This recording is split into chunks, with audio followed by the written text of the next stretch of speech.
Chapter 1 30,000 Years After Death. It was somewhat dark. And somewhat confined. Damn it, this was actually a coffin. Guzuan full winterage. Other traveler sworial unparalleled geniuses, suppressing in enterera. Had he travelled to Becomiex? Hetri Torashout but found the coffin lid tightly nailed down. Immediately, of a stand complex surge of memory is flooded into his mind. It turned out that the original owner of this flesh libata wasel sonum Guxian. 30,000 years ago he ta'en saint who thruff his flesh the enlay saintable expert in Tinawan continent. Thrug how this life had travelled far and wide encountering noworthy opponents. Just as dark turmoil erupted. Tosavi living beings, Guzuan ventured into the dark forbidden zone alone, battling tin supreme beings. That caused the heavens to collapse seen thirsto tremble, the Sunan moon losing their color. Event the aftershocks of the brittle killed many surrounding top tier experts. Ultimately, Guzuan slew 6 supreme beings. The remaining 4 were severely injured and retreated into the depths of dark forbidden zone. Guzuan was also heavily injured at the time, unable to defeat the remaining 4 supreme beings. Thus, he sacrificed a disabled body to arrange Ethanine heaven santini earth seray to encompass the dark forbidden zone. Noon from outside could enter. Noon from inside could escape. In this way, the continent was guarded for 30,000 years of tranquility. Ding, the godly choice system has been activated. Upon hearing the cold, mechanical sound, Guzuan immediately perked up, murmuring to himself, my golden finger has finally arrived. Detecting theft dark turmoilus about or uptonsmary. Option 1 suppress dark turmoil, reward emperor level breakthrough pill. Option 2 continue pretending to dead, reward saintly body rebirth pill. It's truly a godly choice system, even having the rare emperor level pills. However, I could see saintly body rebirth pill. Knew the reason, am afraid of death. Without hesitation, Guzuan chose the second option. Buzz. Golden light flickered. A pillamitten Garisha of medicina floated inside the coffin. Guzuan opened his mouth and swallowed the pill. As the pill passed his throat, agental forceinston lyserged thruffus limsanderdans. The originally cold dan stiff corpse a gradual irrigan vitality. Slowly, Guzuan felt his own heartbeat. His body and limbs also regained warmth. His dry wrinkled skin, as if coated with a layer of golden light, rejuvenated to visible speed. All taught saintly body rebirth pill weighs inferior and ranked to the emperor level breakthrough pill, Ike was obviously more suitable form. Guzuan murmured himself, carefully feeling a saintly strength. Event of was lying in a coffin, he could clear perceive everything within 100 miles. It seemed as if the sun, moon, mountains, rivers, and all things were within the palm of his hand.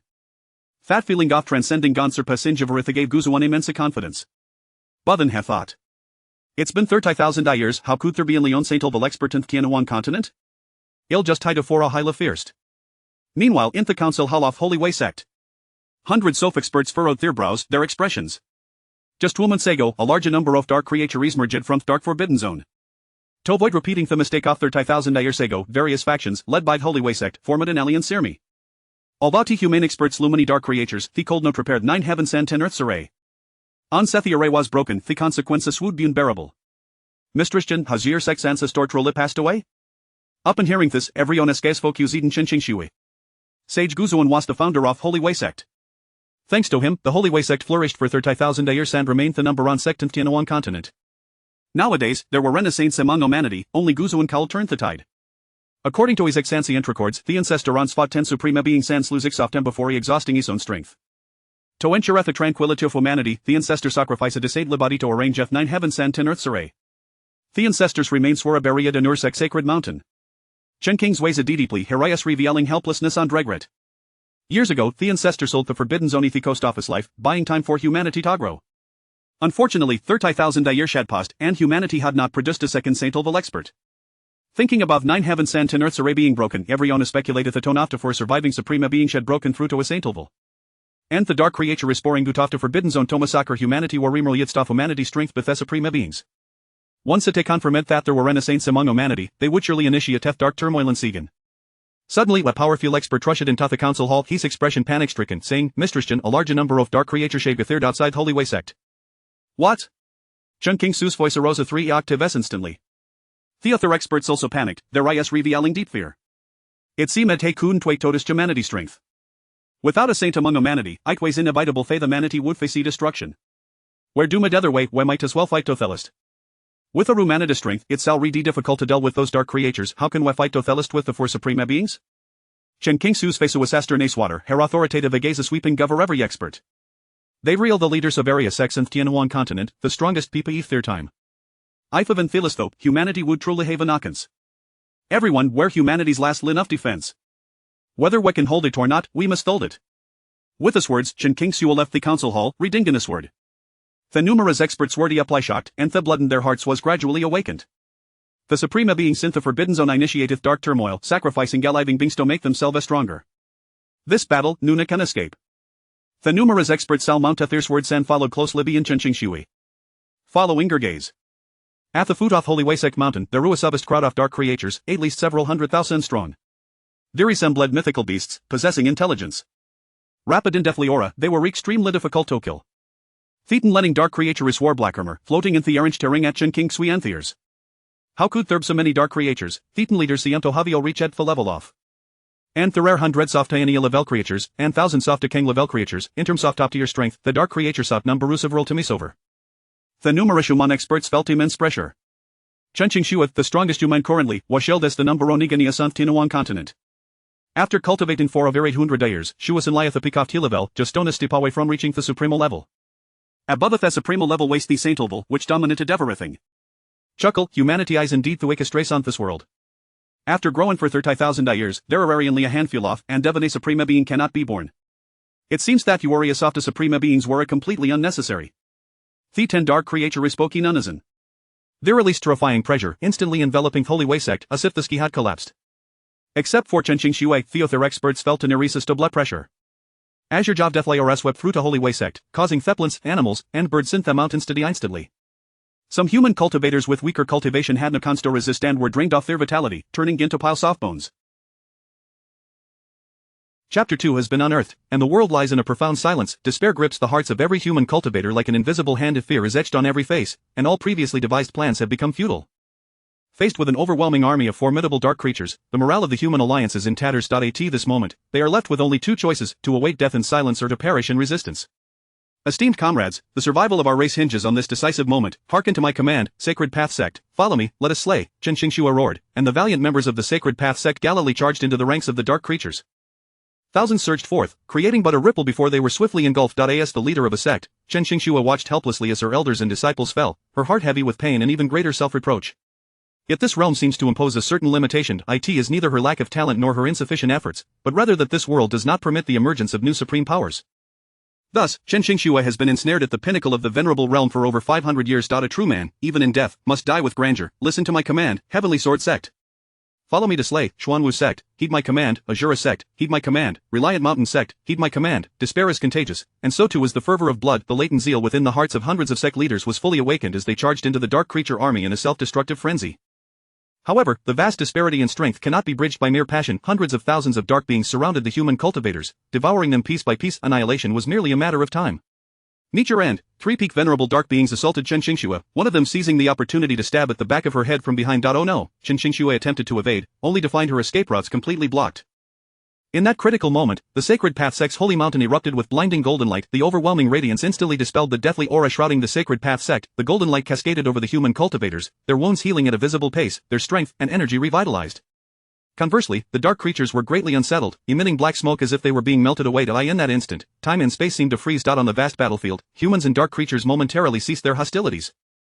Hundreds of thousands of gazes turned toward the holy mountain. It is the ancestor manifesting his might, someone in the crowd shouted, and the human cultivators erupted with excitement. Each individual felt as if they had been invigorated, their spirits soaring. Gu Xian had sustained grave injuries years ago, and had arranged the grand formation of 9 heavens and 10 earths at the cost of burning his holy body. Had he not perished long ago? Without the undying holy body, Gu Xian could not have survived for 30,000 years. Gu Xian is truly dead. This is merely a ruse by the humans, we must not be deceived. 10 peak venerable dark beings murmured among themselves. Though they spoke thus, their faces betrayed their fear of Gu Xian. Doubts about Gu Xian's fate lingered in the air, only Chen Qingshui knew the truth. Gu Xian had indeed perished. The sudden appearance of golden light may simply be a remnant of the ancestor's consciousness. Chen Qingshui, with her keen intellect, discerned the dark creature's trepidation. Given the current strength of the human alliance, there was no glimmer of hope for victory. They could only intimidate their enemies and devise an alternative strategy. Ancestor, please forgive my impudence, Chen Qingshui silently apologized, then soared into the air. She formed a seal with her hands and pointed decisively at the holy mountain. Thunder rumbled. In the blink of an eye, the earth shook and the mountains trembled. The holy mountain, towering thousands of meters high, was cleaved in two, revealing a finely crafted stone coffin within. The source of the radiant golden light emanated from this very coffin. Damn it, I've been dead for 30,000 years, and they won't even let my corpse rest? Gu Xian cursed from within the stone coffin. The eruption of golden light was not his desire but a natural reaction upon the full restoration of his holy body. He had been closely monitoring the situation of the Sacred Path Sect. Saving humanity, indeed noble and moving, yet Gu Xian did not wish to die again so soon after his reincarnation. Sacred Path Sect's 172nd generation leader, Chen Xingxue, welcomes the ancestors' manifestation. Chen Xingxue knelt solemnly, reciting incantations, and the entire assembly fell silent. The sound of a pin dropping could be heard. All eyes were fixed on the stone coffin. Ding, war initiated detected. Option 1. Lead the human alliance into battle, reward imperial artifact, Emperor's falling sword. Option 2, continue feigning death, reward sacred artifact, slaughter immortal sword. Damn system, what benefit do you gain by tempting me to go out and die? Gu Xian grumbled inwardly, and without hesitation, he chose the second option. Though the sacred artifact was a tier below the imperial artifact, his life was paramount. Die in the next moment, a radiant rainbow beam descended from the heavens, dispelling clouds for miles. Even the golden light of the saints was overshadowed, and the deathly aura emitted by the dark creatures sank into the earth. Following this, a long sword emerged from within the rainbow light. The sword measured 7 feet in length, its blade etched with inscrutable runes, the hilt was adorned with 7 gemstones, and the blade itself was incredibly sharp. A purple energy coiled around its exterior, resembling miniature dragons.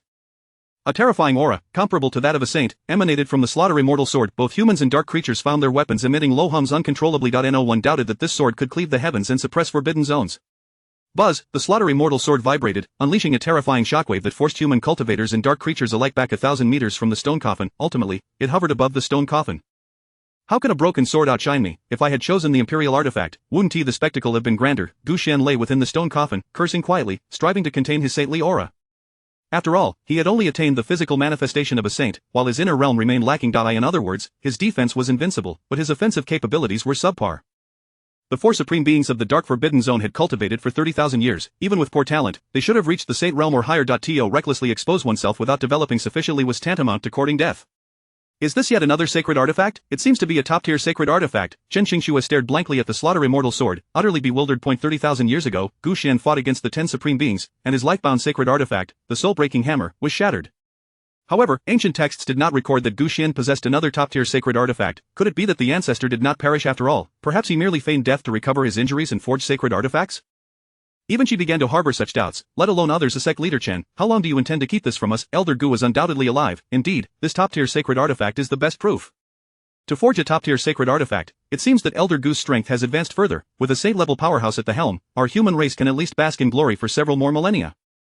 The spirits of the human cultivators relaxed like never before. It was as if they had grasped a life-saving straw, filling their previously despondent hearts with newfound courage. In stark contrast, the hundreds of thousands of dark creatures recalled the battle from 30,000 years ago, fear etched deeply into their bones. They instinctively began to retreat, keeping a safe distance from the stone coffin. Chapter 3 Speculations from all sides. Time passed. Second by second, the two factions found themselves in a deadlock, neither daring to make the first move.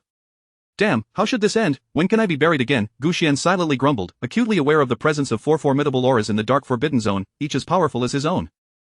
Undoubtedly, those were the auras of the 4 Supremes. Over these 30,000 years, their strength had undoubtedly increased significantly. At that moment, a peak-level dark creature rushed towards the stone coffin.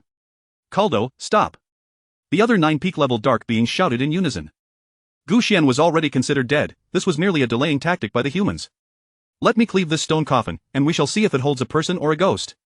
Kaldo grasped with his hand, and a torrent of death energy coalesced into a massive axe in his palm.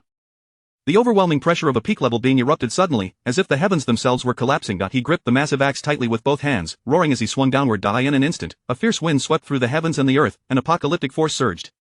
Centered around the stone coffin, everything within 1,000 meters was reduced to dust. This is bad, Chen Xingxue thought to herself, instinctively wanting to intervene. Whether Gu Xian was still alive within the coffin, she could not ascertain.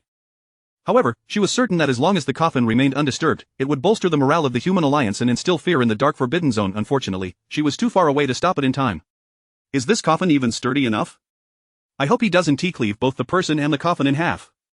On another note, her brother was indeed quite bold. Ji Yuxian silently lamented, feeling a tightness in his body from the tension. In this critical moment, the L11NTNJIN, hovering above the stone coffin, began to move with a swift motion. It executed a horizontal slash followed by a vertical cut. The two strikes combined to form a cross slash. The majestic cross slash sword energy occupied half the sky, tearing through the very fabric of space. An aura far more formidable than Kaldoas erupted forth. Whether they were human cultivators or dark beings, all were pressed down, unable to lift their heads. The sensation was akin to being submerged in a tumultuous sea, feeling insignificantly small and at risk of being swallowed by the waves. The two forces were fundamentally mismatched. Seeing the power of the L11NTNJIN, Kaldo visibly panicked. A glimmer of fear flickered in his eyes, but it was already too late to withdraw. Bang! In the blink of an eye, the cross-sword energy struck Kaldo. There was no grand collision as one might have expected. It was akin to a sharp blade slicing through tofu, the cross-sword energy effortlessly shredding Kaldo apart. His remains, accompanied by a rain of blood, fell from the sky, leaving everyone present in stunned silence. With a single move, Kaldo, a peak-level being, was annihilated. Such a feat would typically require strength surpassing that of the Supremes. Gu Xian was not dead. The four words echoed in the minds of all, and their gazes towards the coffin transformed. The morale of the human alliance soared, while the Dark Army was gripped by fear, their fighting spirit evaporating. Truly, it was a supreme artifact. The sword contained a sword spirit, instinctively protective of its master, but with such a move, the world would surely know. How could I continue to feign death? Gu Xian felt a mix of joy and sorrow. At the next moment, a more troubling event unfolded. After slaying Kaldo, the cross-sword energy did not cease. Instead, it surged straight towards the Dark Forbidden Zone. The overwhelming cross-sword energy shrouded two-thirds of the Forbidden Zone. Sensing the external attack, the 9 heavens and 10 earths array activated automatically. Blinding golden light erupted, forming a net that enveloped the Dark Forbidden Zone. Mysterious runes flowed upon it, resembling chains that reinforced the blockade against the Dark Forbidden Zone. Ziz, the supreme artifact clashed with the array. Two immense forces collided, unleashing a terrifying wave of energy. Within 1,000 miles, not a blade of grass grew, and the skies turned to smoke and ash. Even Chen Qingxue and others, situated 1,000 miles away, felt a profound sense of dread. Should this strike be directed at them, the entire human alliance would surely be annihilated. Witnessing this scene, everyone's hearts raced to their throats. They could not comprehend what Gu Xian was attempting to achieve. Ziz, finally, the 9 heavens and 10 earths array could withstand no more. A fissure opened at its apex. Subsequently, the array disintegrated, transforming into fragments of golden light that dissipated into the cosmos.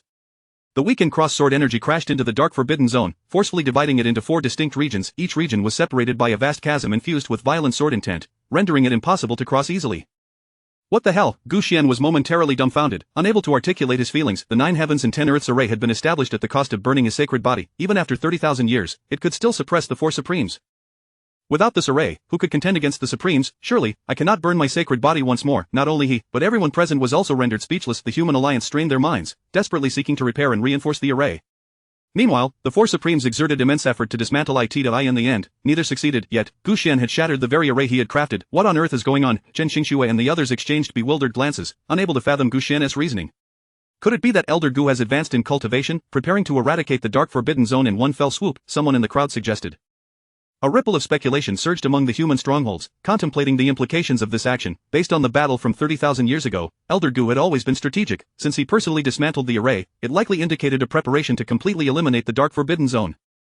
Could it be that Gu Xian's realm has broken through to the legendary emperor level? If so, he would be the only emperor-level expert in the history of our Tianxian continent.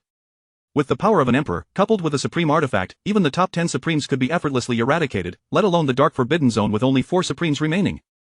Our human race is finally saved. Quickly relay the message. Summon all the powerful beings from within the sects. Once Elder Gu gives the command, we will march against the Dark Forbidden Zone. The faces of numerous sect leaders broke into long-awaited smiles. Subsequently, each leader dispatched individuals back to their respective sects to gather the powerful for assembly at the Sacred Path sect.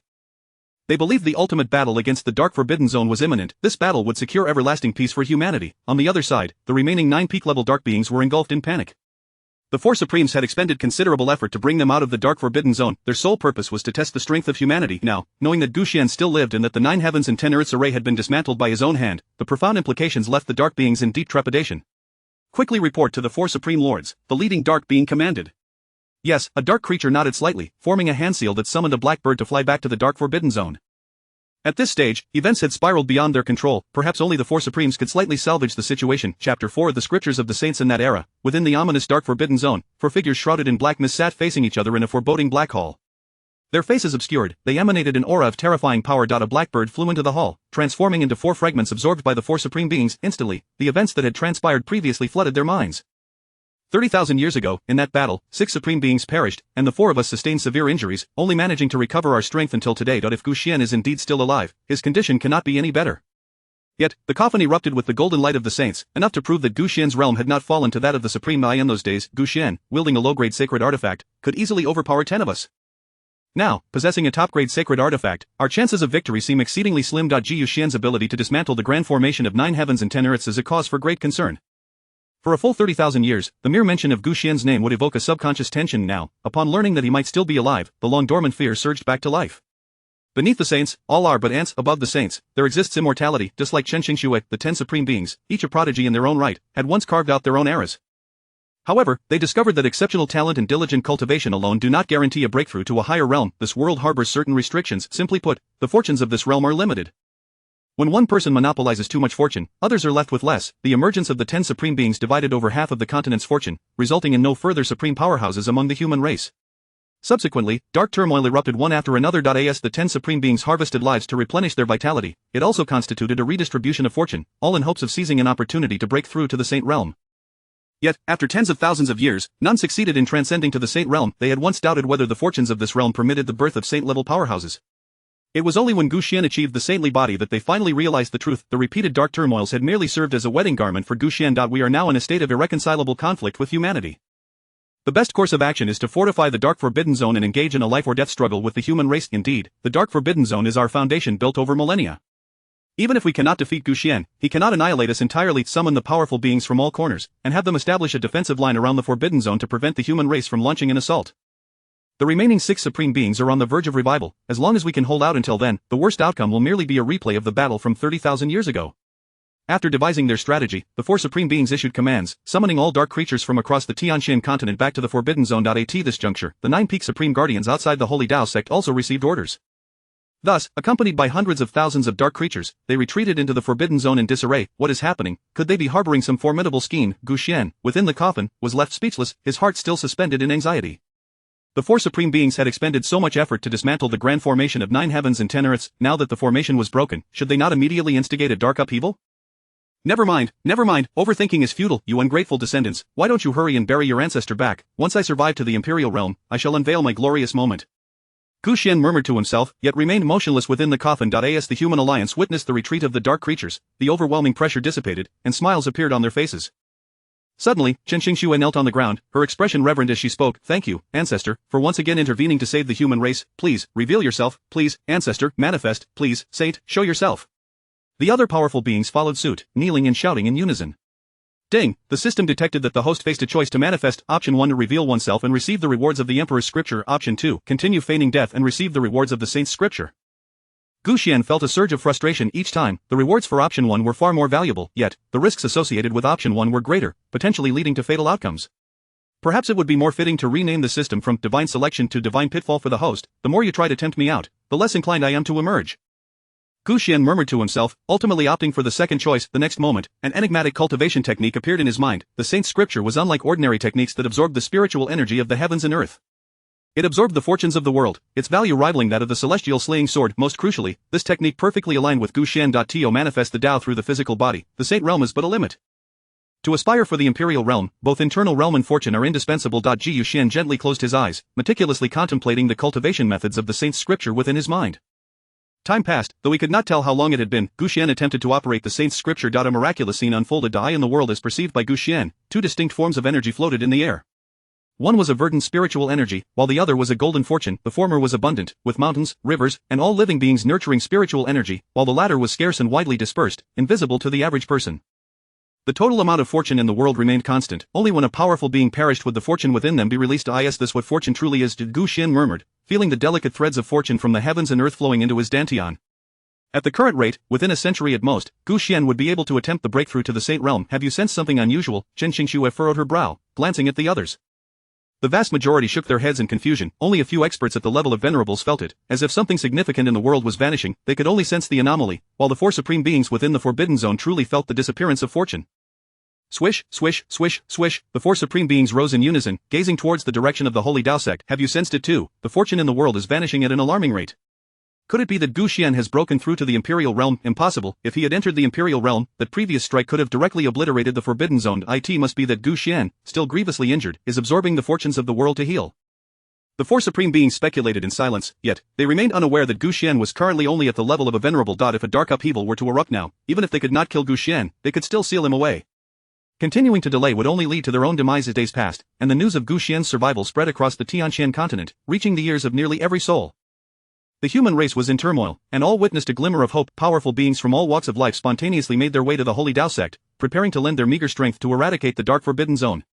Chen Xingxue and her companions worked day and night to devise a concrete plan for the expedition against the Dark Forbidden Zone, awaiting Gu Xian's command for 1,000,000 strong human forces to surge into the Forbidden Zone. Chapter 5 of This is the Scheme of Senior Gu. 3 days. 3 months, half a year later, time flies, and the days and months pass like a shuttle. A full 6 months have elapsed, yet the coffin suspended outside the Holy Dao sect remains utterly still. The fervor of the human alliance has been gradually eroded. 1,000,000 strong humans have slowly lost the cohesion they once possessed. Even some of the sect leaders have begun to harbor doubts. Chen Xingxue has also noticed this shift. To bolster morale, she summoned several hundred sect leaders to the assembly hall. Chief Chen, as the leader of the Holy Tao sect, can you provide us with a definitive answer regarding whether Senior Gu is alive or dead? One strong individual inquired, with others echoing the sentiment. Chen Qingxue smiled gently. During these past 6 months, she too had been pondering this very question. It wasn't until last night that she finally conceived and answered. It is well known that the 10 Supremes expended several millennia to forge the indestructible Dark Forbidden Zone. A battle fought within the confines of this zone would yield a starkly different outcome than one fought outside its boundaries. Chen Qingxue's authoritative gaze swept over each individual before she spoke meaningfully. If you cannot grasp this point, then surely, the signal released when the ancestor shattered the 9 heavens and 10 earths formation should make it clear to you, no? A collective gasp echoed as hundreds of strong individuals inhaled sharply. Enlightenment washed over them, and the shock was evident in their eyes. Chief Chen, your words have truly awakened us from our stupor. I now comprehend Senior Gu's intentions, exclaimed one. With over 30,000 years of wisdom, had it not been for your guidance, we may never have understood this in our lifetimes. Brilliant, this plan is truly ingenious. The 4 Supremes will likely never fathom it. The 10 Supremes devoted countless years to the creation of the Dark Forbidden Zone, which is undoubtedly more than just a few palaces and formations. The deathly energy contained within can silently siphon the vitality of humanity, a force even cultivators of the esteemed realm cannot resist. Paradoxically, this same deathly energy significantly enhances the combat prowess of dark creatures, making them even more formidable to vanquish. Furthermore, the human race is unfamiliar with the terrain of the Dark Forbidden Zone and may easily fall into various traps and formations. The techniques and treasures of humanity cannot unleash their full potency within the Forbidden Zone. In summary, as long as battles are fought outside this zone, the chances of human victory will be greatly increased. This was merely the objective. What truly astounded them was how Gu Xian's cunning plan kept everyone in the dark. From a state of high morale to one of despondency, leading to a fracturing of unity, ultimately, the human alliance began to doubt the very existence of Gu Xiandai in their eyes. Everything unfolded according to Gu Xian's master plan, the aim being to lure the 4 Supremes out of the Forbidden Zone. Now that you all grasp the ancestors' intentions, there is no need for me to elaborate further on our next steps, Chen Qingxue said meaningfully. Chief Chen, we understand, the strong individuals nodded in unison. After the assembly, hundreds of sect leaders departed. They tacitly spread negative rumors within the alliance, questioning the veracity of Gu Xian's survival. Some sect leaders even candidly expressed that Gu Xian had perished, leading their sect members away from the Holy Tao sect. In an instant, the human alliance was engulfed in crises, teetering on the brink of collapse, yet, they remained oblivious to the fact that all these happenings were being keenly observed by Gu Xian within the coffin. The Oscars do not award you, but how unfair it is for you. On a side note, should the 4 Supremes truly be deceived into emerging, you may as well prepare for your demise. Gu Xian could hardly contain his urge to strike Chen Qingxue, that self-satisfied individual, who might very well be digging a grave for humanity. Soon, news of the internal strife within the human alliance reached the Dark Forbidden Zone. 9 esteemed guardians hastily flew to the Supreme Hall to report to the 4 Supremes. Reporting to the esteemed Supremes, according to the latest intelligence from my subordinates, Gu Xian has indeed perished. The holy golden light and the cross-sword aura from half a year ago were likely the remnants of his lingering consciousness. The human alliance is fracturing into disarray. This is the perfect opportunity for us to strike. Listening to their report, the 4 Supremes fell into deep contemplation. For the past 6 months, the fortunes of heaven and earth have continuously dwindled. If Gu Xian is indeed dead, where have those vanished fortunes gone? Without absolute preparation, how could Gu Xian have possibly broken the 9 heavens and 10 earths formation himself? To them, it was evident that this must be a trap. The 4 Supremes exchanged glances, each perceiving the doubts residing in the other's heart. It appears we are on the same wavelength. This must be Gu Xian's scheme to draw us out. This also indirectly indicates that Gu Xian lacks complete confidence in overcoming us within the Dark Forbidden Zone. Such trivial tactics may only deceive the ignorant humans. Dispatch the orders. All divisions must hold their ground within the Forbidden Zone and must not take any rash actions. At this command, the 9 esteemed guardians exchanged perplexed looks, clearly bewildered as to why the Supremes would issue such orders, especially when the current moment presents a golden opportunity. Yet, they dared not defy the Supremes' commands. Despite their internal confusion and regret, they could only bury these feelings deep within. Meanwhile, within the coffin, Gu Xian was on the verge of a critical breakthrough, mere moments away from stepping into the mid-stage of the esteemed realm. A vast amount of fortune was coalescing in his dantian, forming an indestructible embryonic golden elixir. Once complete, it would signify that Gu Xian had laid the foundation for attaining enlightenment. The saintly scriptures continued to operate, transforming the coffin into a colossal vortex, voraciously consuming the spiritual energy and fortunes of the world, resulting in a vacuum for 1,000 miles around. The tremendous disturbance soon captured the attention of Chen Qingxue. She hurriedly dashed out of the assembly hall, gazing towards the direction of the agitated spiritual energy, muttering to herself, "Is another esteemed being of the human race breaking through? Chief Chen, have you sensed it too? With an additional strong being among us, our odds of victory increase." Other strong individuals gradually appeared. However, in the end, everyone realized that all esteemed beings had gathered at the scene. This meant that the one breaking through was not a member of the human alliance. Confounded, they took to their swords and flew towards the source of the spiritual energy disturbance, ultimately locking onto the coffin outside the Holy Tao sect. How is this possible? Did not Senior Gu ascend to the saintly realm 3 millennia ago? Could his cultivation have fallen so drastically? Quickly, set up the formation. We must not allow the 4 Supremes to perceive the true realm of Senior Gu. Led by Chen Qingxue, hundreds of strong individuals were instantly thrown into a state of panic. Without time to ponder further, they swiftly united to establish a barrier, enveloping the coffin within. Regardless of the immense fluctuations of spiritual power within the barrier, none would escape into the outside world. Once the formation was complete, their gazes towards the coffin shifted dramatically. Gone was the confidence they once possessed, replaced instead with boundless worry and trepidation. In that battle 3 millennia ago, 6 supremes had perished, and 4 had been grievously wounded. Gu Xian had even sacrificed his saintly body to set up the 9 heavens and 10 earths formation. Even if he had not perished, his cultivation must have plummeted to an unfathomable degree.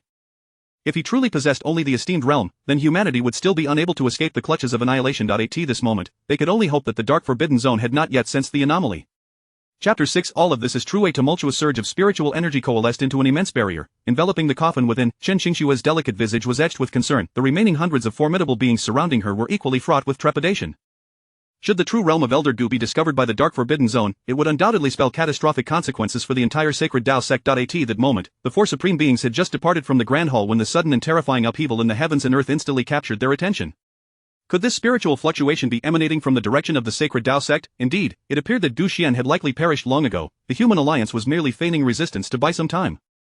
Yet, the Supreme Lord forbade us from taking action. How could we dare to act recklessly? Hence, we must report this matter to the Supreme Lord. Since the human alliance has already been exposed, it signifies that Gu Xian's death is a foregone conclusion, and the Supreme Lord has no reason to deny our request. The 4 supreme beings exchanged glances, promptly returning to the Supreme Hall. It was a rare opportunity. If they launched an assault while the human alliance was vulnerable, they would surely be able to annihilate them in one fell swoop. Inside the inky coffin, Gu Xian was acutely aware of all that transpired. Feeling somewhat speechless, Chen Qingxue, do not be so timid. The recent absorption of the world's fortune by the saintly canon has indeed revealed my realm. However, being within the confines of the sacred Dao sect, even if my realm is exposed, the dark forbidden zone should not detect any clues in the immediate future. Even if they do arrive, one could simply claim that another revered being has broken through. But you, Chen Qingxue, have gathered hundreds of strong cultivators to jointly establish a barrier. Such a powerful spiritual fluctuation, with the presence of 9 supreme beings, could hardly go unnoticed. This is akin to hiding a treasure in plain sight. Within the dark forbidden zone, several revered beings hastened to the Supreme Hall, kneeling before the 4 supreme beings. Supreme Lords, just now, hundreds of human cultivators jointly established a spiritual barrier to safeguard that coffin. It is certain that Gu Xian must have perished. Their actions are undoubtedly to protect the remnants of his consciousness. The 4 supreme beings exchanged knowing glances. If Gu Xian were indeed dead, it would undoubtedly be advantageous for the dark forbidden zone. However, there was a lingering fear that Gu Xian had intentionally laid a trap. Should the dark forbidden zone dispatch the remaining 9 revered beings into the realm of humanity, they would likely meet with utter annihilation. The matter of Gu Xian's death remains unverified. You must not act rashly, Laurel, Aguru. You two shall investigate the truth. Only if Gu Xian does not make a move against you can we ensure the safety of this situation. The 4 supreme beings shook their heads, realizing that to secure this matter thoroughly, they must proceed with caution. Furthermore, given the current meager strength of humanity, Laurel and Aguru, as revered beings, wield immense power. Should Gu Xian truly be dead or have fallen to such a low realm, their presence in the human realm, even against a mere Chen Qingxue, would pose no threat to them. Laurel and Aguru nodded and turned to leave the Supreme Hall. Within the barrier, Gu Xian's coffin erupted with golden light, while the hundreds of strong cultivators surrounding it wore expressions of intense anxiety. Master Chen, this is dire. At that moment, a powerful being of the first realm rushed over, immediately gesturing toward the direction of the dark forbidden zone, indicating that a multitude of murderous intent was stirring nearby. It seemed that Elder Gu's secrets had already been exposed. What did you say? Chen Qingshua's brows furrowed. If Elder Gu's predicament were to be revealed, the dark forbidden zone would undoubtedly act, and with the current strength of the sacred Dao sect, it would be exceedingly difficult to withstand such an assault. At that moment, humanity would surely face calamity. Fortunately, not all 9 revered beings had arrived, only 2 of them were approaching, accompanied by a horde of dark creatures. The powerful being shook his head, stating that if all 9 revered beings had come at once, it would have posed a tremendous threat. However, with only 2 revered beings, the current strength of the sacred Dao sect was capable of withstanding them for a time. 2 revered beings dare to come here, they are truly courting death. The surrounding hundreds of strong cultivators sighed in relief upon hearing this. The Dark Forbidden Zone was underestimating them by sending only 2 revered beings to probe Elder Gu's secrets. Chen Qingxue was undoubtedly rallying the morale of her comrades, though merely 2 revered beings, their power was not to be taken lightly. After all, the arrival of reinforcements at an unknown time could change the tide of battle. For now, a smile graced her face, and after ensuring that everyone took notice, she promptly retracted the spiritual barrier and led the hundreds of strong cultivators toward the outside of the sacred Dao sect. You fools truly believe that the 4 supreme beings are mere trifles? Gu Xian was oblivious to Chen Qingshue's intentions, sighing inwardly. Were these individuals not overly arrogant? Although only 2 revered beings were approaching, they were accompanied by an untold number of lower-tier creatures, whose power was boundless. Once the hundreds of cultivators beside Gu Qingxue engaged in battle, it would undoubtedly convince the adversaries of Gu Xian's vulnerabilities. However, if Chen Qingxue and her companions refrained from confrontation and instead lured the enemy into the sacred Dao sect, the foe would surely be gripped by fear. Ding, a threat to the host has been detected. Option 1 take action personally, reward Imperial Spirit Pill. Option 2 continue to hide, reward Celestial Profound Pill. Ji Yuxian clenched his fists, wishing he could smash the system. Previously, it was tolerable to use the Emperor's cannon to entice himself, but now they were directly offering the Imperial Spirit Pill. This was an exceedingly precious elixir. Once it appeared, its violent potency would transform into a divine dragon of the Emperor, subduing all under heaven and causing countless powerful beings and great beasts to tremble in fear. Furthermore, consuming it would dramatically enhance one's strength, yet, if he were to venture out now, even if Gu Xian were not dead, revealing his strength would be tantamount to inviting death at the hands of the numerous strong beings from the dark forbidden zone. You deceitful system, trying to trick me into going out? Not a chance. Gu Xian snorted coldly. Regardless of how valuable the Imperial Spirit Pill might be, he would never wager his life for it. I choose the Celestial Profound Pill. Although it was merely a heavenly grade elixir, its efficacy remained formidable in the current world.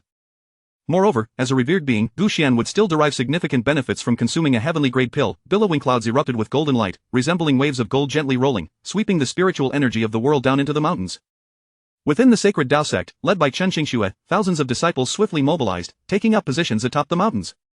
Halt, this is the sacred Dao sect. If you dare to approach again, do not blame us for being merciless. Chen Qingxue came to a halt, her beautiful eyes coldly scrutinizing the dark army of creatures. The chilling pressure emanating from them swept toward her, causing the thousands of disciples to tremble slightly in their hearts. The surrounding void seemed to twist under the weight of that astonishing pressure. Do not stand there in a daze. Gu Xian is dead, humanity is but a dying ember. All beings, heed my command, let us storm the sacred Dao sect. Today marks the end of humanity. Laurel wielded a pitch-black battle axe, looming like a giant suspended between heaven and earth, his overwhelming aura generating visible waves of power. Chapter 7 A resolute resistance against temptation. Master Chen, the adversary approaches with overwhelming force. If we were to confront them head-on, we would undoubtedly suffer great losses. The powerful figures cast worried glances at Chen Qingxue, their eyes betraying their concerns. Chen Qingxue's delicate visage darkened. She was acutely aware of the vast disparity in strength between them and their foes. However, if they wished to protect Elder Gu, they had no choice but to fight with unwavering determination. All disciples, heed my command. For the dignity of our human race, we shall engage the enemy in a life-or-death struggle today. Those who harbor fear may leave at their own discretion. Chen Qingxue turned to the thousands of disciples and shouted with fervor. A powerful aura instantly enveloped the mountains, starkly contrasting with the presence of the adversary, Laurel. We are willing to follow our master and slay the formidable enemy. For the honor of humanity, we shall have no regrets in this life. The thousands of disciples fell silent for a few moments before erupting into a thunderous roar. Truly, a group of ignorant fools, a guru scoffed, spreading his wings and slowly ascending into the sky. Laurel snorted, a glimmer of disdain in his eyes. Golden rays of light erupted from the bodies of the thousands of disciples, their raging spiritual energy converging as if a sacred dragon had descended. Yet, even so, faced with two venerable beings and over a dozen formidable adversaries at the Tianyi realm, their imposing aura seemed utterly futile. Gu Xian felt a surge of blood in his chest, simultaneously infuriated by Chen Qingxue's reckless determination. In a moment of crisis, which was more paramount, dignity or life, Chen Qingxue was willing to lead thousands of disciples to their deaths for the sake of dignity. The holy Dao sect was already in decline. Should they sacrifice thousands more, their dignity would be utterly obliterated under the oppression of the dark forbidden zone. Damn, those are two venerable beings. If they were to breach our defenses, the entire holy Dao sect would be doomed. The critical point was that with his current strength, he could not dare to confront them directly. For now, he could only allow Chen Qingxue to lead the thousands of disciples in resisting the two venerable beings. As the saying goes, only by surviving can one grow stronger. Ji Yuxian could no longer afford to dwell on anything else. He needed to become powerful swiftly. Only by advancing to the Emperor realm could he eradicate the dark forbidden zone, safeguard humanity, and stand invincible. However, he was currently only at the venerable realm, the supreme holy Emperor realm. The more he thought about it, the more despairing he felt. The dark creatures were almost upon them, and how could he possibly elevate his strength so quickly? He glanced at the pill the system had just provided. Although the Tianling pill was inferior to the Emperor's Spirit pill, it was still of heavenly grade. This pill Wound Tea significantly enhances strength, but if he were to perish, it would fall into the hands of the dark creatures.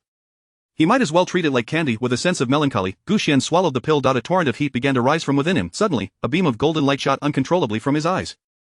In an instant, the atmospheric fortunes within a 1,000-mile radius converged towards the gigantic coffin, as if the heavens and earth were responding to a powerful force. A surge of vast and formidable energy erupted, sweeping toward the thousands of disciples. The ancestral spirit has manifested. Could it be that the ancestor is about to intervene? The thousands of disciples felt the rich spiritual energy and gazed at the suddenly radiant coffin, their discussions erupting in fervor. Earlier, hundreds of powerful figures had spread rumors, leading many disciples to regard Gu Xian as their savior. Chen Qingxue stared at the coffin radiating golden light, absorbing the surrounding abundant spiritual energy, her heart filled with astonishment. This overwhelming spiritual energy flooding into her body made her feel as though her cultivation had dramatically increased. Could this be the power of our forebears? Even without taking action, its terror is palpable. Fear not, everyone. This is merely a remnant left behind by Gu Xian. Follow me into the holy Dao sect, and we shall utterly annihilate the enemy. Laurel sneered, waving his hand, causing the vast army of dark creatures to stir restlessly. He had long been a boisterous individual, having been suppressed for 3,000 years by the human race within the barrier. Among those who did not believe that Gu Xian was still alive, he was one of the staunchest proponents. The surrounding mountains trembled. The thousands of disciples appeared resolute, emboldened by Gu Xian's encouragement. Their inner strength seemed to awaken gradually. Ji Qingxue clenched her fists. With the ancestor unleashing such a formidable aura, she could not allow her ancestor to be disappointed. The surging dark creatures swept forward like an overwhelming wave of black pressure, shaking the very heavens and earth. How can we possibly stop this? Gu Xian couldn't help but curse inwardly. Ding, detected that the host is facing the choice of saving the sect. Option 1 Emperor level Spirit Scroll, Option 2 Venerable level Spirit Scroll. What the hell? This system actually presented an Emperor level Spirit Scroll. Gu Xian was taken aback. It was hard to believe without witnessing it firsthand. To lure him out of hiding, this system was truly pushing its limits. Do you think I can be so easily tempted? Gu Xian closed his eyes, trembling hands clenching as he painfully chose the Venerable level Spirit Scroll. Though it was not as formidable as the Emperor level, absorbing it would still render him immensely powerful. Without hesitation, he swiftly opened the Venerable level Spirit Scroll and began to absorb its esoteric and complex contents slowly. In an instant, a surge of profound spiritual energy flooded around Gu Xian. It felt as if every blood vessel within him was boiling violently. The surrounding world, in response to the suddenly released spiritual energy, blossomed into life. The atmospheric fortunes that Gu Xian had absorbed seemed to regain some vitality. What is that? Gazing towards the distant mountaintop, beams of blinding golden light erupted, causing Laurel and Aguro's expressions to shift dramatically. Wasn't it said that Gu Xian was dead, leaving only a trace of consciousness behind? Aguro turned to Laurel, as a power comparable to that of a saint suddenly erupted, enough to reshape the very fabric of the world. If they dared to step forward any closer, they would surely be torn to shreds by that terrifying force. How could this be? The hundreds of powerful figures among the human race wore expressions of shock. Wasn't Elder Gu merely at the venerable realm? How could he possess such might? Such overwhelming power could not possibly be unleashed by someone at the venerable level. You fools, can't you see? Elder Gu was merely feigning weakness earlier. As expected, we were overly cautious. Elder Gu's strength is indeed just as it was back in the day. Qin Qingxue furrowed her brow. It seemed the ancestor was deeply disappointed in the sect, and this show of strength was merely a test for them. Otherwise, the ancestor would have intervened directly to eradicate the dark forbidden zone. Long Ago. Gu Xian took a deep breath as the vast power surged into his body, causing a slight warmth to envelop him. Unfortunately, compared to his peak strength, the spiritual energy remained woefully inadequate. We have fallen into their trap. The enemy intends to lure us in. Laurel's expression darkened. They had believed Gu Xian was dead, and the human alliance was merely spreading alarmist rhetoric. However, it now seemed that everything they had sensed earlier was a deliberate ploy by those old-timers in the human realm. The enemy must have received Gu Xian's orders, intending to draw them into the holy. Once they entered, the enemy would strike swiftly. At that point, their demise would be inevitable. Gu Xian, you truly are a master strategist, Laurel snorted. Fortunately, the four supreme beings had anticipated this, otherwise, they would have faced utter annihilation today. All beings, prepare to retreat. Laurel waved his hand, swiftly leading the thousands of dark creatures back towards the forbidden zone. Kill, the hundreds of powerful figures of the human race, upon witnessing the thousands of dark creatures fleeing, immediately gestured to lead the disciples in pursuit. Wait.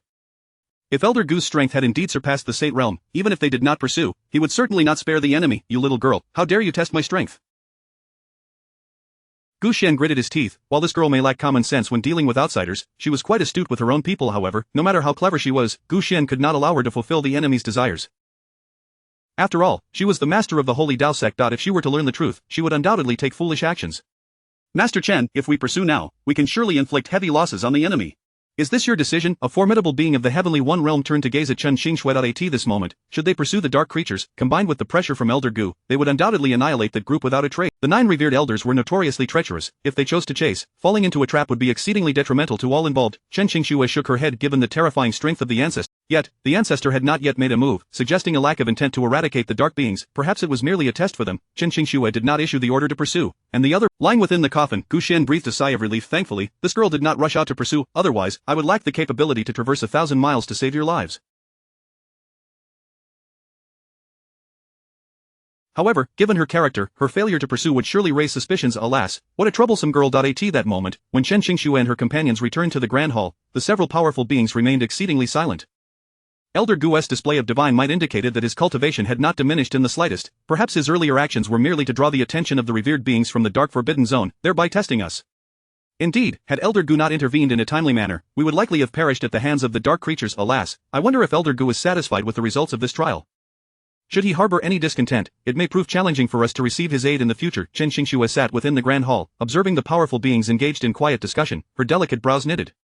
The ancestor's decision not to pursue must surely stem from dissatisfaction with the trial, leading to his ire. The thoughts of the ancestor are beyond mere conjecture. If none of you have further intentions, I kindly ask that you take your leave for the time being. Chen Qingxue waved her hand, regarding the powerful beings in the hall. The few strong individuals exchanged glances, then reluctantly departed. In the now tranquil Grand Hall, Chen Qingxue furrowed her brow slightly and rose to walk outside. Upon gazing at the pitch-black coffin, she suddenly knelt upon the ground. Ancestor, after today's battle, do we know if we have pleased you? Her reverent voice softly resonated. Ji Yuxian, lying in the coffin, was momentarily rendered speechless. How am I to respond? I am but a lifeless corpse within this coffin. You seek answers from a dead man. Moreover, what transpired today was merely coincidental. Should I fail to respond to Chen Xingxue now, her keen intellect will surely... Ding! Host detected facing an inquiry choice. Option 1 to respond. Reward with Emperor's Merit Pill. Option 2, refuse to respond. Reward with Sacred Essence Pill. Must every offered reward be so enticing? Gazing at the rewards presented by the system, Gu Xian swallowed hard. Such generous rewards would be difficult for anyone to resist. Alas, it is a pity that Gu Xian had no intention of revealing himself. I choose to refuse to answer. Such trivial matters do not warrant my personal attention. That would merely waste my time. Upon receiving the Sacred Essence Pill, Gu Xian suddenly felt a wave of ennui. The Sacred Essence Pill, while exceedingly precious to various factions, would merely be akin to candy for Gu Xian at present. After consuming the Sacred Essence Pill, he quietly closed his eyes. A faint golden radiance gradually began to spread. Chen Xingxue knelt on the ground, waiting for an extended period. Could it be that she truly overthought the situation? Buzz, just as self-doubt began to creep into Chen Xingxue's mind, a terrifying buzzing sound suddenly erupted from deep within the mountains. A blinding golden light burst forth, accompanied by surging spiritual energy. The surrounding realm seemed to rise like a majestic holy dragon soaring into the heavens. Countless disciples, witnessing the terrifying divine might descending upon them, quickly knelt in reverence. Chen Xingxue stared at the golden light, her pupils constricting. Within that golden glow, a rich spiritual energy began to envelop the vicinity of the Holy Path sect. Chen Xingxue instinctively closed her eyes, silently absorbing the dense spiritual energy surrounding her. In an instant, her cultivation began to ascend. Could it be that this response from the ancestor indicated she had passed the ancestor's trial? Chen Xingxue's beautiful eyes brightened, and she looked upon the coffin, now radiating golden light, with delight. Thus, it appears that today's decision not to lead the disciples to slay the dark creatures was indeed the correct choice? Thank you, ancestor, for your reward. The disciple understands. Chen Xingxue clasped her hands in gratitude and rose to return to the grand hall. Ji Yuxian, lying in the coffin, could clearly hear her voice. Understand what? I explicitly refuse to answer. Yet this girl surely must not be overthinking and embarking on self-delusion, right? Regardless, as long as she does not engage in any more troublesome antics, all will be well. Within the resplendent grand hall, Chen Xingxue's delicate brow furrowed. At that moment, a tremor suddenly emanated from the distant Qingxian mountain. That fellow Shuiruai, could it be that the ancestor's earlier surge of vast spiritual power was not only for the Holy Path sect but also an indication towards past adversaries? At this moment, Gu Xian within the coffin remained unaware of all these developments. He was absorbed in assimilating the medicinal power, familiarizing himself with this body. After all, he had only recently arrived and needed to acclimate. However, he noticed that the earlier medicinal power had not fully dissipated, circulating through his body before suddenly erupting within him. Ji Yuxian experienced a wave of comfort, inadvertently letting out a long sigh. Unbeknownst to him, this final surge of medicinal power once again radiated a dazzling light from the exterior. Chen Xingxue swallowed hard, a surge of ecstatic realization flooding her heart. Ancestor, I comprehend. She promptly summoned two powerful beings of the Heavenly One realm. On Qingshan Mountain, a human revered being had once been suppressed. Do the two of you still remember? The two Heavenly One realm strong beings exchanged glances and nodded in unison. Human revered beings were exceedingly rare, and thus any emergence of such a being would inevitably attract attention from all factions. Back then, this individual had offended the ancestor and was subsequently sealed on Qingshan Mountain. Today, you two shall go forth and resurrect him. Chen Xingxue produced a silver token and handed it to the two Heavenly One realm powerful beings. What, Sect Master Chen, are we truly going to resurrect this individual now? The two Heavenly One realm strong beings stared at the silver token in astonishment, their expressions filled with disbelief. It is said that this revered being had colluded with the Dark Forbidden Zone in the past. Should he be resurrected, he might pose a threat to us, indeed, and he was originally suppressed on Qingshan Mountain for offending Elder Gu. If we revive him now, he will undoubtedly retaliate against us. Observing the two Heavenly One realm strong beings exchanging concerns, Chen Xingxue delicately tapped her fingers on the table and stated, I am well aware of his power, and my intention in resurrecting him is to eliminate him. Eliminate him? The two Heavenly One realm strong beings were momentarily taken aback. This individual is a human revered being. Although he has been suppressed for a long time, his strength remains intact. Even though the Holy Path sect is currently powerful, facing a revered being's strength still poses a challenge. The seal imposed by the ancestor on him has already begun to weaken. Even without new movements from us, the Dark Forbidden Zone will certainly stir. Should he fall into their hands, it would be exceedingly detrimental for us. Chapter 9 A misfortune strikes. Could it be that Master Chen intends to resurrect his adversary prematurely, thereby harnessing the strength of Senior Gu to vanquish him? The two formidable beings of the Tianyi realm furrowed their brows, suddenly enlightened. This aligns with the will of the ancestor. Chen Xingxue smiled sweetly, casting a glance at the two Tianyi realm powerhouses, and nodded. We are aware now. Please rest assured, Master Chen, this matter shall not disappoint you. The two Tianyi realm strongmen clasped their hands in respect, swiftly departing the grand hall to hasten towards Qingshan Mountain. Upon hearing the conversation within the hall, Gu Xian felt a surge of anger rising within him, his eyes rolling back. Although the seal upon Qingshan Mountain had indeed weakened, would it draw the attention of the Dark Forbidden Zone if no one intervened? Chen Xingxue's directive to send someone to Qingshan Mountain to break the seal would inevitably attract the gaze of the Dark Forbidden Zone once the spiritual energy dispersed. Moreover, the other party was a revered human being. To resurrect a powerful human venerable at such great risk, merely to request my assistance in eliminating him, Gu Xian clenched his fists in silent frustration with his current strength, to eliminate a human venerable? How absurd, Chen Qingxue, surely you cannot be doing this intentionally. Rumbling sounds echoed from the distant heavens. Countless disciples turned their gazes towards the source of the commotion in the sky. Blinding beams of white light ascended, and torrents of spiritual energy enveloped the mountainous region like a vibrant cascade. An overwhelming pressure suddenly swept across the area. Was that force emanating from the direction of Qingxian Mountain? Legend has it that in the days of yore, when the ancestors walked the earth, one individual alone managed to suppress a human venerable. And that individual was sealed within Qingxian Mountain. Could it be that the resurrection of that venerable was the cause of such a tremendous disturbance? If that individual were to return, would it not seek vengeance upon our ancestors? What shall we do? Countless disciples surrounding them engaged in fervent discussion, yet deep within their hearts, they understood that the appearance of such an individual would surely spell disaster for the Sacred Path sect. At that moment, within the pitch-black grand hall, the four supreme beings gazed intently. Has that fellow finally awakened? They pondered. Could it be that the human alliance seeks to exploit him for the safety of the Sacred Path sect? If that were indeed the case, it would raise concerns regarding Gu Xian's true strength. How so? One queried. If Gu Xian were indeed powerful, why would the human alliance risk resurrecting a human venerable? It is well known that this individual may not harbor unwavering loyalty towards the human alliance. Within the frigid grand hall, the four supreme beings wore grave expressions. The resurrection of a human venerable would undoubtedly shake the very foundations of the world. Furthermore, should this venerable genuinely return to the human alliance, it would undoubtedly bolster their strength significantly. At this juncture, Lore appeared within the grand hall, kneeling on one knee. Supreme Lord, the brilliance emanating from Qingxian Mountain suggests that the seal set by Gu Xian has indeed weakened. I implore the Supreme Lord to issue a command for us to immediately advance to Qingxian Mountain and eliminate that human venerable. The four supreme beings hesitated momentarily. It seemed reasonable for the Dark Forbidden Zone to intervene.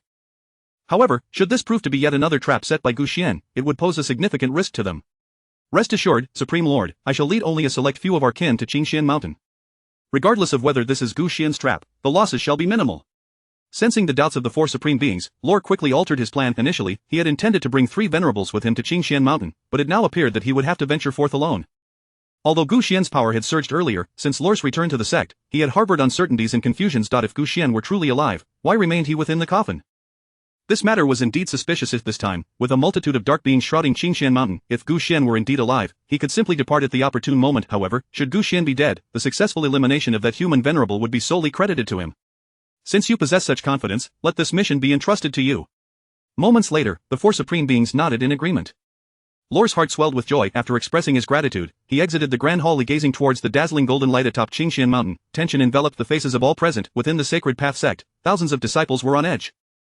In stark contrast, Gu Xian, who lay dormant within his coffin, was filled with resentment. This time, I have truly been led astray by that girl. Recklessly resurrecting a human venerable could yield catastrophic consequences. For reasons unknown, Gu Xian had already begun to sense the oppressive aura emanating from the dark beings. Chen Qingxue's desire to resurrect the human venerable, aside from anything else, would undoubtedly provoke the ire of the several supreme beings within the Dark Forbidden Zone. After all, they could hardly anticipate that Chen Qingxue's intent in resurrecting this venerable was to eliminate him. Rumbling sounds reverberated once more. The golden light erupted forth, as dark shadows descended from the distant horizon like ominous clouds. A chilling aura of murderous intent swept through the air, causing the surrounding void to subtly distort. Countless disciples gazed into the depths of the sky as terrifying dark beings began to descend, instantly heightening their anxiety. Oh no! This must be the consequence of that individual's resurrection, drawing the attention of the Dark Forbidden Zone. We are in serious trouble. If the Dark Forbidden Zone approaches, our mission will surely fail. The disciples exchanged worried glances as they observed the horde of dark beings rapidly approaching, their spiritual energy surging forth. Everyone, remain calm. At that moment, one of the Tianyi realm powerhouses shook his head and bellowed, we have the support of Senior Gu behind us. Even if a multitude of dark beings assails us, they cannot harm us. Upon hearing this, the previously frantic disciples fell silent. Regardless, they understood that a powerful ally stood behind them. Lore hovered in midair, surveying the multitude of dark beings with a cold smile. The faint golden flow of light caught his eye, revealing the seal of the human venerable. Observing the swarm of human disciples launching their assaults against the dark beings, Lore swiftly approached the core of the seal. A searing heat enveloped him, as an intense vitality twisted violently. Halt! The Tianyi realm powerhouse immediately noticed Lore and charged towards him. Seeking death. Lore shot a glare at the man, casually waving his hand, sending the Tianyi realm powerhouse hurtling backward, shattered into pieces. A mere Tianyi realm warrior could not possibly compare to a venerable. Shuiruohai, do you truly believe that upon resurrection, you can protect the human alliance? As Lore's words echoed throughout the chamber, the figure within the golden light abruptly opened its eyes. The terrifying spiritual energy surged forth, and upon witnessing the emergence of that figure, cold intensity flickered in Lore's eyes. Chapter 10. The heart's strength exceeds its capability. Whereas Gu Xian, on the desolate peak of the mountain, golden radiance erupted, as streams of spiritual energy roared like sacred dragons, suppressing the heavens and earth. The formidable horde of dark creatures abruptly ceased their assault. Countless disciples of the human race turned to gaze towards the depths of the mountain's summit, where a seal resided, accompanied by rolling thunder. A middle-aged man clad in golden robes slowly levitated into the air. The moment he opened his eyes, it was as if a deity had descended. Luoer's cold smile revealed his long-held knowledge of this esteemed human figure, who had once conspired with the Dark Forbidden Zone. Seeing him today, the rumors of your seemed far from mere fabrications. To it appeared that this was an opportune moment to forge an alliance with him. Ji Yuxian was currently within the human realm, yet he remained in a deep slumber within his coffin, not revealing himself. Luoer approached Shuiruai, gesturing towards the direction of the sacred Dao sect. Shuiruai turned to look at the sacred Dao sect and roared with fury, his aura erupting like a tempest. If revenge was desired, now was the perfect moment. Luoer spoke softly, yet his eyes glimmered with intense murderous intent. Under Luoer's provocation, Shuiruai's aura surged like a rainbow, resembling a holy dragon fiercely soaring towards the sacred Dao sect. The multitude of dark creatures followed closely behind Luoer, rushing towards the sacred Dao sect. Within the expansive sect, Chen Qingxue gazed at the overwhelming wave of murderous intent descending from the sky, her delicate face paling. Could it be that the ancestors had not slain the enemy yet? The ancestors had clearly issued orders for them to resurrect Shuiruai and deliver a decisive blow, but now, Shuiruai, accompanied by countless dark creatures, loomed over the sect. Why had the ancestors not made a move? At this moment, a bead of cold sweat appeared on Gu Xian's forehead. To be honest, had this been in the past, he might not have regarded someone like Shuiruai with much concern. However, the present was vastly different. With both Shuiruai and Luoer arriving simultaneously, he found himself utterly powerless. After all, they were two esteemed beings. This was clearly inviting disaster. Chen Qingxue, could it be that you are deliberately targeting our ancestors? Gu Xian closed his eyes, resolving that for now, playing dead was his best course of action. Above in the heavens, an immense pressure descended. Within the sacred Dao sect, countless disciples emerged in unison, positioning themselves before the throngs of dark creatures. The overwhelming force surged forth, yet Shuiruai paid little heed to the mass of human disciples before him. Where is Gu Xian? The voice boomed like thunder, shaking the surrounding mountains. He lies within that coffin. Luoer stealthily approached Shuiruai, pointing towards the enormous coffin. A coffin, is he not still alive? Shuiruai furrowed his brow, casting a curious glance at Luoer. Yet, if he remained hidden within the coffin and refused to appear, it must be due to some peculiar circumstance. If you act now, vengeance is assured. A glimmer of murderous intent flashed in Luoer's eyes. Do not even think of approaching the ancestors. The throngs of disciples gathered, all fixated on Shuiruai. Do you seek death? Shuiruai regarded the multitude of human disciples, the blood slaughter sword on his back suddenly soaring into the air. The vast murderous intent erupted forth, the rolling crimson aura, akin to a boundless galaxy, mercilessly suppressed the surrounding creatures. In the grand sect, Chen Qingxue's elegant brows knitted together as she leaped gracefully, propelling herself towards the front of Shuiruai. The blood slaughter sword could only be wielded by an esteemed being, its power immeasurable. Even with Chen Qingxue's cultivation, the pressure from the blood slaughter sword made her heart tremble. Who are you? Shuiruai regarded the frosty, enchanting maiden before him, retracting a measure of his murderous intent. After all, he too was of the human race. Had it not been for his desire to avenge Gu Xian, he would never raise his hand against his own kind. I am Chen Qingxue, the current sect leader of the sacred Dao sect. Should you wish to strike against our ancestors, you must first step over our corpses. Chen Qingxue's delicate brows furrowed, her expression somber. At this moment, she understood that the ancestors had refrained from intervening solely to test them. Since that was the case, she would not allow the ancestors to be disappointed. I do not wish to harm you, yet do not force my hand. Gu Xian, if you are truly alive, then confront me personally. Do not threaten the disciples of the sect. Shuiruai huffed coldly, his gaze directed at the massive coffin. Luoer's expression darkened. However, since Shuiruai had not yet made a move, they would not recklessly act either. Gu Xian slowly opened his eyes, feeling utterly powerless against the external chaos sting. The system detected a threatening choice for the host. Option 1, Emperor's Death Spirit Sword. Option 2, Nether Blood Soul Sword. The Emperor's Death Spirit Sword? The legendary divine weapon that had never descended to the world. Gu Xian gasped in astonishment. Had he not witnessed it with his own eyes, he would scarcely have believed it. The divine weapon pursued by countless formidable beings in the past had manifested here, yet, alas, to obtain this divine weapon, he would have to act personally. Although the might of the Emperor's Death Spirit Sword was more than sufficient to slay a Shuiruai, should it attract the attention of the 4 supreme beings, even a dozen Emperor's Death Spirit Swords would be of no avail. Dog system, remember this. Gu Xian closed his eyes, painfully selecting the Nether Blood Soul Sword. Boom, waves of crimson light surged into the sky, the surrounding void trembled as if quaking. Across the heavens, low growls echoed, as torrents of blood-red energy swept forth. What? At that moment, Luoer's expression changed, gazing at the blood-colored radiance erupting from the coffin ahead, his face turned pale. That overwhelming divine might descended from above. Gu Xian lay within the coffin, observing the Nether Blood Soul Sword before him with a resigned expression. This divine weapon contained a modicum of spiritual energy. Without hesitation, Gu Xian absorbed that energy. Alas, this meager amount of spiritual energy was scarcely enough to fill the gaps between his teeth. Chen Qingxue, the peril facing the sacred Dao sect is of your own making. I cannot assist you in this situation. He could only resign himself to fate. At that moment, witnessing the blood-red luminescence descending from the heavens, Luoer took half a step back.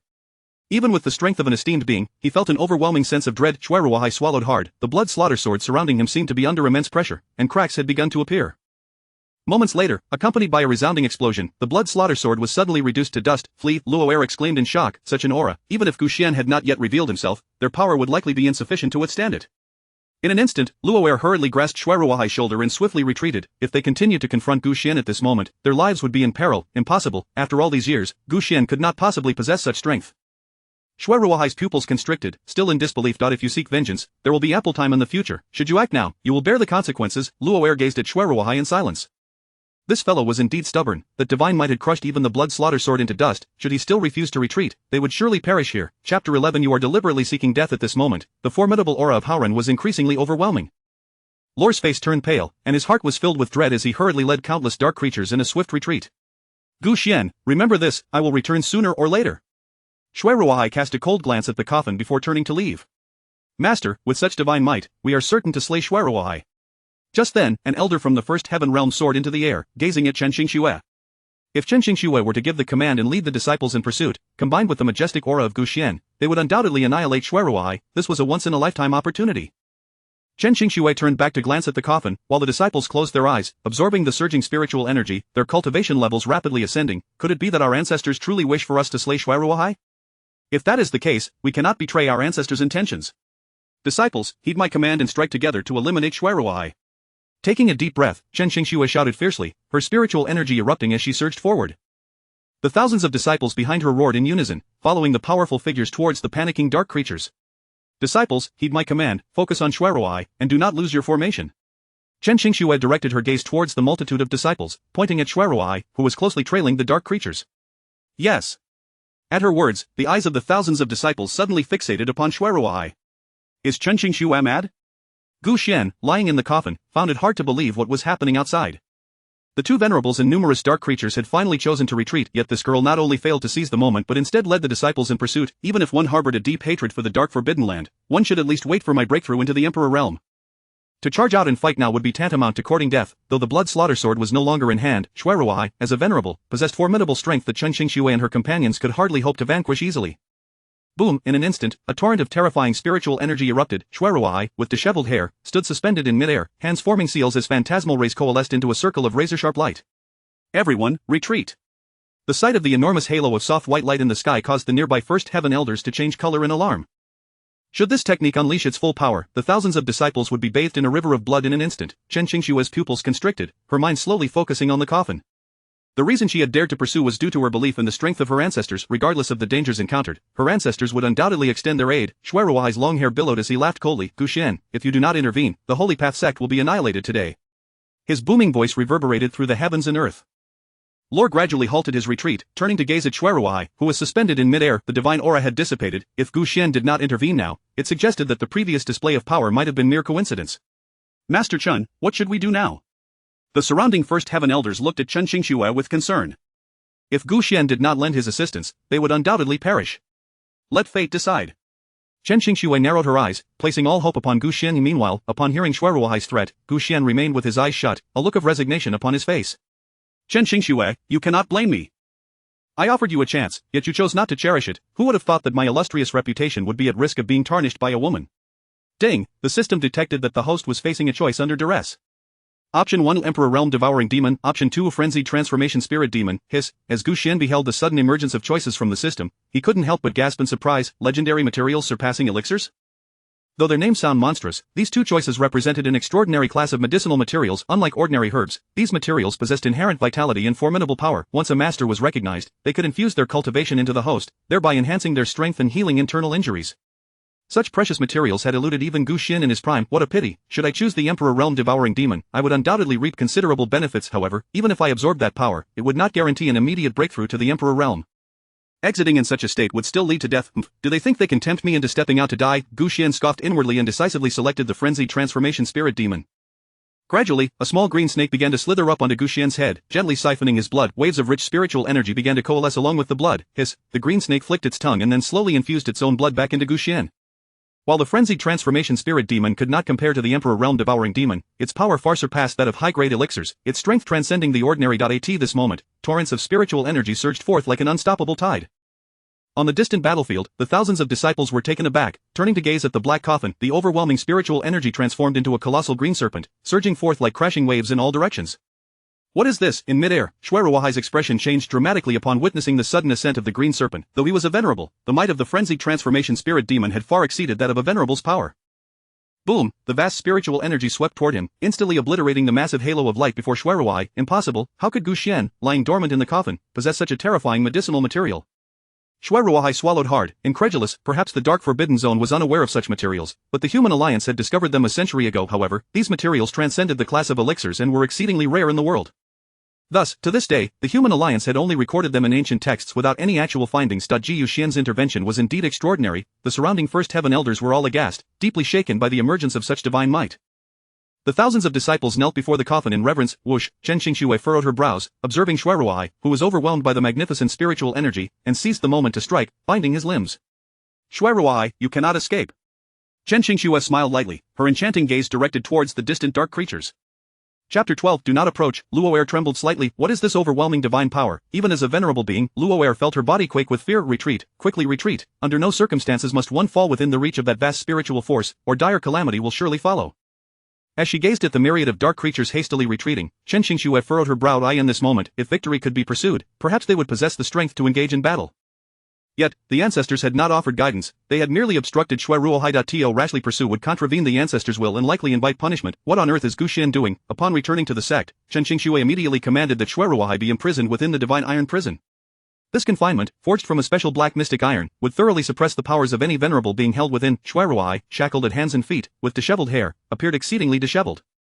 The ancestors' intentions remain unclear, but if you seek revenge against the ancestors, you would do well to abandon that thought. Chen Xingxue cast a disdainful glance at Shuai before turning to leave the dungeon. In the dead of night, under the resplendent starry sky, faint glimmers of light twinkled. Chen Xingxue squinted slightly, her gaze fixed upon a massive coffin. Though she had captured Shuai, did the ancestors not desire to eliminate him? Suddenly, a faint sound emerged from outside the courtyard. Chen Xingxue instinctively looked down to see a small azure snake slowly slithering towards her, gently licking the tip of her shoe. What is this? Chen Xingxue's delicate brows knitted together as she tenderly stroked the small snake's head. Whoosh, in an instant, a surge of spiritual energy erupted from the little snake, darting towards the colossal coffin with a ferocity that startled Chen Xingxue. Is this, observing the direction of the spiritual energy, her fair face registered shock. Could it be that the ancestors have something to convey? Biting her lip, Chen Xingxue lightly touched the ground with her toes and resolutely made her way towards the coffin.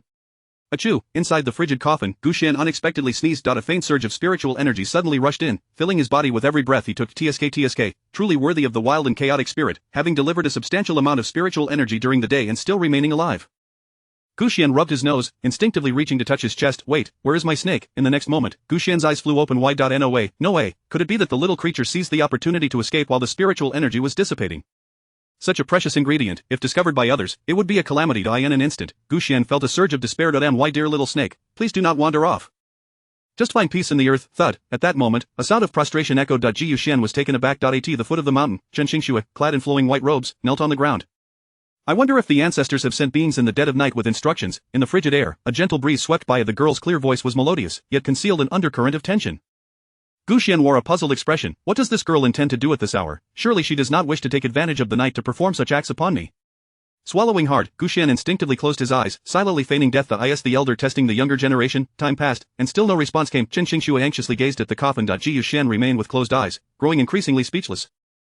I have said nothing. Does this girl intend to obliterate the ancestors? Ding. Detection of the host. Facing choices for a response. Option 1, a reward, a volume of the Imperial Spirit Poem. Option 2, reward, a volume of the Mystic Sovereign Poem. System, are you out of your mind? Gu Xian was momentarily stunned. Even if you wish to deceive me with rewards, at least provide me with something that can enhance my cultivation.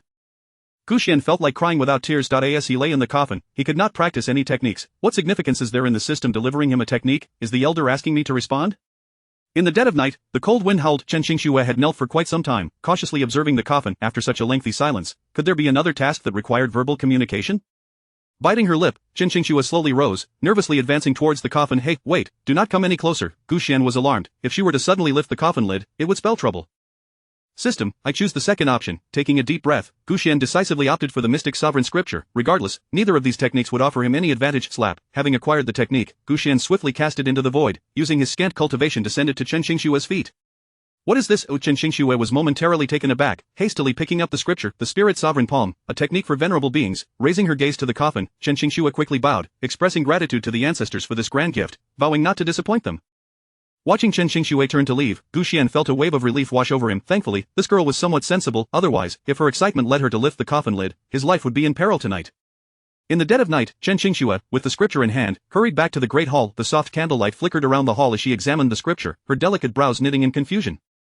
Why would the ancestors bestow such a technique upon her without reason? Could it be that they were hinting at something? The spirit sovereign palm, though not the finest of techniques, still possessed considerable power, as it was indeed a technique for venerable beings. Chen Zongju, are you still awake at such a late hour? At that moment, an elderly man with white hair entered the hall and, noticing Chen Xingshue's serious expression, inquired with curiosity. Is the venerable referring to that individual? Chen Xingxue muttered to herself, and suddenly her eyes brightened as she sprang to her feet. Chen Zongju, are you all right? The white-haired elder was taken aback, gazing at Chen Xingxue in bewilderment. Hurry! Follow me to see Shuiruohai. Chen Xingxue looked at the white-haired elder, firmly patting his shoulder, and strode towards the hall's exit. What purpose could there be in visiting Shuiruohai at such a late hour? The white-haired elder was momentarily stunned but quickly pursued her. The ancestors must have subtly guided this knight to meet Shuiruohai. They must wish to personally eliminate Shuiruohai to avenge past grievances.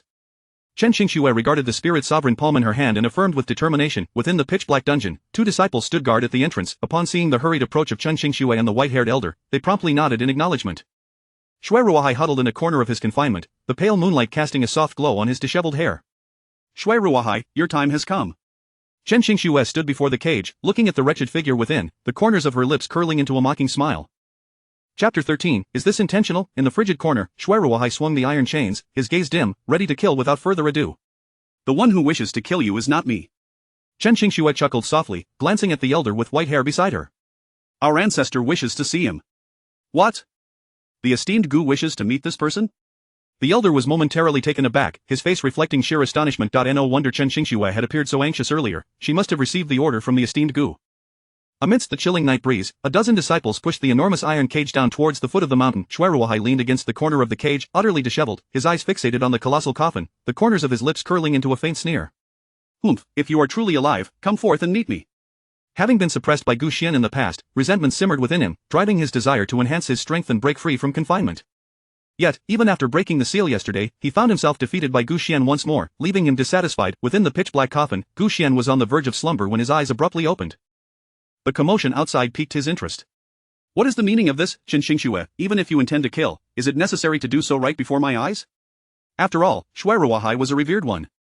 What if he accidentally broke free from his prison? Taking a deep breath, Gu Xian felt a surge of tension. Regardless, this matter holds no relevance to me. If you seek death, do not drag me into it. Ancestor, Shuiruohai has been apprehended. Please make your decision. Chen Xingxue knelt on one knee at the foot of the mountain, her pretty face reflecting a hint of reverence. The surrounding disciples also knelt in unison, the previously noisy atmosphere quieting considerably. You wish for me to decide? Gu Xian was taken aback. When did I become responsible for such a decision? Besides, Shuiruohai is already captured, you could simply kill him directly. Is this not a waste of time? Are you hoping to give him a chance to escape? Surely these individuals are not out of their minds, expecting a dead man to issue commands? Sect leader, could there be some misunderstanding? After a prolonged silence, the dark coffin remained still, causing the elder with white hair to furrow his brow. If Gu Xian truly wished to execute Shuiruohai himself, he should have appeared by now, yet, with the passage of time and no response, it was indeed peculiar. The will of the ancestor is not for us to doubt. Chen Xingxue's beautiful eyes hardened as she shot a glare at the elder. She had knelt at the foot of the mountain for an extended period before receiving Gu Xian's order. Surely, the ancestor's actions were a test of their resolve. Hearing her words, Gu Xian was rendered speechless. Was this woman not blatantly slandering him? Although he had past grievances with Shuiruohai, he now lay in the coffin. The matter concerning Shuiruohai should naturally be resolved by the Holy Dao sect. Entrusting this matter to him was clearly an attempt to complicate his situation. In the frigid iron cage, Shuiruohai shot a piercing glance at the black coffin. Gu Xian, if you are still alive and capable, then come forth and take action. His voice was low and hoarse. Yet, the enormous coffin remained silent. Shuiruohai frowned. What does this fellow mean? Had it been in the past, such provocation would have prompted immediate action.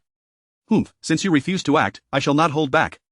A cold smirk appeared on his lips as he gently pressed his chained hands against his toes. A small piece of iron was carefully held between his fingertips. Shuiruohai glanced at Chen Xingxue and the others, ensuring no one was watching, before swiftly crushing the tiny iron piece. Fortunately, during his collusion with the Dark Forbidden Zone, he had obtained a black mysterious core gifted by the Four Supremes. This black mysterious core allowed communication with the Four Supremes. Typically, the Dark Forbidden Zone would not easily reveal it unless in times of great importance. As long as he was outside the barrier, shattering the black mysterious core would summon aid from the Dark Forbidden Zone. This was a law established by the Four Supremes previously, while confined in the depths of the dungeon, surrounded by barriers set by the strong members of the Holy Dao sect. Shuiruohai had not found an opportunity. Now that Gu Xian refused to act, if he could provoke an attack from dark creatures, perhaps he could escape amidst the chaos inside the pitch-black coffin. Gu Xian kept his eyes shut, unwilling to speak.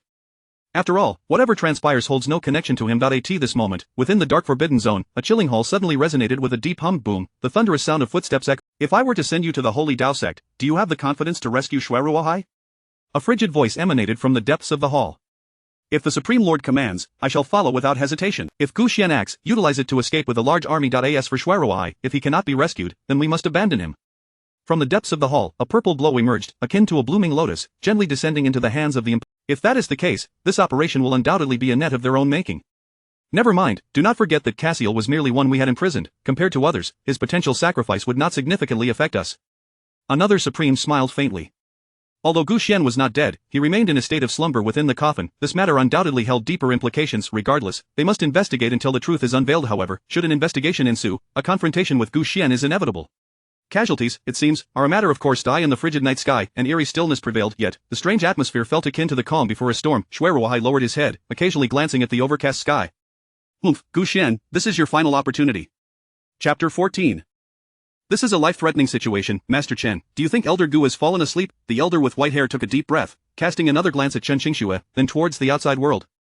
Keeping Xueruohai imprisoned deep within the dungeon, protected by a layer of barrier, should have been reassuring enough. Yet now, with Xueruohai brought outside, despite being confined in an iron cage that suppressed his formidable cultivation, as a revered one, he would inevitably attract attention.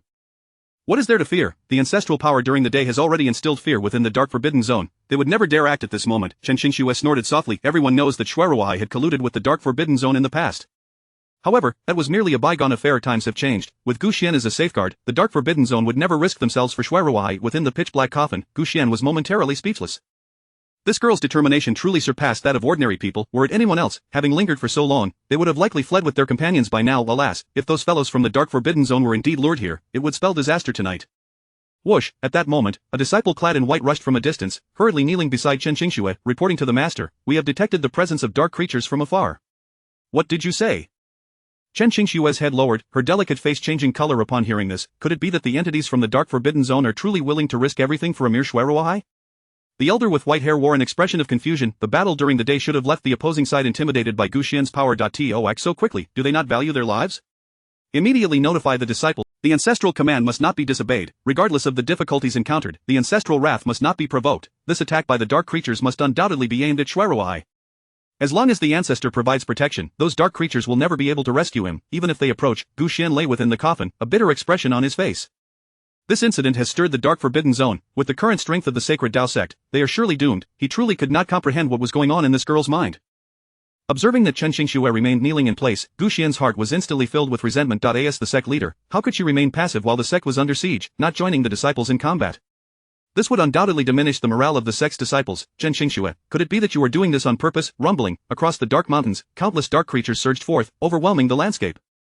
Waves of ominous killing intent approached like terrifying blades, slowly drawing near. Numerous disciples hurried in, feeling immense pressure upon witnessing the dense throngs of dark creatures. Where is the master is still by Xueruohai's side, awaiting Elder Gu's command. At that moment, a disciple hastily approached, cupping his hands respectfully. With so many dark creatures advancing, has the dark forbidden zone truly thrown caution to the wind this time? The elders narrowed their eyes, their spiritual energy swirling around them. The roaring winds of heaven and earth, accompanied by the vast darkness of the night, echoed like the wails of vengeful spirits.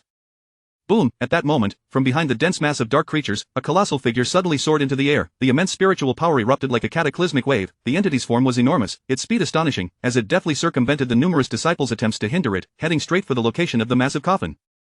Was the target truly Elder Gu? The elders frowned, and the surrounding powerful beings wore expressions of astonishment. Judging by its strength, it was at least a revered one. Yet, even so, for a revered being to attempt to kill Gu Xian would be akin to striking a rock with an egg. Inside the pitch-black coffin, Gu Xian's expression suddenly changed. Good heavens, I have done nothing, and yet this fellow is coming straight for me. Surely not. Is it really my end? Feeling the overwhelming killing intent surging towards him, Gu Xian's heart sank, tears welling up in his eyes. Chen Qingxue knelt on one knee, turning to see the towering Cassiel charging towards her. She swiftly rose, channeling her spiritual power to firmly withstand Cassiel's onslaught. Master Chen, if you have any sense, you should clear out while you can. The dark spiritual energy gradually formed into a gigantic chain. As a revered one, do you comprehend the consequences of being here? Chen Qingxue's slender brows furrowed, her delicate face darkening. Had the ancestor refrained from intervening simply to test her strength? You cannot stop me. Cassiel grinned, his form flickering as he swiftly approached the dark iron cage. Xueruohai, by the command of the Supreme Lord. Xueruohai opened his eyes, a cold glint slowly emerging. Boom! As the prison door swung open, Cassiel shattered the chains binding Xueruohai in a single blow. The chains broke, the cage opened, and Xueruohai's cultivation abruptly surged. In an instant, he shattered the cage, launching himself into the air, yet gradually, his gaze became fixated on the enormous coffin. If Gu Xian were truly alive, he would not allow him to leave so easily. Could it be that he had overthought the situation? Was the overwhelming power from earlier merely coincidental? Shui Ruai, stop dawdling. While Gu Xian has yet to act, you should make your escape. The combined power of the two revered beings meant that Chen Qingxue, with her current cultivation, could not withstand it. Observing the overwhelming killing intent, Chen Qingxue's delicate face slightly paled. With her strength, she could not evade the impending attack. Inside the pitch-black coffin, Gu Xian took a deep breath. To dare obstruct the combined might of two revered beings was tantamount to courting death. Ding! The system detected the host facing a choice for salvation. Option 1, a reward Emperor's Saber. Option 2, reward Blood Abyss Blade. Are you offering me weapons at a time like this? Gu Xian felt momentarily speechless at the rewards presented by the system. With an Imperial-grade weapon, it would indeed be possible to slay the two revered beings. However, should Gu Xian make a move, his cultivation would be exposed. At that point, his life would be forfeit. There was no need to deliberate. The second option was the clear choice. Chapter 15 of The Heart is willing but the strength is lacking. Gu Xian made his choice without the slightest hesitation, opting for the Blood Shin Blade. Although its power did not rival that of the Emperor's Fiend Sword, it at least allowed him to absorb the internal spiritual energy without revealing himself. In truth, the Blood Shin Blade's might was merely perceived as somewhat inferior in Gu Xian's eyes. Yet, once unleashed, the overwhelming spiritual energy it radiated would coalesce into a terrifying behemoth, a torrent of violent energy that even two esteemed masters would find difficult to withstand for a short period. However, it was evident that Gu Xian had not contemplated this aspect. Gazing at the blood-colored blade, whose enigmatic patterns flickered with a crimson glow, he closed his eyes and slowly began to absorb the immense energy. Boom! At that moment, at the icy foot of the mountain, Chen Qingxue's delicate face turned pale, the azure jade sword in her hand trembled slightly. Shui Ruai let out a cold laugh as a black vortex erupted from his palm.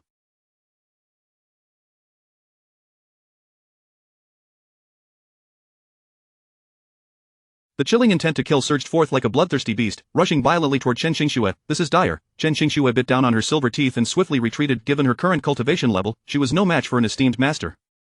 The terrifying black vortex expanded in her beautiful eyes at an incredible speed. Master Chen, this is of your own making. Shui Ruai shrugged, having no intention of harming Amir Jr. Yet, with Gu Xian's fate unknown and Chen Qingxue deliberately obstructing him, he felt quite vexed. Well done, let us depart. Cassiel's eyes were icy as he cast a glance at the distant dark coffin and shot toward the mountain's end. If Gu Xian were truly alive, should he choose to act, both he and Shui Ruai would undoubtedly meet their demise. Shui Ruai cast a deep glance at the black coffin, hesitating. Even now, he could not fathom why Gu Xian had refrained from killing him. If it was not intentional, could it be that he truly perished? Yet, where did that vast power emanate from last time? Countless questions swirled in Shui Ruai's mind. Shui Ruai, what are you still dawdling for? In the dark forest above, Cassiel was taken aback, seeing Shui Ruai remain motionless, and his anger erupted. This fellow, could he have lost his mind? After finally gaining a chance to escape, he refuses to leave, or does he intend to kill Chen Qingxue before fleeing? Gu Xian, if you are truly alive, why do you not reveal yourself to kill me now? Shui Ruai's expression turned frigid as he suddenly shouted. Cassiel's face turned pale upon hearing this. What on earth does he intend to accomplish? Does he truly wish for death? But even in seeking death, he should not drag me down with him. It seems you are indeed dead. Moments later, seeing that the black coffin remained still, a cold smile crept onto Shui Ruai's lips as he shot toward the edge of the coffin. You once suppressed me personally, who would have thought that now you would become a mournful corpse? Shui Ruai laughed heartily, his long hair billowing, his expression slightly twisted. Buzz, suddenly, a deep humming resonated from within the black coffin. Shui Ruai, who had just approached, felt his eyes widen and stopped abruptly. The violent spiritual energy surrounding him gradually subsided. A crimson light began to slowly emerge from the coffin. What? Upon witnessing the searing glow, Shui Ruai's complexion paled further. Boom! In an instant, a blood-colored blade shot skyward without warning. The void under the night sky tore apart, resembling a gigantic eye slowly gazing down upon the earth. Within that blood-red pupil, a colossal blade surged forth, carrying an overwhelming spiritual energy that enveloped Shui Ruai. The Blood Shin Blade, faced with the terrifying intent to kill, Shui Ruai trembled involuntarily, hastily retreating. At the foot of the dark mountain, Chen Qingxue summoned all her strength to barely block Shui Ruai's strike, yet, her internal spiritual energy was nearly depleted, her delicate face pale as she occasionally spat out blood. At that moment, the blood light descending from the night sky caught Chen Qingxue's attention. Ancestors, looking at the astonishing blood-red glow, a hint of joy suddenly flickered across Chen Qingxue's pale face. Hurry! In the distant forest above, Cassiel gazed at the blood shin blade suspended in midair and urgently shouted, such a terrifying intent to kill, how could a mere Shui Ruai withstand it? This fellow truly seeks his own demise. Gu Xian, have you deceived me? Shui Ruai growled, yet his form quickly retreated. Even with his strength, he found it difficult to withstand the blood shin blade's terrifying power. If Gu Xian were to control the blood shin blade with his will, Shui Ruai would be obliterated in an instant. Inside the dark coffin, Gu Xian let out a satisfied belch, feeling the abundant spiritual energy within him, and contentedly closed his eyes. Though it was not an imperial weapon, the spiritual energy was indeed quite ample. If only he could have such a weapon as a daily feast, it would be a delightful affair.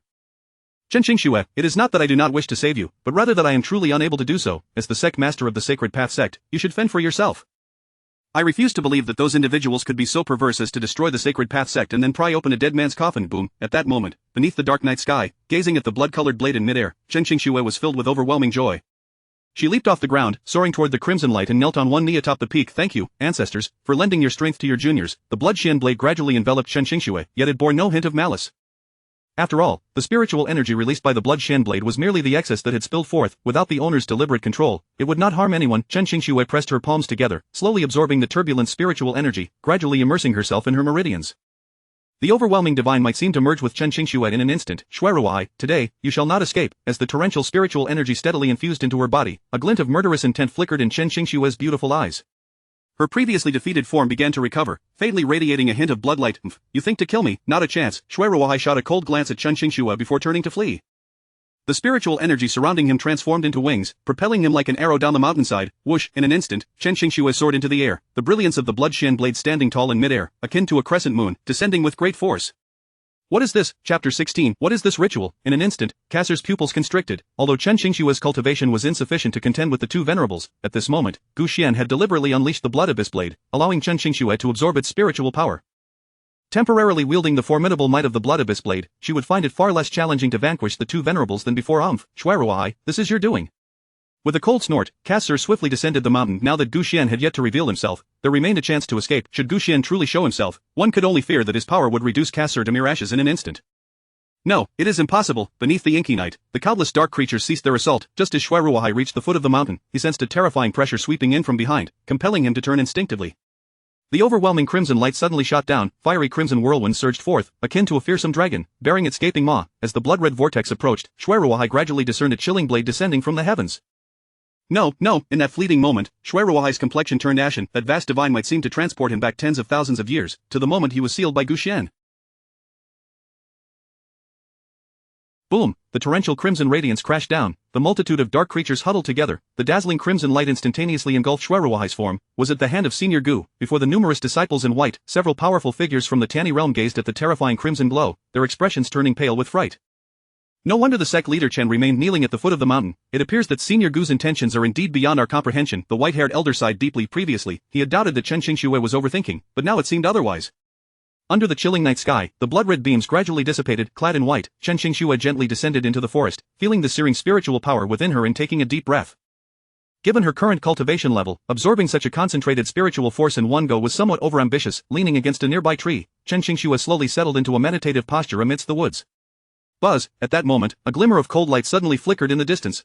Chen Qingxue's beautiful eyes widened in surprise, instinctively gazing into the dark expanse. Although the aura of the blood abyss blade had vanished, it seemed to be. Is that the Icefall Valley? Watching the faint blood-red glow gradually fade into the direction of the Icefall Valley, Chen Qingxue's brows furrowed. No wonder the ancestors released the blood abyss blade to assist us in vanquishing Shuiruai. It turns out the ancestors never regarded Shuiruai as a threat to Chu. In the pitch-black coffin, Gu Xian yawned, instinctively rubbing his nose before rolling over to continue sleeping. Alas, after such a long period of silence, it seems the sacred Dao sect truly has no hope this time. If only you had a shred of conscience, I would continue to feign death. If you had any decency, please refrain from harming a dead man. Chen Qingxue, you brought this upon yourself, always seeking trouble. Now look where that has led you. The unfortunate disciples of the sacred Dao sect will have to accompany you to the grave. Late at night, within the frigid hall, a faint glow began to permeate the air. Numerous elders and powerful figures gathered, their faces alight with joy. The battle that night had ended in a resounding victory. For everyone present, this was undoubtedly cause for great celebration. This victory was largely due to Senior Gu's timely intervention, which saved us from peril. It must be noted that although Senior Gu did not personally appear, the overwhelming power he exhibited was truly astonishing. When discussing Gu Xian, admiration filled the hearts of all. At that moment, a clear sound of footsteps echoed from the front of the hall. A vast spiritual force gradually coalesced in the center of the hall. In an instant, the formerly bustling hall fell into silence. The gazes of the elders and powerful figures turned towards the front of the hall. Esteemed guests, tonight's battle was a triumph, thanks to our ancestors' assistance. However, in truth, the ancestors' intent extends beyond merely dealing with Shuiruai. Chen Qingxue scanned the crowd with her beautiful eyes, her delicate face betraying a hint of gravity. According to ancient texts, a blood spirit ginseng is born in the Icefall Valley every 30,000 years, a herb infused with the essence of heaven and earth. Once consumed, it can rapidly elevate one's cultivation. Today, our ancestors' summon of the blood abyss blade was aimed precisely at the Icefall Valley. Are you suggesting that Senior Gu intentionally guided us to the Icefall Valley to retrieve the blood spirit ginseng? The white-haired elder Luo Hai beside her furrowed his brows and inquired. Precisely. However, the Icefall Valley is not governed by our human alliance. Once the blood spirit ginseng appears, it will undoubtedly attract the attention of the dark forbidden zone. Chen Qingxue nodded, her expression turning worried. Given the current strength of the Sacred Tao sect, we cannot contend with the venerables from the Dark Forbidden Zone. Although the ancestor provided guidance today, it is evident that he has not conveyed all the necessary tasks. Tonight, as we all knelt at the foot of the mountain, I believe the ancestor will provide us with complete instructions tomorrow. Chen Qingxue waved her hand decisively. Since it is Senior Gu's command, we shall brave the flames and water, without hesitation. Luo Hai nodded and immediately clasped his hands in respect. The surrounding crowd echoed their agreement without a hint of dissent. The blood spirit ginseng appears once every 30,000 years, possessing immense power and exorbitant value. It is not surprising that Gu Xian has set his sights on the blood spirit ginseng. At dawn, the sky was clear and cloudless. In the pitch-black coffin, Gu Xian rubbed his eyes. He had paid little heed to last night's battle. However, it seemed the Sacred Tao sect had met its demise. Just as he opened his eyes and sensed the external environment, Gu Xian was suddenly taken aback. What is going on? At the icy foot of the mountain, countless disciples and elders knelt on one knee, resembling statues. What does this mean? Gu Xian was momentarily stunned. How did these individuals survive after the simultaneous onslaught of the two venerables last night? It seems the denizens of the Dark Forbidden Zone possess a modicum of conscience, yet even if you have not perished, is it really necessary to kneel here? Could this be some special ritual? Surely they do not intend to perform a requiem for me, ancestor. All disciples are gathered. Regarding the matter of the Icefall Valley, we humbly request your command. Clad in white, Chen Qingxue knelt on one knee before the disciples, speaking with reverence. Icefall Valley, Gu Xian's brow furrowed. The name seemed vaguely familiar. Sect leader, we have knelt for an entire night. Why have we not yet received any orders? Could it be that Senior Gu has abandoned the blood spirit ginseng? Luo Hai, beside Chen Qingxue, quietly approached and asked curiously. Silence. The ancestors' will is not for us to speculate upon. Chapter 17 is truly beyond salvation. Chen Qingxue cast a fierce glare at Luo Hai. Last night, she had knelt for a considerable time at the foot of the mountain, awaiting the will of her ancestors. Thus, no matter how long she might kneel today, she would never doubt her forebears. Gu Xian was momentarily taken aback. He seemed to recall something about the blood spirit ginseng. It was said to be an exquisite herb that grew once every 30,000 years, appearing solely in the Icefall Valley. The blood spirit ginseng itself possessed an exceptionally rich spiritual energy, and it was rumored that those who could resonate with it could receive tremendous benefits. Such a treasured item would invariably attract the envy of various factions upon its appearance. Yet here I lie in a coffin. Even if the blood spirit ginseng were to manifest, how could I possibly obtain it? Moreover, once the blood spirit ginseng appeared, the denizens of the Dark Forbidden Zone would undoubtedly spring into action. This girl, Chen Qingxue, truly has no fear of death. Ding. The system detected that the host is faced with a choice to manifest. Reward 1, a volume of the Sacred Tao Scroll. Reward 2, a volume of the Profound Cultivation Sutra, the Sacred Tao Scroll. Gu Xian was momentarily stunned by the reward suddenly presented by the system. The Sacred Tao Scroll was a priceless treasure. It was said that if one comprehended its contents, they could absorb surrounding spiritual energy at an astonishing speed and control everything within a radius of millions of miles for a brief period. However, while the Sacred Tao Scroll was indeed precious, its effectiveness depended on the user's cultivation level. Given Gu Xian's current strength, even if he obtained the Sacred Tao Scroll, it would be exceedingly difficult to manipulate those formidable system. Offering me such a treasure would only result in a waste. Do you genuinely believe I would be tempted to manifest for this? What a fanciful thought, Gu Xian sneered, decisively opting for the Profound Cultivation Sutra. Although it was not as precious as the Sacred Tao Scroll, the Profound Cultivation Sutra could still manipulate the space within a radius of tens of thousands of miles. Though the duration may be short, even the smallest fly still constitutes flesh. One should not refuse a gift to gazing at the blue scroll. Gu Xian took a deep breath and swiftly comprehended its relatively uncomplicated content. At that moment, recalling the events of the previous day, Cassiel felt a lingering anger. It was all due to that useless Shueruai, who had chosen to seek death at a critical moment. Otherwise, he would not have faced the ire of the four great sovereigns yesterday. Although the four great sovereigns had previously advised him to avoid risking his life upon his departure, not a single one of the dark beings he had brought back returned alive, including Shueruai's corpse, which had vanished without a trace. In the end, he was the only one who returned intact to the Dark Forbidden Zone, naturally inciting the displeasure of the four great sovereigns. Lord Cassiel, the sovereign has commanded that you immediately take Lord Black King to the Icefall. Upon hearing this, Cassiel immediately spat out a mouthful of water. What is this? I nearly lost my life yesterday, and now they want me to take action again. It seems my life holds no value at all in the eyes of the sovereign. With a resigned sigh, Cassiel waved his hand. I understand, you may leave. Yes. The dark being nodded and turned to exit the chamber. Cassiel set down his teacup, gazing into the dark room, feeling somewhat helpless. Fortunately, the Icefall Valley was relatively distant from the Human Alliance and did not fall under its jurisdiction. Since Gu Xian was not dead and had lost none of his strength, he likely would not be interested in the blood spirit ginseng. This expedition to the Icefall Valley should not encounter trouble. However, the Red Profound Ghost King could prove to be a challenge. The cold morning breeze swept through upon the vast mountain range. The vegetation stirred slightly, emitting a hint of peculiar waves. Chen Qingxue furrowed her brows, feeling a subtle tension within. Master Chen, aside from the blood spirit ginseng, the Icefall Valley is still under the suppression of the Red Profound Ghost King. Do you think Senior Gu intends for us to slay the Red Profound Ghost King this time? Luo Hai frowned, suddenly recalling the Red Profound Ghost King, who had been suppressed by the several sovereigns of the Dark Forbidden Zone in years past. The Red Profound Ghost King was immensely powerful, and given that he had been subdued by the Dark Forbidden Zone, he had never favored any particular faction. The ancestors had never borne a grudge against him. How could they issue such an order? Chen Xingxue snorted softly. The Red Profound Ghost King was at least a top-tier sovereign, already formidable at the sovereign level. Even Shuiruai could not contend with one-third of his might. Such a terrifying individual would be difficult to confront, even if the entire strength of the sacred Dao sect's disciples were summoned. Whoosh, at that moment, a sudden humming emanated from the black coffin ahead. Instantly, the gazes of all the disciples were drawn to the black coffin. Chen Xingxue's brows knitted together, as the surrounding void seemed to tremble slightly inside the pitch-black coffin. Gu Xian had his eyes closed but could perceive everything happening outside through the Profound Cultivation Sutra. With a flick of his fingers, he could manipulate the surrounding void at will. Although he could not exit, it seemed he could quietly warn Chen Xingxue through this method. Should this girl act impulsively and attract the denizens of the Dark Forbidden Zone, it would truly be perilous. Buzz, amid the faint humming, Chen Xingxue's delicate brows furrowed. The void around her trembled slightly. It was the ancestors. The ancestors have issued a command. Buzz, buzz, buzz. In an instant, a series of humming sounds resounded. Gu Xian's brow furrowed as he gestured for Chen Xingxue to return to the sect. The ancestors commanded, all of us must head to the Icefall Valley together to retrieve the blood spirit ginseng.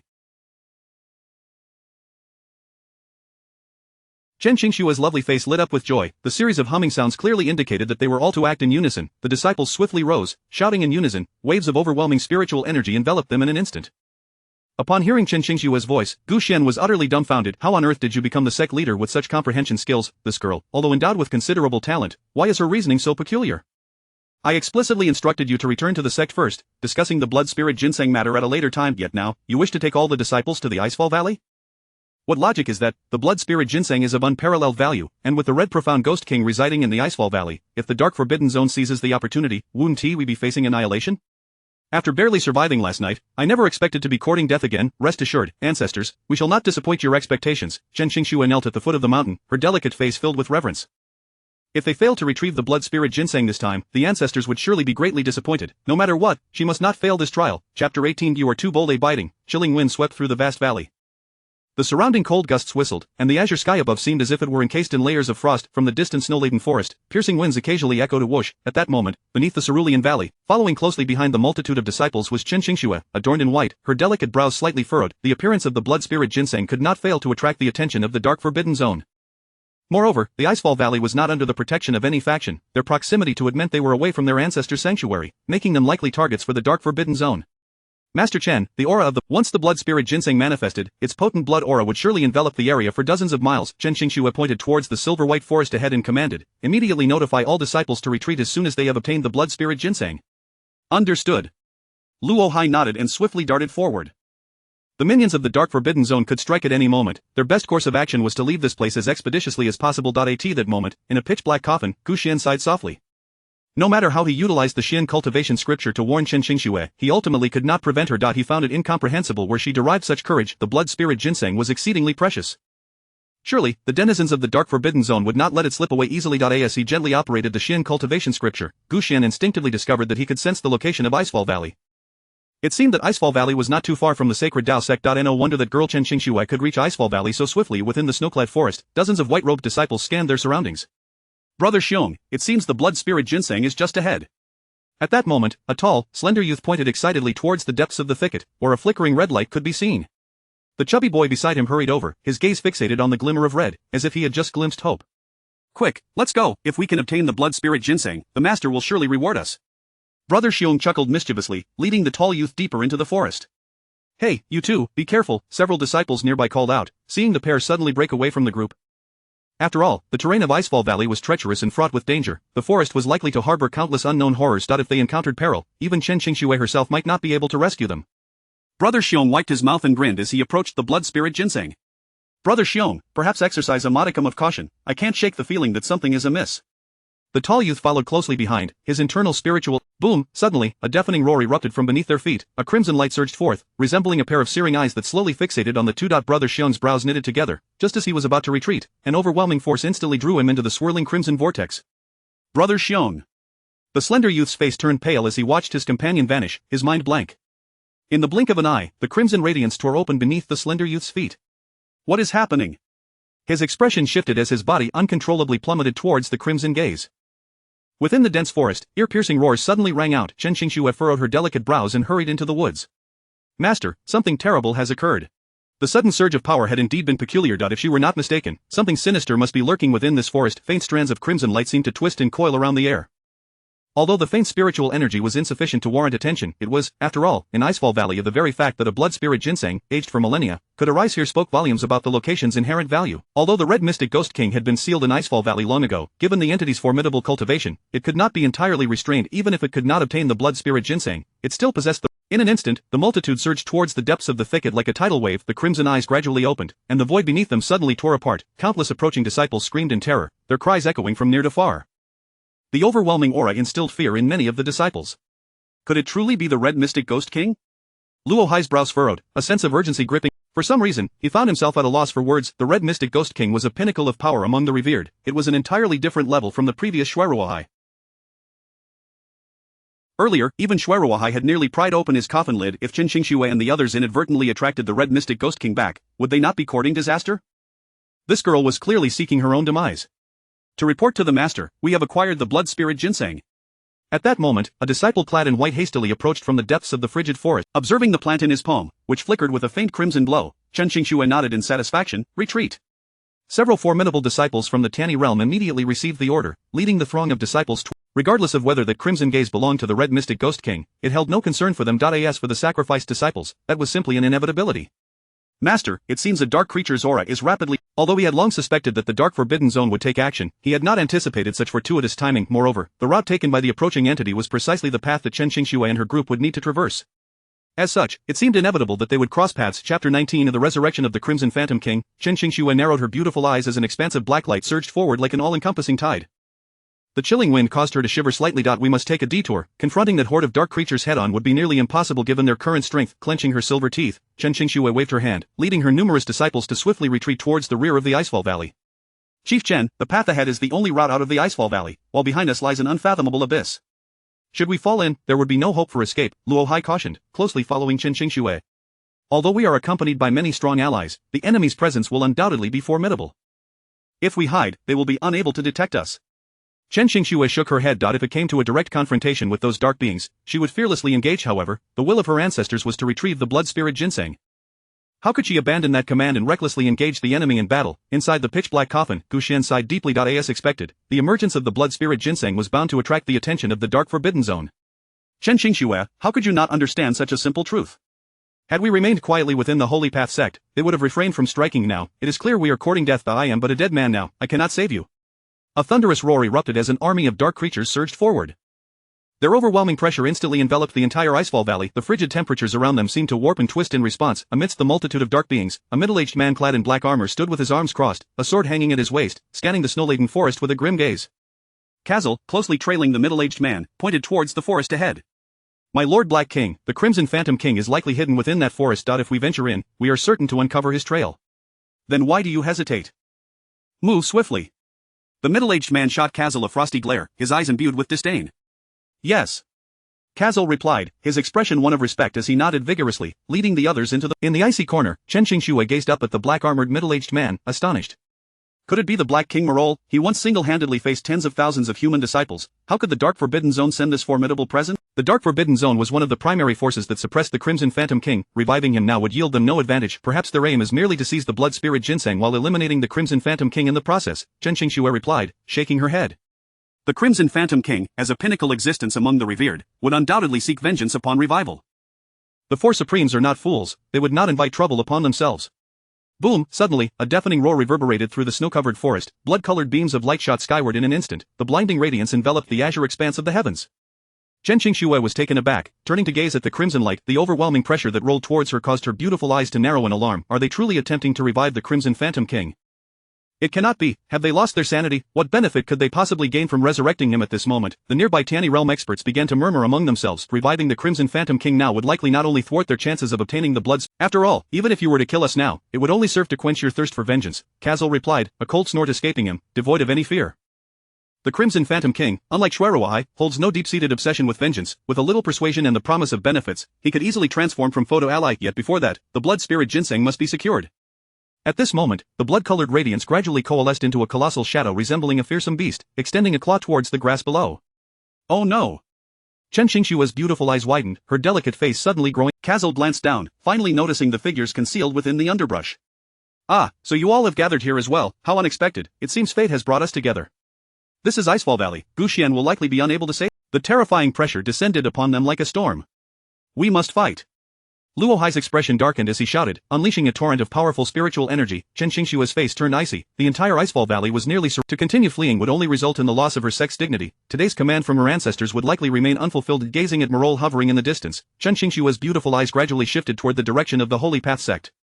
Ancestors, if you can hear the call of your descendant, I implore you to lend your strength to save the disciples. I am willing to bear all suffering alone. Kill. Kazal sneered, gesturing grandly as countless dark creatures surged downward. Onward. Faced with the overwhelming intent to kill, several Tianyi realm experts acted without hesitation, their terrifying power shaking them to their core. Inside the pitch-black coffin, Gu Xian closed his eyes, feeling a tinge of regret. At such a critical moment, his strength would be of little significance even if he intervened. Fortunately, the time spent in the Xin cultivation could still be sustained for a while longer. Otherwise, he would be unable to grasp the situation in Icefall Valley at all. Ding, the system detected that the host faced a choice to intervene and save others. Reward 1:1 Lingxi pill. Reward 2, a complete set of Hunyuan sword techniques. At that moment, the sudden rewards from the system left Gu Xian momentarily stunned. Chapter 20. Where is the cultivation technique? The value of the Lingxi Dan is exceedingly precious. Should Gu Xian consume it at this moment, he would undoubtedly be able to vanquish the Hongxian Ghost King in a single stroke. Yet, to contend against the four supreme beings, a monumental price must still be paid. Merely a single Lingxi Dan, and they think to entice me into appearing, Gu Xian scoffed, for no matter how valuable the Lingxi Dan might be, it is ultimately just that, nothing more. Once I reveal myself and expose my strength, the creatures of the Dark Forbidden Zone will undoubtedly launch a frenzied assault, leading to my certain demise. Taking a deep breath, Gu Xian resolutely chose the Hunyuan sword. This technique, though formidable among the ranks of the powerful, seemed of little utility to him at present. How can I grow stronger merely by possessing this technique? What purpose does it serve me? Gazing at the sword technique in his hands, Gu Xian felt an overwhelming sense of despair. Boom! At that moment, a series of thunderous roars emanated from the direction of Icefall Valley. Faced with the relentless onslaught of countless dark creatures, several Tianyi realm experts began to retreat slowly. Castle's face contorted with rage as dark energy surged violently from his hands. Step aside. Luo Hai's expression changed in alarm, instinctively positioning himself before the others. As a respected figure, Castle's power was indeed terrifying. When such a fearsome attack materialized, any Tianyi realm expert would find it exceedingly difficult to withstand. Elder Luo. The Tianyi realm experts gasped in shock. Beneath the shroud of black light, Luo Hai coughed up blood, collapsing to the ground. The group fixed their eyes on the pale-faced Luo Hai, silently lamenting their predicament. They were at a disadvantage, with the remaining two respected figures yet to make their move. Should the other two choose to attack simultaneously, their fates would be all but sealed. Chen Qingxue gripped her azure jade sword, her gaze fixed on the crimson light above, feeling a surge of anxiety. Compared to the dark creatures, the Hongxian Ghost King was the true terror. If he were to strike, he would surely sweep through them like a tempest. Chen Qingxue did not fear death, yet the numerous disciples around her were the future hope of the sacred Dao sect. Should they perish alongside her today, how could she ever face the departed elders in the future? Icefall Valley does not belong solely to your human alliance. Should I kill you here, Gu Xian would remain none the wiser. Castle sneered, his figure darting forward, enveloping everyone in a dark aura. Prepare to meet your end. In an instant, an overwhelming intent to kill surged forth, assaulting the hearts and minds of all present. Chen Qingxue furrowed her brow. The strength of their adversary was clearly aimed at shattering their will before delivering the fatal blow. Such a vicious tactic. Gritting her teeth, Chen Qingxue advanced resolutely. The countless disciples surrounding her, witnessing her movement, clenched their fists tightly. At this juncture, unity was their only path to victory. Within the pitch-black coffin, sensing the commotion in Icefall Valley, Gu Xian inhaled sharply. Indeed, if that girl Chen Qingxue were to perish, he too would find himself in jeopardy. What if the creatures from the Dark Forbidden Zone truly harbored a penchant for prying open the coffin? That would be most troublesome. Gazing at the Hunyuan sword technique in his hands, a glimmer of determination flashed in Gu Xian's eyes. This technique possessed boundless power. If Chen Qingxue could grasp it swiftly, she would undoubtedly lead her disciples to evade the encirclement and escape Icefall Valley.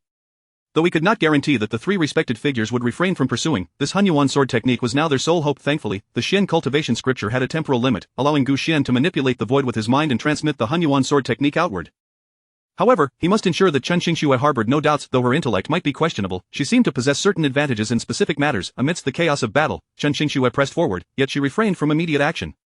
Castle's attack was incredibly formidable. Should Chen Qingxue strike hastily, success was not guaranteed and could even jeopardize the other disciples. As the sect leader, should she fall, her disciples would surely suffer dire consequences.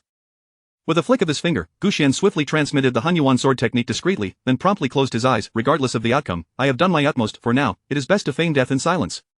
Buzz, at that moment, the air above Chen Qingxue quivered slightly, and an ancient technique slowly descended. Is this the Hunyuan sword technique? Chen Qingxue raised her hand to catch the technique, her beautiful eyes widening in astonishment at the name inscribed upon it. Could it be a gift from her ancestors? Now, aside from Gu Xian, she could scarcely conceive of anyone else capable of saving them. Mastering this technique would surely lead to their salvation. In an instant, Chen Qingxue swiftly opened the technique, eagerly absorbing its contents. In midair, the crimson light quivered slightly. The Hongxian Ghost King's gaze gradually settled on Chen Qingxue. The girl had clearly intended to take action just moments ago, so why was she now engrossed in cultivating a technique?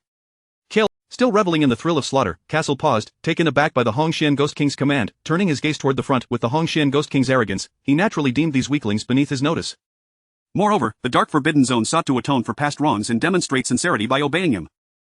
Sect leader Chen, on the brink of death, do you still wish to struggle? Castle sneered coldly, his hand suddenly enveloping a chilling black light that descended upon Chen Qingxue. At this point, the disciples of the sacred Dao sect had nearly become fish in a barrel. Once Castle made his move, they would all be served up as a meal.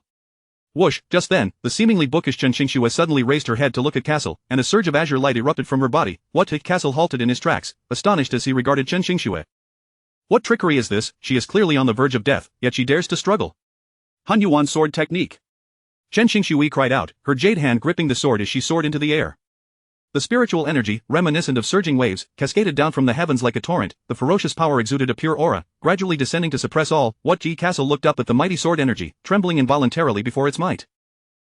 A bunch of worthless fools, the Hongxian Ghost King growled in fury, suddenly launching himself forward. The overwhelming crimson light began to envelop Chen Qingxue. Castle swallowed hard. The power Chen Qingxue had just unleashed was almost on par with that of a peak. How could this be possible? Chapter 21 of the Three Heroes Battle the Enchantress. The essence of the Hunyuan sword technique lies in the ultimate source of the Tao. What constitutes the most formidable power? The limit itself embodies the pinnacle of strength. The Hunyuan sword technique channels the entirety of one's spiritual energy and Taoist resonance, merging them into the very essence of the Tao. When a sword is unleashed, it not only activates all manifest or latent Taoist resonances within oneself but also draws upon the Tao's essence to gather spiritual resonance from a vast expanse of tens of thousands of miles for one's own use. It can be asserted that each strike from Chen Qingxue, utilizing the Hunyuan sword technique, reaches the utmost limit of power that her current realm can command. Naturally gifted and of extraordinary aptitude, Chen Qingxue, despite being at the pinnacle of the venerable realm, already gazes longingly at the transcendent sovereign realm above.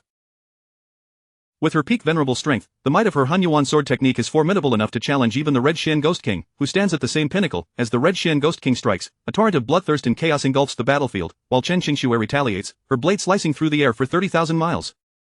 In just a brief exchange, the icy forest within a radius of hundreds of miles lies utterly ravaged. Members of the Holy Dao sect and the demonic army have long retreated to a safe distance, gazing in awe at the fierce confrontation, swallowing their breaths in trepidation. Could the power of the sect master truly be this terrifying? Elder Luo Hai, supported by members of the Holy Dao sect, gazes blankly at the distant clash, momentarily forgetting his own pain. Hey, Elder Luo, did you see that? It seems a beam of spiritual light descended from the heavens and enveloped the sect master, granting him such overwhelming might. The Shura sect master approaches Luo Hai hesitantly, his tone laden with uncertainty. I believe I saw it too. I thought it was an illusion, but it seems you witnessed it as well. Elder Luo Hai turns in surprise, locking eyes with the Shura sect master, who wears a face of doubt. Did you discern the origin of that spiritual light? Elder Luo Hai It undoubtedly came from the Holy Dao sect, the Tianjian sect master interjects, his expression grave yet laced with hidden joy. Could it be the ancestor? Luo Hai gasps in astonishment, a tremor coursing through him. It seems we were correct. The ancestor's intention to summon us to seek the blood spirit ginseng was merely a facade, as the true objective was the Red Xian Ghost King. Indeed, the Red Xian Ghost King has long harbored enmity toward the dark beings. We, as the righteous path, believe that even if he did not ally with us, he would not conspire with the dark creatures. However, today reveals that he is merely a self-serving individual, ultimately a creature of a different path. Initially, we posed no threat to him, but now it appears he is a significant hidden danger. It's fortunate that the ancestor has unveiled this. Had we remained ignorant, we might have faced a stealthy assault from the Red Xian Ghost King during our battle against the dark beings, and the peak venerable strength could have led us to utter defeat. The ancestor truly possesses foresight. He deceived the Red Xian Ghost King into believing victory was assured, only to suddenly bestow a secret treasure upon the sect master to counter him. Today's battle is destined for triumph. Moreover, it seems the movements of the dark beings are also part of the ancestor's intricate plan. Do you suppose the ancestor left behind a secret treasure specifically designed to combat the dark beings for the sect master? The various leaders and elders of the righteous path congregate, speculating together, and in stark contrast to the righteous alliance's spirited admiration, the atmosphere among the dark beings is palpably tense.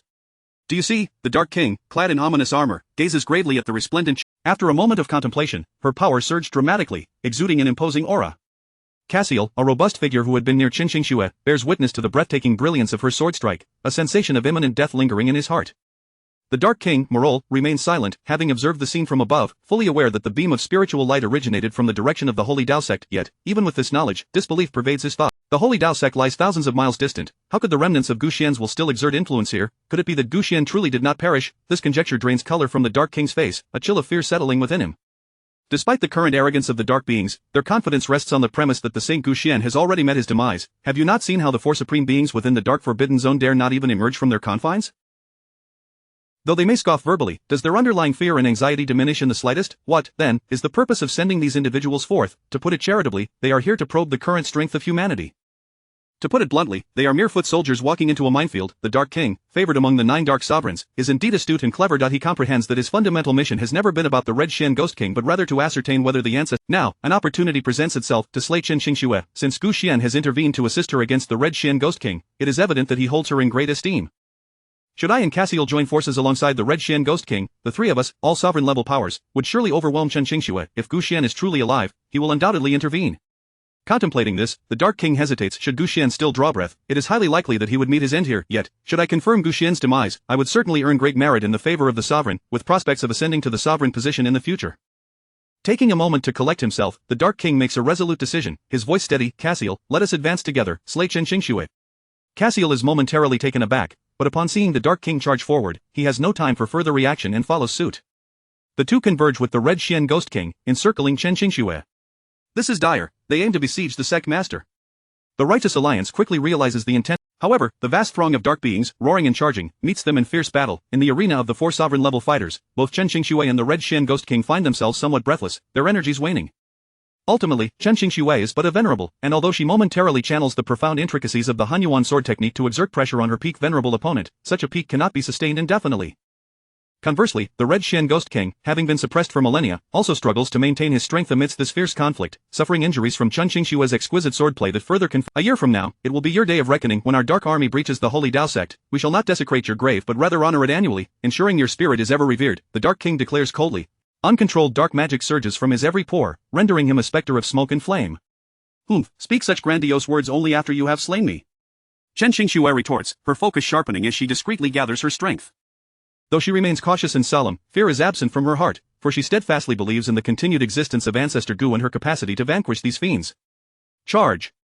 A command rings out, and the previously subdued a torrent of bloodthirsty ghostly energy envelopes the skies, instilling fear in the hearts of all the following suit. The Dark King and Cassiel unleash their combined might, dark magic coils and rides like a dragon, as winds howl and the heavens tremble. Chen Xingxue hastily counters with the Hunyuan sword technique, facing 3 opponents alone, caught in a perilous and precarious situation. Chapter 22. A sword comes from the west. It is indeed true that Chen Xingxue possesses extraordinary talent. Though her cultivation barely ranks 3rd among the 4, she consistently utilizes the Hunyuan sword technique to illuminate critical moments, instinctively discovering the vulnerabilities in the trio's joint assault, transforming peril into safety. Among those besieging Chen Xingxue, the Red Xian Ghost King stands as the most formidable, followed closely by the Black King, who is subtly superior to Chen Xingxue. Although they maintain their advantage over her, the trio grows increasingly alarmed as the battle progresses. Despite her disheveled state, Chen Xingxue remains unflustered amidst their onslaught. As time passes, she becomes progressively more composed in repelling their attacks. What defines a genius? Insight, talent? Neither. A true genius is one who survives countless battles. It is the individual who can turn misfortune into fortune, drawing strength from adversity, who is the genuine prodigy. The Red Xian Ghost King remains unfazed, but the Black King senses an imminent threat. He envisions another Gu Xian. 3,000 years ago, Gu Xian too was once weak, but during his ascent, the 10 Supremes recognized his exceptional gifts and the fortune that accompanied him. Yet, what was the outcome? Countless ambushes were evaded by Gu Xian. Ultimately, he grew stronger with each encounter, transcending to an exalted state, becoming a saint. In contrast, he vanquished 6 Supremes and sealed the remaining 4 in the abyss of darkness. Chen Xingxue must be eliminated today, otherwise, she will become a formidable adversary in my abyss of darkness. The Black King resolves this in his heart, signaling to Cassar, who comprehends the command and slams his chest with boom. The tremor of his heartbeat reverberates like thunder, and a surge of dark energy erupts from Cassar's robust frame, which he inhales through his mouth and nostrils like an inflated balloon. Cassar's physique swells to towering heights. Without hesitation, his enormous hand clenches into a fist, imbued with fierce and violent demonic energy, and strikes towards Chen Xingxue. This is an ultimate technique developed by Cassar, inspired by an ancient, fragmented scroll that manipulates the heavens and earth. His fist slices through the air, igniting layers of blazing flames, resembling a cataclysmic meteor, capable of obliterating the world. Chen Xingxue furrows her delicate brows, her expression just a little more, just a fraction more. In the prior battle that had nearly drained her to her limits, Chen Xingxue distinctly felt her long stagnant cultivation beginning to experience subtle growth. Just a little more, she sensed, and she could break through to the upper tier of the esteemed realm. She could become a true pinnacle master, just a fraction away. Faced with the overwhelming strike from the demonic master Cassar, if she were at the peak of her powers, she would undoubtedly withstand it. But in her current state, exhausted and drained, she harbors no confidence. Just as despair begins to engulf her, she suddenly feels the Hunyuan sword technique scroll tightly gripped in her hand, and clarity washes over her. This is the trial of the ancestor, as well as his expectation of me. I cannot concede so easily. Hun Yuan sword technique, the myriad impurities converge, returning to the source of the Tao. Chen Qingxue channels all remaining spiritual energy within her, invoking the Hun Yuan sword technique, surrounding spiritual energy, whether from mountains, rivers, or the essence of flora and fauna, all contribute to her sword, amplifying its source of Tao. The source of Tao surges within her grasp, spiritual brilliance radiating forth, akin to a resplendent sun, awe-inspiring and impossible to scrutinize. Such power overwhelms Chen Qingxue, challenging her control as she meets the annihilating fist of the Dark Master Cassir. Boom! A colossal mushroom cloud rises within the Icefall Valley. The tumultuous shockwaves send countless combatants from both the Righteous Alliance and the dark creatures flying. Those at the Celestial One realm manage to stabilize themselves amidst the tempest, while those below are rendered helpless, like withered straw in a tempest, drifting aimlessly. The ear-splitting roar and surging waves are followed by an eerie silence. At the epicenter of the clash between Chen Qingxue and Cassir, a zone of life appears to have formed, enveloped in profound stillness. The Black King and the Red Shin Ghost King swiftly descend upon the battlefield, eager to ascertain the outcome of the conflict. The first sight that greets them is Cassir's massive form, now restored yet ghastly to behold. His right fist, from elbow to wrist, has been cleaved in twain, his body lacerated with countless sword wounds, black demonic blood oozing profusely, barely clinging to life. Not far away, an exquisite beauty kneels half-crouched, propping herself with her sword, her snow-white garments stained with blood, her trembling right hand gripping the sword, with her palm torn and bleeding like a stream. Evidently, despite her disheveled state, in that previous clash, Chen Qingxue had gained the upper hand, a genius indeed, an unparalleled prodigy, albeit born in an unfortunate era. Observing the resolute glimmer in Chen Qingxue's eyes fixed upon him, the Black King cannot help but express heartfelt admiration and reverence. Had she been born 3,000 years ago, even if she did not attain sainthood, she would undoubtedly have become a supreme. Alas, she is a victim of timing. Now, it is time for you to die. Though filled with admiration, his allegiance prevails. The Black King slowly approaches Chen Qingxue, his hand charged with dark energy raised, coldly inquiring, "Do you have any final words?" Chen Qingxue, having lost much of her strength, can only muster the effort to lift her head, conveying her fury and unwillingness. Meanwhile, on the other side, Gu Xian is abruptly jolted from his serene slumber. In the coffin, Gu Xian was blissfully dreaming when he suddenly felt a violent tremor, awakening him instantly. What the hell? What is happening? An earthquake. Upon awakening, Gu Xian instinctively attempts to flee, only to collide with the coffin lid, shaking off the remnants of his drowsiness. Damn, it must be that Chen Qingxue causing trouble again. For reasons unknown, this thought flashes through Gu Xian's mind. In an instant, Gu Xian activates the Xian Cultivation Sutra, seizing control of the space, extending his consciousness to the battlefield in the Icefall Valley. What? How is it that in such a short time, things have turned so dire? Indeed, a woman who loves to stir up trouble is always a source of concern. As Gu Xian extends his awareness, he sees Chen Qingxue, bloodied and weakened, poised on the brink of death. Does he wish to save her? Of course, not only is she the leader of the Holy Path sect and the heir of his former self, but merely her exquisite beauty would ignite the desire to rescue her.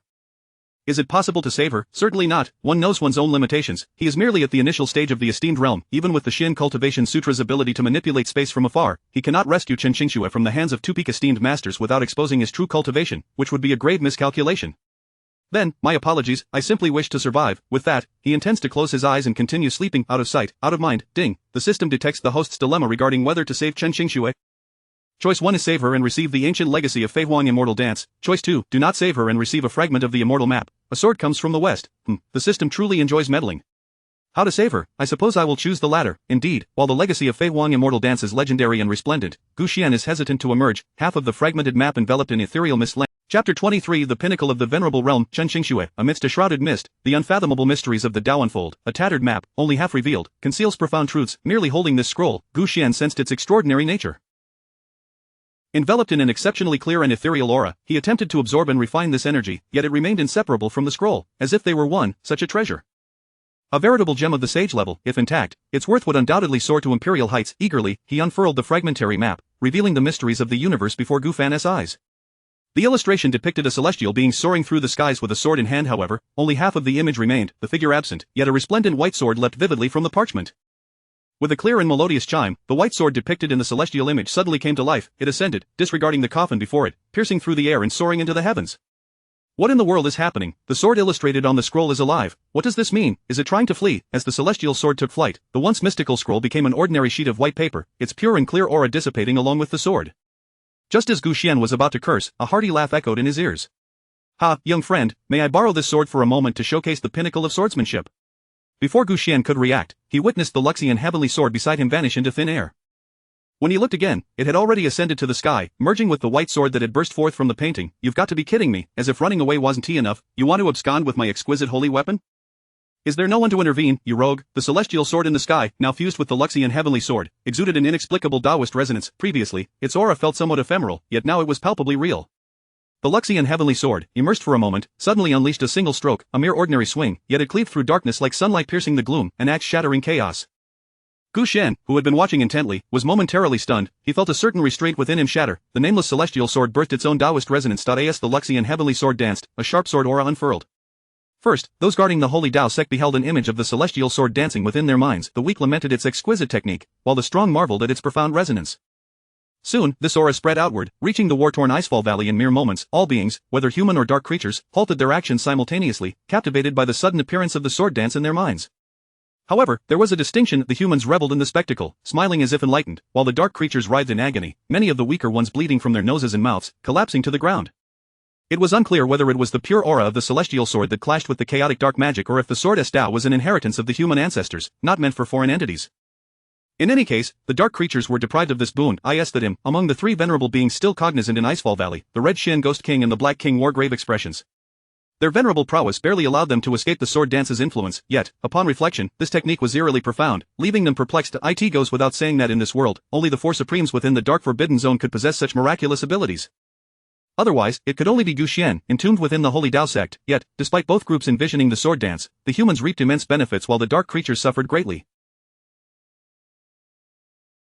There was no need for guessing. It was undoubtedly the handiwork of the human sage, Gu Xian. The Black King and the Red Shin Ghost King gazed at Chen Qingxue, who was already seated on the ground, unguarded and immersed in the experience of the celestial sword's Dao, caught in a dilemma.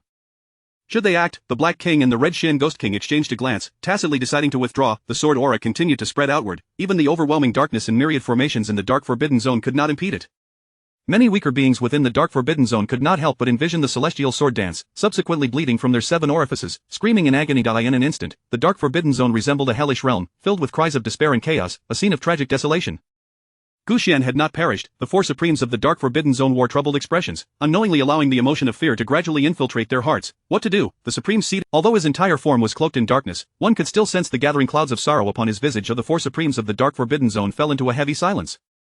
Let alone the turmoil of the Dark Forbidden Zone influenced by the sword dance, anyone who envisioned the dance experienced an epiphany in their cultivation. First among the Holy Dao sect, 2 esteemed figures of the Tianyi realm unexpectedly broke through their shackles simultaneously, stepping into the venerable realm. Alongside the 2 venerable beings already stationed at the Holy Dao sect and Chen Qingxue, the human faction now boasted 5 venerable beings. The disparity in strength between them and the dark creatures had significantly diminished. As for Icefall Valley, upon witnessing the sword dance, Chen Qingxue felt an immense benefit, instantaneously recalling her ancestor. This must be a reward from the ancestor. Chen Qingxue immediately focused her mind, carefully observing, feeling secure with the ancestor watching over her. Fortunately, Gu Xian was unaware of Chen Qingxue's thoughts, otherwise, he would have lamented yet again about this woman who was adept at courting danger. Chen Qingxue, gifted and heavily invested in swordsmanship, had only recently acquired the Hunyuan sword technique, hastily learning it while battling her foes. Fortunately, her extraordinary talent in swordsmanship allowed her to hone her skills in combat, mastering the Hunyuan sword technique and elevating her cultivation comprehension, experiencing a slight advancement in her realm. Now, inspired by the celestial sword dance, Chen Qingxue felt her swordsmanship becoming increasingly complete and harmonious. Although merely observing the celestial sword dance, every aspect of her sword. Seizing this opportunity, Chen Qingxue began to surge forward in her cultivation, reaching the pinnacle of the venerable realm. Completion signifies a state of being without flaw. If one's cultivation is lacking, ascending to supremacy is but a fantasy. It's close, though gradual. Chen Qingxue could distinctly sense the completeness of her realm, like a raw jade being sculpted into form, or a battered piece of iron being smoothed to perfection. The aura surrounding Chen Qingxue fluctuated wildly, suddenly rising to a new height. However, just as this sharp aura surged, it soon quieted. The celestial sword dance in her mind began to fade, and an unbidden bitterness welled upon Chen Qingxue's face. Ultimately, she still fell short, feeling unworthy of the ancestor's expectations. As the celestial sword dance vanished from everyone's minds, the humans were left yearning for more, while the dark creatures largely exhaled in relief. Just then, a hearty laugh resonated from the heavens. Ha ha, what is a sword? A mere 3-foot blade, insufficient. What is a sword? A life of inequity, myopic. What is a sword? Ha ha ha, what is a sword? I wield it, and that is enough, ha ha ha. Then, a beam of swordlight shot up from the west, cleaving through the 9 heavens, vanishing at the horizon, vast and immeasurable, leaving no trace. Yet the residual sword aura lingered in the air, confirming that past experiences were not mere dreams. Observing this sword, Chen Qingxue's heart of swordsmanship illuminated, spirit awakened. Today, she realized that a sword is indeed a sword. Only by wielding it can one truly know oneself. In a low murmur, Chen Qingxue's realm surged. From this point forward, there would be no hesitation on her path. Chapter 24 of the Dark Forbidden Zone in action. That sword, the faces of the 4 supreme beings of the Dark Forbidden Zone changed dramatically. If the previous celestial sword dance could be explained by bizarre magical powers or strange formations, then this sword represents a genuine manifestation of Dao fruit, wielding an unmatched power. Who could possibly withstand this sword? The 4 supreme beings of the Forbidden Zone harbored no such confidence. Even if they were to join forces, they lacked the assurance to confront this audacious and defiant strike. Time is of the essence, they must revive the remaining 6 Supreme Beings. Compared to the past, he has grown stronger. In the silent dark hall, the Dark Supreme from the north shattered the stillness, his voice laden with unprecedented gravity. Is Gu Xian still alive? Has his strength diminished? All these questions have become meaningless now. Their fear of Gu Xian stems from their dread of that saintly power. With such a celestial sword unveiled to the world, does it still matter whether Gu Xian lives or dies? Even as a lingering remnant, possessing the ability to unleash a sword technique capable of slaying them, they had no choice but to cower within the dark forbidden zone. The immediate priority must be to rapidly strengthen their own power to a level where they can confidently contend with that force. So, shall the Dark Army be dispatched outward? Inquired the Supreme Being residing in the Western Darkness. Yes, of course, we must dispatch them. The Dark Supreme of the North is known for his volatile temperament. Regardless of how formidable Gu Xian may be, his failure to attack our Dark Forbidden Zone thus far clearly indicates his hesitance. Whether due to lingering injuries or perhaps remnants at play, we should send more forces to assess his capabilities and deplete his strength. This is only prudent, remarked the Dark Supreme from the east with a sinister tone. After all, the Dark Forbidden Zone has never lacked dark creatures. It is merely a question of whether the human race can endure. Thus, the revival of the remaining 6 Supreme Beings became the foremost mission of the Forbidden Zone, and the Dark Army continued to be dispatched. Following negotiations, the Supremes of the Dark Forbidden Zone reached an agreement. Within the Forbidden Zone, a flurry of activity ensued, preparing for the resurrection of the 6 Supreme Beings. Meanwhile, Chen Qingxue and her group, having acquired the Blood Spirit Ginseng, Ancestor, the Blood Spirit Ginseng has been secured. Please inspect it. Upon returning to the sect, Chen Qingxue, accompanied by a throng of elders and sect leaders, knelt before Gu Xian's coffin in unison. Gu Xian, observing this woman who delighted in stirring trouble, could only roll his eyes in exasperation. She has a penchant for creating chaos, yet somehow manages to turn every peril into safety. This time, she has even significantly enhanced her cultivation. Could she truly be the fabled child of destiny? Gazing at the blood-red, lustrous blood spirit ginseng they placed before the coffin, Gu Xian felt utterly powerless. Who needs this thing? Though precious, it merely serves to nourish the body and heal wounds, offering no benefit to one's cultivation, does it? There exists a kind of concern that makes one think I need this. The more Gu Xian lamented, the more irked he became, prompting him to kick the coffin. A dull thud startled those kneeling outside. Looking up again, it appeared that the ancestor had no intention of claiming the blood spirit ginseng, which remained untouched on the ground. Could it be that, observing the ancestor's disinterest in the blood spirit ginseng, Chen Qingxue began to brainstorm. Previously, an elder had speculated during their expedition to the Icefall Valley that the primary purpose of their journey was to resolve the hidden threat posed by the Red Shin Ghost King. Chen Qingxue wholeheartedly agreed, otherwise, she would not have suddenly been bestowed with the Hunyuan sword technique to suppress the Red Shin Ghost King, nor would she have been saved by the celestial sword dance just as she neared her demise, aiding her breakthrough. That earlier action of the ancestor clearly indicated disapproval for my failure to eliminate the Red Shin Ghost King, Chen Qingxue thought to herself, her heart brimming with self-reproach. The ancestor has dedicated such. No, I must slay that Red Shin Ghost King. Rest assured, ancestor, this time I shall not return to the mountain until I have vanquished the Red Shin Ghost King. Suddenly, kneeling on the ground, Chen Qingxue's expression turned resolute. She picked up the blood spirit ginseng, rose, and strode out without looking back, leaving the elders and sect leaders in astonishment. Hey, you troublemaking woman, stop right there. In the coffin, Gu Xian watched Chen Qingxue begin to act irrationally once more, shouting in exasperation. That Red Shin Ghost King has been seen by Gu Xian as well. Clearly, he had been frightened by the previous astonishing sword strike and had abandoned any thoughts of collaborating with the Dark Forbidden Zone, instead retreating to a concealed mountain cave. Could you not seek him out? Would it not be better for him to remain content in his seclusion? Why must you invite such a formidable adversary to the human race? Yet Gu Xian ultimately refrained from calling out to Chen Qingxue. For now, he could only bide his time. Previously, the celestial sword's remnants had allowed him to comprehend an unparalleled sword technique, simultaneously aiding him in breaking through the bottleneck of his cultivation, advancing to the mid-level of the Venerable Realm. However, that still placed him within the Venerable Realm, which, regardless of the circumstances, was insufficient to withstand a beating from the Supremes of the Dark Forbidden Zone. Perhaps the physique of a saint would enable me to endure a bit more? With that, Chen Qingxue, bearing the blood spirit ginseng, departed the sacred Dao sect, drawing a mixture of puzzled, understanding, and admiring gazes. She headed straight for the Icefall Valley. Upon returning to the familiar ground, Chen Qingxue found herself at a loss. The Red Shin Ghost King, a peak-level celestial being, was now someone she could suppress in terms of cultivation, but locating him proved to be a daunting task. Following a great battle, a significant portion of the Icefall Valley had been devastated. Under such circumstances, even finding a pig would be challenging, let alone a pinnacle expert. Just as she was at her wit's end, the blood spirit ginseng in her hand began to react. She noticed the roots at the base of the ginseng slowly converging, seemingly responding to some kind of pull, gradually pointing in a specific direction. Of course, the Red Shin Ghost King, drawing power from blood, is inherently infused with bloodthirsty energy.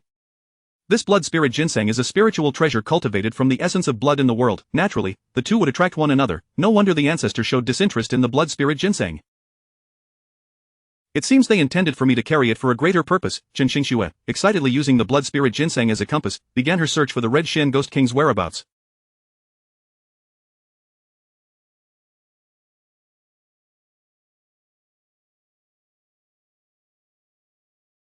Time flowed like a river. Nearly half a year had passed since Chen Qingxue had descended the mountain. For reasons unknown, the Dark Forbidden Zone had become particularly frenzied, with the Dark Army launching attacks against the Sacred Dao sect every 3 days or so, with major skirmishes every 7 days. On several occasions, they recklessly assaulted the mountain defenses of the Sacred Dao sect, disregarding their losses, attempting to disperse the spiritual light of the array with their tainted blood. During this time, Gu Xian also triggered the system's selection multiple times, yet none of the rewards were particularly promising. Most were spirit resonance pills and venerable body pills, potions aimed at enhancing one's cultivation within the venerable realm. Since then, he had not encountered any artifacts or supreme-level cultivation techniques. At this moment, Gu Xian found himself reminiscing about that woman who relished creating chaos. While she might be a troublemaker, her frequency of triggering system selections was remarkably high.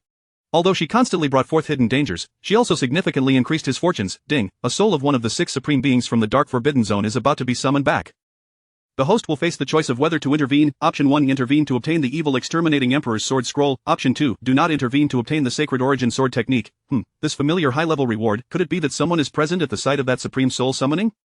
Gu Xian silently mused, decisively opting for the second choice. Chapter 25 of the Blood Sacrifice of Yin Luo. Gu Xian's contemplations have indeed come to fruition, that reckless Chen Qingxue has truly appeared at the site of the supreme soul summoning.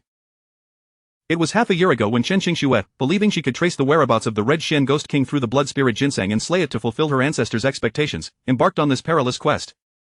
Little did she know, the Red Shen Ghost King was deliberately concealing itself. A figure at the pinnacle of the venerable realm, intent solely on evasion, coupled with the fact that the Red Shen Ghost King lacked a corporeal form and excelled at hiding, made it impossible for even the nascent blood spirit ginseng to locate it.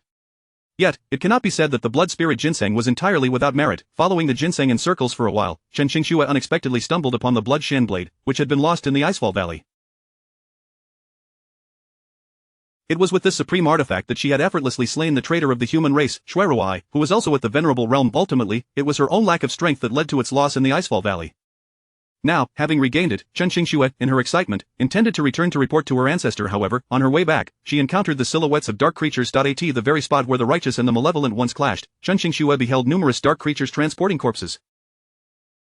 In that battle, both the human race and the dark creatures suffered casualties. The bodies of the human race had long been taken back for burial, while the corpses of the dark creatures lay abandoned on the ground.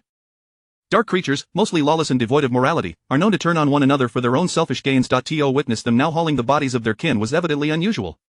Thus, Chen Qingxue cleverly concealed herself and followed the dark creatures to ascertain the ultimate fate of these bodies. It wasn't long before she tracked them to a hidden sinkhole. All around, dark creatures were transporting either living beings or corpses, yet she could not glimpse the secrets within.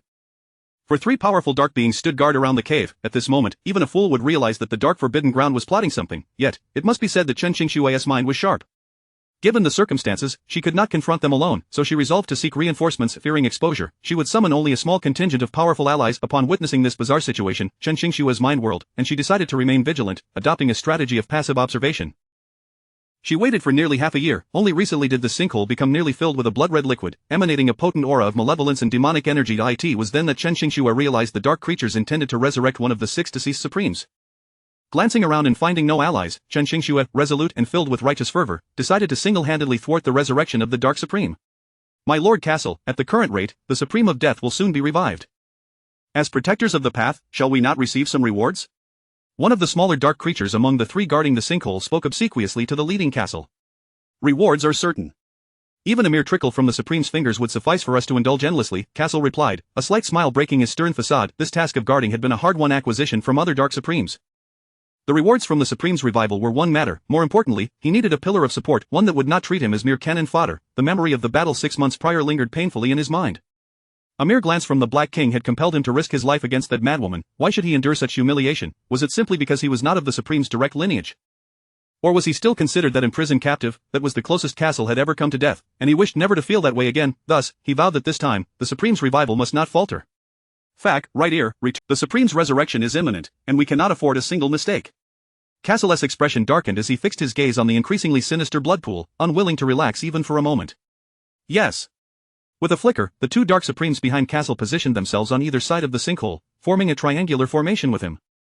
Meanwhile, disregarding the vigilance of the dark creatures, Chen Qingxue had finally navigated her way to the precipice of the sinkhole after considerable effort. The sinkhole now bore no resemblance to its wondrous and bizarre state from half a year prior.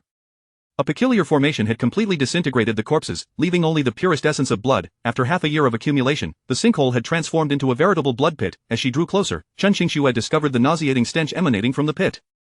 It was not merely a foul odor but a profound spiritual corruption. She barely managed to suppress her urge to vomit. The essence in the blood pit was nearing its capacity, and now was the moment when the three Dark Supremes were on high. She could not act recklessly. She resolved to wait until they conducted their sacrificial rites before making her move. Confident of her eventual success, Chen Qingxue remained concealed, unaware that night had fallen and the moon had risen high in the sky. After a full day of infusion, the blood pit finally overflowed with essence. At the same time, the filthy and vile malevolent energy hovered above the pit, coalescing into a tangible form, a bizarre visage of a human face gradually taking shape. The Supreme of Death, the dark creatures surrounding the scene stood in reverent anticipation, gazing at the face that was slowly solidifying above the blood pit, their expressions filled with fervor. Castle was no different, his excitement and zeal palpable. Beneath the full moon, as darkness wanes, the Dark Soul's demonic blood, the Supreme returns. Castle exclaimed fervently. The Supreme returns, the Supreme returns. Hidden not far behind a rocky outcrop, Chen Qingxue observed the scene unfold, her resolve to prevent the resurrection of the Dark Supreme growing ever stronger. The resurrection of the Dark Supreme was far from a mere revival, just as the resurrection of the sacred sex ancestor would immeasurably inspire the human race, so too would this event. In the midst of her spiraling thoughts, the three Dark Supremes had already commenced the grand sacrificial ceremony for the Supreme's revival. First, a shaman-like dark creature brandished a spirit summoning banner, chanting an incantation. As the strange rhythm of the summoning words echoed, the visage in the air became increasingly solid, even a hint of a smile becoming discernible upon its face. The blood sacrifice of Yin Luo. Commence!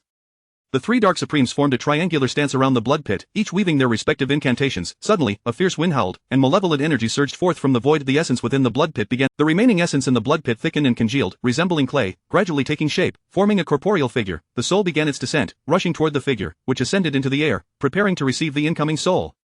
The merging of flesh and spirit signified the moment of the Dark Supreme's revival. At that precise instant, all attention was fixed on the Dark Supreme. Chen Qingxue sprang forth, with no choice but to unleash her most powerful attack on the nearest Dark Supreme. The unified source sword technique, 10,000 streams returned to source, with a breathtakingly brilliant strike, she aimed directly at Castle. What the hell? Castle caught sight of the blade devours the supreme bone. The Hunyuan sword technique, which encompasses the essence of all things, gathers the true source of the Tao. Chen Qingxue has already transcended to the pinnacle of the supreme realm, and, as she brandishes her sword, a magnificent array of spiritual energies converges from all directions, coalescing into one. The sword in Chen Qingxue's grasp radiates an ethereal brilliance reminiscent of dawn breaking through the night, its presence formidable. Even the ongoing Yin Luo blood sacrifice is momentarily affected, flecks of crimson light detach from the bloodied bones and spirits, merging with the sword and augmenting the source of the Tao. The agonizing detachment of flesh and the dispersal of the soul inflicts immense suffering upon the resurrecting Dark Supreme. The phantom visage, symbolizing the soul, contorts grotesquely in agony. You, cursed be you. Although the Dark Supreme has not fully revived, it is evident that a significant portion of its soul has been summoned. At this moment, it is no longer a mindless specter, but rather a spirit regaining consciousness. 3,000 years of darkness, 3,000 years of chaos, 3,000 years of aimless drifting, now on the verge of resurrection, it is unexpectedly gravely wounded by a mere girl. This is utterly unforgivable. Die, the grotesque visage of the spirit in the air unleashes a tremendous surge of malevolent intent, hurtling towards the advancing Chen Qingxue. With reluctance, Chen Qingxue realizes that even though Castle is within reach, she must forego her pursuit. She can only summon all her spiritual energy to strike against that intangible force of malevolence. With a cry, two immense powers collide violently, the formless evil intent swirling chaotically, while the resplendent Hunyuan spiritual energy bursts forth. A fierce tempest ravages the land. The surrounding dark creatures, save for the three formidable supreme beings, are like floating weeds in the storm, swept away by the raging winds. Those fortunate enough or powerful enough may preserve their lives, while at the epicenter of this clash of energies, a graceful figure in a white gown is sent flying, crashing against a cliff several thousand meters away with a resounding thud. Supreme, beneath the saints, all are but ants. It is not that the Supreme is unaware of fate, although the Dark Supreme has yet to fully revive, its overwhelming power far exceeds what Chen Qingxue can currently withstand. Of course, while she has dealt a significant blow, the Dark Supreme is not without its own costs. The grotesque visage hovering in the sky visibly flickers, its malevolent and shadowy aura roiling restlessly, as if on the brink of chaos. Cursed wretch, die, injured from her collision with the cliff. Chen Qingxue coughs up blood, half her body rendered numb. As for her internal spiritual energy, it is entangled and chaotic, utterly beyond her control. Yet, as she raises her head, she sees a terrifying crimson light rushing towards her, closing in an instant. The Dark Supreme has not fully revived, its essence still divided between bone and spirit. Previously, the spirit unleashed a strike of pure malevolence, but now, the mindless body, driven by instinct, can also attack. This crimson light represents the Dark Supreme's bone coalescing blood and demonic energy for a Chen Qingxue's countenance pales, despair flooding her heart, while the dark creatures around breathe a sigh of relief. This madwoman is finally going to perish. Castle feels a sense of comfort. After all, the impact Chen Qingxue had on him 6 months prior was immense. That stunning, perfect sword strike, the helplessness of her severed arm, this terror left him horrified, momentarily forgetting to resist upon seeing her charge forward.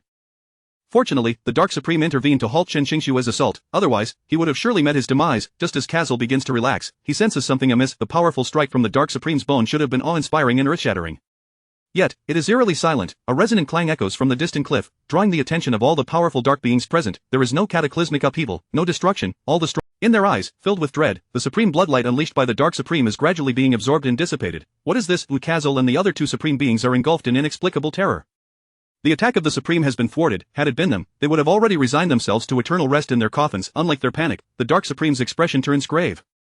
While others cannot see, he barely perceives through the blood cocoon to glimpse the truth within. A blade, an ancient knife, entirely blood-red, stands defiantly against his assault, a supreme holy artifact. The Dark Supreme's emotions surge uncontrollably.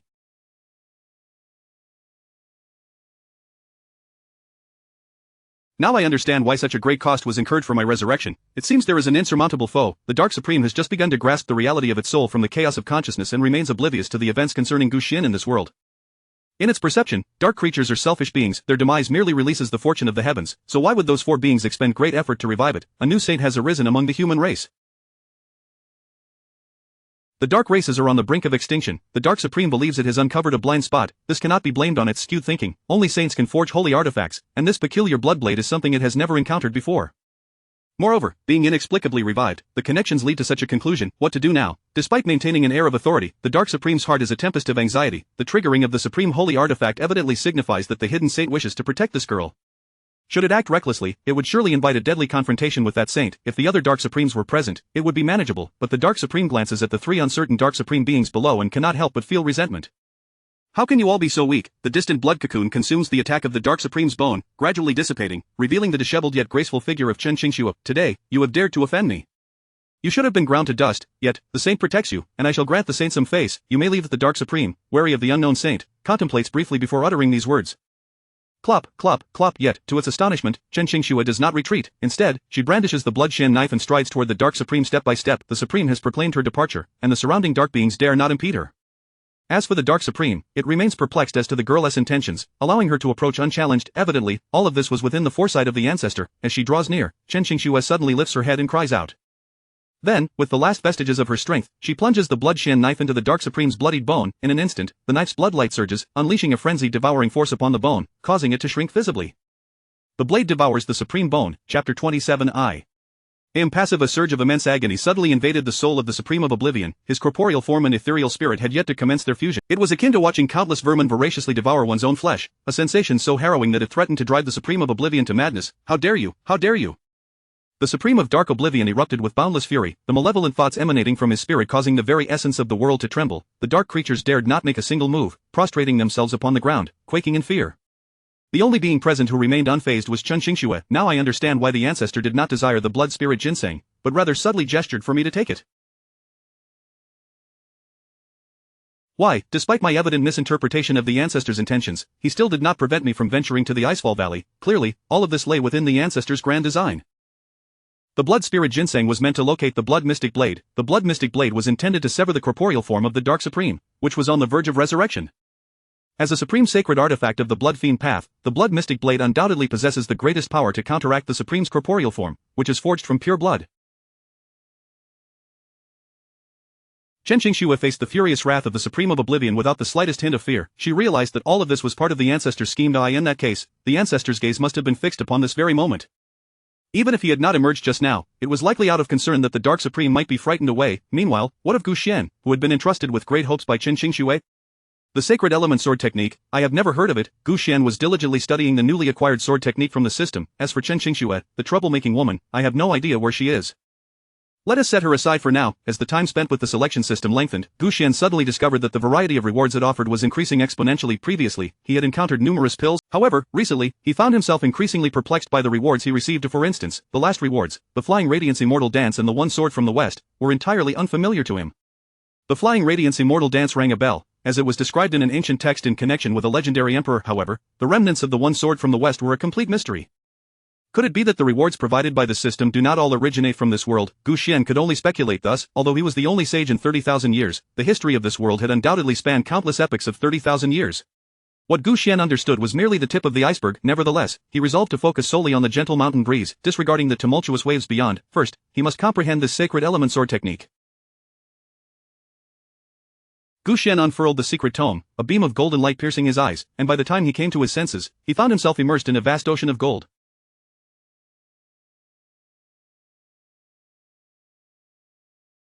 Where am I? Gu Xian felt no trepidation. It was a product of the system, and even if it were not a masterpiece, it would surely be safe. Before long, a figure emerged, standing not far away.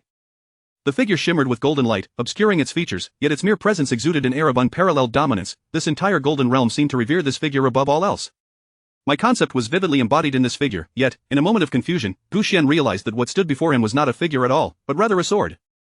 A sword embodying the concept of self, the soul manifest sword. To honor myself, Gu Xian suddenly grasped a profound understanding. In the blink of an eye, the golden ocean vanished, and Gu Xian found himself once more within the confines of a narrow, dark coffin. However, the difference was that his eyes now glimmered with golden light, while the ancient scroll he held was devoid of any text. Out, with a low shout, two beams of golden light shot forth from Gu Xian's eyes. The golden light intertwined and converged, radiating brilliantly, and in an instant transformed into a small golden sword. Meanwhile, Gu Xian's original body lay still, eyes gently closed, devoid of breath, as though truly deceased. Is this the inception of the sacred element sword technique, the soul manifest sword? Having achieved preliminary mastery, Gu Xian began to sense the profound mysteries of the sacred element sword technique. The soul manifest sword, embodying the myriad forms of self. Gu Xian felt that, should he so desire, the sword manifested from his soul could, like thought itself, instantaneously traverse time and space. Of course, this was merely an illusion. If his cultivation were sufficiently advanced, the sacred element sword technique might indeed allow such feats, but with his current mid-tier status as a revered one, it was unlikely he could act with such impunity. Moreover, the soul's manifestation as a sword required an unprecedented concentration of thought, and Gu Xian immediately sensed an enhancement in his perceptual abilities. He could distinctly perceive a deep. That place was likely the site of the Dark Supreme's resurrection, Gu Xian mused, yet he harbored no intention of venturing there. The principle remained ascend in cultivation, and one may roam freely. Remain stagnant, and one must tread carefully. However, just as Gu Xian contemplated returning his soul to his body, the sword fashioned from his soul suddenly rebelled against his command, trembling wildly, resisting the call to return. What is happening? Am I losing control? Gu Xian felt a chill within. It is well known that while the body and spiritual energy are pivotal in cultivation, the soul is the very foundation of existence. Should the soul detach, even the mightiest physique would decay, and the most profound spiritual energy would dissipate. Yet now, having just begun to master a sword technique, to have my soul unable to return was truly a source of despair for Gu Xian. The soul's sacred sword quivered incessantly, and Gu Xian sensed an inexplicable force of attraction, a compelling desire to advance. Following the direction of the allure of his soul's golden sword, Gu Xian's expression darkened. Was that not the location of the Dark Supreme's resurrection? What on earth compelled me to venture there? In truth, this was also due to Gu Xian's relatively brief experience with the sacred element sword technique. The essence of the sacred element lies in its sanctity before the soul. To condense the soul into the ultimate sword form, one must possess an unwavering belief that safeguards the soul from disintegration. The sacred element sword technique was initially established to embody the righteous spirit of vanquishing evil and exorcising demons as the foundation for safeguarding the soul. Thus, the sacred element sword technique is essentially an evil-destroying sword art, with the soul manifesting as a sword being but one of its applications. At present, Gu Xian was merely a revered one, and his time spent cultivating the sacred element sword technique was short. It was entirely normal for him to be influenced by that righteous aura. Stop, no, ultimately unable to resist the deep-seated desire within his soul to eradicate evil, Gu Xian found himself half-pushed, half-willingly, as the sacred sword of his soul transformed into a beam of golden light, hurtling I'm doomed, I'm utterly doomed, I must confront the Dark Supreme. Am I not merely walking to my demise? It is no wonder that the soul manifest sword can transcend time and space. It truly moves with remarkable speed. Before Gu Xian could even finish lamenting his fate, he found himself hovering above the resurrection site. Before him, dark miasma billowed, obscuring the moon, while malevolent thoughts proliferated, corrupting all living. The enraged Supreme of Oblivion unleashed his full power, transforming the land into a realm of ghostly horrors. The most formidable Supreme of Oblivion immediately detected Gu Xian's presence, halting the lethal strike aimed at Chen Qingshi. The sword, born of Gu Xian's soul, came to a standstill, no longer restless. Yet, facing the terrifying Supreme of Oblivion, Gu Xian was anything but calm. Gu Xian desperately wished to declare, "Please, continue. I am merely here passively, an observer in this chaotic play." Chapter 28 The Sword That Slays Evil Souls. The Celestial Punishment Master gazed up at the resplendent divine soul sword in the heavens, hesitant to make any rash. Instinctively, he sensed a peculiar similarity between the slender golden sword above and his own state. Both existed in a pure soul form. However, the differences were equally conspicuous. The solidity of this golden sword's divine soul was astonishingly formidable. Although the Celestial Punishment Master existed in a soul state, he constantly yearned to attach himself to his corporeal form. Otherwise, over time, even a supreme-level soul would gradually fall into ignorance, its soul power dissipating. Yet the divine soul sword before him possessed such profound cohesion that it seemed almost tangible. This power was that of a saint. The only words flashing through the Celestial Punishment Master's mind were those two, saint. As for why this divine soul sword only exhibited the answer is simply to remain discreet. Is the saint truly in front of us? The Celestial Punishment Master reigned in his overwhelming aura, daring not to display any hint of arrogance. Alas, is he about to perish? Curious, he noted the abrupt shift in demeanor of the once mighty Dark Sovereign, who now appeared as meek as a kitten. Gu Xian was momentarily taken aback. The atmosphere grew awkward. The Celestial Punishment Master, having preconceived notions, feared Gu Xian's seemingly saintly strength. Gu Xian, outwardly confident yet internally conflicted, found himself at an impasse. Thus, the two, one sword, one soul, gazed at each other in a tense stalemate, neither daring to make an unnecessary move. This is dire. Too much time has passed. Having been detached from his physical form for an extended period, Gu Xian began to feel lightheaded after merely a brief standoff. This was due to the excessive consumption of his divine soul energy, for Gu Xian was merely at the venerable realm and could not wield the saintly divine sword technique for prolonged durations. The brilliance of the divine soul sword in the sky began to wane, shattering the deadlock that had enveloped the scene. What does this signify? Is the saint permitting my escape? The celestial punishment master, being the first to react, instinctively interpreted the situation positive. The saint was retracting his aura, which surely indicated goodwill unlike the current life and death standoff. Realizing this, the celestial punishment master was elated and quickly bowed. Thank you, O saint, for your magnanimity. I shall take my leave. Without a backward glance at the remnants of his shattered form devoured by the blood abyss blade, he floated upward toward the heavens. Gu Xian felt that the twists of fate today surpassed anything he had experienced in his life. I can barely hold on. Did you just say you're leaving? Departing is good. Hurry along, for if I linger here too long, I might just cease to exist. Just as Gu Xian was about to breathe a sigh of relief, unexpected events transpired with startling suddenness. He is making his escape. Do not let him go. The previously gravely injured Chen Qingxue suddenly seemed invigorated, pointing at the retreating celestial punishment master and shouting loudly. Ji Yuxian was oblivious to the celestial punishment master's intentions but felt a chill run through him. What are you stopping him for? Wouldn't it be better to let him go? It's over. He truly has halted. Facing this insufferably foolish woman who seemed bent on thwarting his very existence, Gu Xian was overwhelmed by the urge to strike her down. Unbeknownst to Chen Qingxue, her face radiated triumph, convinced she had deciphered the Dark Sovereign's trajectory and achieved a significant victory. It seems the saint ultimately desires my life. Let us see if today we shall perish together. As the leader of the dark beings, the celestial punishment master was not one to be humiliated, for even he could not endure such indignities. Otherwise, 3,000 years ago, he would not have engaged in a cataclysmic battle with that Saint Gu Xian. A torrent of dense demonic energy surged forth, accompanied by terrifying malice, directed at the divine soul sword forged from Gu Xian's essence. I'm doomed. System, are we still alive? Grant me a chance. Otherwise, we shall all perish together. As he felt the overwhelming force approaching, Gu Xian realized the only ally he could rely on was the system. Ding, detection of the host facing a choice of resistance or submission. Option 1 or resist, reward, manifestation pill. Option 2 do not resist, reward, mystic origin pill. What? I have a choice. Option 1 it is, a pill adorned with intricate, arcane patterns appeared above Gu Xian's divine soul, instantly dissolving and flooding immense energy into the divine soul sword. Buzz, an inexplicable and majestic aura enveloped the entire Tianhuan continent, and every living being felt a singular thought arise. A magnificent existence has been born, the manifestation pill, a momentary display of divine power. This was a supreme elixir used only by those who had reached the pinnacle of the supreme realm in ancient times, allowing them to experience the true essence of saintly power. After consumption, it lasted but an instant, yet it granted a glimpse into the genuine might belonging to a saint. In that singular moment, Gu Xian could easily be perceived as a true saint. Saintly divine sword technique. I am the boundary as sovereign. Time and space came to a standstill, and the entire Tianhuan continent fell into a state of suspended animation. The celestial punishment master was gripped by terror. Though a being of immense power, he too was ensnared in the stasis, yet his mind struggled to function. This saint, such divine prowess, compared to the Gu Xian of 3,000 years ago, he was only stronger, never weaker. With no embellishments, the divine soul sword, radiating righteous energy, slowly pierced into the celestial punishment master's brow. The celestial punishment master could only watch helplessly, powerless to evade. Crack, like the shattering of glass, the suspended time and space abruptly returned to normal. What a pity! Gu Xian sighed helplessly before the divine soul sword. The celestial punishment master's divine soul had vanished without a trace. He had not been slain by Gu Xian but had escaped at the moment the sword penetrated halfway. Just a moment prior, with his regained saintly power, Gu Xian indeed had the opportunity to slay the celestial punishment master, yet that power ultimately did not belong to him. The 4 dark sovereigns in the dark forbidden zone were A wave of fatigue washed over Gu Xian, reaching a point where he could no longer endure it. It was too late to return. He would have to find a nearby place to recuperate. A glance revealed that the sword carried by Chen Qingxue had begun to nurture spiritual awareness. Within the long sword, a cavity had formed, perfectly suited for cultivation. As the golden light retracted, Gu Xian's divine soul entered Chen. Meanwhile, Chen Qingxue, blissfully unaware, departed with her sword and the blood abyss blade, heading back to her sect, while chaos erupted in the dark forbidden zone. Was that truly Gu Xian's real power? After many years, the 4 dark sovereigns in the dark forbidden zone once again sensed the aura of saintly might. Indeed, the dark hall fell into a heavy silence, increasingly perplexed by Gu Xian's true capabilities. At that moment, a beam of blood light streaked from the heavens, descending directly into the center of the dark hall. As the blood light swirled, it revealed the weak and ghastly visage of the celestial punishment master. At that moment, he appeared utterly wretched, his divine soul flickering precariously, as if it could be scattered by a mere breath. Celestial punishment! The 4 sovereigns in the dark hall exclaimed in unison. I require. His weakened voice could only utter this single phrase before falling silent. The 4 dark sovereigns quickly sprang into action to preserve the remnants of the celestial punishment master's soul.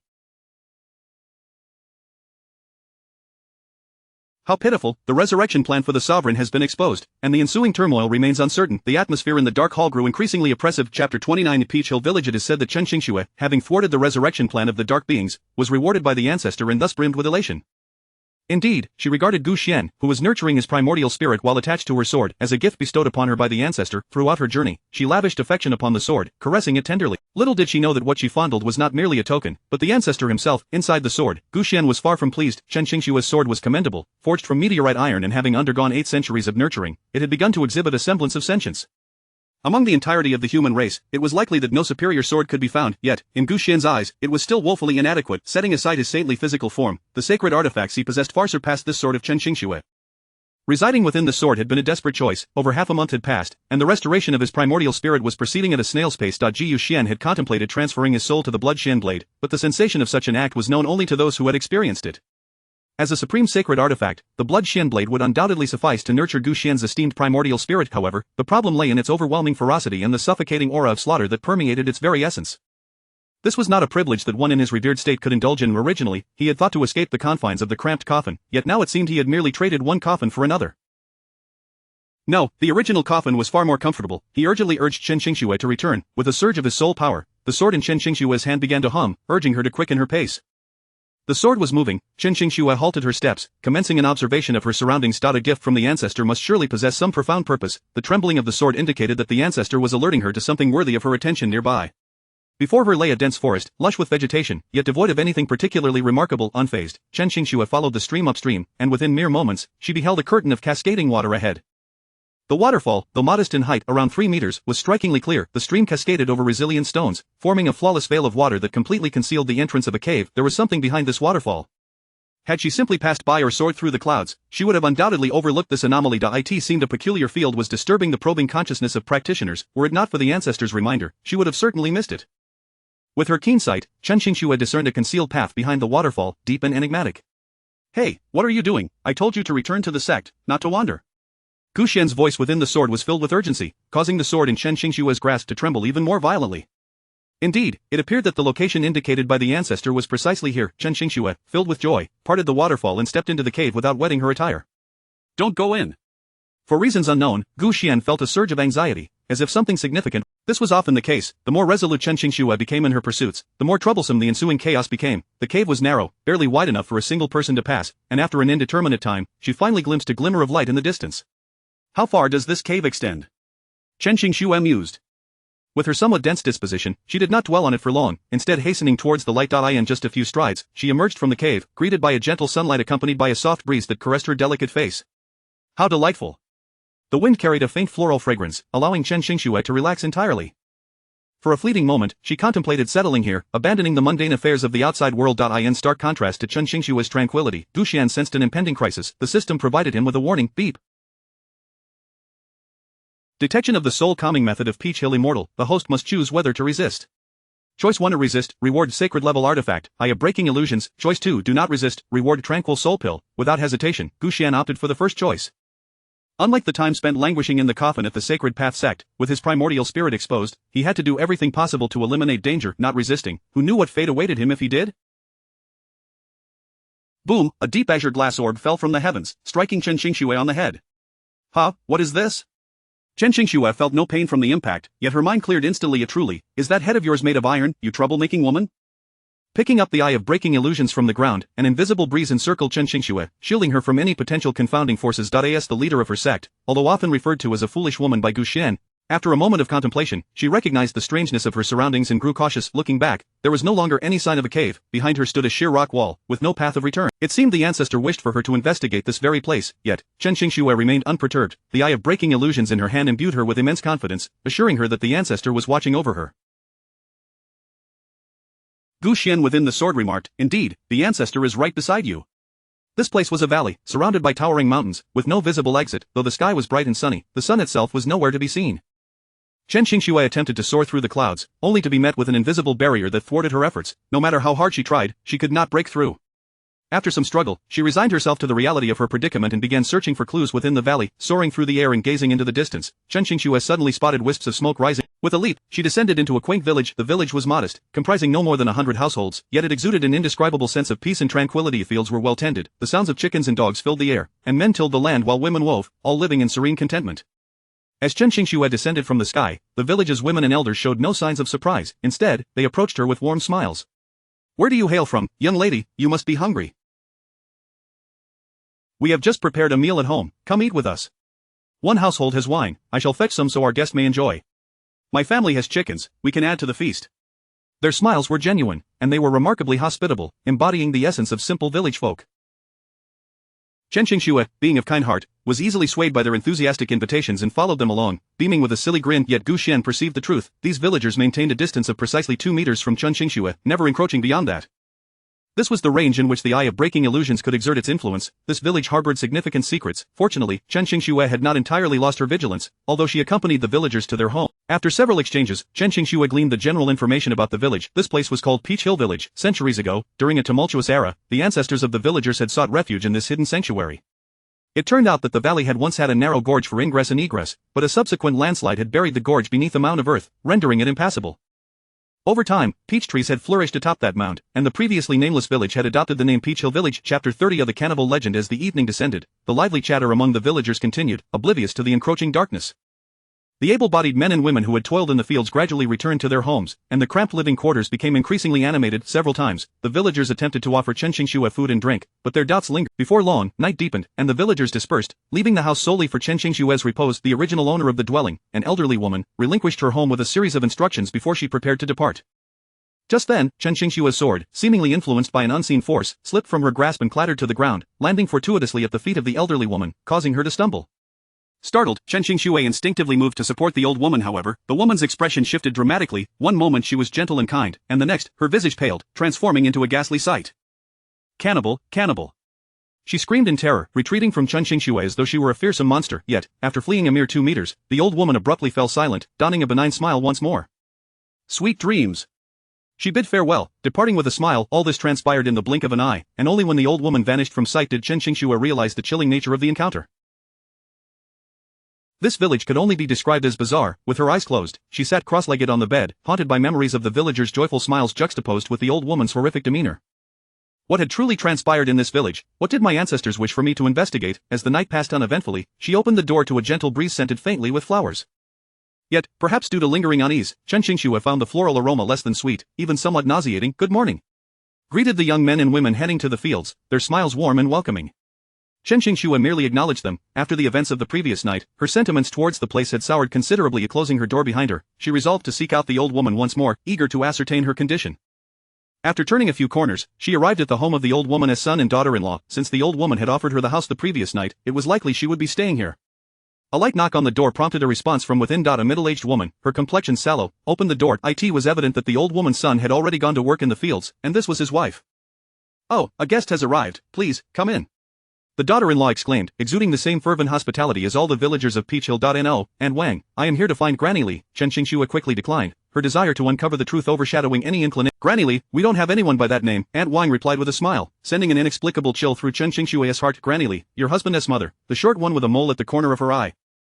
How could she not exist? Chen Qingxue insisted, her urgency rising, as an unspoken dread brewed within her. You mean my mother-in-law, Granny Li? Aunt Wang suddenly understood. Yes, precisely her. Chen Qingxue grasped for the answer like a drowning person clinging to a lifeline.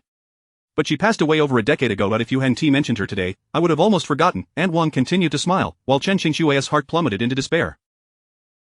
Where is she buried? Chen Qingxue inquired, her voice heavy with foreboding. Just over the hill at Peach Hill. I haven't visited her in quite some time, Aunt Wang replied, pointing in the direction of a hill adorned with a profusion of pink blossoms, a striking sight from a distance. Peach Hill Village. The road to Peach Hill is a dead end, Chen Qingxue murmured, lost in thought, before suddenly looking up at Aunt Wang with intensity. Apologies, she said, swiftly moving to Aunt Wang's side and seizing her before the woman could react. To Chen Qingxue's surprise, Aunt Wang did not struggle to break free. Instead, she knelt on the ground, retching violently, as if she were trying to expel her very soul. What is happening? Where is Granny Li gone? Chen Qingxue demanded, pulling out the eye of broken delusion and pressing it against Aunt Wang's forehead. Eaten. Aunt Wang mumbled incoherently, her eyes glazed over, as if she had descended into madness long ago.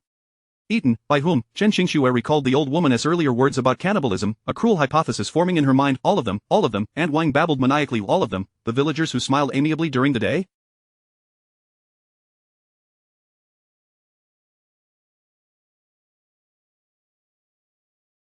Chen Qingxue felt a wave of nausea and instinctively loosened her grip on Aunt Wang. Ha, all of them, Peach Hill devoured. Tonight, I too shall be consumed. Ha, Aunt Wang shrieked. Chen Qingxue hurriedly followed, only to find Aunt Wang standing quietly in the courtyard, a serene smile adorning her face. Not eaten yet, I see. I'm making millet porridge, let me serve you some.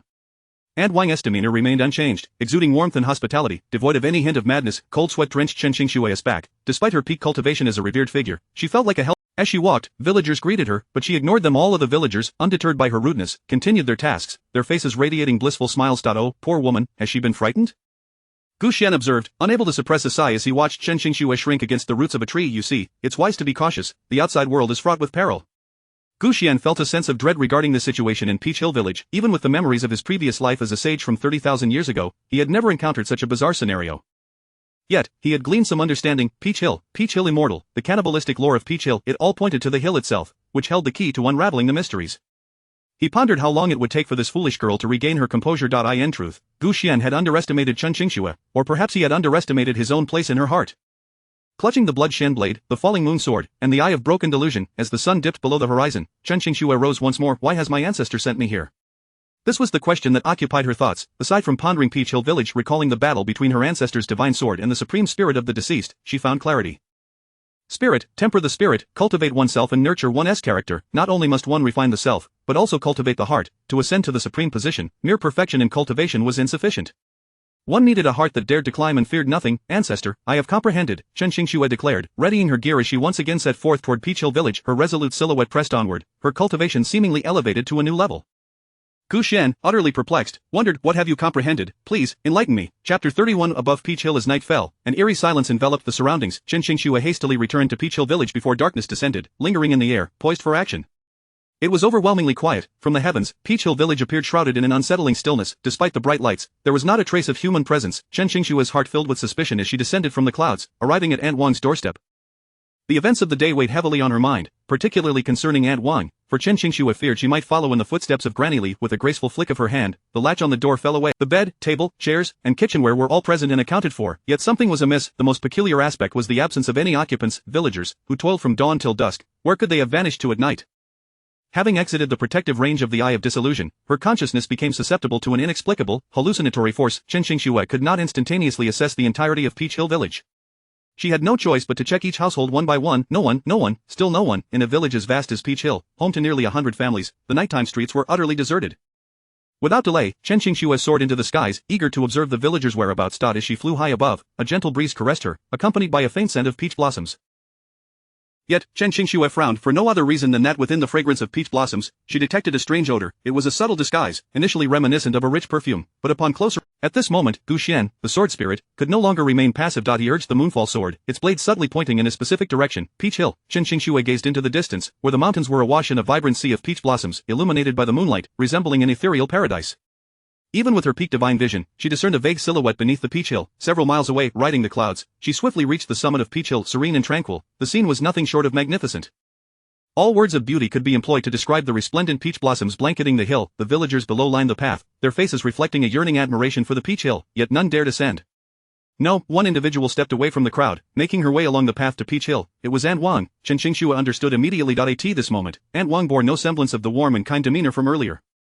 Instead, her expression was one of penitence and release as she ascended the hill. Aunt Wang meandered along Peach Hill, seemingly finding a satisfactory spot, where she halted like a devout worshipper. She murmured incantations. Initially, Chen Qingxue could not comprehend, but soon she noticed Aunt Wang's skin gradually darkening and deteriorating. It had turned a glossy, dark brown, akin to the myriad peach trees surrounding her.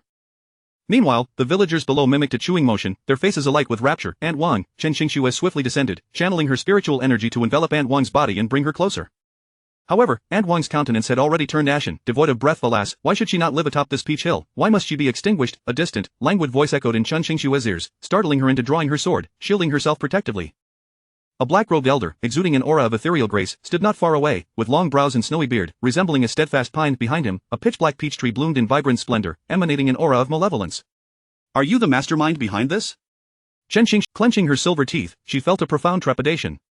Mastermind, the elder chuckled softly, I am the Peach Hill Immortal, not a villain, but a sage. Does it not seem so? The Peach Hill Immortal spread his arms wide, a tremendous force filling this paradise. The familiar sensation caused Chen Qingxue's eyes to widen, recalling the invincible sword strike of her. Yet, his arrogance was short-lived, as a round, azure glass orb tumbled from Chen Qingxue's embrace, clattering to the ground. An invisible breeze surged, dissipating the so-called aura of power in an instant. Chen Qingxue quickly grasped the Peach Hill Immortal's ruse. He was a master of illusions, the Eye of Disillusion. How unexpected that such a thing still existed in the world. Without paying much heed to Chen Qingxue, the Peach Hill Immortal fixated on the Eye of Disillusion, his expression filled with rage. You vile creature, how dare you defile a sage? The name of ancestor Gu Xian resonated in Chen Qingshue's heart like the heavens and the earth. Today, it had been sullied by a villain, and yet she had been deceived multiple times. It was intolerable. Han Yuan's sword technique, all returns to the source.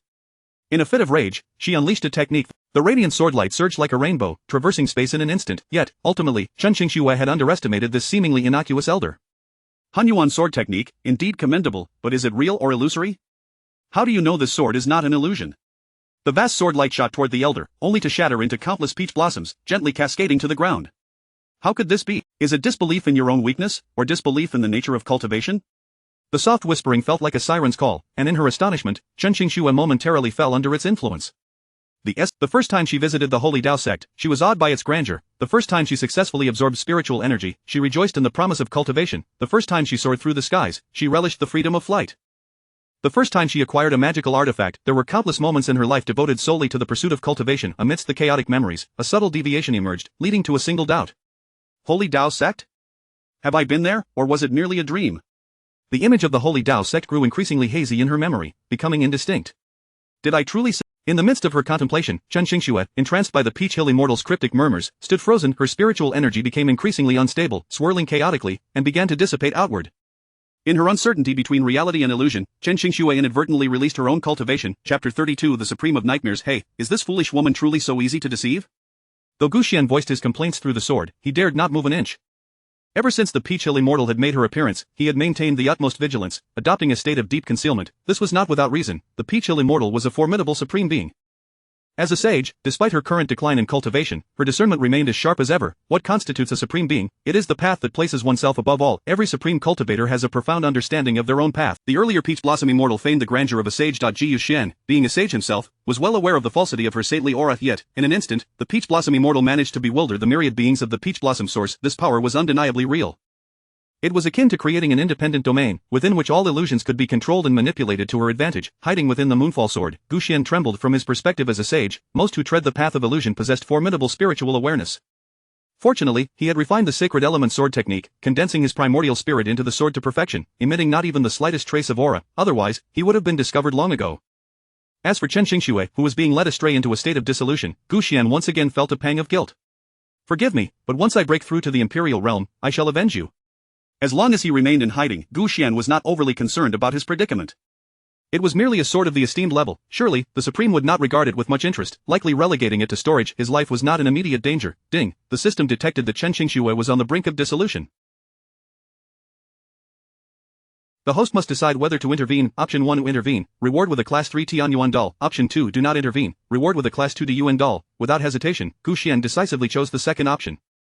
If it were something familiar, he might have weighed his choices, considering whether it could resolve the current crisis. However, he had never heard of either of these items, thus, he saw no need to alter his predetermined course. A revered level, a supreme level, without being a sage, one knows not the true nature of reality. As the Peach Hill Immortal manipulated Chen Qingxue's dissolution, she made no further movements, approaching the fallen eye of broken illusions.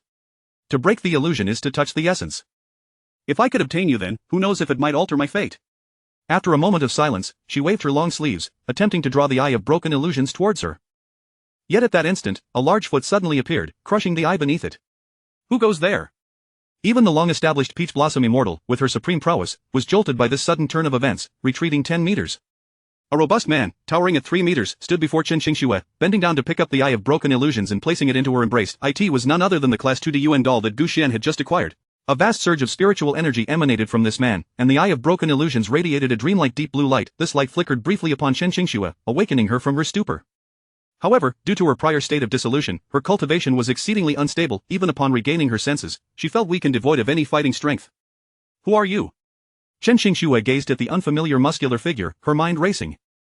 An unknown powerhouse, her ability difficult to gauge. When had they appeared here? Feeling something pressing uncomfortably against her, she reached into her embrace, retrieving the eye of broken illusions, which continued to emit a brilliant blue glow. This was a treasure lent by her ancestor. Perhaps it was this that had roused her. Casting another glance at the muscular man, Chen Qingxue made a connection. This orb must have been returned to me by this man. It is my ancestor's treasure. I do not know its use, but he surely does. Could it be? Are you also a disciple of my ancestor? Chen Qingxue suddenly exclaimed with excitement towards the Yuan doll. Yet, she would ultimately receive no reply, for this doll possessed no consciousness, entirely under Gu Xian's control. The reward of this doll was indeed peculiar. Lacking a soul imprint and not linked to Gu Xian's spiritual energy, he could nonetheless manipulate this doll's actions as if it were his own body. The energy within the doll was also abundant, rivaling that of a nascent supreme. Of course, as it was not a living entity, it had no comprehension of the heavenly Tao. Although it had accumulated the energy of a nascent supreme, it could not unleash the true power of a supreme. At most, it could match the peak of a sage like Chen Xingxue. Seeing the muscular figure ignoring her, Chen Xingxue grew anxious. I am the leader of the Sacred Path sect and a descendant of the ancestor. Does the elder not recognize me? The muscular doll remained unperturbed, yet the peach blossom immortal nearby was noticeably affected. You speak of the Sacred Path sect? You mentioned the ancestor, is it that Gu Xian? A torrent of resentment surged forth, and the blackened peach tree behind her disintegrated, coalescing into countless writhing tendrils. By the heavens! Gu Xian, controlling the muscular doll, could not help but curse.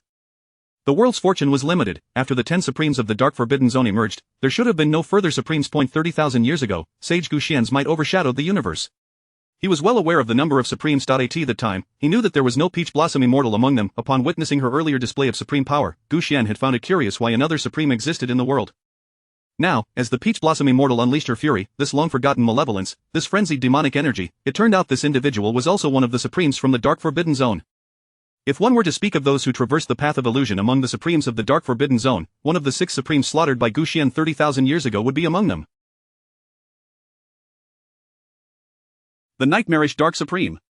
No wonder I felt a sense of familiarity at first glance. It truly is an acquaintance or not, our relationship is not particularly cordial. Indeed, Gu Xian is still alive, presiding over the Sacred Path sect.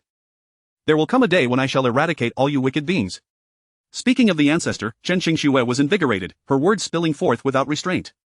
I implore you, cease this discourse. Observing the growing demonic, yet, unexpectedly, this woman not only showed no remorse but instead lifted her chin, beaming with a radiant smile. So you acknowledge my words, elder? Oh dear, this troublemaking fool of a woman, she is beyond splendid, exceedingly splendid.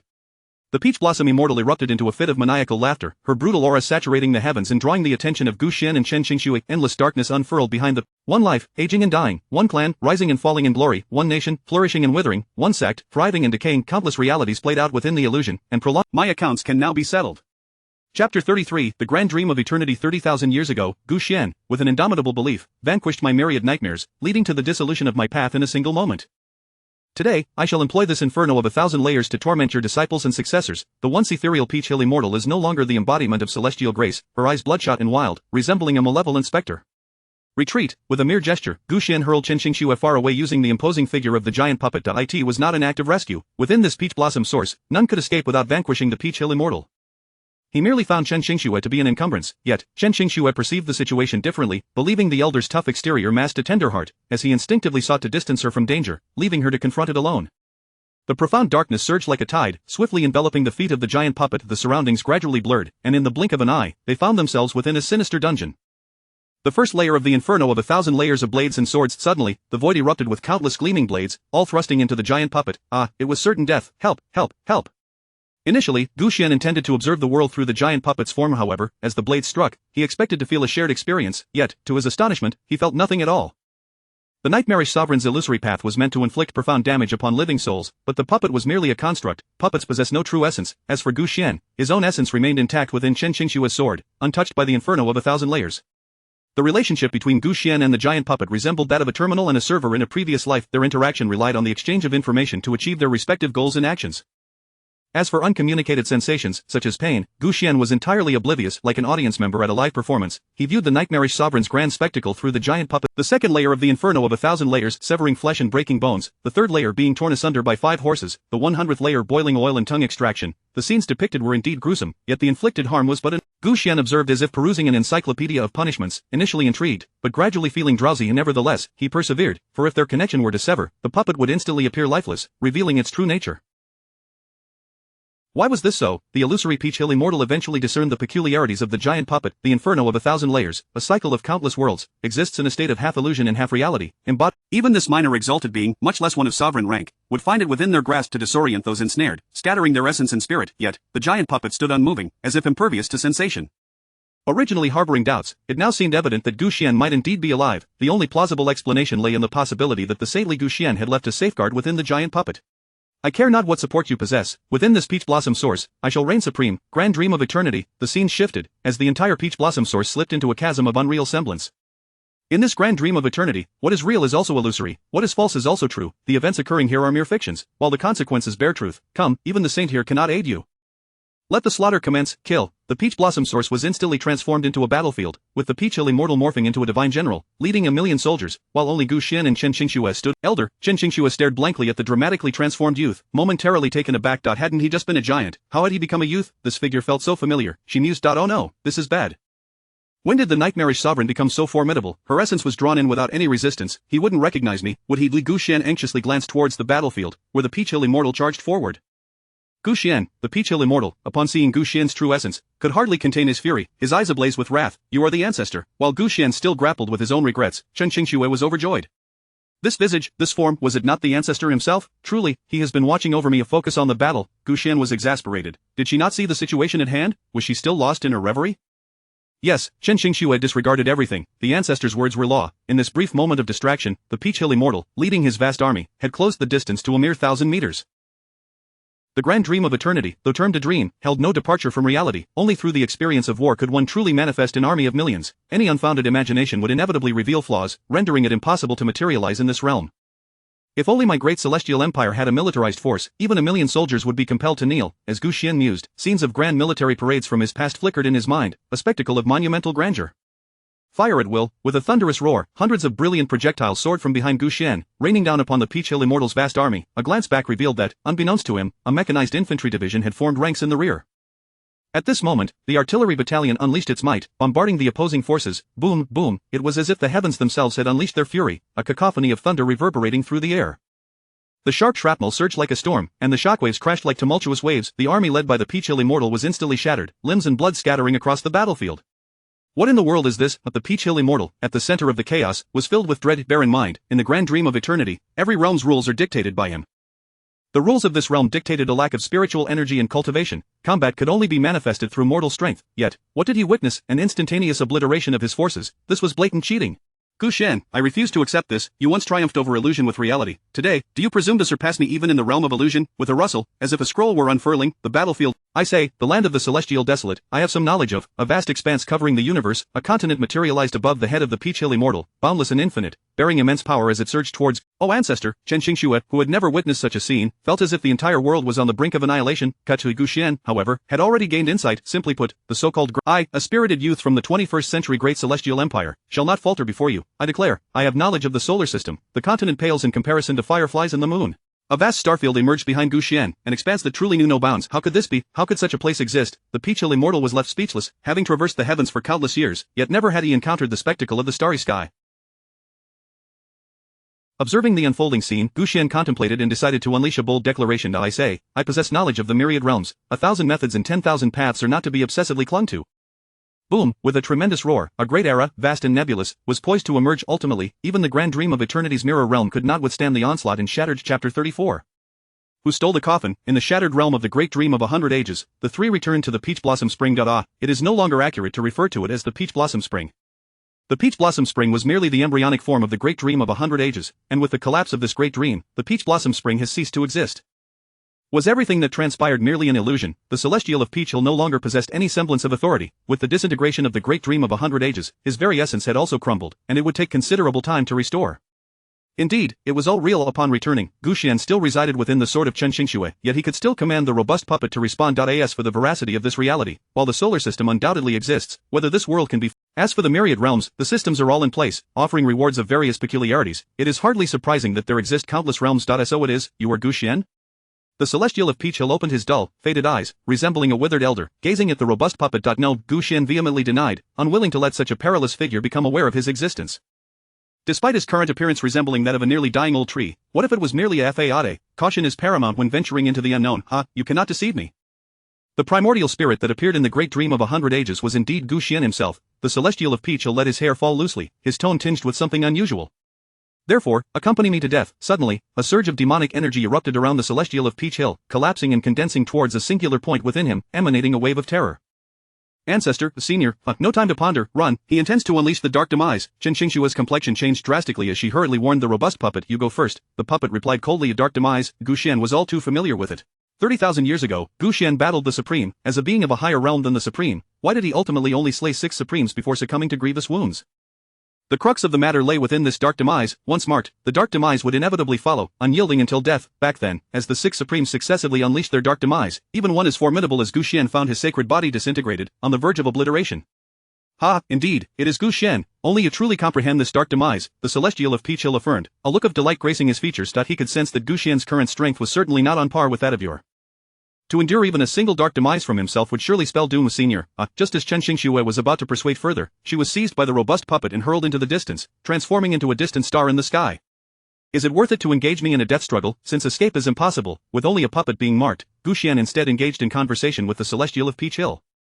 Worth it, ha, though the Celestial of Peach Hill may perish, the Nightmarish Supreme shall return. As the saying goes, when a person is on the verge of death, they self-destruct. Who would have thought that Gu Xian would overhear such crucial information? Are you not the Nightmarish Supreme? The Celestial of Peach Hill, once one with the Nightmarish Supreme, dares to deceive me? Gu Xian feigned disdain, probing the words of the Celestial of Peach Hill.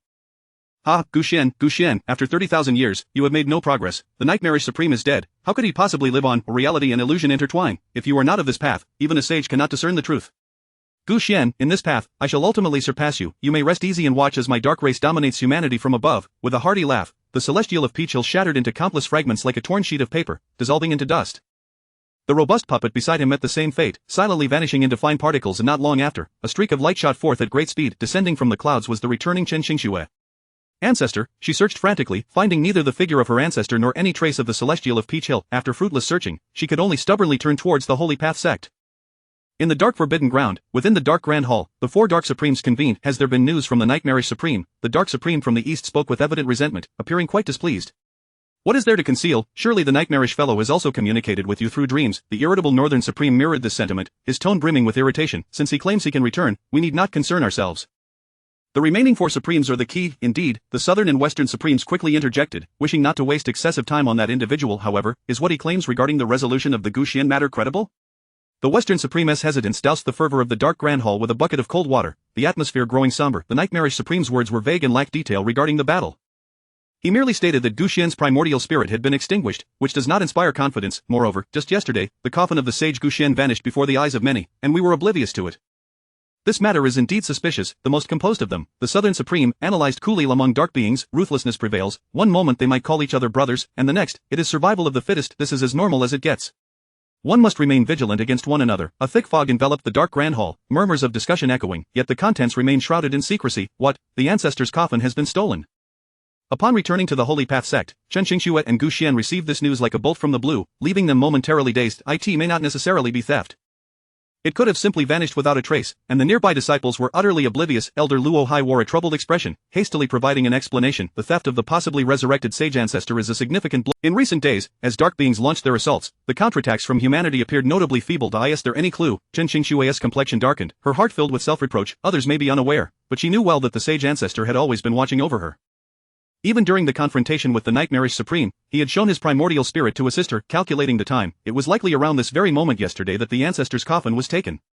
There is indeed a clue. Casting a glance around to ensure no one was nearby, Elder Luo Hai cautiously handed a silk handkerchief to Chen Xingxue. What is this? Chen Xingxue took the handkerchief, unfolding it only to find it devoid of any writing. Save, last night, this handkerchief suddenly appeared in my possession, just as the sage's coffin was stolen, and I had no inkling of it, Elder Luo Hai said cautiously, sensing the peculiarity of the situation. What does this mean? A display of superiority, a mockery? Chen Xingxue felt a surge of anger, taking advantage of the ancestor's primordial spirit being away to employ such despicable tactics. How dare they provoke us? This cannot stand. We must swiftly retrieve the ancestor's coffin. Quickly, disseminate a bounty list. I want to know everything about this plum blossom, Chen Xingxue commanded decisively, hastily assigning tasks to have Elder Luo Hai execute them. In stark contrast to Chen Xingxue's anxious worries, upon seeing the plum blossom handkerchief, Gu Xian felt an inexplicable sense of familiarity. Memories from 30,000 years ago flipped through his mind like ancient. Could it be the image of a lively and cunning little girl appeared in his mind? Chapter 35 of the Great Xia Kingdom. Didn't he, that little rascal, claim to despise cultivation? Surely, after 30,000 years, he would have turned to dust. How could that be? Is she still alive? Gu Xian found it hard to believe. In the turmoil of his thoughts, Chen Xingxue's Yunue sword trembled in her grasp. An indication from the ancestor? Chen Xingxue calmly placed the Yunue sword on the ground, observing its fluctuations. A directive? What directive? It's been 30,000 years. How am I supposed to know where that fellow is? Gu Xian glared at the dazed Chen Xingxue, his irritation rising. In a fit of excitement, he redirected the sword's tip towards the desk in the room. The desk, no, upon closer examination, aside from ink and paper, a white sheet, and an oil lamp, there remained but a single book. The Great Xia volume of the 100 Nations, the Great Xia Kingdom, Chen Qingshuo suddenly understood, seizing the Yunwei sword and rushing outside. Ji Yuxian, trapped within the sword, felt helpless but did not voice any objections. Currently, staying within the Holy Path sect was fraught with danger. Accompanying Chen Qingshuo to the Great Xia Kingdom would at most be a fruitless journey, yet it was undoubtedly safer than remaining in the Holy Path sect. After summoning Elder Luo Hai and briefing him on the pertinent matters, they set off westward. It wasn't that Chen Qingshuo was indifferent to the Holy Path sect's struggle against the dark creatures. In truth, despite the relentless assault of the dark beings in recent days, most were merely the attacks of low-level cannon fodder. For reasons unknown, high-tier combatants, such as those at the Celestial One Realm and the Venerable Realm, had scarcely made an appearance. Many speculated that the dark creatures were wary of the ancestors' potential resurrection, which might explain their reluctance to launch a full-scale offensive. Thus, not only Chen Qingshuo but also others within the Holy Path sect believed that the vast expanse of the Tianhuan continent was divided by the Holy Path sect, with humanity residing to the west, an area rich in fertile land and abundant in population, known as the 100 Nations, thriving in prosperity. To the east of the Holy Path sect lay the territories of other races, including the Icefall Valley, previously inhabited by the Red Xian Ghost King, and the Dark Forbidden Zone. The Holy Path sect itself served as a critical frontier, firmly situated at the throat of the dark creature's westward advance. Thus, whenever there were rumors of disturbances in the Dark Forbidden Zone, it was only natural for the powerful of humanity to congregate at the Holy Path sect, as it represented their sole line of defense. The Great Xia Kingdom was one of the 100 nations of humanity, strategically located at the crossroads of several nations. Renowned for its commerce, the kingdom had always flourished, with its citizens enjoying a life of affluence. However, with the news of the dark creature invasion spreading, unrest brewed within the populace, giving rise to chaos. In the bustling city of Qima, a hub for wholesale goods and a gathering place for merchants, Chen Qingshuo donned a black hat and wielded the Yunwei sword as she traversed the lively streets. After a month of traveling through 4 cities of the Great Xia Kingdom, she remained empty-handed. Glancing up at the zenith sun, she settled at a nearby tea stall, ordering a pot of tea. This served not only as a respite but also as an opportunity to gather information and strategize her future course. Chendongjia, this year's tea harvest has been quite impressive. It must be a bountiful year. Not at all, not at all. Though the yield is plentiful, the prices are low, leaving me with little profit. Who doesn't know that you, Chendongjia, are blessed this year? Not only did your harvest surpass last year's, but you also welcomed a new child, a double blessing. The merchants at the tea stall were familiar faces, and they erupted in laughter. Chen Qingshuo felt her tension ease, the fatigue of the past month beginning to dissipate. Indeed, I must thank the great Virtue Celestial for his grace, allowing an old man like me to have a son at this age. As Chendongjia spoke, the laughter around him faded, and everyone exchanged glances, as if hesitant to speak. A hush. Chendongjia, is the great Virtue Celestial truly that effective? A skinny man with a sharp face inquired mysteriously.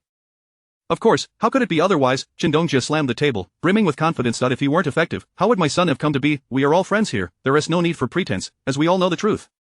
Then, may I accompany you next time to pay my respects? Could you introduce me? The skinny man's face lit up with anticipation. No, that's not possible. Just as Chendongjia was about to say something, he abruptly halted. The great Virtue Celestial does not receive just anyone, only his disciples may pay their respects. After much contemplation, Chendongjia could only manage this response.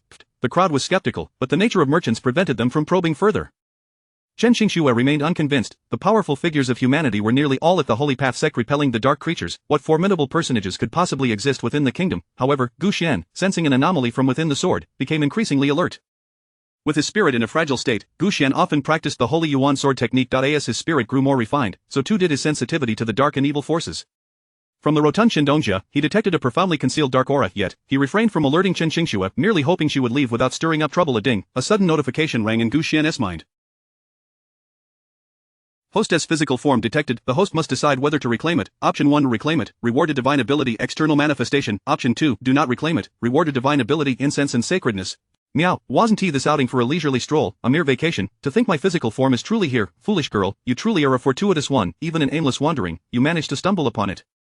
Without the slightest hesitation, Gu Xian chose the first option, incense and sacredness. It sounds impressive, but is it truly more powerful than having my own sacred body, an external manifestation, a recreation of ISNT? This a vital survival skill, how could I possibly refuse? No, this foolish woman is about to leave, I must quickly alert her, lest she miss this opportunity. Gu Xian exerted the remaining soul. Shake, it trembles at the slightest hint of trouble. My friend, you're becoming quite the quivering entity, and here is a young lady constantly wielding an object that enjoys shaking. Ugh, I mustn't dwell on that. It is too depraved. Is there another indication from the ancestor? Chen Qingshuo, preparing to rise, was unaware of Gu Xian's impure thoughts and instead felt an overwhelming joy. The sword's violent quivering was undoubtedly a sign of something significant. As I prepare to depart, the ancestor has provided a hint, indicating a desire for me to stay. Chen Qingshuo scanned her surroundings, her gaze eventually landing on the plump Chendongjia.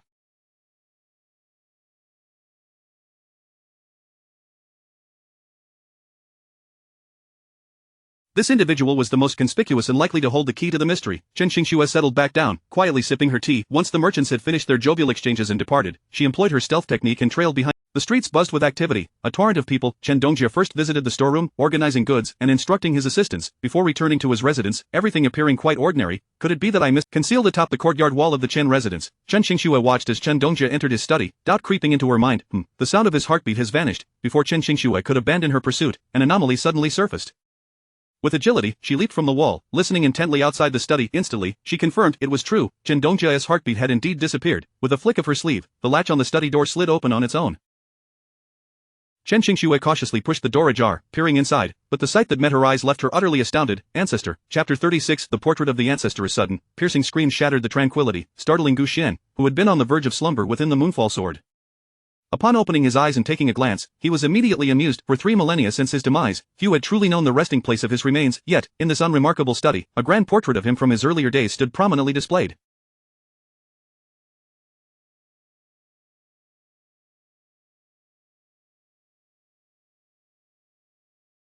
Indeed, Chen Xingxue, upon entering, was taken aback by the imposing life-sized portrait and instinctively bowed in reverence. Who are you? How dare you trespass into a private residence and disturb the revered Tianzuan? What punishment do you deserve? An indignant roar echoed, and the corpulent figure of Chen Dongjia came into view. Ji Yuxian observed him with a bemused expression.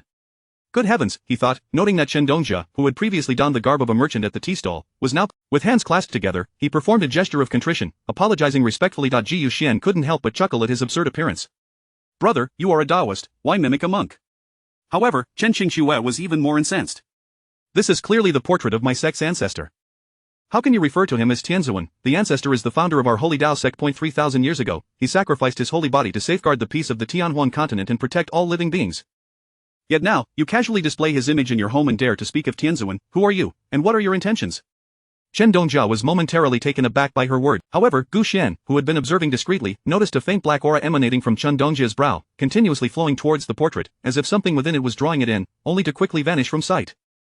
Upon examining the portrait again, Gu Xian observed that the once calm eyes of the painted figure had gradually taken on a chilling, indifferent demeanor, subtly infused with an air of malevolence. It was well known that the black aura signified the presence of death. Coupled with Chen Xingxue's earlier inability to detect the heartbeat outside the study, it was evident that Chen Dongjia's condition was dire. This is bad. Something has happened to Chen Dongjia. Before Gu Xian could alert Chen Xingxue, a sharp sound of a sword ringing echoed through the room. The Moonfall Sword in Chen Xingxue's grip had already been unsheathed, pointed directly at Chen Dongjia. Where did this portrait come from? Speak, what is this nonsense about the great virtuous Tianzuan? She commanded coldly. Daughter, let us speak calmly, there is no need to brandish your sword, Chen Dongjia replied with a wry smile. Humph. Chen Xingxue scoffed, her mind racing with suspicions about this man. This matter concerned the ancestor of her sect and was of grave importance. She resolved to take him back to the Holy Tao sect for thorough interrogation. With her decision made, she tightened her grip on the Moonfall Sword, her gaze turning icy, the humming tip of the blade aimed at. For someone of Chen Xingxue's power, dealing with ordinary dark creatures was a mere flick of the wrist, especially against someone as mundane and unremarkable as Chen Dongjia. Thus, she casually swung her sword, not channeling, "Leave me alive." Gu Xian's heart raced at the sight of Chen Xingxue making her move. This woman had executed her surprise attack excellently, yet he remained uneasy. To his astonishment, the Moonfall Sword did not strike Chen Dongjia. With a clang, just a finger's breadth from his throat, the sword tip was inexplicably deflected. It grazed Chen Dongjia's side and struck the pillar behind him. Quick-witted, Chen Dongjia seized the opportunity, twisting his body and swiftly darting into the secret passage he had just exited. With a couple of clicks, the secret door was swiftly sealed. Damn it! Chen Xingxue exclaimed in frustration at her missed opportunity. She gathered her spiritual energy into her sword and struck the secret door with all her might. To her surprise, the door remained unscathed, as if a gust of wind had merely swept by, leaving everything undisturbed. Fuming, Chen Xingxue stepped forward, ready to strike, yet, at that moment, the Moonfall Sword began to tremble in her grasp. This familiar sensation caused her to pause, eyeing the sword with suspicion.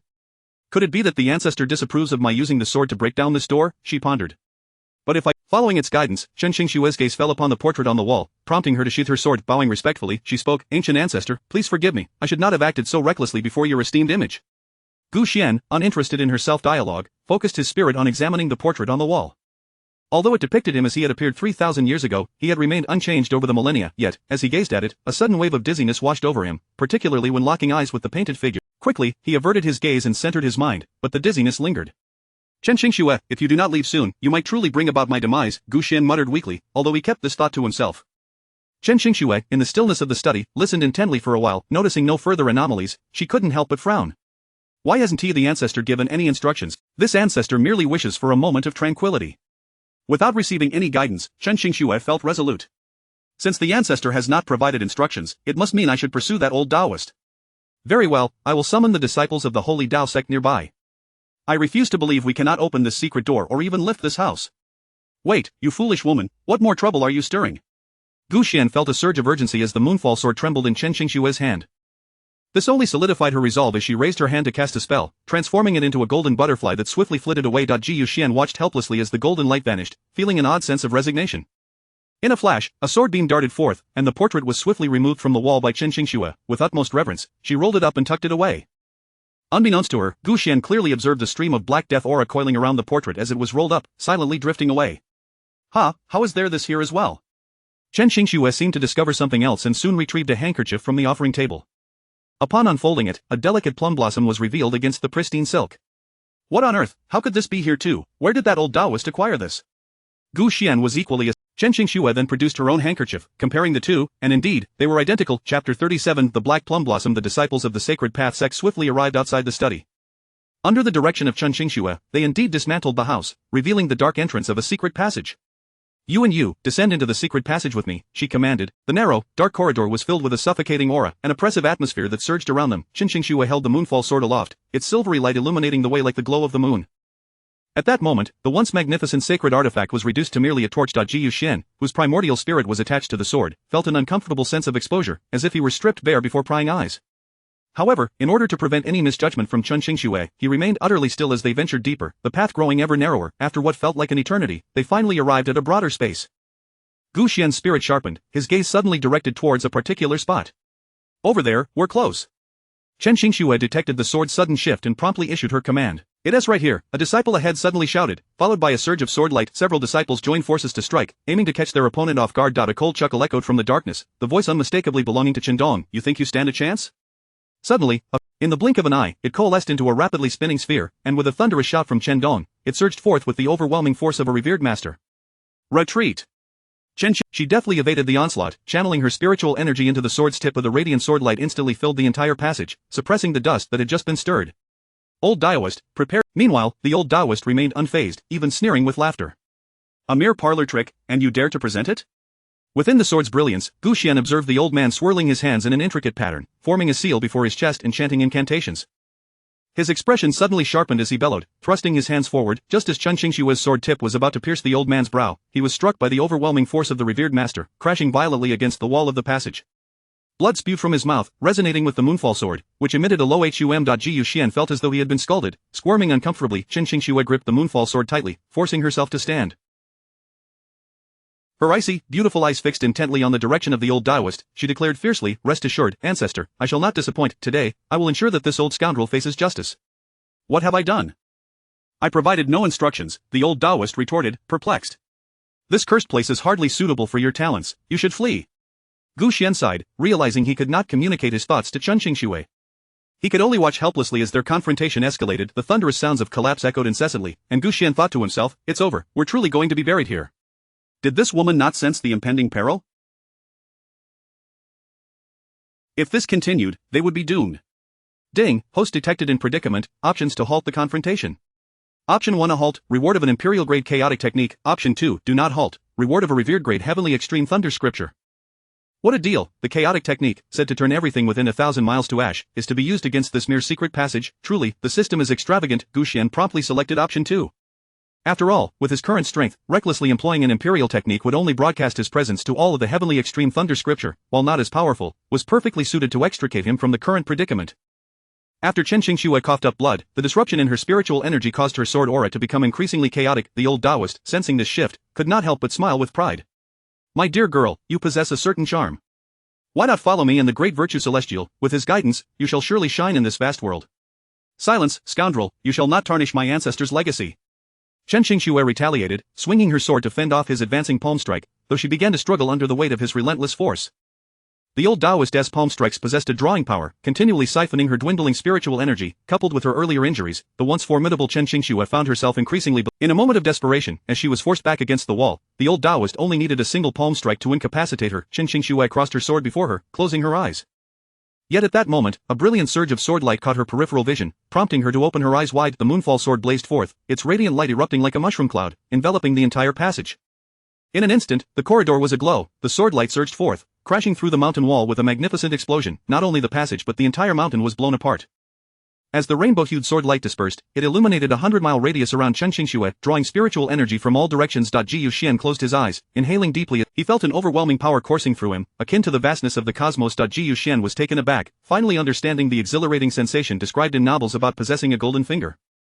The turbulent spiritual energy that had once enveloped Chen Qingxue now calmed, leaving her feeling refreshed and invigorated, her reverence for her ancestor growing ever stronger. The old Taoist, now kneeling on the ground, resembled a marionette with its strings cut, utterly drained of strength save for his wide, furious eyes. Clang! The Moonfall sword returned to its sheath as Chen Qingxue kicked the old Taoist over. Scoundrel, tell me how you infiltrated the human realm. What have you done there? The old Taoist, eyes blazing with defiance, remained silent but wore a scornful smile, filled with disdain. How dare you? Chen Qingxue raised the Moonfall sword, poised to strike. Even if you refuse to speak, defiling the image of my ancestor warrants your death 1,000 times over. Confess now, and I may spare you. Otherwise, before she could finish her sentence, a sudden gust of dark wind erupted from the ground, an ominous aura of death unlike any before. Black plum blossoms began to bloom amidst the swirling malevolence, rapidly advancing towards them. What in the world is this? Gu Xian squinted, momentarily taken aback. Without hesitation, the saint is present, reveal yourself at once. Chapter 38, The Nun's Cloister of Merlin. The foolish woman should hurry and flee. Gu Xian nearly leaped out in despair, but ultimately restrained himself, watching Chen Qingxue. Alas, is there no one who could intervene for this foolish woman? Yet, as he glanced around, all he could see was the swirling black miasma. The other disciples from the sacred Dao sect, swallowed by this ominous aura, were too preoccupied to note. Gu Xian focused intently, his gaze fixed on the rolling black plum blossoms. He delved into his memories from 3 millennia past, searching for any recollection of this malevolent entity. To his dismay, he found no trace of such a figure in his recollections. In mere moments, Chen Qingxue had channeled her spiritual energy, unleashing a flurry of strikes, the vibrant rainbow light illuminating the sky once more. However, unlike her previous assaults, this time she could not land a decisive blow. The billowing black plum blossoms seemed to possess an eerie sentience, swiftly twisting and contorting to evade the onslaught of her sword's energy before her next strike could be unleashed. Suddenly, with a movement akin to a dragon's tail whip, the blossoms lashed out fiercely at Chen Qingxue. Though merely an embodiment of spiritual consciousness, the ferocity of their attack rivaled that of a revered master.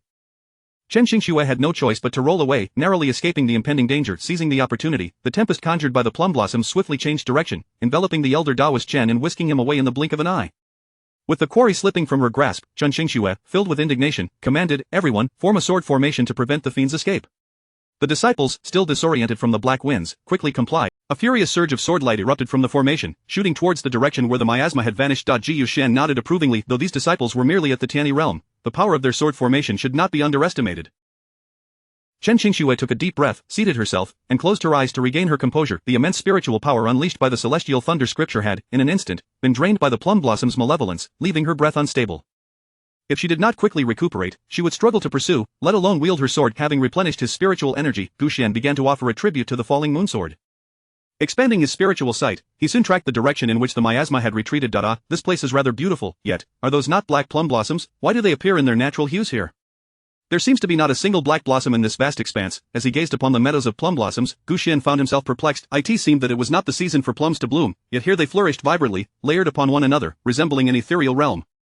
As Gu Xian extended his spiritual perception, an even stranger phenomenon unfolded. In this mountain range teeming with plum trees, not a trace of spiritual energy could be found. Although wisps of mist hovered above, they bore no resemblance to spiritual energy.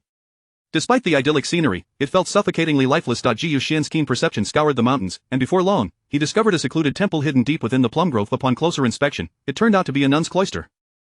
Just as he was about to peer further inside, the familiar oppressive miasma reappeared within the grove, swiftly engulfing the cloister before vanishing from sight. All returned to tranquility as if nothing had transpired. Had Gu Xian not witnessed it firsthand, he would have thought he was imagining things. His heart raced, and even the falling moon sword trembled in his grip. "Ancestor, do you have any instructions?" However, the sword merely shifted slightly, falling silent once more. Chen Qingxue's brow furrowed even tighter, her delicate brows knitting together in frustration. What does the ancestor mean by this? Should I search for clues? Gu Xian felt a wave of exasperation wash over him. Wasn't she adept at analysis before? She had charged forward without a second thought, despite my clear instructions for her to remain still and not move at all. At this point, dwelling on the past was futile. What was meant to happen had already occurred. To linger on it would only waste precious time. He shifted his posture, allowing the falling moon sword to point towards the plum grove. Chen Qingxue's eyes brightened as she immediately began to channel her energy, rising into the air atop her sword. In no time, she found herself hovering above the grove, gazing down at the sprawling expanse of plum blossoms, momentarily at a loss for where to alight. Why has the ancestor guided me here? Has that old Taoist fiend fled to this place? Yet, the blossoms here were not black. If he had indeed escaped here, she should have seen traces of the black miasma. As she soared above the grove, Chen Xingxue released her spiritual perception to investigate the depths of the plum grove. Sure enough, she soon spotted the nun's cloister, yet, she could not fathom why that old Taoist would seek refuge within such a place. Apart from this suspicious location, she found no other anomalies within a radius of several miles. Thus, she summoned the falling moon sword, forming hand seals to execute the Hanyuan sword technique, channeling her power towards the cloister. With a thunderous roar, the surging rainbow sword energy erupted forth, sweeping across the area with unstoppable force. Gu Xian's heart raced in alarm. This woman was far too impatient. Did she not fear mistakenly striking the innocent before fully understanding who resided within the cloister? Before he could ponder further, the rainbow sword energy surged forth like a flood, stirring up waves of plum blossoms that danced in the air, creating a captivating spectacle from afar. However, to Chen Xingxue's astonishment, just as her sword energy neared the cloister, a torrent of black fog erupted forth, transforming into countless sinister black plum blossoms. Like a tornado, they pierced through her sword energy, charging directly towards her. Just in time, Chen Xingxue exclaimed with delight, her expression steely, as she swiftly adjusted her grip on the sword, channeling a more potent sword technique. She prepared for the confrontation. Ji Yuxian, hidden within the sword, felt his hair stand on end as the winds howled around him. With a sigh, he steadied his spirit. It was no jest. At his current level as a revered master, if he failed to withstand the shockwave from the sword energy, he risked having his soul dislodged, a fate that would invite ridicule from others. Chen Xingxue, wielding the falling moon sword, sensed the oppressive aura emanating from the blossoms and felt a surge of astonishment. What is happening? Does even the ancestor find the opponent formidable? Yet, those black miasma blossoms appeared to be no greater than the realm of a supreme master. Why then would the ancestor be concerned with such trivial matters? Realizing she must have misinterpreted the signals, she resolved to concentrate her energy and face the challenge head-on. With determination, Chen Xingxue executed the Hanyuan sword technique with renewed finesse. Amidst the rumbling sounds, her rainbow sword energy began to suppress the black plum blossoms, gradually revealing a shadowy, half-human, I have something delightful to trade with you. Chapter 39 The spiritual awareness of humanity. Gu Xian was jolted by the piercing voice, sending shivers down his spine. He involuntarily trembled, a reaction that did not escape the keen perception of Chen Xingxue. Her delicate brows furrowed as she coldly admonished, "You wretched creature, cease your insolence and prepare to pay with your life." "Ha! Pay with my life? You, little girl, are hardly worthy of such a claim." Before the words could fully escape, a torrent of black plum blossoms suddenly coalesced into a force, twisting and writhing like an enraged serpent. Beneath the increasingly dense aura of death, it truly transformed into a colossal serpent adorned with floral patterns, its cavernous maw gaping wide as it lunged toward Chen Xingxue. Behold the sword! A devastating surge of rainbow sword energy erupted, enveloping the surrounding area for hundreds of miles, the swirling pink plum blossoms resembling thousands of sharp blades, relentlessly assaulting the foe. Just in time. Little girl, do take heed, I have no intention of marring that lovely face of yours, heh. Self-proclaimed I. Gu Xian discerned the nuances, his gaze narrowing at the ethereal apparition. This dark entity was at least at the pinnacle of the venerable realm. Yet, in terms of spiritual power, it was on par with Chen Xingxue. However, amidst the shifting illusion, Gu Xian could distinctly sense an unusual spiritual awareness. How curious! It bears no resemblance to the malevolent energies of the dark forbidden land. Gu Xian stroked his chin, observing the rapidly shifting specter, still able to discern its form clearly. As the battle intensified, he finally caught sight of a faint white shadow drifting alongside the illusion. A member of humanity? It seems a complete human spiritual awareness is trapped within. Gu Xian felt with clarity that this human spirit bore no cultivation. Nevertheless, after years of permeation by the aura of death, it had accumulated an extraordinary spiritual energy. Whether it aligned with the righteous path remained unclear to Gu Xian at that moment. Ding, detected a trapped human spiritual awareness. Do you wish to rescue it? Option 1 Rescue, reward with half a scroll of the venerable level 8 Desolation Demon Sealing Technique. Option 2 Do not rescue, reward with half a scroll of the Saint level Void Lotus Dance Technique. At this moment, the insidious system sought to tempt him once more. Ji Yuxian scoffed, casually selecting, I have no intention of personally intervening, so why would I choose the venerable level technique? Better to opt for the saint level and enjoy the show from a distance. Why do you refer to yourself as I? What manner of demon are you? It appeared that Chen Xingxue was handling the situation with relative ease, even taking the time to inquire. Ha. The sharp voice of the black plum blossom emitted a cacophony of laughter, intensifying the assault. Little girl, I am the Phantom Plum, the supreme dark demon reigning over the 8 desolations. Be wise, withdraw now, and for the sake of your fair visage, I may spare your life. Presumptuous, how dare you act so arrogantly before a practitioner of my caliber? Chen Xingxue, incensed, shouted as she positioned her sword before her. Faced with the unknown nature of this wretched creature, she refrained from striking indiscriminately. The supreme demon chuckled ominously, conjuring a swirling mass of black plum blossoms, their razor-sharp edges descending upon Chen Xingxue like a torrential downpour. The unleashed spiritual energy threatened to shatter the very heavens and earth. With a fierce shout, Chen Xingxue retorted, Demon, the supreme demon was reduced to ashes by the saints 30,000 years ago. Do not brazenly spout your nonsense here, prepare to meet your end. That was 30,000 years ago. Now, Gu Xian is dead, and as my primordial spirit regains its strength, I shall unearth his corpse and grind his bones to dust. How can the sacred body of a saint be sullied by your kind? As long as I, Chen Xingxue, am alive, such a fate shall never come to pass. Today, I will eliminate you, restoring clarity to the saints. The Supreme Demon, not daring to underestimate the threat, retracted its sharp laughter. The black plum blossoms morphed once more, transforming into two entwined ropes, roaring fiercely as they approached. It was clear that this battle would not reach a resolution without a cataclysmic clash. Gu Xian's primordial spirit swayed uneasily within the falling moon sword. As spiritual awareness coalesced, he summoned the blood Xian from Chun Xingshua's being. In an instant, a torrent of crimson blade light surged forth, the swelling spiritual energy piercing through like a hot knife through butter, swiftly separating the two entities locked in combat. With a thunderous crash, overwhelming spiritual energy cleaved a chasm hundreds of miles wide. The entangled pair finally broke apart. Gu Xian exhaled a sigh of relief, but before he could express his thoughts, Chun Xingshua's furious voice interjected, "Old ancestor, there is no need for your concern. Let me handle this wretched creature." Without waiting for Gu Xian's response, she seized the blood Xian and charged forward. The Supreme Demon, still reeling from the force of the attack, was struck by the blood Xian, twisting its terrifying visage in agony. With a successful hit, Chun Xingshua's lips curled into a smile. After all she had endured, she had finally learned her lesson. The blood Xian plunged downward with renewed force, channeling the powerful spiritual energy of the Hunyuan sword technique as if reciting an incantation.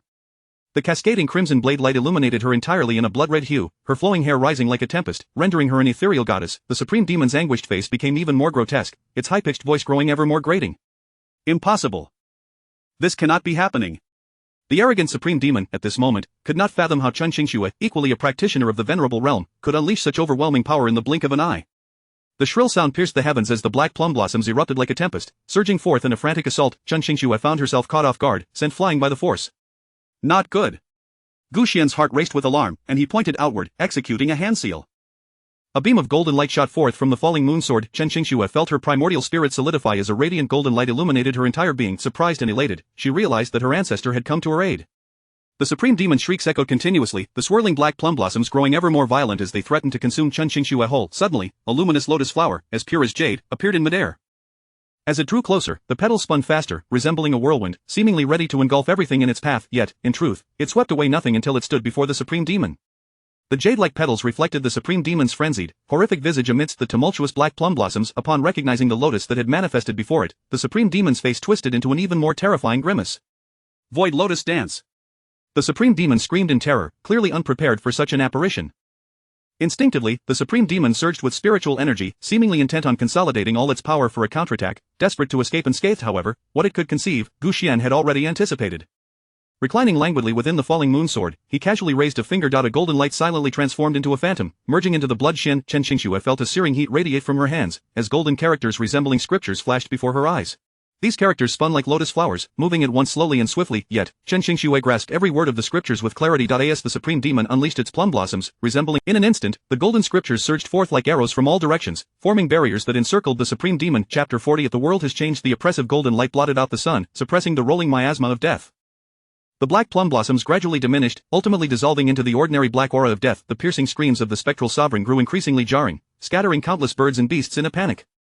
Amidst this chaos, Gu Xian discerned a distinct sound. A weeping, sobbing tone was concealed within the shrill cries, difficult to identify. Gu Xian straightened up from the Yunwei sword, his eyes sparkling with intensity as he fixed. Suddenly, a delicate visage flickered into view through the torn crevice. Gu Xian's primordial spirit froze, the Yunwei sword humming softly in response. Chun Xingxue, catching a glimpse from the corner of her eye, mistakenly believed that the ancestor was displeased with her slow movements, taking a considerable amount of time to deal with a mere specter. She hastily recited the incantation of the broken void lotus dance, the rapidly rotating golden light scriptures gradually morphing into ethereal phantoms. It was as if a tornado had swept through the realm, yet it failed to ensnare anything, save for the illusion of the spectral sovereign. Just as the spectral sovereign was on the verge of being torn apart by the golden light scriptures, the swirling script suddenly transformed into a barrage of sharp arrows, all aimed directly at the spectral sovereign. Ha ha ha. The voice of the spectral sovereign shifted. I should have known better than to show mercy to your face. I ought to have destroyed it from the very beginning. Oh, is that so? But you have come to this realization far too late. Chun Xingxue scoffed coldly. She formed a hand seal, the broken void lotus dance surging forth in a tempestuous howl. The scriptures indeed transformed into arrows. Damn you, girl, the powers of the dark forbidden land shall never spare you. I will return for revenge. The voice was swiftly engulfed by the arrows of scripture as Chun Xingxue altered her hand seal again. With a rapid incantation, the arrow struck, and the golden light erupted into a colossal golden sphere, illuminating the expanse for thousands of miles. Once tranquility returned, Chun Xingxue withdrew her stance. The Yunwei sword returned to its sheath, and the blood Xian blade vanished from sight. The enormous lotus conjured by the broken void lotus dance continued to float serenely in midair. Chun Xingxue grasped the Yunwei sword and hastened forward. Why is there a girl here? As she approached and focused her gaze, she gasped in astonishment. The girl lay languidly upon the soft core of the lotus, her eyes tightly shut, her complex. Recalling the preceding events, Chun Xingxue exclaimed in surprise, could it be that the ancestor imparted the broken void lotus dance to save this girl? This must be the one imprisoned within the spectral sovereign, nourished by the purest human spirit to a fortunate that the ancestor discovered her, otherwise, the ploys of the spectral sovereign would have triumphed, leading to inevitable calamity. The ancestor's compassion is boundless. We are grateful to the supreme sage for manifesting, allowing humanity to endure and thrive. Chen Qingxue bowed respectfully in gratitude. Ji Yuxian had no time to attend to her, his primordial spirit fixated on the girl with closed eyes atop the lotus, his heart inevitably stirred. It was indeed her. Who would have thought that after 30,000 years, they would meet again? Ah, fate, how marvelously enigmatic it is. Ji Yuxian's heart fluttered, and the Yunwei sword in Chen Qingxue's hand let out a faint hum. Chen Qingxue's brow twitched, realization dawning upon her. Fear not, ancestor, I will certainly help this girl find her family and safely return her. Gu Xian's primordial spirit nearly faltered from the Yunwei sword, his heart. After 30,000 years, where could she possibly find her family? The girl was not a cultivator, merely an ordinary human among the vast populace of the Great Wasteland. 30,000 years prior, during the season of blooming plum blossoms, Gu Xian had stolen a brief respite to. He had seen a girl with a flower basket, gathering the drifting petals of her radiant, clean features, adorned with a smile like blossoms, were etched in Gu Xian's memory. Who would have thought that she would be startled by a black wild? Gu Xian rushed to assist her, secretly lamenting that he could not easily reveal his identity before a human. Are you all right? He helped her up, scrutinizing her closely to ensure she was uninjured. The girl shook her head, but when she lifted her gaze, she was momentarily entranced. The tall man before her exuded an air of divine majesty, his laughter akin to that of an ethereal being, capturing her attention as if time itself had ceased. Gu Xian picked up the flower basket and, noticing her expression, couldn't help but chuckle. What's the matter? Have you been rendered speechless? Ah. The girl snapped back to reality. It's unsafe here with wildcats roaming about. I'll escort you back. During this journey, the girl had planted a seed in her heart, secretly vowing to seek him out in the future. As she was about to leave, she shyly pressed a handkerchief into Gu Xian's hand and turned to run home. My name is Hongmei, remember it.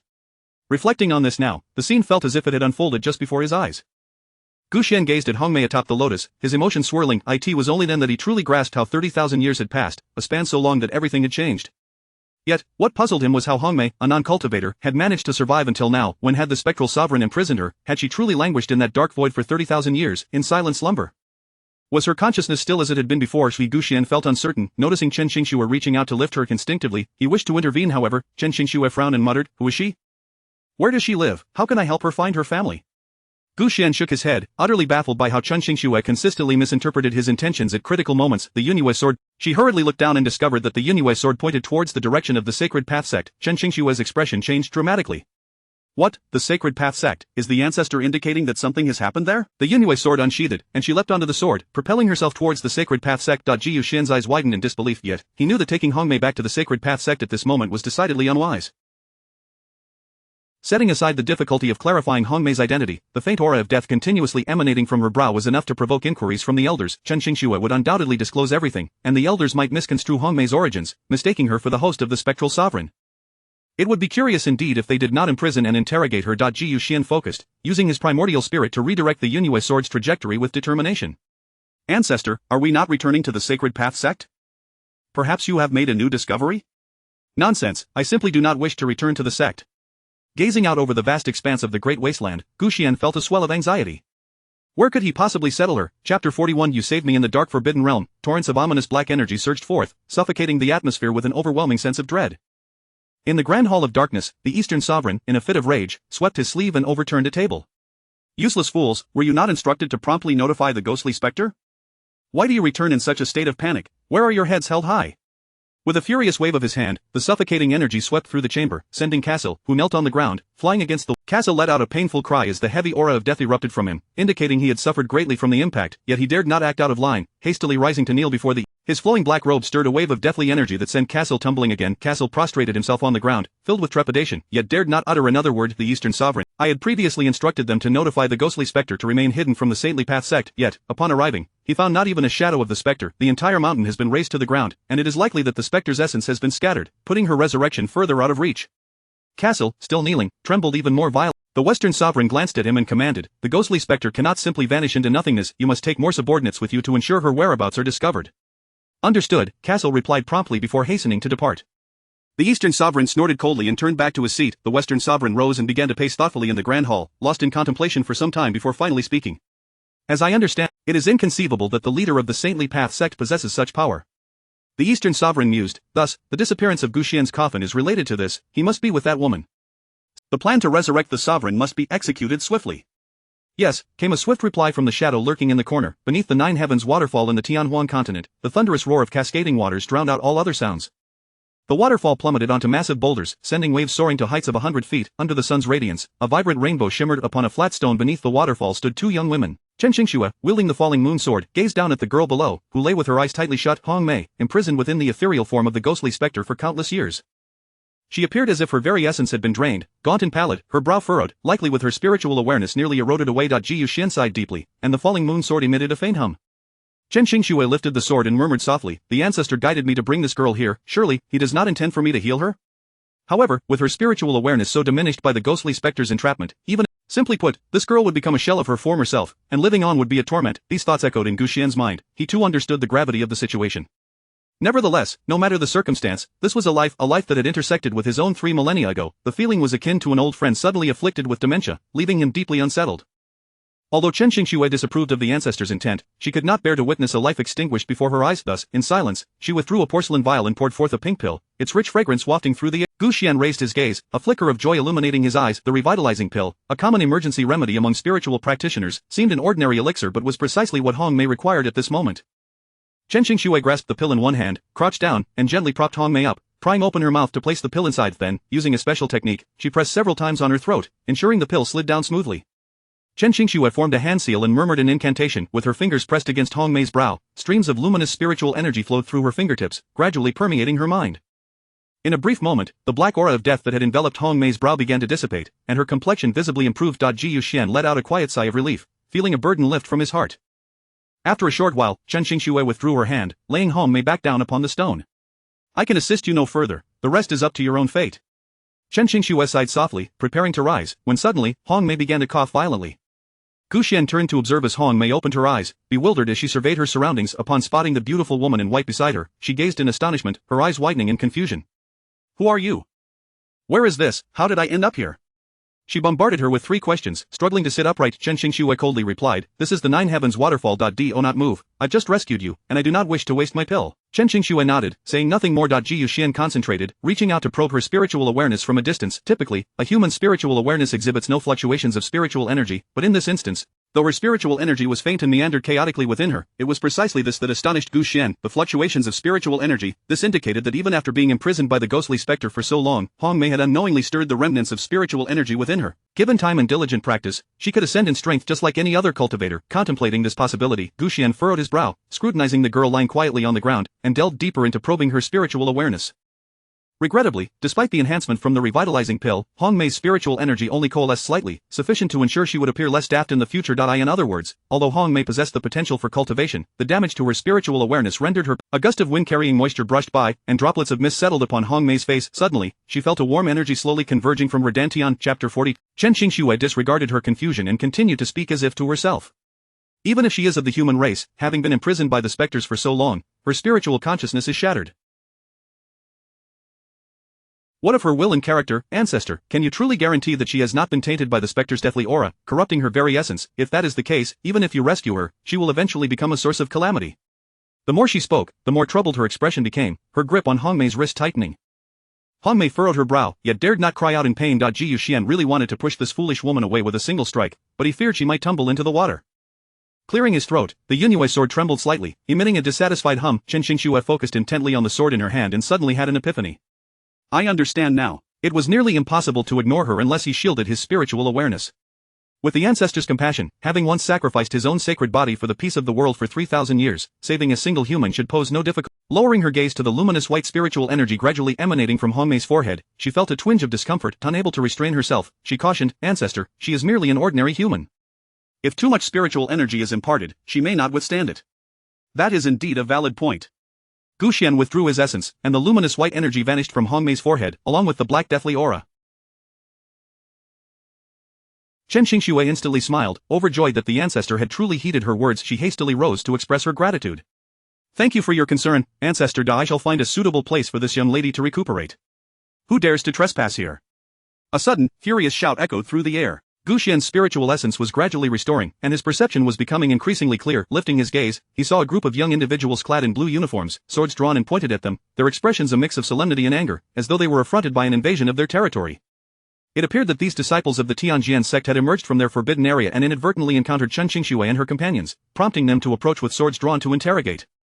Chen Qingxue stood up, brandishing the Yunwei sword before her with the imposing demeanor of a sect leader. She responded authoritatively, I am Chen Qingxue, the leader of the Sacred Dao sect, passing through your esteemed territory to heal. I mean no disturbance to your sect, and I kindly ask for your understanding. Gu Xian observed the magnificent Nine Heavens waterfall before him, a grand curtain of water cascading down from the sky, shrouded in mist, a breathtaking spectacle.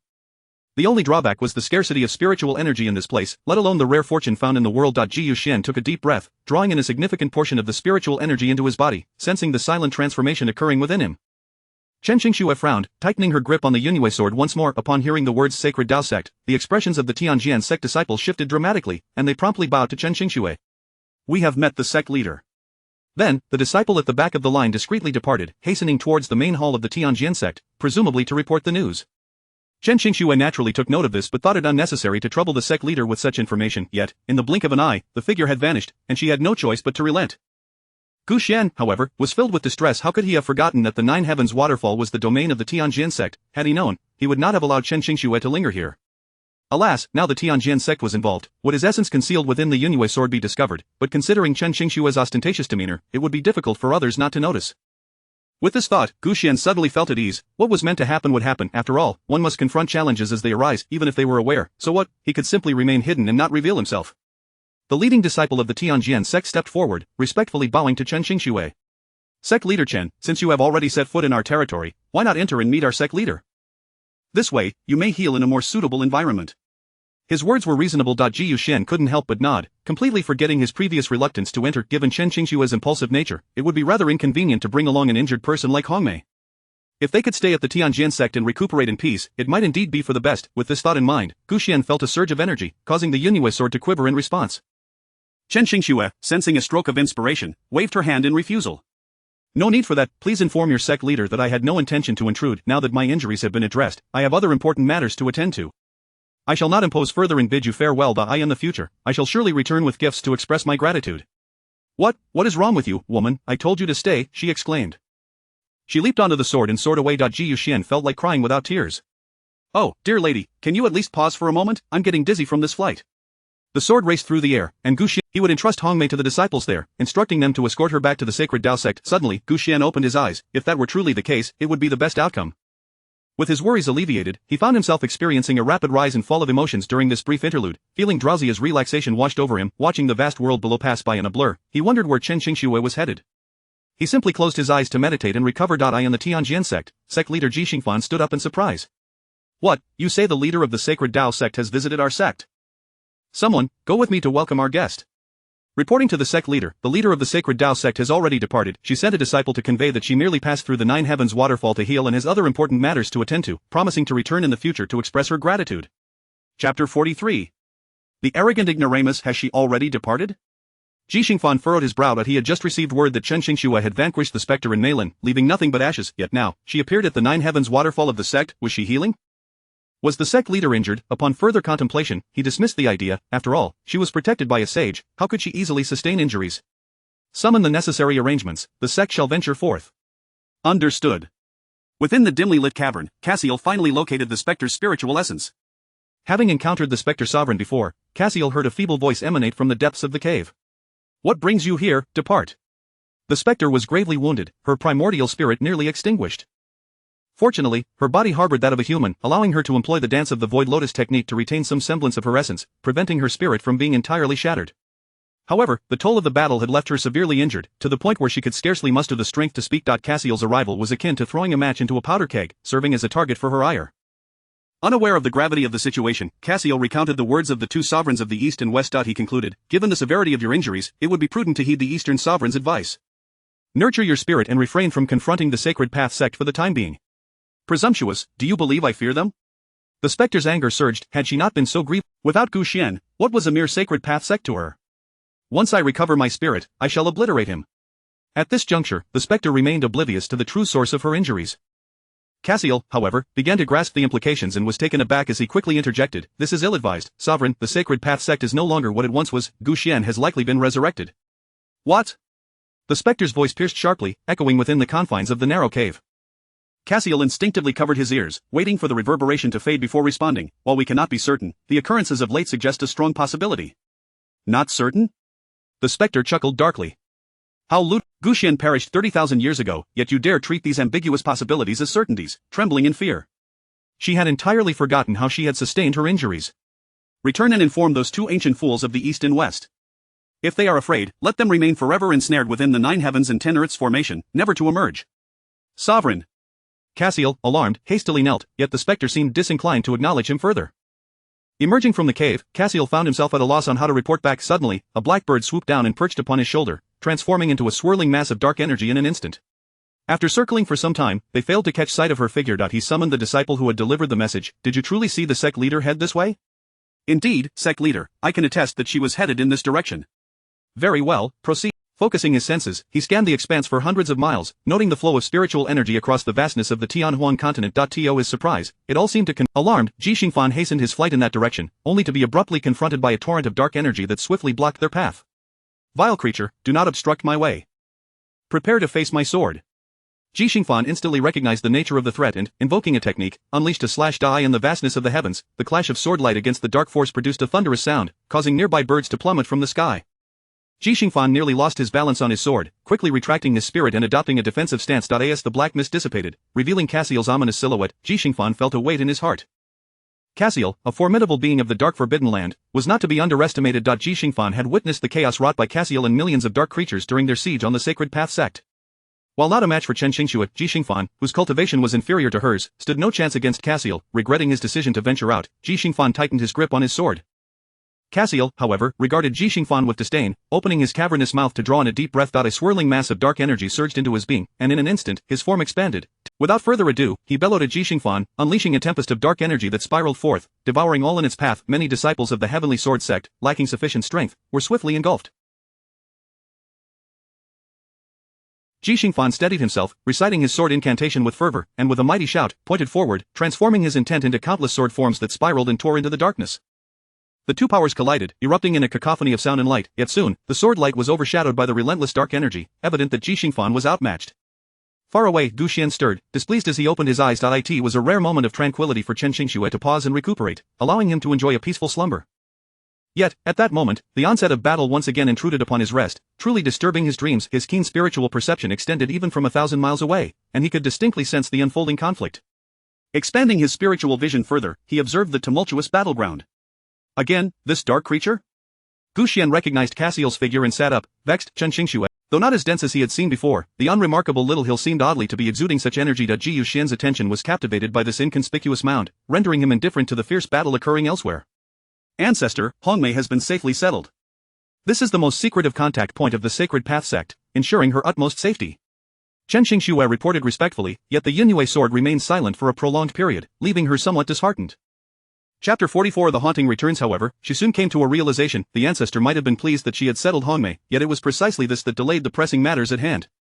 The thought of the spectre having escaped, along with the old Taoist Chen still at large, weighed heavily on her mind. Initially focused solely on confronting the spectre, it was only later that she recalled the old Taoist, only to find him vanished without a trace.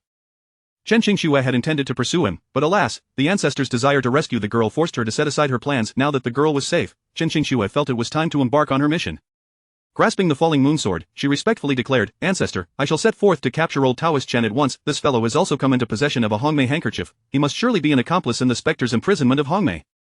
Just then, she realized she had nearly forgotten about this old rogue. Gu Xian, suddenly enlightened, felt the falling moon sword resonate with his spirit. Chen Xingxue, delighted, believed she had discerned Gu Xian's intent, exclaiming, Thank you, Ancestor, for your guidance. I shall depart immediately. Wait, where are you going? Gu Xian was perplexed, yet unable to voice his inquiries, his heart racing with anxiety as the falling moon sword trembled restlessly in response.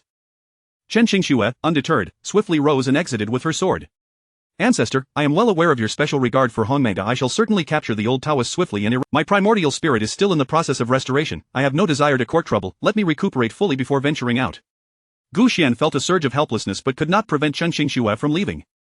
He could only watch as she soared away on her sword. Moments later, Chen Xingxue discovered the site of the battle. Without hesitation, she approached on her sword upon witnessing the master of the Celestial Sword sect being driven back. Fury ignited within her, and she brandished the Blood Shen sword, calling out fiercely, Monstrous fiend, the master of this sect stands before you. Surrender at once. Master Chen, you've arrived. Ji Xingfan, hearing her voice, was instantly moved to tears. He executed a feint, landing on the ground. Breathless, Chen Xingxue stood atop the falling moon sword, wielding the Blood Shen knife. Without turning her head, she stated, Master Ji, rest for a moment, I shall handle the rest. Ha, such bravado. Cassar, seeing the master of the celestial sword sect nearly within his grasp, was incensed by the sudden appearance of an obstacle. Dark energy surged within him, swirling like a tempest, as he inhaled deeply, transforming into a colossal black sphere that hurtled toward Chen Qingxue. Chen Qingxue focused, silently reciting her incantation. With a decisive swing of the Blood Xian knife, the overwhelming power of the Hunyuan sword technique surged forth in a crimson blaze. The fierce, blood-red blade radiated, amplified by the Hunyuan sword technique, its strength magnified 100-fold as it hurtled toward the opponent. In an instant, a thunderous roar reverberated through the air. Ji Yuxian remained quietly within the falling moonsword, unfazed. At that moment, had there been sunflower seeds, he would have casually munched while offering commentary. This towering dark figure exhibited considerable presence, yet his status as a venerable one was still lacking. To contend with Chen Qingxue, he would need to train for several millennia. Just as this thought crossed his mind, another deafening sound shattered the silence. As the swirling dark energy dissipated beneath the magnificent blade's light, Cassar collapsed to the ground, besieged by countless dark creatures. Back, do not approach. Cassar commanded, writhing in pain. The Hunyuan sword technique had unleashed the full might of the Blood Xian knife, leading to his utter defeat. In the dark palace of the Dark Forbidden Land, the Eastern Supreme erupted in fury, kicking over a table before him. Cassar, were you not tasked with tracking down the specter? Why are you fighting here? The three Supremes from the southwest, north, and south gathered their primordial spirits, fearing they united their strength within the 9 heavens and 10 earths formation, ensuring Cassar's survival. At this moment, the 4 Supremes were ablaze with wrath, with the Eastern Supreme most impatient. Chen Qingxue dragged the Blood Xian knife along the ground, leaving a deep trail in her wake as she approached Cassar. The oppressive aura she exuded left the injured Cassar in a state of sheer panic, unable to flee. He could only watch helplessly as Chen Qingxue advanced, the inevitable capture drawing near. The dark creatures behind him wanted to intervene, but were sent sprawling by the radiant arc of the Blood Xian knife, disintegrating into wisps of black smoke before they could come close. Cassar, trembling in fear, coughed up a torrent of deathly energy. Unable to rise, Chen Qingxue slowly raised the Blood Xian knife, shouting, "Abomination, meet your end." In an instant, the radiant blade surged forth, descending upon Cassar's head. Ah! Beneath the radiant blade, a wisp of dark energy swept through, forcibly extracting Cassar from the blade's grasp. Who dares to interfere while I capture this abomination? Ha ha, little girl, we meet again. The familiar shrill voice echoed from above. Chen Qingxue looked up, startled to see the specter's dark visage materializing in midair. Wasn't she annihilated? How has she returned? Chen Qingxue's heart raced. Ji Yuxian, too, was suddenly alert, causing the falling moonsword to tremble with unease. Chen Qingxue quickly composed herself, murmuring, "Ancestor, fear not, the specter's arrival is fortuitous, it saves me the trouble of seeking her out." With that, she directed the Blood Xian knife toward the specter. By the heavens, this woman is truly foolish. Does she not see that this specter is more powerful than before? The specter's ethereal form loomed in the air, the black plum blossoms beneath her more abundant and vibrant than ever. Those heavy petals, swathed in swirling dark energy, resembled colossal black stones, capable of shattering bones upon impact. The specter's form was now distinct, her features discernible, with 2 dark hollow eyes gleaming with a sinister light. In this brief interval, she had not only restored herself but had also grown even stronger and more formidable. Realizing this, Chen Qingxue felt a surge of alarm. Yet, as the leader of the Holy Dao sect, a paragon among various sects, how could she entertain thoughts of retreat? Moreover, with the ancestor observing her closely, she could not afford to disappoint him. Chen Qingxue raised the Blood Xian knife, pointing it at the specter. "Monstrous fiend, whom have you corrupt? Then come a little closer, and I shall tell you." The specter cackled, conjuring even more black plum blossoms from the swirling shadows. Ji Yuxian's eyes widened in alarm as he sensed a new consciousness had indeed been consumed within the specter's being. Chapter 45 of the allure to reveal itself. A billowing mass of dark energy obscured the view, rendering the visage of the spirit indistinct. However, judging by the formidable surge of power emanating from the specter, it was evident that this new spirit, its spiritual energy, must possess considerable strength to enable such rapid recovery, even to a state of heightened prowess. What a marvel! How could this entity locate a suitable spirit in such a brief span of time?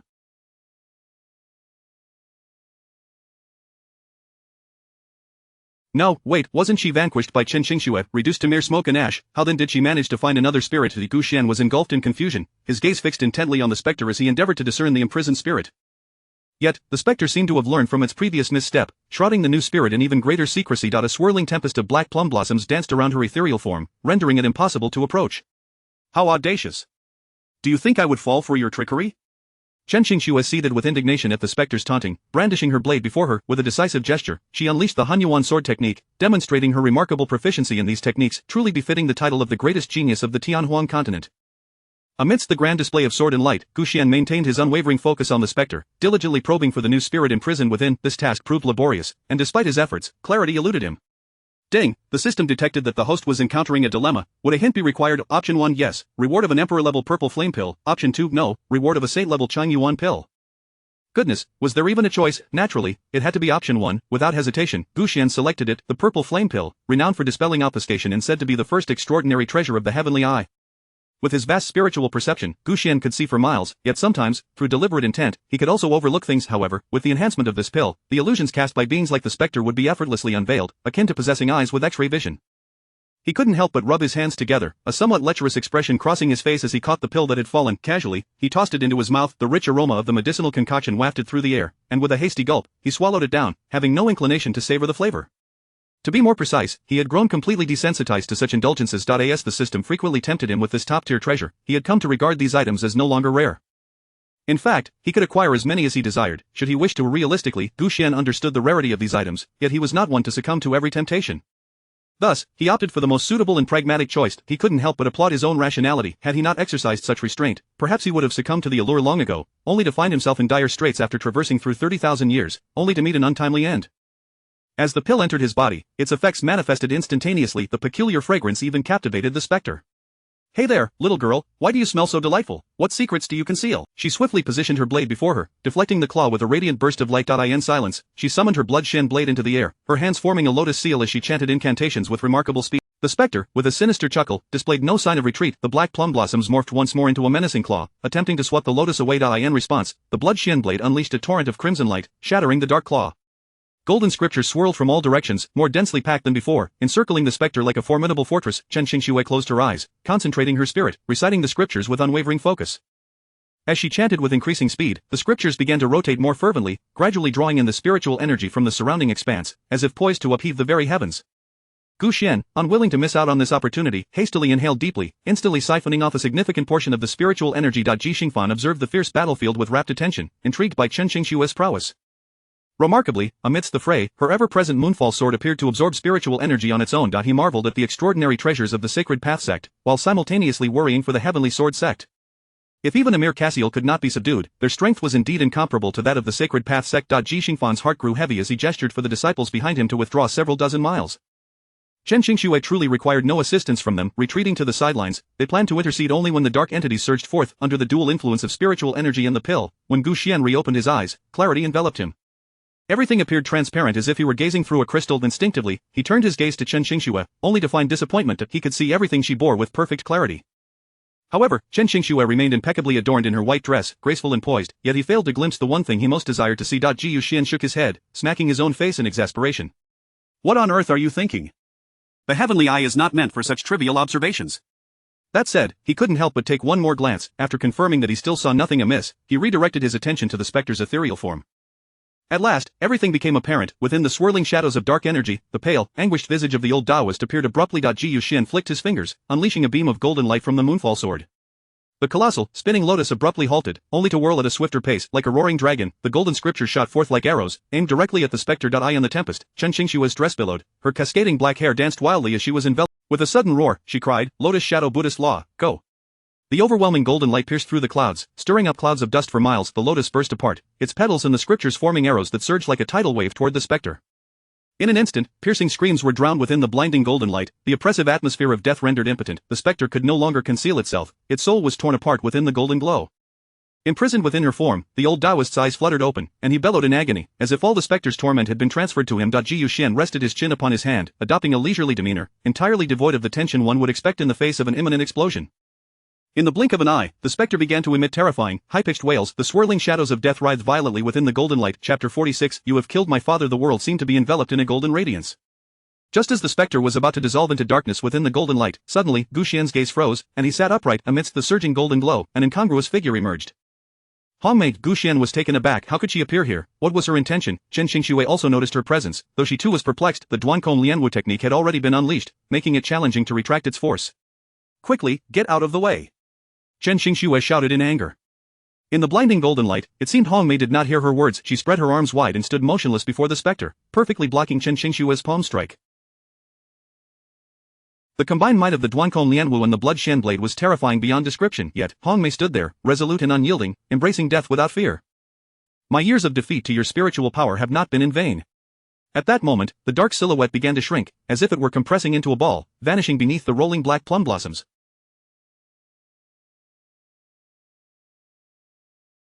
The system chimed in with its familiar sound, but Gu Xian was too preoccupied to notice. He swiftly formed a hand seal and thrust it outward. The silent CS sword shot forth like an arrow. Just before the golden light erupted, he snatched Hong Mei and evaded at breakneck speed. With a thunderous roar, the golden light soared into the heavens, its sound echoing for thousands of miles. The earth was blasted into a deep pit, with countless fissures stretching into the distance. Amidst the swirling dust and rocks, the body of the old Taoist Chen was heavily thrown into the chasm. However, while others could not see, Gu Xian perceived clearly. Beneath the overwhelming golden light, a black, spherical object quietly rolled into the crevice, disappearing from sight.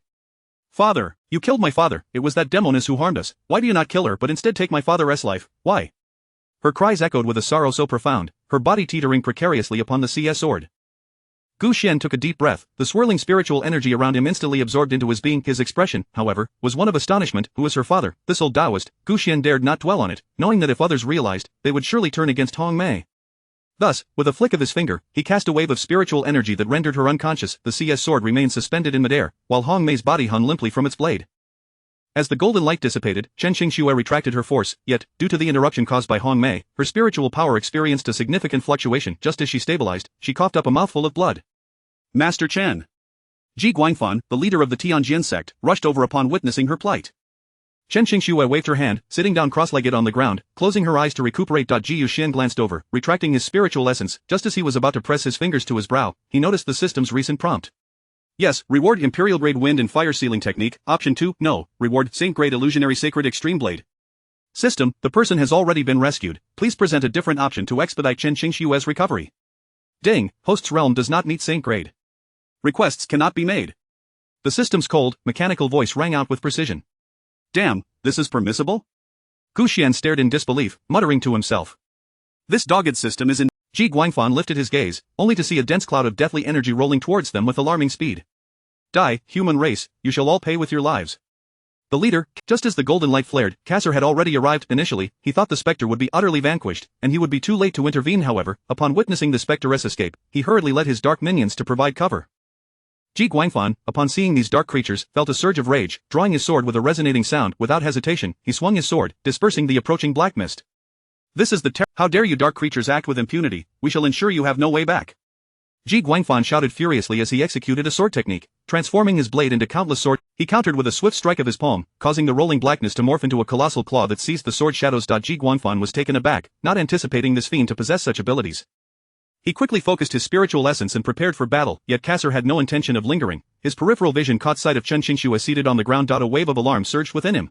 How could it be this mad woman again? Observing her tightly closed eyes and the heavy spiritual energy surrounding her, he deduced she must have been severely wounded in her earlier confrontation with the spectre.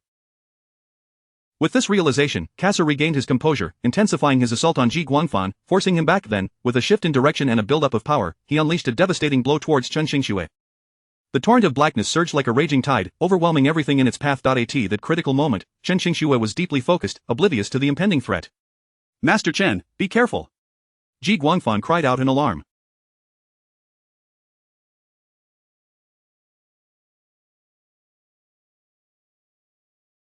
He hurled a sword towards her, but the ferocious black energy swiftly deflected it, sending it flying dozens of meters away, landing with a clatter. Ji Guangfan roared in fury. As a fellow respected figure, such an assault was no trivial matter. As the black mist approached Chen Qingxue, Kasser's heart swelled with glee, intensifying his power. The surging blackness enveloped Chen Qingxue in an instant. At that moment, Gu Xian lightly flicked his fingers on the CS sword. A beam of golden light shot forth with great speed. Ha ha! Kasser, believing he had finally succeeded, could hardly contain his joy. I have finally eliminated this woman. What sacred, ha ha ha! Yet before he could utter another word, a resounding clang echoed, and a crimson light burst forth amidst the overwhelming black mist. The blood-red glow radiated brilliantly. To Kasser's astonishment and terror, it detonated with a thunderous explosion. The dazzling red light illuminated the scene, revealing Chen Qingxue standing with the blood-Xian blade in hand. How is this possible? Kasser felt himself teetering on the frustration consumed him. He believed that since she had sustained grave injuries, if he did not strike back now, the next opportunity might elude him. With this thought, he inhaled deeply, unleashing his ultimate technique, Heavenly Phenomena. As he did, the black figure surged upward in an instant. Chen Qingxue focused her spirit, slowly raising the blood-Xian blade. Chapter 47. Let her have her fun. Kasser, annihilate her. In the dark Forbidden Land, the grand formation spanning the 9 heavens and 10 earths secretly transmitted dark powers from thousands of miles away. Sitting within the Moonfall Sword, Gu Xian's spirit was keenly aware the disturbances in the dark Forbidden area were impossible to escape his notice. However, observing Chen Qingxue's condition on the battlefield, she seemed to be faring quite well. Kasser was not originally her match, so she remained indifferent. Cross-legged, she sat in meditation, circulating her inner spiritual energy. As for the fate, the others were engaged in battle before her. She dared not recklessly intervene. Regardless, she found it an excellent opportunity to recuperate her muscles and bones during this lull. The Blood Abyss blade erupted with a blood-red light, instantly staining the entire sky crimson. The oncoming black forces were effortlessly scattered. Cassar, with his robust physique, raised his foot, seemingly intending to kick Chen Qingxue away. Under the crimson glow of the blade, Chen Qingxue's gaze turned cold, and she suddenly let out a fierce cry. The Blood Abyss blade transformed into a streak of radiant light, soaring towards the darkened sole of Cassar's foot. Simultaneously, she formed a sword seal in her hands, skillfully manipulating the essence sword technique. In an instant, the clash of sword light and black mist reverberated like a thunderous explosion.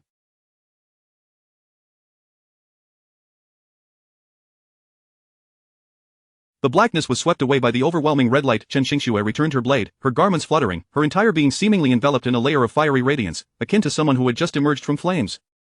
Her cold and piercing gaze instilled fear in Cassar, who had reverted to his original form upon falling to the ground. Has this woman grown stronger again? Cassar spat out a mouthful of thick blackness, his face filled with disbelief. Observing the sudden decrease in his dark army, he dared not underestimate the situation further. Once the ghostly supreme being concealed itself in a safe location, he promptly signaled a retreat. However, time was not on his side. Chen Qingxue had already discerned his intentions, a cold smile curving her lips. You cannot escape today, you wretch. Ji Xingfan also raised his sword in agreement, declaring, Sect Master Chen, let us strike together. We must not let these creatures slip away. The disciples of the Heavenly Sword Sect responded promptly, forming a sword array. Yes. In an instant, the morale of the human cultivators surged. A glimmer of joy flickered in Chen Qingxue's eyes as she noticed Cassar seemingly attempting to flee. With a swift motion, she urged the Blood Abyss blade to unleash its might. Wherever the blood-red blade passed, dark creatures fell in droves. Where do you think you're going, you wretch? Chen Qingxue cried out. Cassar's furious roars mingled with the clashing blade light, creating a cacophony of sound. Yet, having fought 2 consecutive battles, Chen Qingxue's spiritual energy was significantly depleted. This is bad, Sect Master is in danger. Ji Xingfan turned to see Chen Qingxue's pale complexion. Just then, an unfortunate disciple reported, Sect Master, look to the left of the horizon, dark mist is appearing. Ji Xingfan turned his head in shock. Without a moment's hesitation, he formed a sword seal, summoning his sword, and shouted to Chen Qingxue, Sect Master, hold on, I will assist you. Swish, swish, swish, sword light danced violently, piercing through the crimson glow of the Blood Abyss blade, hurtling towards Cassar. Damn it, I will fight you to the death. Cassar, consumed by rage, unleashed torrents of black spiritual energy, forming colossal chains that crashed towards the two like monstrous waves. Chen Qingxue's spirit condensed slightly, resolutely thinking, my ancestors are watching, I cannot falter. Finding a newfound resolve, she shouted fiercely, channeling all her spiritual energy, her gaze coldly fixed ahead. Ji Yuxian opened his eyes, observing attentively. Ah, quite impressive. There has been some progress. With several elixirs enhancing her abilities, it was evident that this woman's cultivation was significantly superior to that of her adversaries. Let her have her fun. I cannot intervene every time. Surely, it is not prudent to reveal myself repeatedly. Isn't it more beneficial to remain concealed? The Moonfall sword continued to guide the red plum blossom floating in midair.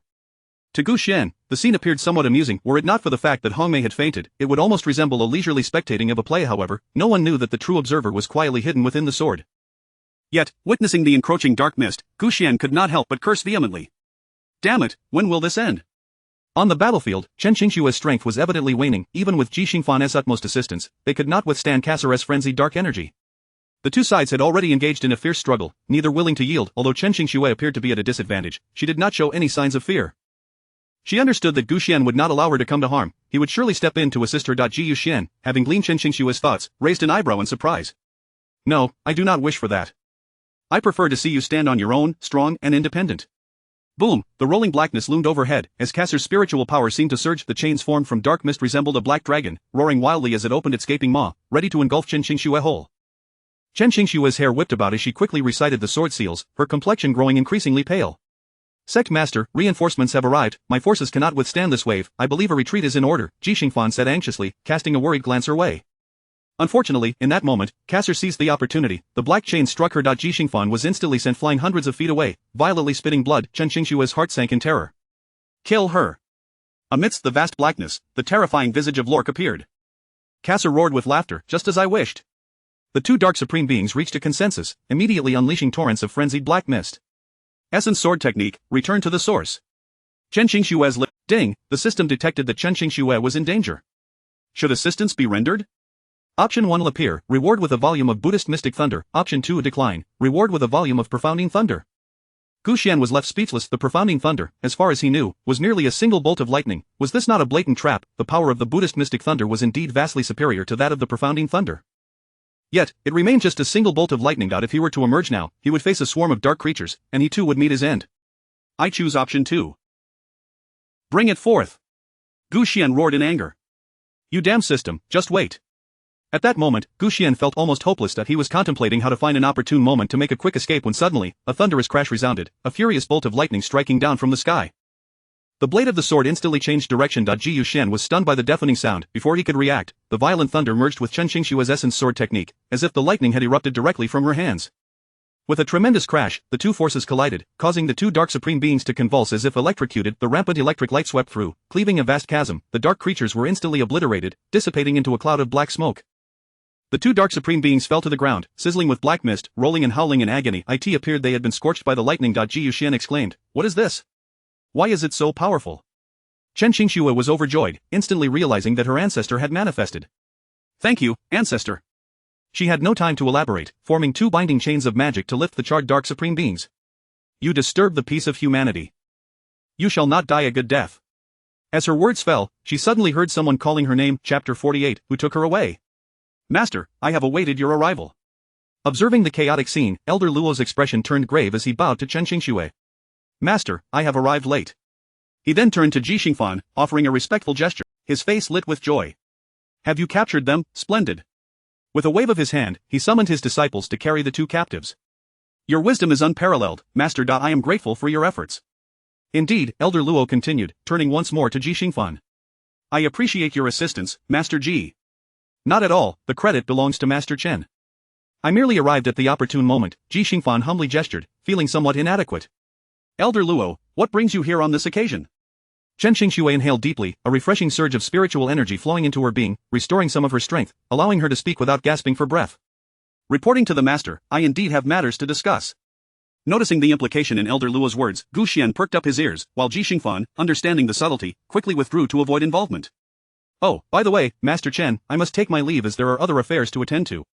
Chen Qingxue, perceptive of Elder Luo's demeanor, gracefully bid farewell. "Master, you have just engaged in a fierce battle. Are you injured?" Elder Luo inquired with genuine concern, his gaze examining Chen Qingxue from head to toe.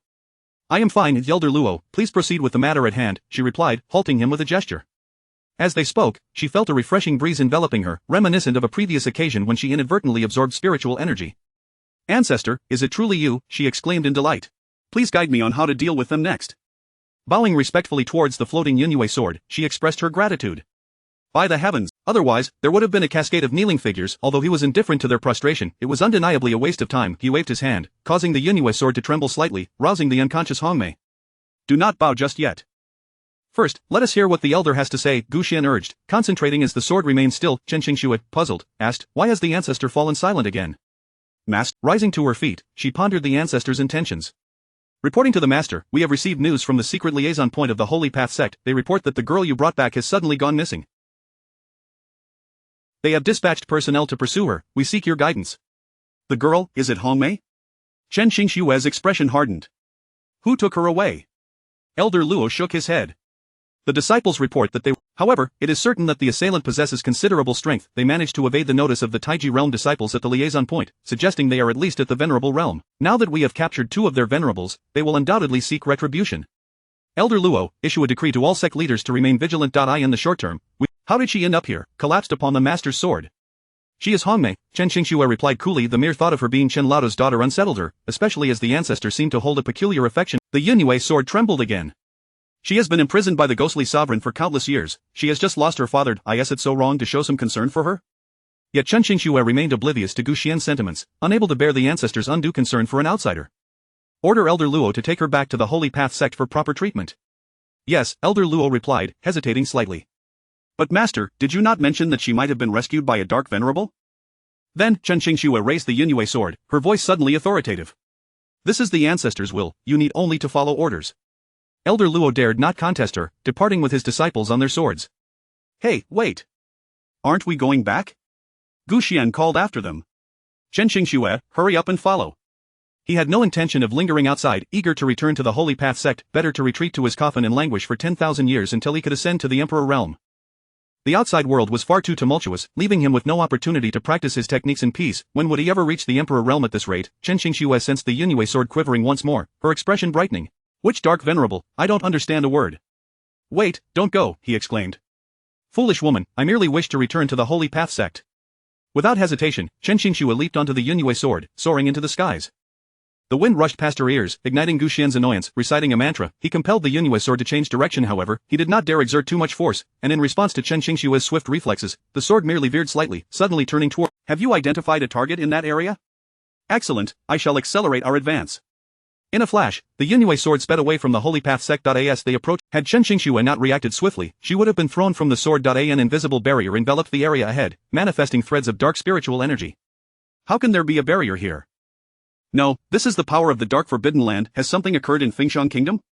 Chapter 49. Indeed, it is him. Goodness, how is this even possible? Gu Xian was left speechless. He had indeed found the Chen Qingxue had already fallen to the ground, her hand reaching out to touch the cold barrier that obstructed her. There were also wisps of black energy emanating from it, yet, attempting to take a step forward proved futile, as she was abruptly repelled. She could clearly see the scenes inside, but those passing by were completely oblivious to her presence. The Wuxiang Demon Seal, the cataclysmic battle from 30,000 years ago flashed vividly in her mind.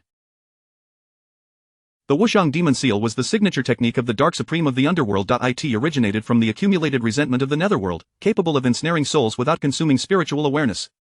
It could manipulate all living beings at its behest. The Dark Supreme reveled in controlling humans as if they were mere puppets. With a mere command, an unrelenting tide of resentment would surge forth, raising the dead to tear and feast upon. The scene was utterly terrifying now, as Gu Xian observed the aimless wanderings of the human populace within the barrier. His heart sank. Could it be that the entire Fengxiang nation was in such a ghastly state? Chen Qingxue felt the Yunhui sword tremble violently. Ancestor, is there something amiss? She asked, hastily positioning her sword before her and scanning her surroundings with vigilance. Ji Yuxian, fearing she might recklessly charge inside, quickly directed the tip of her sword toward the thicket behind. Fortunately, Chen Qingxue grasped his intent and swiftly darted into the thicket without a word. Just as her figure vanished, a swirl of black mist appeared in the spot she had just occupied, resembling a dark bird that seemed to sense something unusual yet remained uncertain. It lingered momentarily before taking flight. Ji Yuxian noted all of this. Sitting within the Yunhui sword, he released his primordial spirit, capturing the happenings within a radius of several thousand miles. Indeed, it was him. In a mere moment, Gu Xian confirmed the situation. Within the city walls, the Fengxiang nation was besieged by drifting black mist. In other words, the entire nation was under the control of the Dark Supreme. With a single command, all the inhabitants would instantaneously transform into a vast horde of living corpses, ravenously tearing at any semblance of life, or worse, feasting upon one another, devoid of any humanity. Ancestor, I feel that waiting idly here is not a viable option. Chen Qingxue seemed to sense the anomaly, her expression grave. The barrier was clearly the work of malevolent entities, trapping the people of Fengxiang nation within, yet, I cannot enter, and they cannot see those outside. How long has this situation persisted? Have the people inside already perished? How could there exist a location undiscovered by the forces of the Dark Forbidden Land under the suppression of the Nine Heavens and Ten Earths array?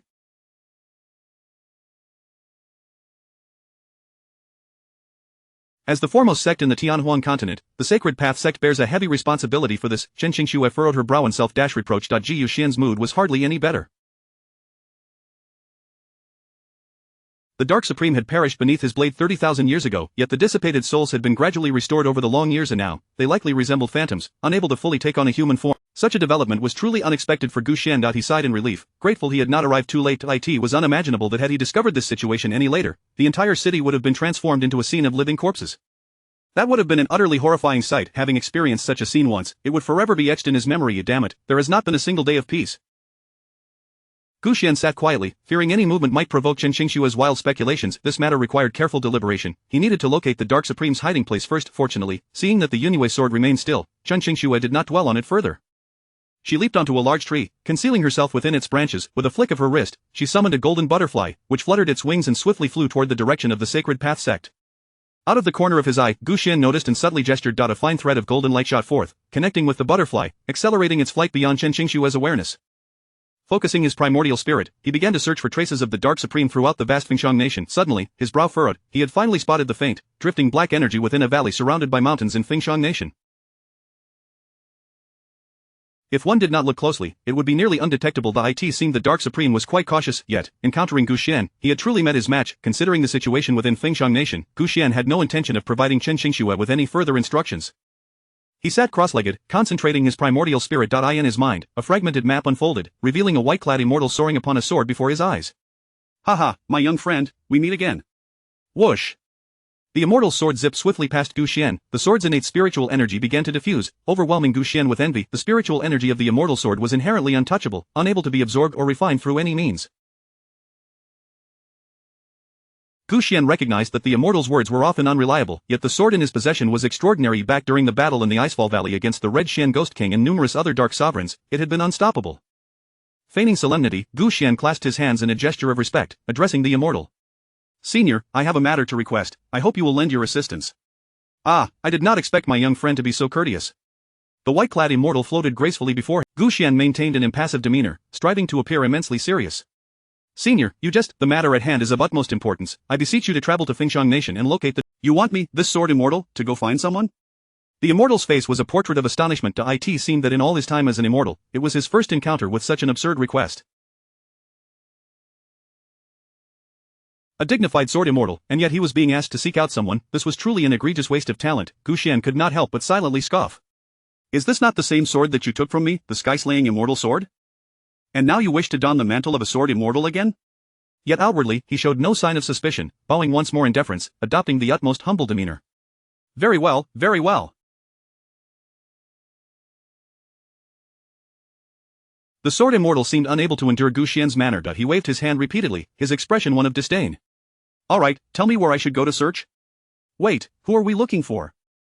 The Dark Supreme, did he not vanish into a wisp of black smoke 30,000 years ago, struck down by your sword? How is it that he is resurrected now? The sword immortal's surprise was palpable as he resumed his flight upon the sword, darting erratically within Gu Xian's primordial spirit, seemingly— Gu Xian's eyelid twitched slightly. Senior.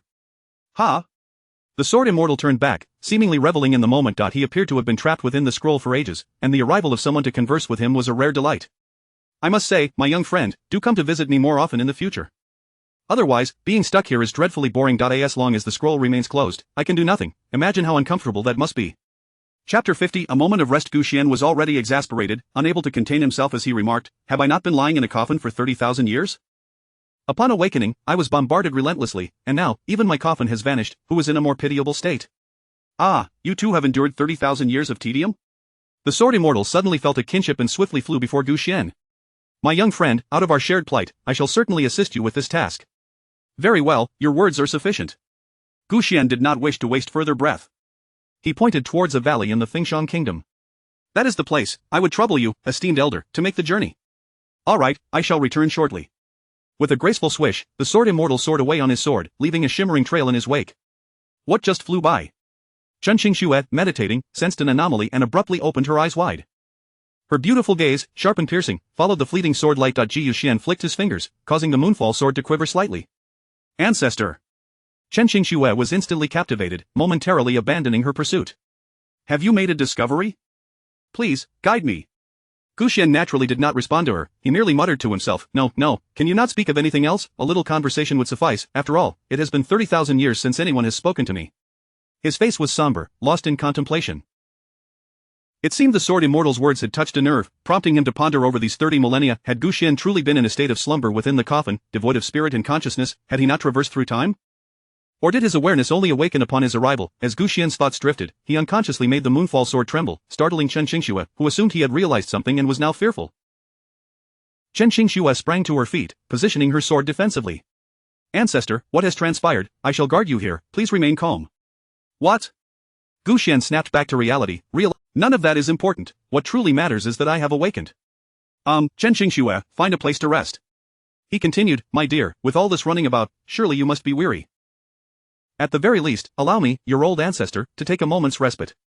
Chen Qingxue, however, leapt to a higher tree, scanning the surroundings, and suddenly exclaimed in astonishment, I seem to have spotted a beam of sword. Moreover, it does not resemble the techniques of the dark forbidden zone, it feels oddly familiar. Where? Gu Xian hastily turned to look. The moonfall sword followed suit, mimicking the motion of extending its neck. Ancestor, we cannot easily enter. Where could that sword light be from? Ancestor, shall we investigate? I fear there may be human cultivators within, discovered by those fiendish beings, engaged in battle. That if that is the case, we cannot stand. What are you doing? Gu Xian urgently exerted his spiritual energy to pull the sword back from its impending flight. We can wait for that old fellow to return before we go. Yet Chen Qingxue was oblivious to any mention of an old man or sword immortal.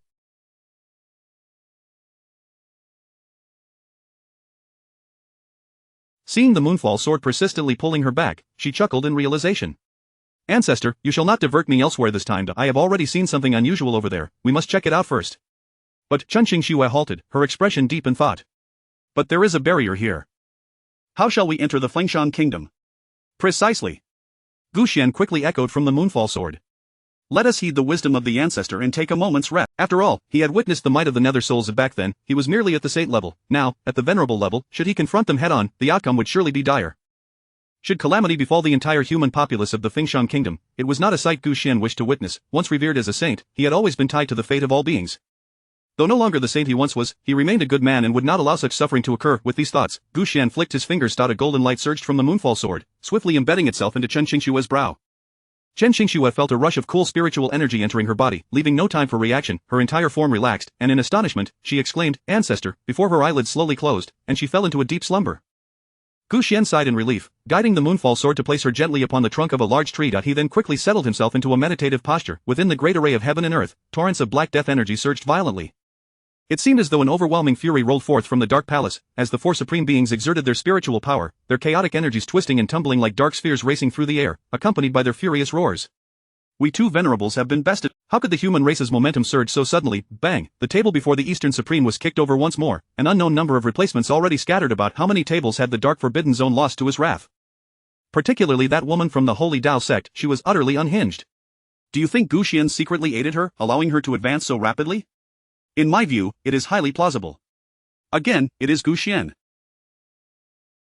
After 30,000 years, why does he still dominate our thoughts? Wait, do you not sense something amiss? The four supreme beings collectively ceased their energies, tilting their... Finally, the chaotic energies quieted, floating aimlessly around them. This sensation feels familiar. The Western Supreme was the first to voice his astonishment, then the Eastern Supreme acknowledged it, nodding in silence, a rarity for him.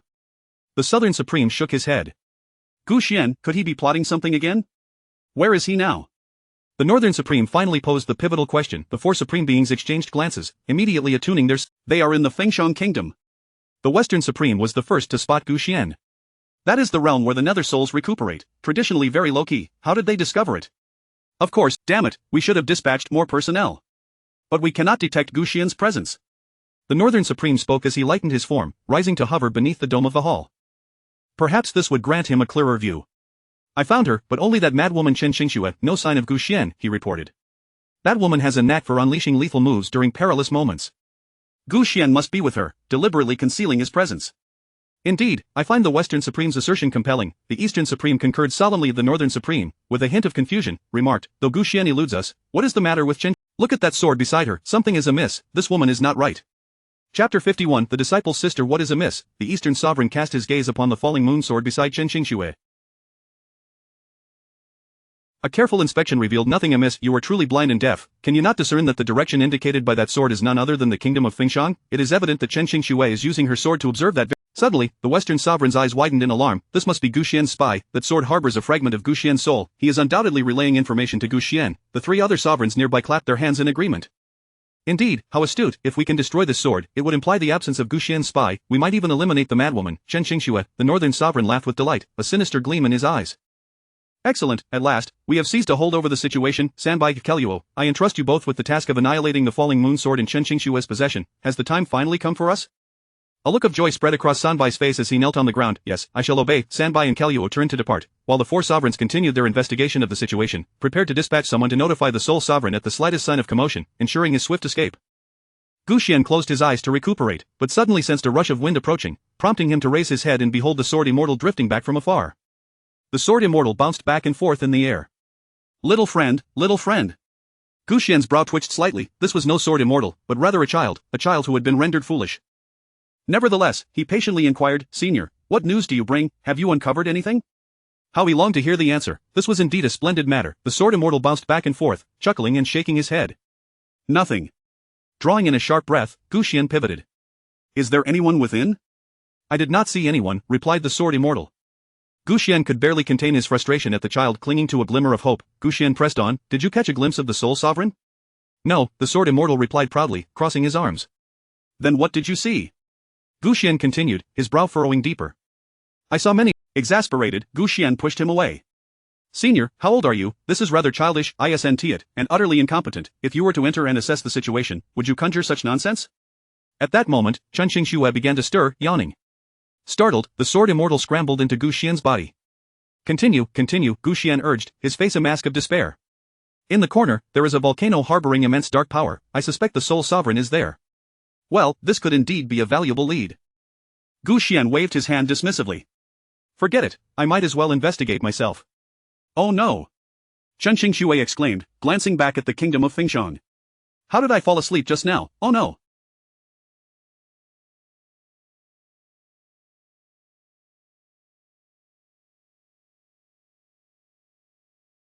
I've missed a prime opportunity.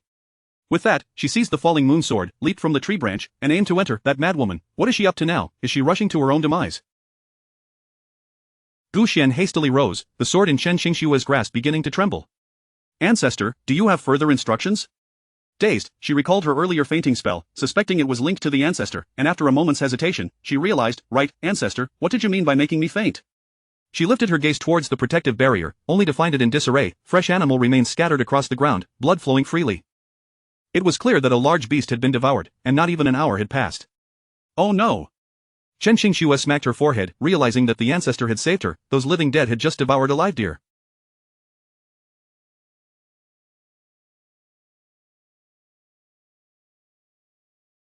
Does that not mean that had she dared to enter at this moment, she would have become their next meal? Thank you, ancestor, for saving me. What a nonsensical connection. Could there be something there, or perhaps a way to enter the kingdom of Fengshang from the side? Ah, now it makes sense. Chen Qingshue's eyes sparkled with understanding. Good, I comprehend now, ancestor. My ancestors. What have you understood? I am urging you to flee. As long as the Green Mountains remain, one need not fear the lack of firewood. We must escape. Yet Chen Qingxue had already raised her leg to depart. The side was a mountain range, and to the left was a barrier, with a small path leading to the unknown. Chen Qingxue stumbled forward, swaying precariously. Help! Help! Odd, where did that voice come from? Taking a step forward, the voice persisted. Ji Yuxian's consciousness spread in all directions, sensing a weak individual crawling on the ground in the nearby forest, perhaps having spotted someone. This person was not from the Dark Sovereign's camp, as he bore no trace of dark power. Thus, the sword stirred, directing towards the right forest. Seeing the ancestor provide guidance once more, Chen Qingshue's heart soared. Very well, I shall go. With that, she parted the underbrush and ventured in, meticulously searching for the source of the feeble voice. At last, she spotted the individual, clad in coarse linen. An elderly man with white hair crawled on the ground, his hands bloodied and the stench of decay wafted through the air. Chen Qingxue, who usually possessed a keen sense of cleanliness, displayed a myriad of expressions as her calloused palm brushed against her clothing. However, she could not retreat, for the ancestor was watching. If he were to discover that she despised the weak, her image would certainly be tarnished. In truth, upon seeing this individual, Gu Xian was equally appalled. He pondered how he might coax this man into the water for a wash, resolutely avoiding any contact with his hands. Yet unexpectedly, Chen Qingxue slowly approached, rolling up her sleeves to lend a hand. This girl is truly remarkable. She is utterly unafraid and unrepulsed. Is she truly your disciple, a disciple or a sister? Overcome with excitement, the sword resonated. Chapter 52, absolutely intentional. As Chen Qingxue, do you wish for me not to save him? No, that couldn't be right. The ancestor, with a heart for the world, had even offered assistance to the little girl Hongmei, so how could he possibly wish to abandon this elderly man? Could it be that the ancestor believed she was exhausting herself with this endeavor? That surely couldn't matter, for aiding others inevitably invited some toil. Yet, could there be another implication? Gu Xian remained oblivious to her thoughts, engaged in discussion. I suspect he has crawled out from a pile of corpses. Indeed, the sword immortal affirmed resolutely. How do you know? Gu Xian squinted. Because there lies a volcano, teeming with rotting flesh. It appears to be a feast for that supreme soul. Ugh, Gu Xian grimaced. They consume decayed flesh, Had he stumbled upon a dreadful secret? This revelation caused the sword to tremble once more. Chen Qingxue gazed at the sword at her waist, her heart filled with profound contemplation. Could it be that the ancestor perceived her fatigue and intended to lend her a hand? The hints from the ancestor earlier suggested that she could place the old man upon the sword and seek out a water source. Suddenly enlightened, she clapped her hands. Ah, ancestor, you truly are the savior of this world. You are indeed a paragon of virtue. What on earth? The sword immortal, having engaged in discussion from the outset, had yet to grasp what Chen Qingxue had just proclaimed, but in the next instant, he began to scream at the top of his lungs. Damn it, Chen Qingxue, you, just wait. Chen Qingxue wore an expression of heartfelt emotion. Ancestor, you even shook a bit to ease his landing upon you. You truly are a noble soul in my heart, a person of great concern for the world. Gu Xian exclaimed, what the hell, don't let them fall on me, there are so many insects. Damn it, this mad woman, has she lost her mind? How did she even— What could Gu Xian do? He could only reluctantly place the old man into the water. At least he managed to wash himself as well. Chen Qingxue rolled up her sleeves and began to clear the maggots from the elderly man's body, gently laying his head on the ground to facilitate his breathing. If only a man were present now, then why did you bring him to the water source? You should have simply awakened him and inquired who he was. Gu Xian's mind began to scream. This foolish woman. Now you regret it. Where is that man now? Why can't we find him? Sanbai stood frozen, at a loss, glancing left and right. Nearby, Keilu scratched his head. He was fine when we came, but now we can't return. With an unceremonious— What do you mean we can't return? Pointing around, Keilu's face turned pale. Haven't you noticed? There are hidden stakes here, these trees are moving, can't you see? Suddenly turning around, he slapped his forehead. We truly can't go back. The two were at a loss for words. They hurriedly followed a small path to search for the Supreme Soul, for only he could lead them out. Their understanding was shallow. They would return home to seek a powerful ally. However, upon reaching the midpoint, they realized the trees were still in motion, leaving them unsure of their whereabouts. Complaining, they wondered, what should we do? Are we destined to perish here? What nonsense, let us find someone. They continued forward, hearing murmurs that drifted into their ears. They listened. My goodness, are these ticks, maggots, ants? Chen Xingxue felt her scalp prickle. She quickly stood up and stomped her foot. I didn't mean to. Footsteps approached from behind, and Chen Xingxue shot a What are you sneaking around here at night? The two were paralyzed with fear. Keilu stammered, Why you? Stop stuttering, you two aren't from the Fengshan Kingdom, are you? Chen Xingxue began her self-assured interrogation. After all, if a man covered in maggots could appear, perhaps people from the Fengshan Kingdom might also materialize. Sanbai and Keilu exchanged anxious glances and nodded hastily, preserving their lives to. It was evident that this woman was at the late stage of a revered master. Her strength far surpassed theirs. Upon realizing they were from the Fengshan Kingdom, Chen Xingxue quickly lowered her sword, pointing towards the old man in the water with a face full of desperation. Quick! Save him, he man, help him change into some clothes. I have a set of garments. As she spoke, she conjured a set of green clothing typically worn by women. Gu Xian stood there, coldly staring at Chen Xingxue, cursing inwardly. Chen Xingxue, you must have been kicked by a donkey in your past life. Aren't you the sect leader? How can you not see the dark energy within them? Were all your skills frightened away by insects? In truth, she was genuinely terrified. Chen Xingxue was still covered in goosebumps. The anxiety and embarrassment prevented her emotions from settling. She wished for a few saviors to come and rid her of the insects, especially when she saw the two men were even weaker than herself. Sanbai and Keilu reluctantly approached, kneeling by the tree to help the elderly man clean off the insects and change his clothes. After toiling for most of the night, the two knelt beneath the trees, retching for a long while. Gu Xian chuckled. Chen Xingxue is undoubtedly intentional. This girl has done brilliantly. The elderly man, now clad in women's, Chen Xingxue retrieved a jade vial from her bosom, from which rolled a perfectly round red pill. Chapter 53, The Emergence of the Soul Sovereign. This is the recovery pill, capable of restoring an individual's stamina and cultivation, potentially enhancing them by nearly 50%. It proves to be quite beneficial for the elderly as well. Before long, the old man gradually regained consciousness. He extended his withered hand to wipe the sweat from his brow and, upon noticing the ethereal nature of his attire, opened his eyes wide in terror, staring at himself. Then, as if he had seen a ghost, he exclaimed, oh dear, what is happening here? Chen Xingxue offered an awkward smile, slightly embarrassed. I have saved you. I took the liberty of dealing with that, and your clothes were beyond repair, so I have given you mine. The old man inhaled the comforting scent wafting from the garments and breathed a sigh of relief, revealing a grin reminiscent of a mischievous old man. Indeed, it seems that whether young or old, men are all the same. Ji Yuxian could not help but roll his eyes. So it was a young lady who rescued me. I extend my heartfelt gratitude. If it were not for our ancestor, I would not have discovered you. Remember the name of my ancestor, Gu Xian. Her tone was notably assertive. Must you announce it so loudly? You seem to take delight in your own proclamations, Gu Xian thought, a hint of amusement gracing his features. Your ancestor is Gu Xian? You are from the Sacred Path sect. Indeed, that is correct. Do you know me? Chen Xingxue inquired once more. You are Chen Xingxue. That is of utmost importance. It is a lengthy tale, began the old man, as a figure approached from the distance, limping with a pronounced swagger. You old fool, can't you be more concise? Look at how you speak. Does that even resemble human speech? Chen Xingxue shot him a sharp glance. Suddenly, her gaze froze, and she instinctively recoiled to the left. When did you two become infused with dark energy? Feeling somewhat embarrassed, Gu Xian held his forehead. This foolish woman was not merely acting irrationally, she was being utterly foolish. Gu Xian felt a wave of exasperation wash over him. How had he not noticed this sooner? The sudden revelation caused the energies within him to stir. Upon seeing the ancestor signal him, Chen Xingxue fell into contemplation. What could this mean? Was he suggesting she eliminate the two? Indeed, they must be eliminated. With a swift motion, she drew the moonfall sword. Uve come to your doom. Surely you jest. We were assisting in cleansing the old man, they protested, scrambling to evade her. Is there no moral consideration left in you? Chen Xingxue, villains deserve to be dealt with, though she felt a twinge of guilt for their impending fate. The young girl was merciless. Ji Yuxian was in utter despair against these two minor adversaries. There was no need for grand displays of power. Within mere moments, Chen Xingxue had forced them into retreat. The two, being members of a dark organization, exhibited immunity to the barrier, leaping straight through it. Once inside, they were momentarily dazed. Did we really make it in? Ah, so swiftly, I thought we would need to summon the Soul Sovereign. Their spirits lifted, they shed their prior humility. Chloe, wait until we summon the Soul Sovereign, we'll make sure she pays for this. You think I need you? The intense heat carved a massive crater in the ground, and from within emerged a man clad in crimson, his hair billowing in the wind, leaving behind deep footprints with each step. His formidable presence rendered the very air around him ethereal, quickly shielding the elderly man behind her. Chen Xingxue extended her delicate arm. Are you the Soul Sovereign? Jekakek, little girl, do I not resemble one? Indeed.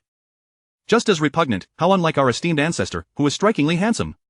This remark infuriated the Soul Sovereign, who bellowed, "How dare you insult me so, prepare to pay with your life." The Soul Sovereign, exceedingly sensitive about his appearance, had been ridiculed since childhood, leaving him with deep-seated insecurities.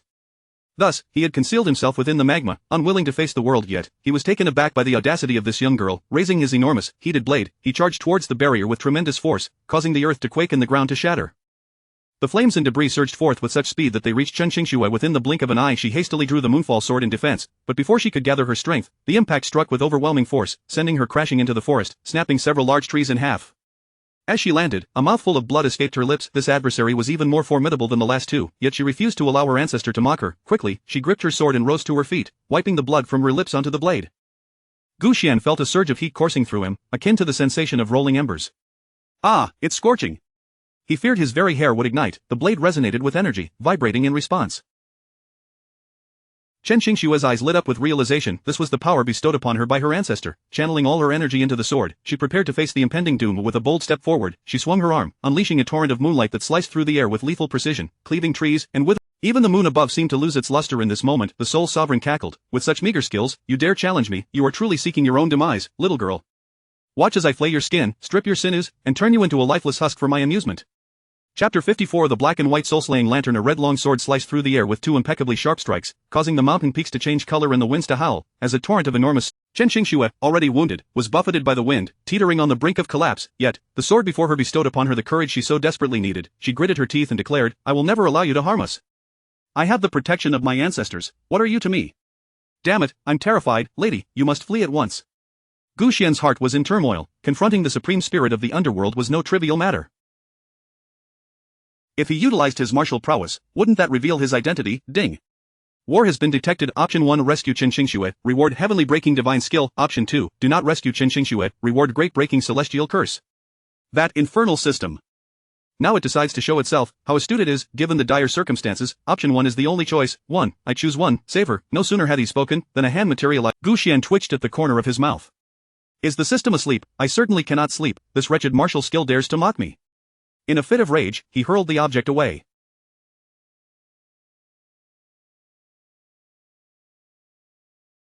Chen Qingxue slashed the air with her long sword, unleashing several piercing beams of swordlight. She could not afford to tarnish her image before her ancestor, absolutely not. How could she expect her ancestor to trust her otherwise?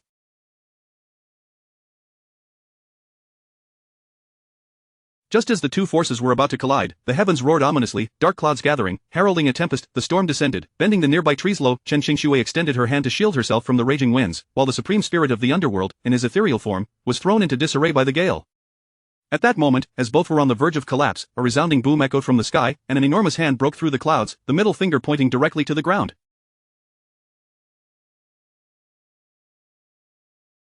The supreme spirit of the underworld froze in disbelief. Who is this audaciously mocking me? Gu Xian, it's you, you little sovereign. With a powerful strike, it descended upon the supreme spirit of the underworld. The supreme spirit exploded in a flurry of fur and feathers, eyes wide with shock, as he leapt back, overwhelmed. The finger crashed down with a resounding thud, creating a massive crater. Even the boulders were ground to dust. Chen Qingxue staggered backward, the earth quaking and splitting, a cloud of dust engulfing the air, choking her vision. The protective barrier shattered instantly, inflicting significant damage upon the supreme spirit of the underworld. Being a spirit, he was now reduced from a barely human form to the size of a fist.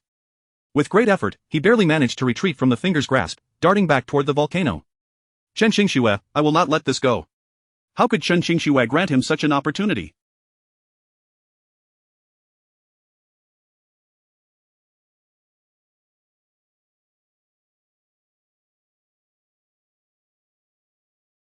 She raised her hand, seizing the Bloodshan sword, casting it into the air, and grasping the hilt, she soared towards the supreme spirit of the underworld. Die. She was determined not to squander this golden opportunity. Gu Xian gazed in astonishment at the sword slicing through the air, incredulous. Is she out of her mind? But eliminating him would be for the best. Let him wreak havoc here. Just as the long sword was about to pierce the supreme spirit's form, a bolt of lightning struck the blade, sending the Bloodshan sword flying. Oh no, my sword! Chen Qingxue exclaimed, arms outstretched.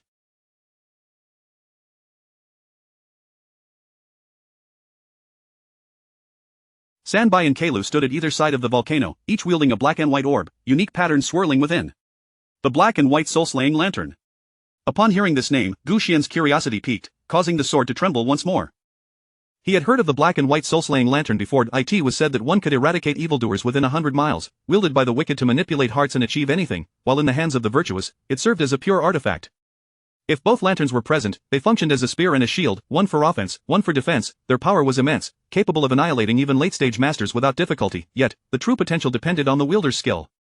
The vibrating sword pulled Chen Qingshue's thoughts back from the lanterns. Her ancestor had issued a directive, but what did it mean? Did her ancestor believe these two lanterns could be of use to her clan?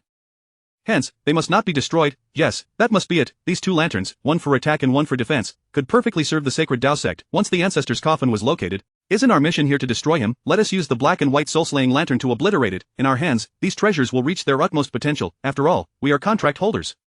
Sanbai laughed heartily. Chen Qingxue shut her eyes tightly, feeling a sharp sting. When she regained her vision, she was met with a blinding array of white blades. Under the light, they shimmered with a dazzling brilliance, as if any touch would shatter them.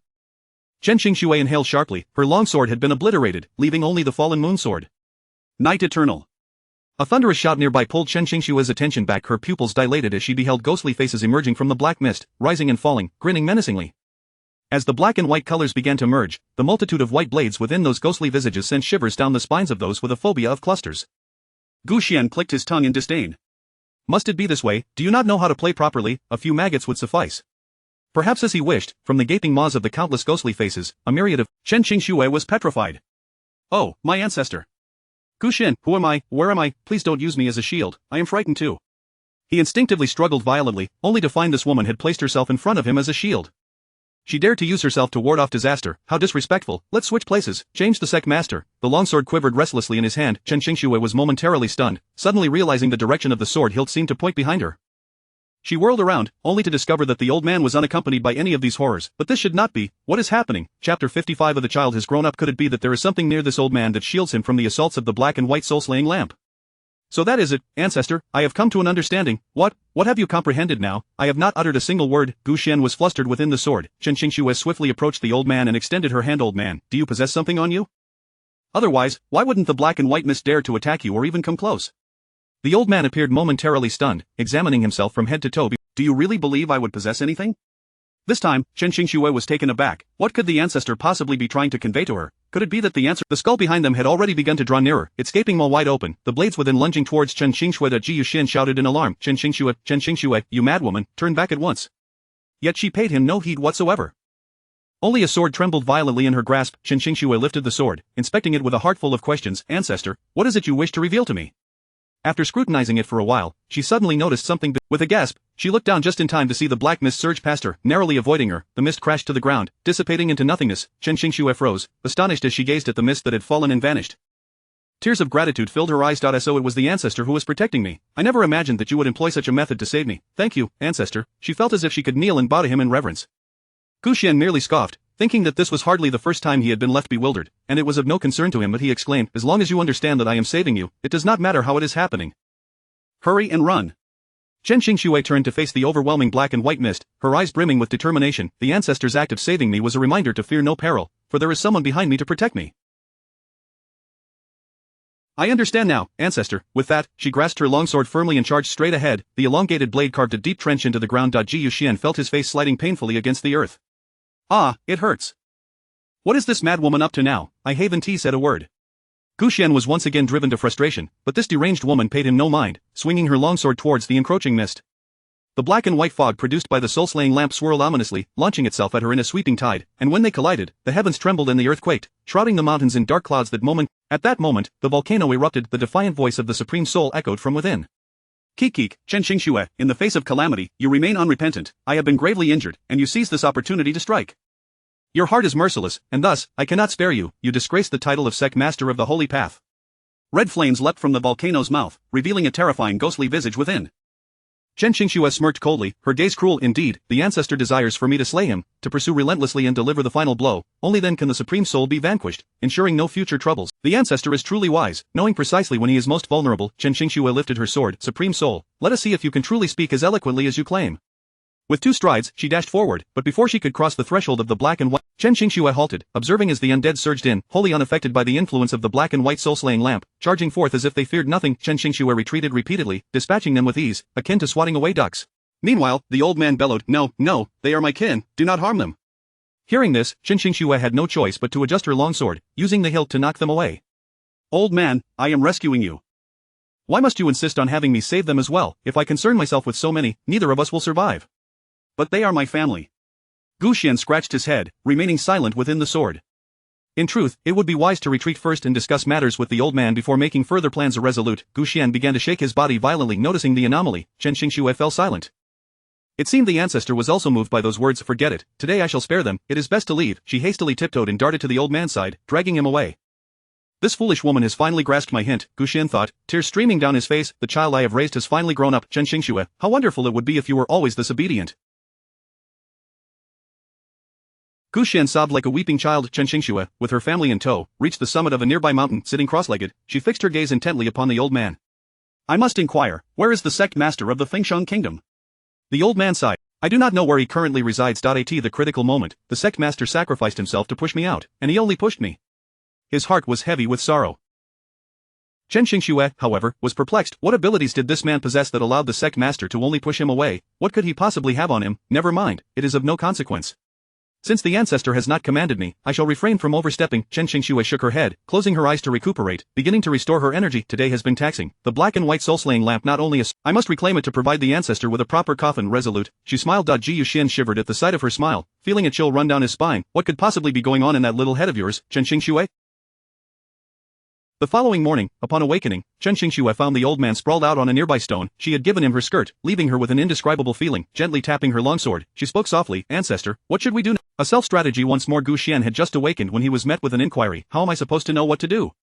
He replied, once my body has fully recovered, I shall venture to the king. Did the ancestor truly believe her to be someone lacking initiative, requiring his guidance to comprehend the situation's progression? Was he disappointed in her? No, she resolved to devise her own solutions.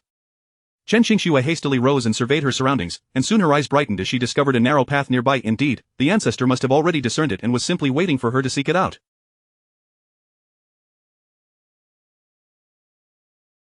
She stood up, casting a glance at the still drowsy elder, and turned to leave, exclaiming, Ancestor, you are truly remarkable. It appears you had already scouted this out.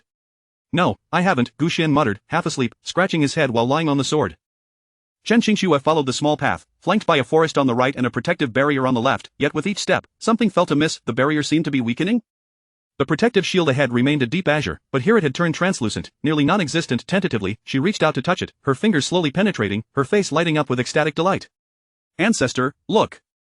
I made it through. She was there, in and out, thoroughly enjoying herself. Ji Yuxian, with a dark expression, bellowed, You foolish woman, look back. The sword trembled ominously. Had Chen Xingxue's face drained of color as she staggered back 2 steps. What is this? A person, a controlled person?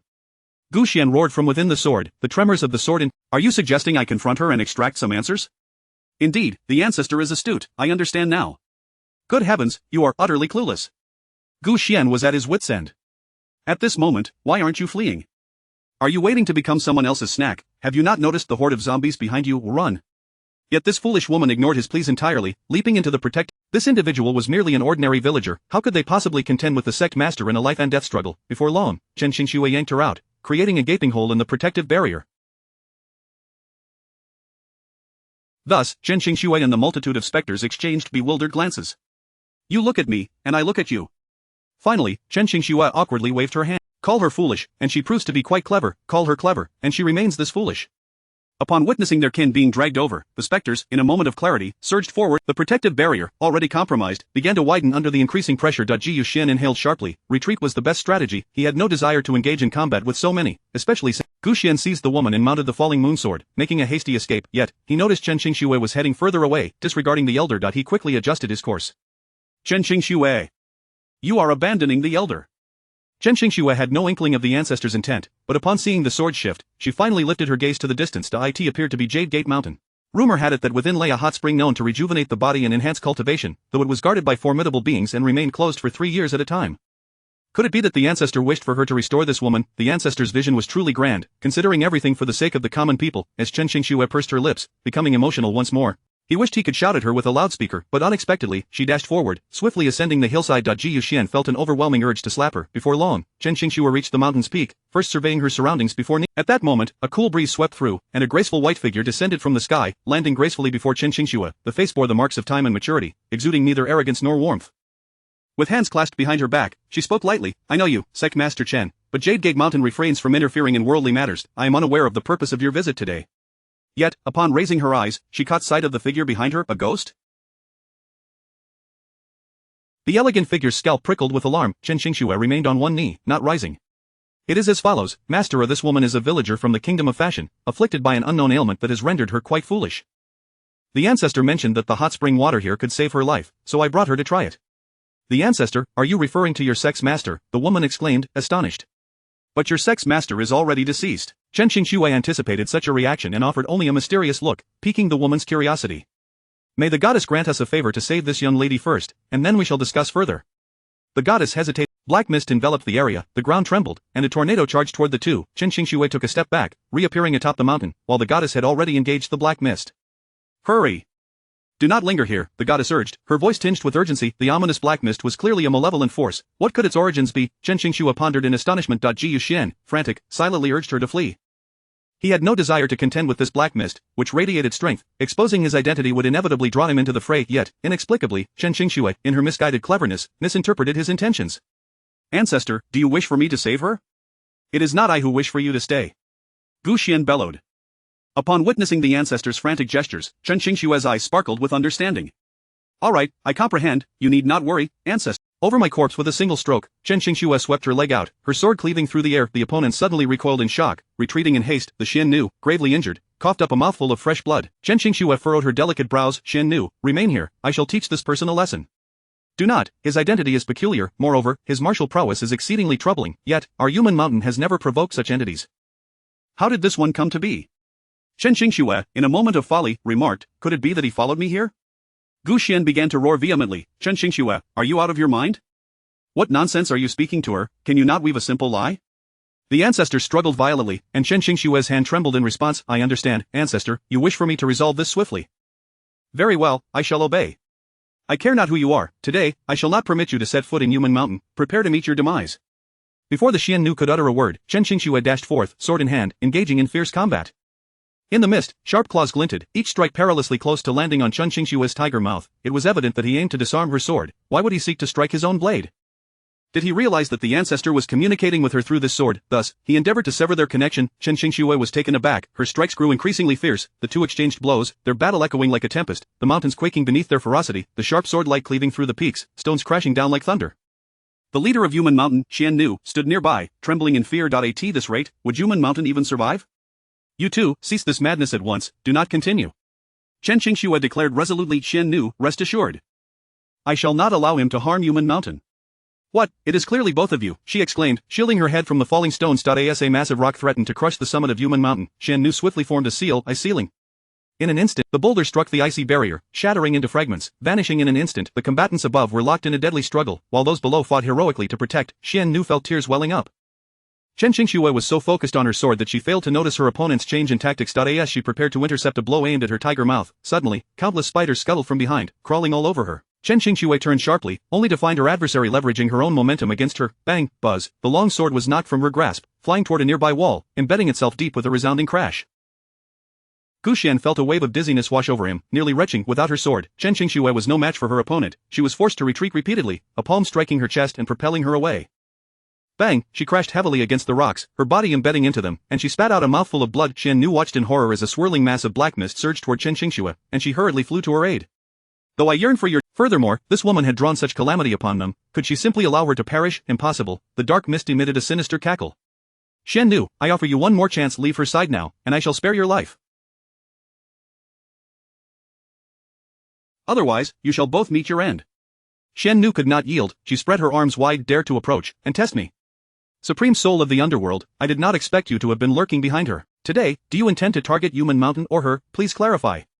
With a swift motion, Xian Nu hurled her sword. The chilling glint shot forth from the blade, chilling the very air around them.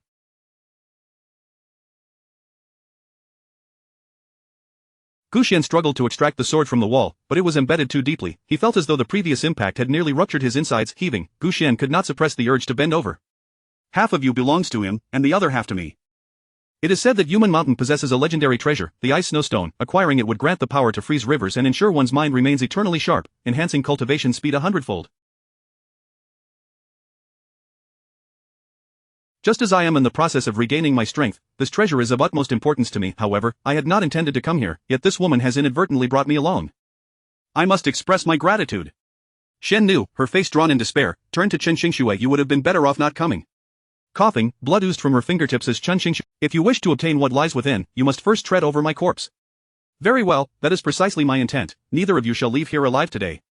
The supreme soul of the underworld emerged from the dense black mist, rushing toward the two, while a multitude of underground pests burrowed up from the soil. Chen Xingxue's scalp prickled at the sight, and she cast a glance at the falling moon sword. Calculating the distance, she lightly propelled herself forward, her body darting out. The sword was nearly within her grasp. Gu Xian, at that moment, felt the distance stretch unbearably far. Xue, you must grasp my hand, he called out to her, tears brimming in his eyes. This madwoman was rather commendable, she still remembered him. But in the next instant, the black mist surged between them, and a pale hand shot forth, striking Chen Xingxue squarely in the abdomen. Puff, caught off guard, Chen Xingxue's body flew like a missile. Shen Nu caught her, gently checking for breath. Thank goodness, she's still alive. Shen Nu turned sharply, only to find the supreme soul of the underworld looming before her. But suddenly, a cold hand grasped him. Chen Xingxue clutched his ankle, her mouth twisted into a smile colder than his own. You think to leave? You have yet to tread over my corpse. Gu Xian was taken. Was this madwoman truly willing to sacrifice herself? What, is life not her own? Ding. Detected that the host is faced with a choice. Option 1, save Chen Xingxue, reward her 10,000 swords of the Holy Venerable. Option 2, do not save Chen Xingxue, reward her 10,000 swords as the sovereign. Gu Xian, without a moment's hesitation, save, I choose option 1. Chapter 58 The Return of All Swords to Their Origin. He recalled that the Holy Sovereign's 10,000 swords were comparable to the Blood Mystic Sword, yet the two differed fundamentally. The Holy Sovereign's 10,000 swords were destined for a singular master throughout their existence, embodying the essence of martial prowess and blood as flesh, with their ranks determined by the strength of their wielder. Furthermore, this was a weapon of the saints, which was quite commendable for Chen Xingxue, incredibly commendable. You seek death. The eyes of the soul monarch narrowed, his nails extended, aiming to claw at her chest. That heart must. Just as his claws were about to seize the heart, a brilliant flash illuminated the sky, temporarily blinding him. The three individuals simultaneously lifted their gazes, witnessing an intangible longsword descending from the heavens, its immense radiance akin to the sun, casting a direct beam towards the soul monarch. In the next moment, the gigantic sword split, 1 into 2, 2 into 4, and in the blink of an eye, an overwhelming multitude of swords filled the sky. The chilling gleam pierced through, causing the insects below to screech, turning to smoke and ashes. One sword inadvertently fell, and with a mere touch, a mountain crumbled, creating a vast pit. The soul monarch's essence was gradually dissipating. The giant sword represented sunlight, while his body was enveloped in black mist, inherently unable to endure the sun's rays. At this moment, he was being scorched by the sun, emitting a sizzling sound.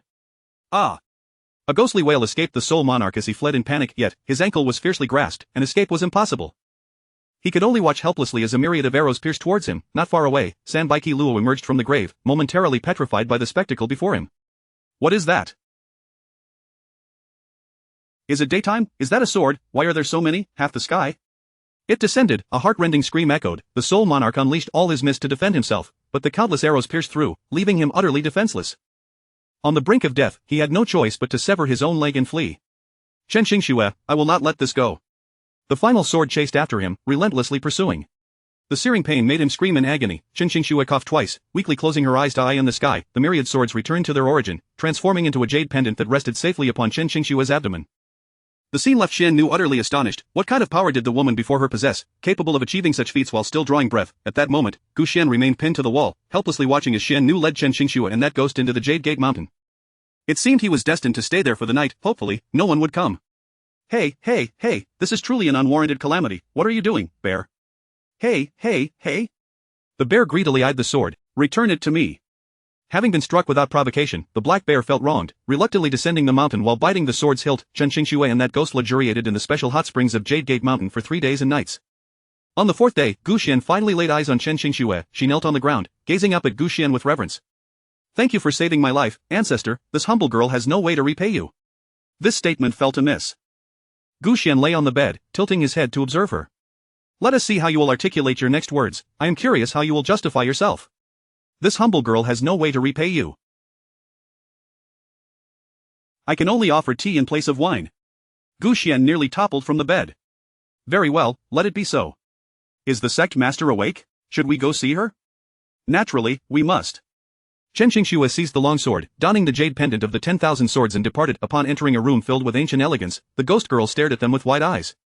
At this moment, she had regained her rationality, yet it appeared she had lost her memory. Where is this? Who am I? What do you want from me? She cowered in the corner, as if the two women opposite her could do her harm. Shen Nu rested her chin on her hand, her gaze reflecting bemusement. We mean you no harm, you need not fear that we are here to save you. Save me? Why would you save me? Chen Qingxue squinted at her. Are you true? Let me see if a slap can awaken you. And with that, she indeed swung her hand towards her. This slap carried a sharp wind just as it was about to connect with her face. The ghost girl let out a loud shriek. I remember. Please don't hit me. Then speak quickly. Chen Qingxue retreated 2 steps, sitting down, her gaze intense upon her. This woman seemed to be feigning ignorance. Without a little pressure, she would never divulge the truth. The ghost girl trembled, glancing at them. My name is Little Sun, and I hail from the Windshang Kingdom. A few months ago, a poisonous wind swept through, controlling the village chief and the sect master, and the rest were captured one by one. Not only were we taken, but they also manipulated our hearts. That is all I know. I fell unconscious after taking a pill on the day I was captured. So the water here truly has the power to save them. Chen Qingxue seemed to ignore her words entirely, murmuring to herself. Xian Nu tugged at the corner of her mouth.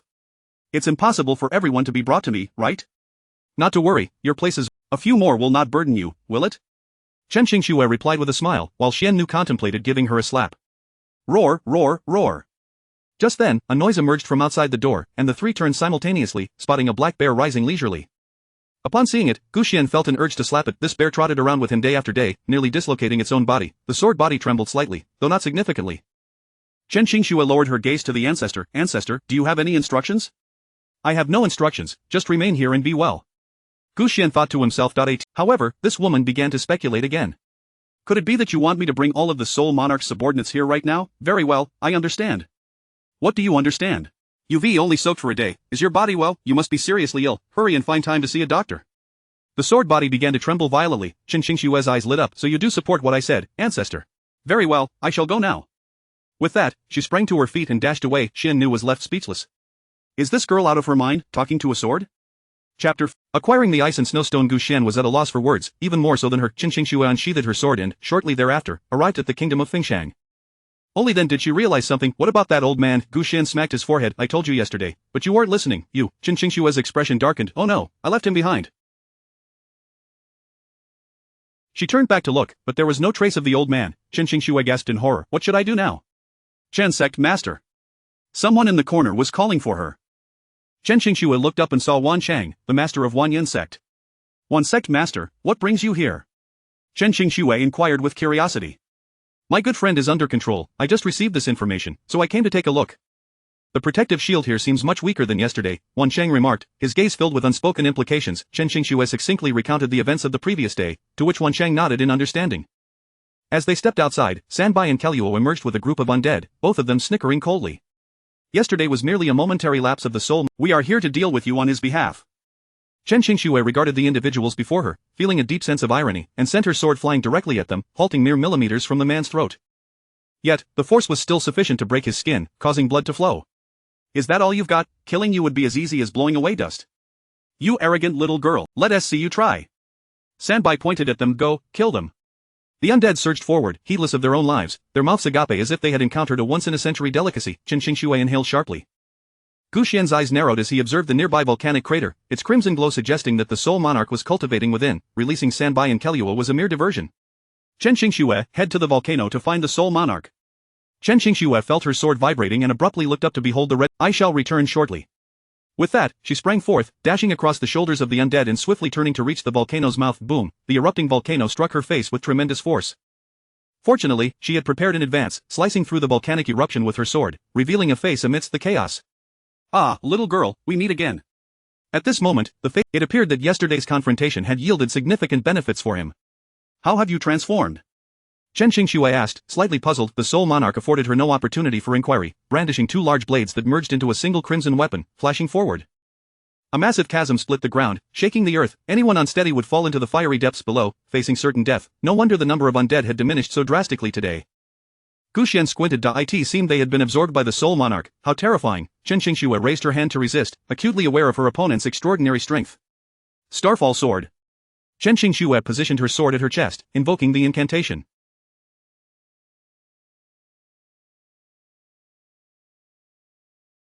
A torrent of stars surged from behind her, forming a circular barrier that clashed violently with the Soul Monarch's attack. Boom, a swirling wave emanated from the epicenter, radiating outward and causing all who came into contact with it to spew forth blood.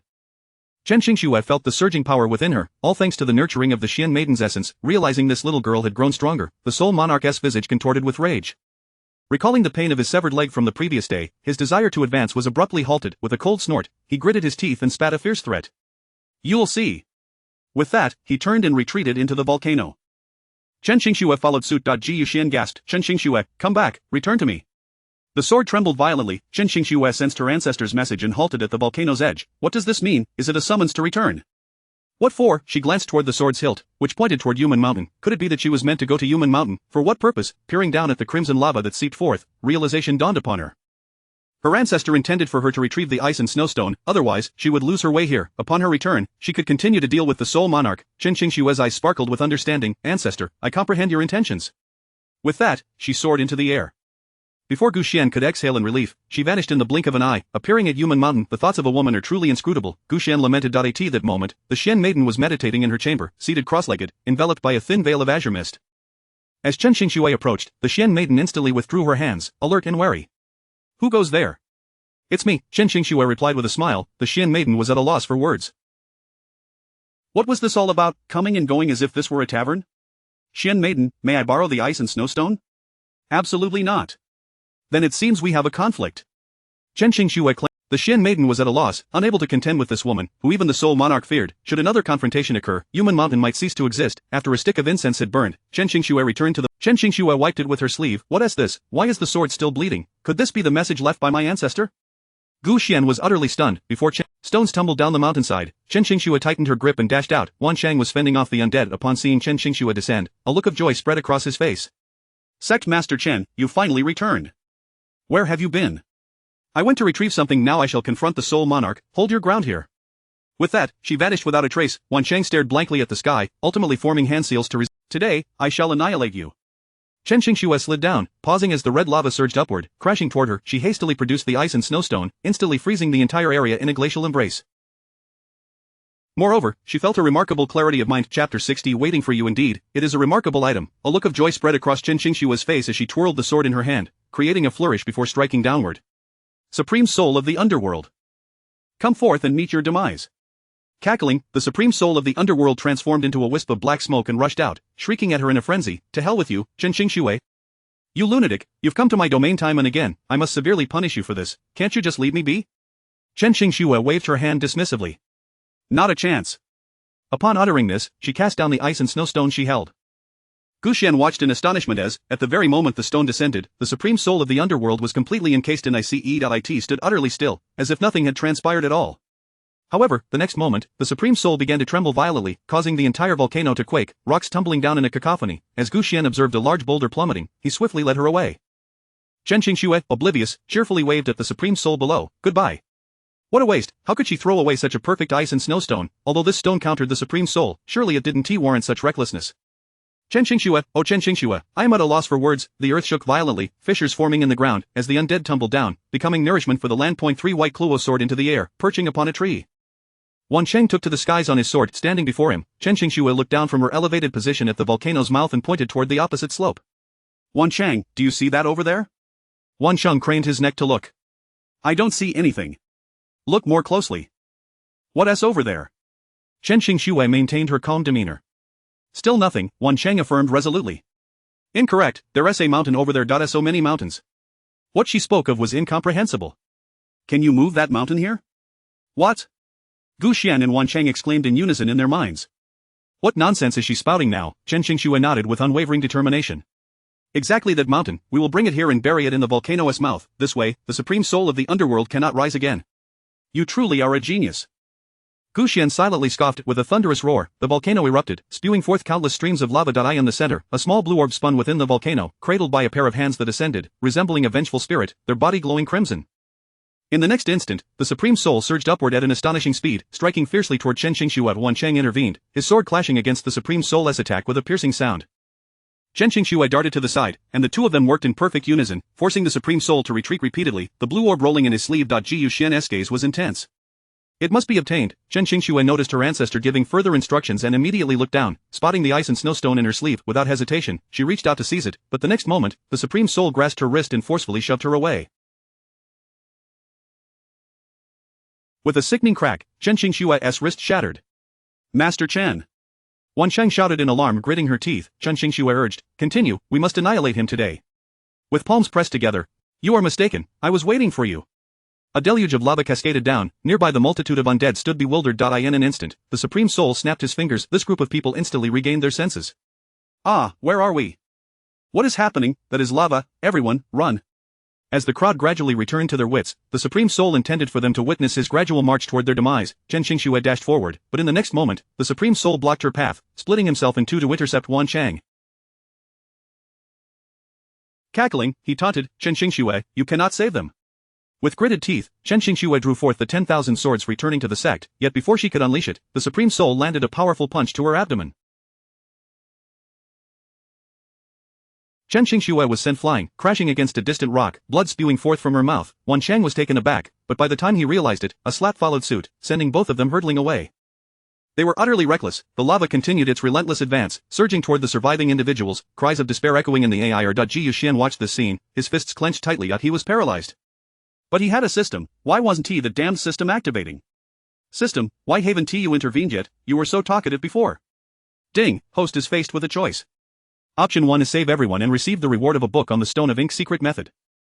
Option 2 choose to ignore and receive the reward of a book on Imperial Sovereign laws. Is there even a choice? Option 1 save everyone. A tome materialized before him, with a brush appearing below, shimmering like starlight, the brush handle standing tall. Without a second thought, Gu Xian hurled it outward. As fate would have it, just as the lava was about to engulf the humans, a brush descended from the heavens, exuding immense pressure that sent the Supreme Soul flying far away. The sheer force left onlookers in awe. The brush dipped into the lava, transforming it into ink as it swept over the crowd, saving them from impending doom, much like a mudslide. Streams of ink flowed into the people's bodies, leaving them disoriented. Chen Qingxue coughed twice, and Wansheng rushed over to support her. Master Gu, are you all right? Upon witnessing this, the Supreme Soul realized what was occurring and hastily raised his hand to shield himself from the sun, screaming in rage, Chen Qingxue, this is not over. With that, he plunged into the depths of the lava.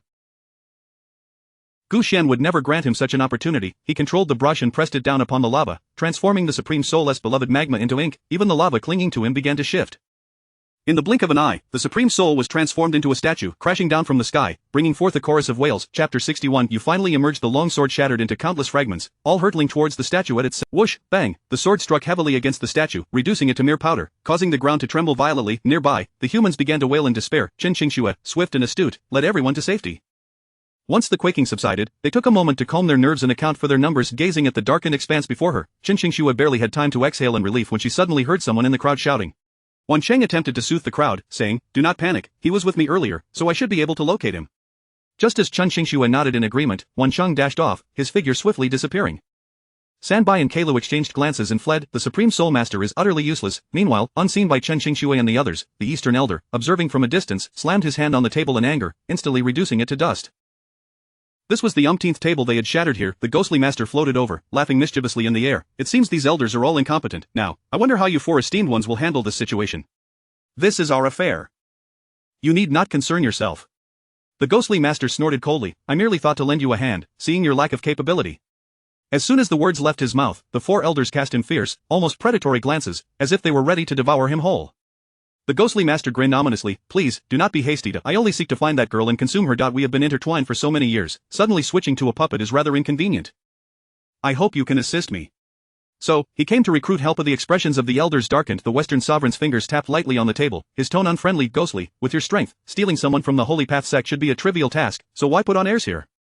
We do not have that many people to spare for you. Do you wish to merely watch the spectacle? The ghostly master's voice sharpened, and the four elders exchanged glances. The denizens of the dark forbidden zone are notoriously ruthless. It is already commendable that we can save you, and now you expect us to help you capture that human. What are you thinking? If you wish for our assistance, you will have to wait until Keilu returns to accompany you. A profound silence enveloped the dark hall, then the ghostly master's chilling laughter sent shivers down everyone's spines. The meaning behind that laughter was unmistakable. Very well, I understand. The Western Sovereign's irritation was palpable. Upon hearing this concession, the ghostly master remained unperturbed, drifting away like a wisp of smoke. I shall wait here for your return. Let us hope you do not cause me regret. At this moment, Chen Qingxue stood nearby, clutching an ice stone. Sanbai and Keilu had vanished without a trace, and the Supreme Soul Master was nowhere to be found again, having run off to who knows where. Chen Qingxue coughed twice, feeling a heaviness in her chest. I must find Xian Nu and soak for a while, otherwise, my body may fall apart. With that, she mounted the falling moon sword and returned to Yumen Mountain. By the time Wancheng arrived, it was already the following day that he shook his head in regret. No luck, we cannot find Feng Qingyang, who knows where he has gone. This is indeed puzzling. Chen Qingxue lifted her gaze to the sky. After a day, she felt significantly better. Could it be that Feng Qingyang has been kidnapped by the Supreme Soul Master? Upon hearing this, both fell silent. Wancheng's emotions were a tumultuous mix. Just then, Xian Nu entered from outside, carrying 2 platters of fruit. You seem to be feeling much better, she said with a cheerful tone. As soon as she finished speaking, Chen Qingxue suddenly shouted, Chen Qingxue? Do not bring those villagers here, my hot spring water is limited. Wancheng pointed at himself in disbelief. Are you referring to me as a villager? If not you, then who else could it be? This sword? Gu Xian retorted, rolling over nonchalantly. Chen Qingxue assessed her injuries and calmly reassured Xian Nu, I will search for Feng Qingyang. Wancheng, you remain here to keep watch over the Supreme Soul Master. Contact me if there are any developments. Understood. She donned her attire, stood atop the falling moon sword, and soared into the wind, heading towards the distance. Ji Yuxian accidentally sneezed within the sword, causing it to tremble violently. Chen Qingxue's face lit up with joy. She quickly bowed her head to gaze at the sword. Elder, do you have any instructions? Do you know Feng Qingyang's whereabouts, or do you wish for me not to seek him? Gazing into her fervent eyes, Gu Xian clicked his tongue. I have said nothing. Do not implicate me here. Just as he finished speaking, Gu Xian sneezed once more. What is that delightful scent, so intoxicating? He abruptly turned to see a mass of black mist surging towards them. And that foolish woman had yet to notice. Gu Xian quickly twisted away to evade the black mist. Chen Qingxue almost toppled from her sword, looking up just in time to see the black mist lurching towards her. It was none other than the Supreme Soul Master. Supreme Soul Master, you have finally emerged. The oppressive black mist enveloped her, swarming with writhing insects and maggots, sending chills down Chen Qingxue's spine. All swords returned to their master. Without a moment's hesitation, she summoned her power. As the orange sunlight bathed the sky, the Supreme Soul Master cackled, Chen Qingxue, do you truly believe I am that weak? Each time you encounter divine assistance, I do not believe that, having lured you here alone, you will be as fortunate as before. That divine being stands right before you, foolish brother. Before the Supreme Soul Master's icy voice could finish, a figure emerged slowly from the black mist. Chen Qingxue squinted to see, her eyes widening in shock as she recognized Feng Qingyang.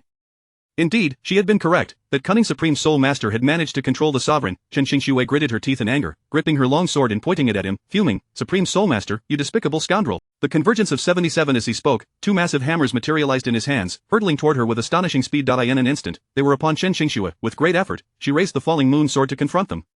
A resounding crash echoed through the air as both combatants staggered back a few steps, the sharp clanging of their weapons reverberating in the space around them. Chen Qingxue, already in a weakened state, was practically courting death by engaging with Feng Qingyang. Yet, she was determined not to display any signs of vulnerability before the two of them. All swords returned to their source. The necklace in her hand soared into the tumultuous sky, where dark clouds swirled ominously.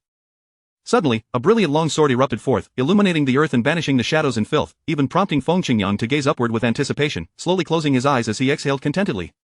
A shroud of black mist enveloped the surroundings, and a voice emerged from the darkness. Chen Qingxue whirled around to see the Supreme Soul Master manipulating a small flagged it appeared to be an instrument of manipulation over hearts and minds. Chen Qingxue tightened her grip. Supreme Soul Master, well done, you finally unveiled this artifact. The Supreme Soul Master paused momentarily, then pointed at her in shock, exclaiming, you did this on purpose. The night before, she had conversed with Xian Nu, and they had speculated that the Supreme Soul Master must possess another treasure to assist him in controlling hearts. Perhaps if she could destroy this object, he would lose the ability to manipulate minds altogether. Thus, Chen Qingxue resolved to obliterate it. Little did she expect it to reveal itself so effortlessly. It seemed he was genuinely intent on her demise. Starfall. With a thunderous voice, the falling moon sword began to spin gently between his palms and then soared forward at a rapid pace, its luminous blade piercing the air, dispersing the black mist. Even the stones on the nearby hillside began to tumble downwards. A hum filled the air, mingling with the rush of wind, as the force pierced through the Supreme Soul Master's shoulder. In an instant, he was gravely injured, yet, he refused to concede. He clutched his shoulder and rubbed it, regaining his composure almost immediately. With this, you think you can destroy me? What a deluded fantasy. All swords returned to their source. In the next moment, Chen Qingxue harnessed the light from above. Countless brilliant long swords surged toward him, a torrential wave, penetrating the earth and everything in its path, causing swift growth in all living beings it encountered. Upon touching the rivers, the water turned crystal clear, and fish danced within. However, when it encountered malevolent entities, the Supreme Soul Master felt his very essence begin to wane and dissipate. No! At that moment, the Supreme Soul Master finally felt fear. The might of the two swords was beyond his solitary defense. He had just recovered his strength, but there was no opportunity left to combat the multitude of swords descending from the heavens. Chen Qingxue, this is not over. How many times had he uttered that phrase? Chen Qingxue's gaze grew icy. She pressed her palms together, directing the falling moon sword to continue its assault. Boldly, how dare you harm my people? A sudden gust of wind swept through the air, accompanied. The falling moon sword abruptly halted mid-flight, crashing to the ground. Chen Xingxue felt her mind spiral into chaos. She clasped her head in agony, but when she lifted her gaze again, there was no trace of the Supreme Soul Master. Only a colossal bell remained, encompassing her within its confines. She frantically struck against it, but the bell showed no signs of yielding. This is the spirit bell, capable of absorbing all essence. Chen Xingxue, you will remain within for a day. I will not be confined here for a day. Release me at once. Not a chance. This is the forbidden treasure of my dark domain. Anyone trapped inside for a day will be reduced to blood and ash. You possess many treasures, and as a lunatic, today, you must die. With that, raucous laughter echoed from outside. The Supreme Soul Master let out a cold snort. Chen Xingxue, have you submitted yet? If you plead for mercy, but if you refuse, you shall descend into the underworld with your regrets. Chen Xingxue felt the oppressive force within the bell constricting her, her body twisting painfully as the sound of cracking bone. She saw her feet contorting into an unyielding shape, twisting backward. Pain, sweat dripped from her forehead as she curled up on the ground, transforming into a chrysalis. Impossible, stop this, falling moon sword. Gu Xian attempted to control the sword, but in the blink of an eye, it was ensnared by a dark mist, immobilizing it. All swords returned to their source. Gritting her teeth, she uttered her final incantation. Yet, just as the multitude of swords breached the earth, they were forcefully trampled down by a man. His form was translucent, concealed only by a dark robe, rendering him nearly invisible. All swords returned to their source. 5 times is the limit, 6 times is nullity. Chen Zongzhu, you are overly reliant. Gu Xian's eyes turned crimson with rage. How dare he insult his weapon, such audacity. Option 1, all swords return to their source, transforms into the convergence of 77. Option 2, all swords return to their source, transforms into the might of the saint. The latter option was out of the question. Revealing his true identity would be disaster. Thus, he opted for the former regardless of its perceived weakness. His weapon was not to be trifled with. Little did he know, all swords returned to their source had its own cycle of 5 times was culmination, 6 times was rebirth, 7 times was resurrection, 8 times was homecoming. Unbeknownst to Gu Xian, he only understood that his weapon was formidable enough to preserve their lives. The Supreme Soul Master laughed heartily, a glint of cold malice in his eyes, as he bellowed at Feng Qingyang, who was under his command, kill him. Hurry!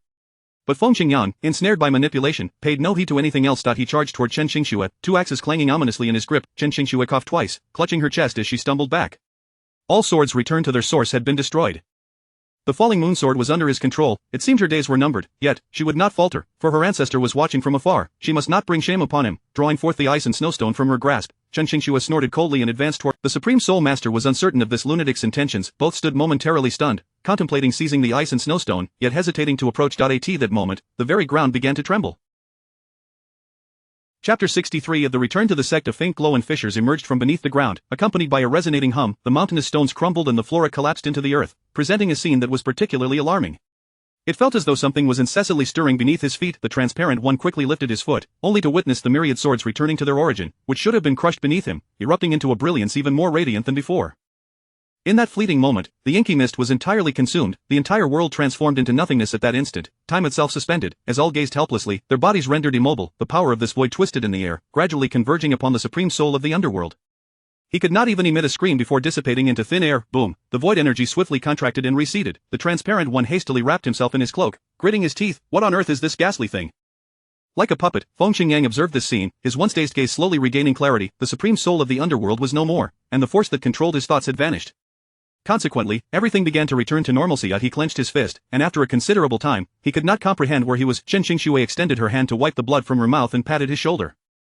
It is all over. Feng Qingyang remained bewildered, yet, everything had not concluded. Suddenly, a long sword pierced through the ground. What had once been a solitary sword transformed into the dragon and phoenix sword, with a dragon and a phoenix spiraling above, their roars piercing the heavens. The dark clouds above swiftly dispersed, sunlight flooded in, illuminating the earth, which began to regain vibrant life, and even those cloaked felt a searing power. Was this the myriad swords returning to their origin that he had just tread upon? Before he could react, his eyes narrowed. He cursed vehemently. Damn it, what the hell? After uttering this, he attempted to flee, for the dragon and phoenix swords in the sky had separated, their heads locking onto him, and countless feathers and scales hurtled in his direction. The force was even more formidable than the myriad swords that had pierced his heart. What on earth was this? In that moment, the transparent one panicked. Cursing, he pulled a small orb from his pocket and smashed it onto the ground. You all wait for me. But just as the smoke began to dissipate, a pair of hands suddenly emerged from a nearby tree, snatching something and fleeing. This scene, Gu Xian witnessed vividly. The transparent one had captured the remnants of the supreme soul of the underworld. Truly stubborn, Gu Xian sighed in relief, feeling utterly exhausted, and collapsed once more. The falling moon sword also retreated from the dark mist, plummeting. Chen Qingxue swiftly dodged and caught the falling moon sword. Thank you, ancestor. The ancestor is magnificent. Gu Xian chose to ignore her. This madwoman was nothing but a troublemaker, so trouble. Otherwise, he would surely have been beaten to death. He needed to find the coffin quickly. He absolutely could not remain by this woman's side any longer. Too dangerous. In the past few days, he had saved her 3 or 4 times. Couldn't she strive to enhance her own strength? If she were a bit stronger, he could at least catch a breath. No, he must find his own coffin. Chen Qingxue returned to Yumen Mountain with Feng Qingyang. Wan Sheng welcomed his long-lost good brother with a drink, and the two restored their strength on Yumen Mountain. The former was fine, having recuperated for about a week, while Feng Qingyang fared poorly. He had been controlled by the supreme soul of the underworld for too long, resulting in a decline in both strength and spiritual capacity, and the Winzhang kingdom had also suffered severe damage. It was truly a dismal sight. Thus, he not only needed to restore his physical condition but also manage the Winzhang kingdom, leaving him utterly exhausted and on the verge of collapse. Thankfully, Wan Sheng accompanied him, preventing him from suffering too serious an injury. Xian Nu gazed at the dwindling spiritual energy in the hot spring, utterly at a loss, lamenting as she looked skyward. Heaven and earth, when will those 3 leave? Little did she know, the one absorbing the most spiritual spring water was Gu Xian, who hid within the sword eye in the late stages of the venerable realm. He was but a breath away from becoming a saint, yet no matter how he tried, he could not breach that barrier. There always seemed to be a thin membrane blocking him, and Gu Xian chose to give up. If he could not succeed once or twice, there was no chance of success on the 3rd or 4th attempt. It was a matter that would unfold in due time. Half a month later, Wan Shang, having managed the Winzhang kingdom, departed with Feng Qingyang, while Chen Qingxue returned to the Sacred Path sect. After all, this time Gu Xian had given her no instructions. Having learned from the previous experience, Gu Xian truly dared not act. This woman was madder than anyone else. Her thoughts were more advanced and far more disconcerting. However, just upon returning, she suddenly caught a whiff of an extremely pungent smell of blood. Chen Qingxue inwardly cursed, hastening to escape. Upon arrival, she saw her elders not far away. Sect Master, you have finally returned. Observing the chaos around her, Chen Qingxue blinked her beautiful eyes, utterly bewildered. What happened? How did it come to this? Who attacked us? Could it be the dark creatures from the dark forbidden zone? Elder Yang Xian hurriedly approached, clasping his hands and trembling as he pointed behind him. It's not dark creatures, it's her. Hearing the commotion from behind, Chen Qingxue tightened her grip on the falling moon sword and stealthily approached, lifting the curtain, only to see a girl chopping firewood in the backyard.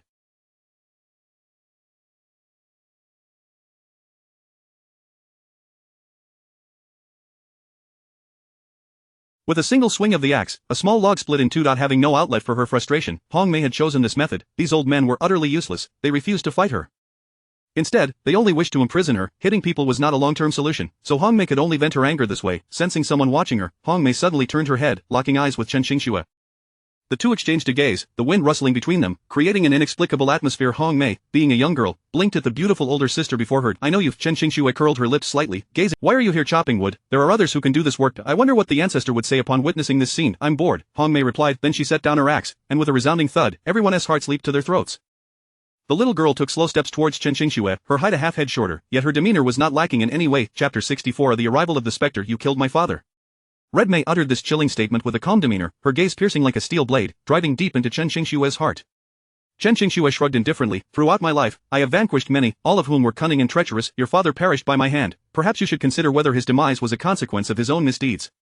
Did you slay those outside? So many have fallen within the sect, and Chen Qingxue felt a genuine pang of sorrow. After all, they were her kin. How could this young girl claim to have slain them so casually? Who does she think she is? Not me, Red Mei retorted. Elder Yang Xian approached, shaking his head, eager to clarify. It is not this young girl, there is another. Who is it? Chen Qingxue clenched her fist. Just watch as I eradicate him. No one had seen this figure, cloaked entirely in darkness. Yet, a familiar scent lingered in the air, reminiscent of the Spectre Sovereign. It must be her. Chen Qingxue's gaze slowly descended upon Red Mei, her body radiating a murderous. You are a bane. Red Mei had long grown accustomed to such sentiments. After all, being a bane was not a new label for her. With a defiant posture, she retorted, mind your own business. Gu Xian, observe. Chen Qingxue lowered her head, her expression grave. Ancestor, do you wish for me to venture forth and extinguish the specter? Very well, I understand. Damn it. This time, Chen Qingxue was undoubted. She intended to use herself as bait to confront that despicable being. She turned to leave, with Red Mei following closely, only to be halted by Yang Xian, who interjected, wait, you must not go. The specter seeks you. If you proceed, you shall willingly walk into her trap. I would rather follow her than remain with you. You killed my father, I despise you. This declaration was crystal clear to Gu Xian. This young girl was indeed quite stubborn. Ignoring their pleas, Chen Qingxue surveyed the devastation around her, her eyes reddening, each step feeling as though she treaded upon razor blades, the pain excruciating. They were once my. We fought side by side. How could it have come to this? The specter, I shall make you pay. Dark tendrils began to envelop the woman's form, wrapping around her completely, as if she were on the verge of succumbing to madness. Gu Xian sensed danger. Suddenly, an ominous cacophony echoed both inside and outside the sect. Ha! What sort of price do you wish for me to pay? I am quite eager to see, however, I am no fool like the ghostly soul sovereign. If you surrender that little girl behind you, I can ensure you a swift death. Nonsense.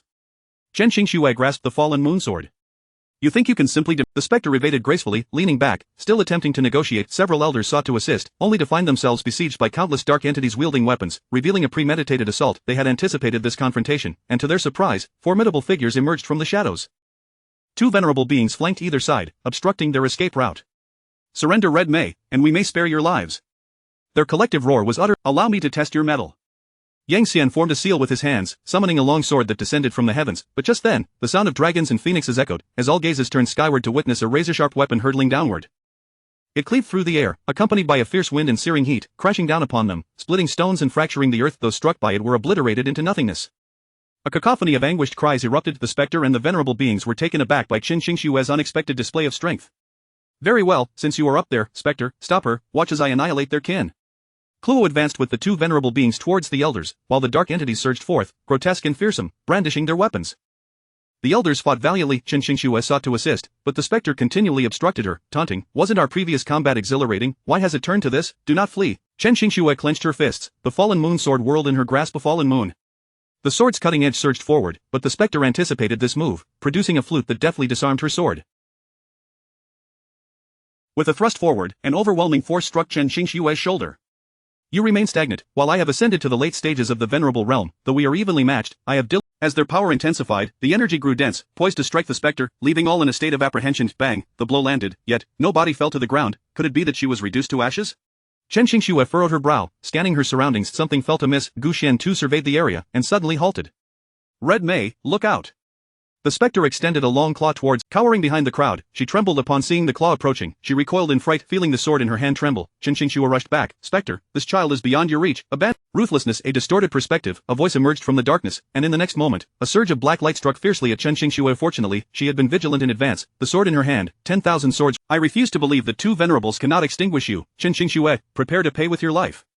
A burgeoning power radiated from the Supreme Soul, and though Chen Xingxue wielded her sword in defiance, the distance between them, neither offense nor resistance seemed feasible. All she could do was muster her utmost strength. On the ground, Hongmei was shielded by the elders, dodging left and right. The scene before Gu Xian was a source of immense frustration. I had intended to bide my time, yet they deny me even that opportunity. I shall surely be driven to madness. He lamented. Chen Xingxue, Hongmei, alas. His exasperated sigh escaped him. Little did he anticipate that the attacks from the Phantom and the Supreme Soul could actually be exchanged. What had once been a one-on-one confrontation had now escalated into a two-on-one struggle. The 10,000 swords returning to the sect had been shattered thrice, and now, on its ninth resurrection, it was on the brink of annihilation. The magnitude of their assault had left both adversaries severely wounded, yet neither showed any sign of surrender. Behind them, an unseen force seemed to sustain their vitality, replenishing their strength without cease. At that moment, Gu Xian discerned the anomaly and abruptly turned his gaze towards their rear, where he spotted a familiar silhouette. Keilu. Clutching a spherical object, he concealed himself behind a great tree. Buzzing, Chen Xingxue pressed her hand against her shoulder. Retreating a considerable distance, she realized that her ancestor had given her a signal, and as she was Keilu behaving rather suspiciously? What was he up to? So that was the message from her ancestor. The orb in his grip was anything but ordinary. Ancestor, I shall go at once. A flicker of wisdom sparked with, grasping the hilt of her sword, 10,000 swords returning to the sect. For the 10th time, she resolved that its demise would carry greater significance. 10,000 swords, all things revive. Chen Xingxue hurled the sword. Whoosh, the sound of slicing wind echoed, imbued with the might of 1,000 troops, as it hurtled toward the orb in Keilu's grasp. Caught unawares, Keilu was thrown back upon the destruction of the small sphere, crashing violently against a nearby stone, blood spewing forth as he fell unconscious. Deprived of their source of power, the Phantom and the Supreme Soul nearly plummeted from the sky. Chen Xingxue, the Phantom shrieked, her desperation palpable. She needed to seize Hongmei's body immediately to ensure her own continuous strength and survival. With her gaze fixed intently on Hongmei, who was hiding behind the tree, the Phantom transformed into a streak of light and charged forward. The distance between Chen Xingxue and Hongmei was painfully vast. There was no way to reach her in time, yet, unwilling to disappoint her ancestor, she exerted every ounce of her power, but alas, it was too late. Hongmei was ensnared by the Phantom's control, writhing in agony on the ground as she screamed, "Ah!" Gu Xian's brow furrowed, his fists clenched tightly. The intensity of his emotions caused the moonfall sword in his hand to tremble uncontrollably. Chen Xingxue understood the meaning behind her ancestor's intentions, yet a strange, unnameable emotion seized her heart as she gazed at the fallen Hongmei, rendering her momentarily motionless. You fool! Why are you not moving to save her? Hurry! Gu Xian shouted in frustration, but Chen Xingxue remained frozen. As Hongmei was on the verge of being controlled, Gu Xian found himself powerless. This sensation was profoundly disconcerting. Ding, a notification indicated that the host was facing a choice. Option 1, save Hongmei and acquire the advanced technique of a venerable, heartless across 1,000 miles. Option 2, do not save Hongmei, and obtain the advanced technique of an It was exceedingly formidable, yet how could he employ such a tactic? Wouldn't that merely serve to reveal his own existence? Thus, for the sake of his own safety, his very survival, he could not resort to it. He had to live, he had to find the coffin. I choose option 1, heartless. As his words fell, a small jade pendant materialized before him, adorned with 2 fish divided by a line. Without hesitation, Gu Xian flung it from his sword, and in an instant, the clouds above began to swirl, coalescing into a dense mass, darkening the sky as thunderous light flickered within. The elders, their murky eyes fixated, were unable to contain their excitement. Is that the Emperor's technique? My heavens, how magnificent! Surely our ancestor is protecting us. All hail the might of our ancestor. As the technique manifested, the winds from all directions surged toward them, the deafening roar of the gale enveloping the area. The swirling clouds in the sky transformed into 2 fish, their eyes gathering a crimson glow. A tremendous force, intermingled with lightning, struck fiercely upon the Supreme Soul and the Phantom. Heartless, the Phantom, having painstakingly cultivated her soul, found it shattered in an instant. Her form dissipated into nothingness, and she could only stagger out of Hongmei's body, coughing violently. Suddenly, a bolt of heavenly thunder crashed down, electric currents slithering across the ground. In the next moment, the earth trembled, and the sky split apart, the 2 spiraling fish slowly parting, unleashing an even greater force to eye in the blink of an eye. The myriad of dark, malevolent beings was obliterated, not a single wail escaping their lips. The power of the Emperor was truly terrifying. Gu Xian, that rascal, had indeed survived. The Phantom's anguished cries filled the air, her voice barely recognizable as she struggled to reclaim her essence.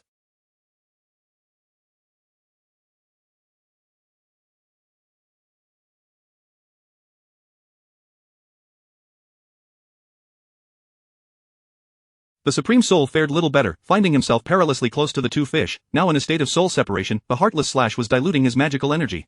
I shall remember you, you better watch your back.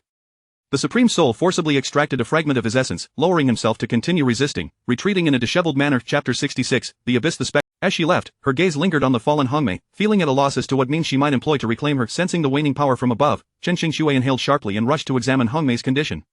Discovering that she was largely unharmed, she let out a sigh of relief and began to address the matters at hand with the others. Ji Yuxian furrowed his brow, fixated on the prostrate Hongmei.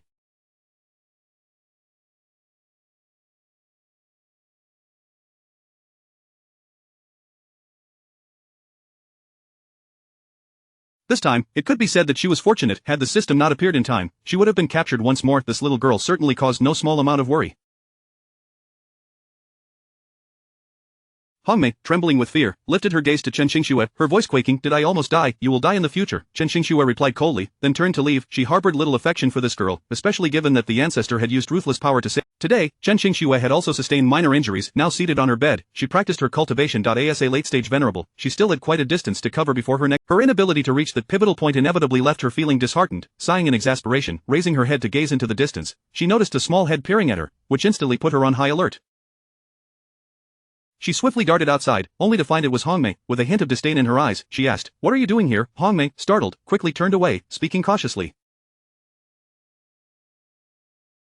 "Thank you for saving me. It was not I who saved you, but our ancestor," Chen Xingxue retorted, struggling to find her voice. "Who is your ancestor?" Hongmei inquired, her tone clear. "You've been here for so long and still do not understand our How inept you are," came Gu Xian's voice from within the sword, offering a sarcastic remark. Truly, it was thanks to these two that his system rewards flowed incessantly, all because of their incompetence.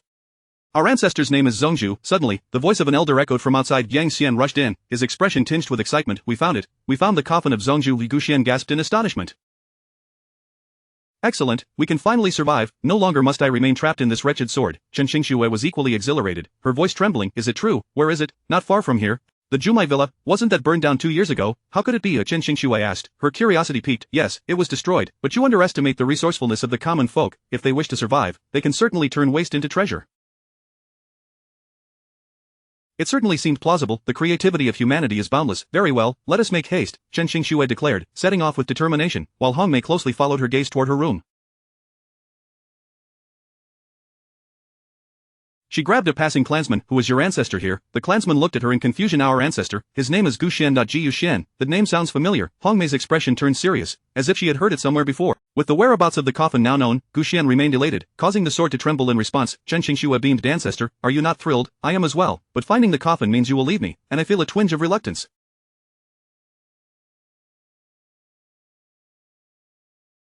It matters not, once the ancestor returns to the coffin, we shall certainly visit, no need for that, just ensure you preserve your lives, Gu Xian said, feeling a flush of embarrassment.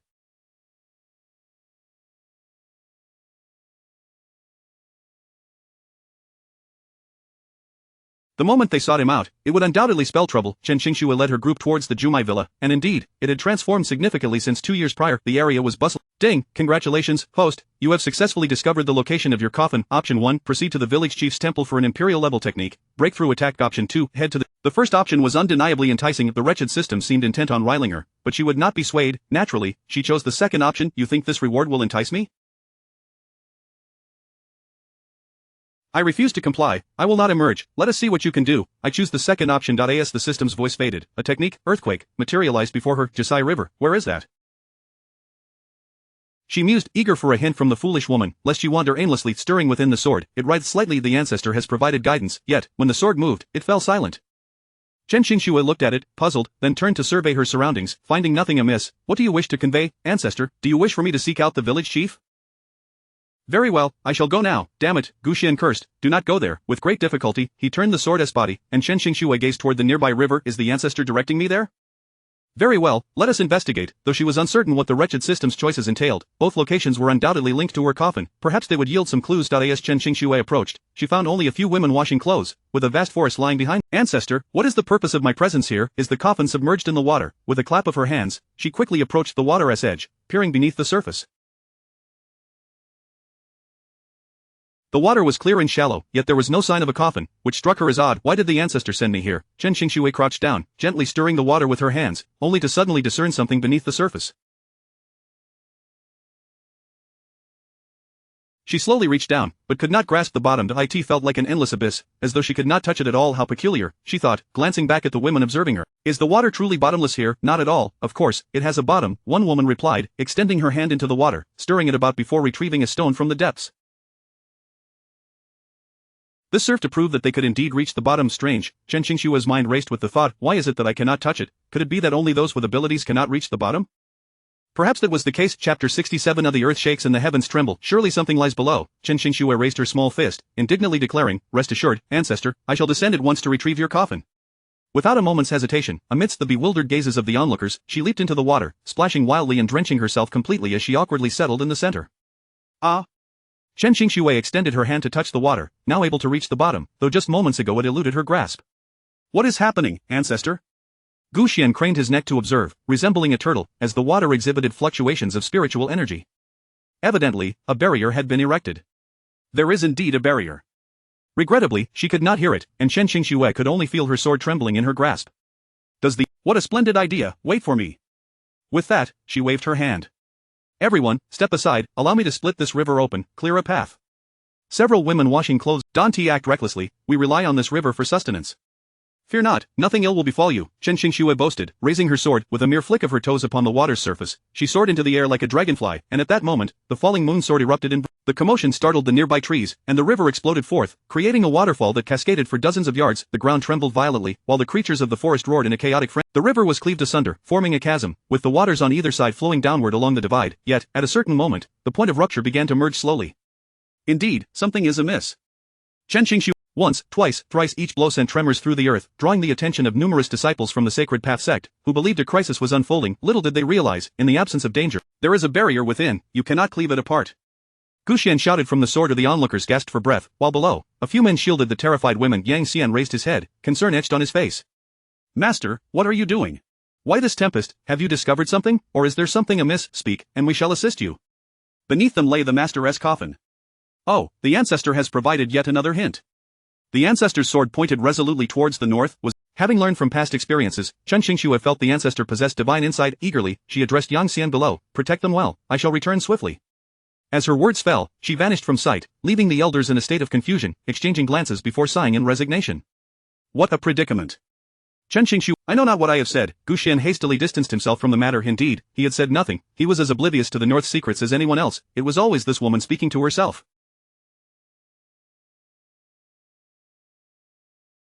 Each time, she pushed herself to the brink, nearly to death, before relenting. How infuriating, what part of this ordeal had gone awry? I understand now, there must be a treasure capable of cleaving mountains nearby. Or perhaps a venerable being controlling the river. Am I correct, ancestor? You are truly remarkable. I, your disciple, humbly bow to your greatness. Remarkable, indeed. Gu Xian cursed inwardly. At that moment, a flash of crimson light nearly blinded him. Chen Qingxue stood frozen, her gaze transfixed upon the red hue on the ground, her heart leaping in joy as she raced downward. Ancestor, you are truly incredible. How did you know the Blood Xian sword was here? Her eyes wide, she stared at the sword in her hand. Gu Xian inhaled sharply. Damn it, why does Chen Qingxue always have such good fortune? I see it now, ancestor, you wish for me to use this sword to cleave the river.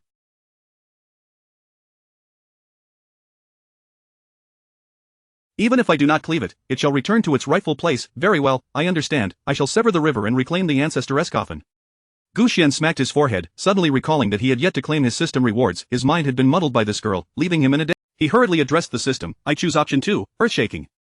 The system had not yet retreated. A brilliant light flashed before him, revealing a heavy hammer. As Gu Xian reached out to touch it, he nearly toppled over.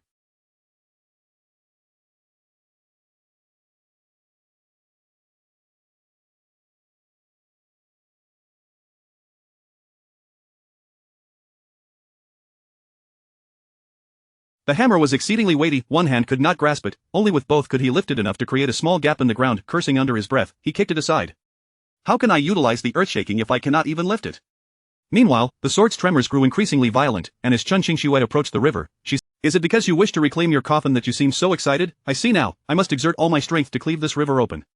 With the Blood Xian sword raised, just as she was about to strike, an immense force surged through her hand, causing her to inadvertently plummet from the sky.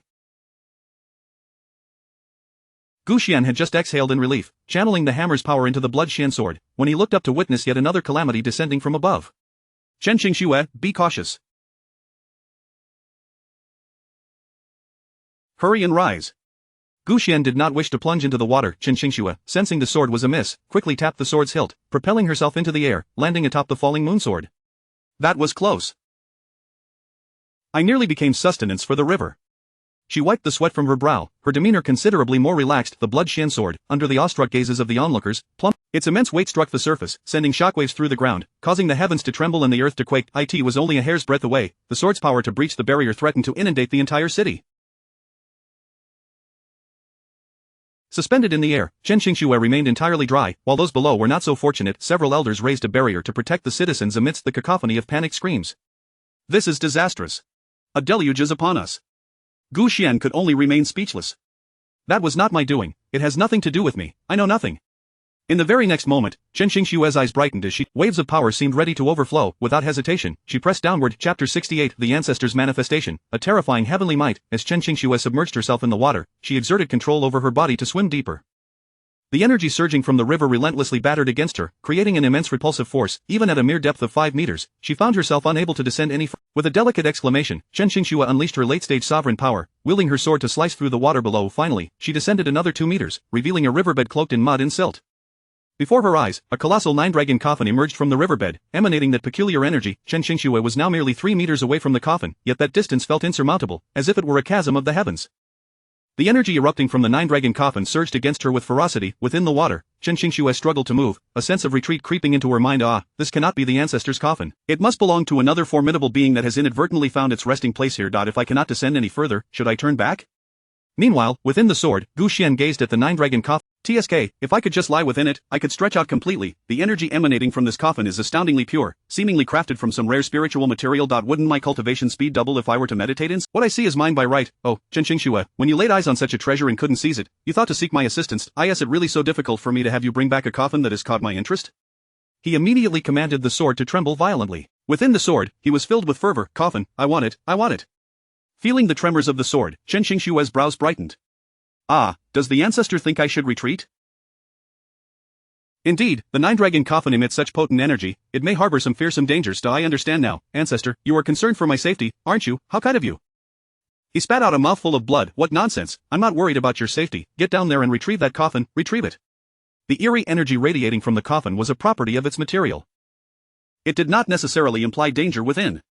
Don't falter at this crucial moment. However, Chen Qingxue had already turned to swim upwards. The celestial maiden emerged from the water, leaping onto the shore, her internal energy bursting forth to evaporate the water from her clothes. Elder Yang Xian hurried over. Sect Master, the bizarre energy within the river. Chen Qingxue waved her hand dismissively. It's merely an unfamiliar coffin radiating energy, not the ancestors. Have you located the ancestors' coffin? Upon hearing Chen Qingxue's calm explanation, Yang Xian did not dwell on it further. There is a trace of the ancestors' coffin in the back mountain of the village. Chen Qingxue nodded. Take me to see. Gu Xian protested. Forget it, I don't want that dilapidated coffin, I want the one at the bottom of the river. Gu Xian could no longer contain himself. Damn it, with just a thought, this dim-witted girl thinks I am fixated on her, endlessly ruminating. This won't do. Since there is no one around, let me truly direct you. Gu Xian unleashed a surge of energy, inscribing tiny characters upon. He believed he was merely using a smidgen of energy to manifest the characters on the sword's surface, a mere flicker of energy that could hardly be detected by any powerful being.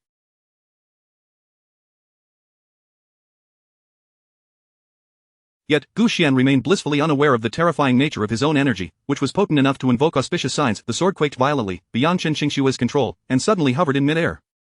At that moment, the once bright sky darkened ominously. A mass of dark clouds gathered above Chen Qingxue, forming a colossal cyclone. The sword hung suspended within the clouds, resembling the overwhelming force even rendered Chen Qingxue, a late-stage sovereign, unable to lift her head. Without a second thought, she knelt down alongside Yang Xian. Chen Qingxue pays homage to the ancestors' descent. Yang Xian, merely descending has triggered such a cosmic phenomenon. What level of power does the ancestor possess? He dared not ponder further and immediately followed suit, kneeling down. Yang Xian pays homage to the ancestor. Once the inscription on the sword was complete, he retracted his divine power. The cyclone of dark clouds dissipated in an instant, and the sword plummeted, its tip piercing into a rock about half a meter wide, leaving only the hilt. Chen Qingxue rushed forward to extract the sword from the rock. The ancestor resides within the sword. It is a precious artifact. Upon grasping the sword, she was taken aback. The blade bore several striking characters, seemingly capable of captivating the soul, exuding an aura of dread. Yang Xian, glancing at the sword, quickly shut his eyes. Heavens, these seemingly innocuous characters radiate such a dense killing intent. A mere glance feels as if multiple merely inscribing a few words is so fearsome.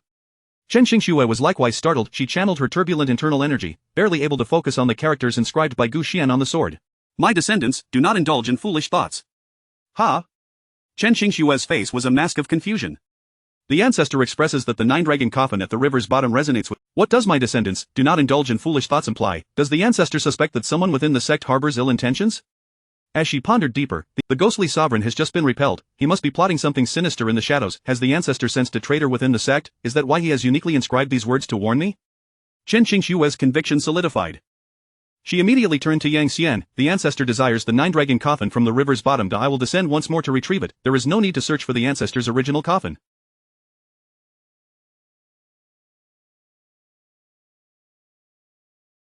We shall return to the sect as soon as we procure the nine-dragon coffin. The ancestor has indicated that there are likely traitors within our sect. Yang Xian's expression turned icy.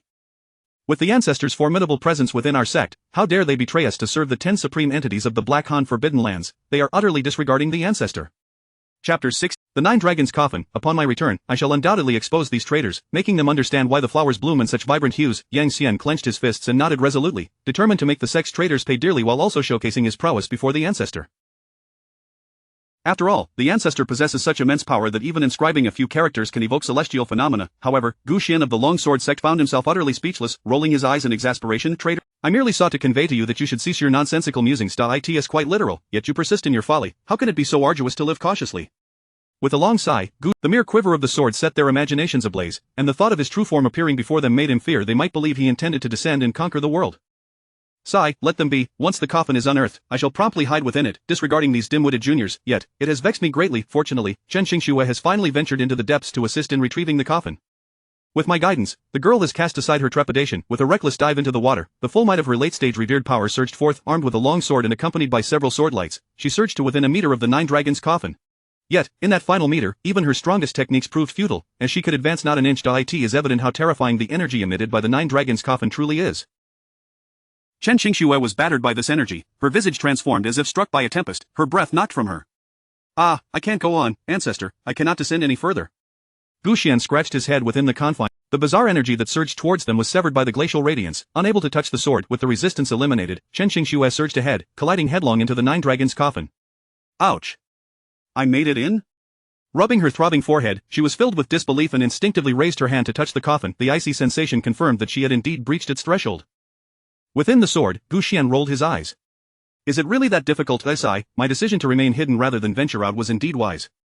After a moment of grumbling, Gu Xian began to study the Nine Dragons coffin with great The coffin, a deep black akin to obsidian, radiated light from the depths of the water. Ancient runes covered its surface, and at its apex, 9 dragon heads reared towards the heavens, as if seeking to rend the very sky. Such a material was beyond Gu Xian's comprehension. Even with millennia of experience, the sole discernible feature was that the 9 dragons coffin absorbed celestial energy, which, if left unclaimed, would accumulate and eventually radiate outward, just as it had done previously.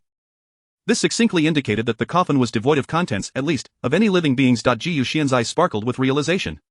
A forsaken art. Initially, he had assumed the coffin was like any ordinary one, yet he was astounded to find that its interior constituted a separate space, spanning over 100 square meters.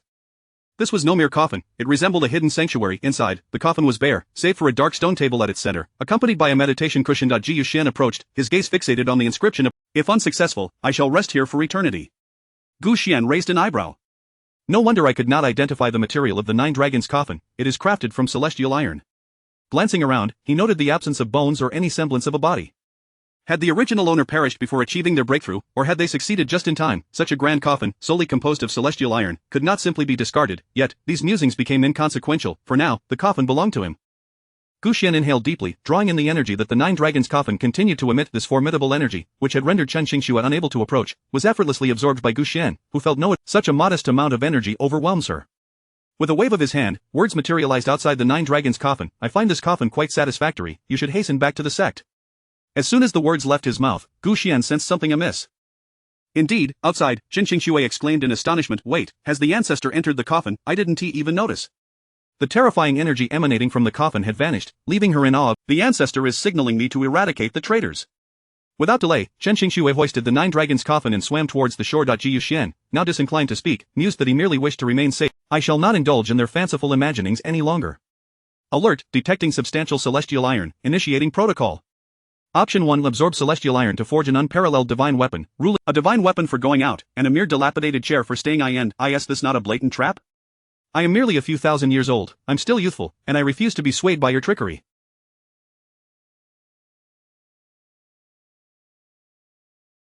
I choose option 2. Under normal circumstances, the system would respond immediately to Gu Xian's choices. However, this time, a full 3 seconds elapsed, the system remained silent for an entire 3 seconds. Alert, the senior citizen's leisure chair has been dispatched. Please check your surroundings. A wicker chair materialized beside Gu Xian. As he settled into it, he had to admit it was rather comfortable. Ah, it seems this system is not the benevolent entity it appears to be. To entice me, it offers such a lackluster reward? Gu Xian grumbled. Outside, Chen Qingxue and Yang Xian hurriedly carried the 9 dragons coffin back to the sect. Previously, Gu Xian had caused a celestial. As they approached and beheld Chen Qingxue bearing the evidently extraordinary 9 dragons coffin, their eyes instantly lit up. Chapter 70 of the Mountain Backing Sect, unfamiliar. The specter's eyes brimmed with avarice. TSK, it hasn't been long, yet how did Chen Qingxue procure such a large coffin?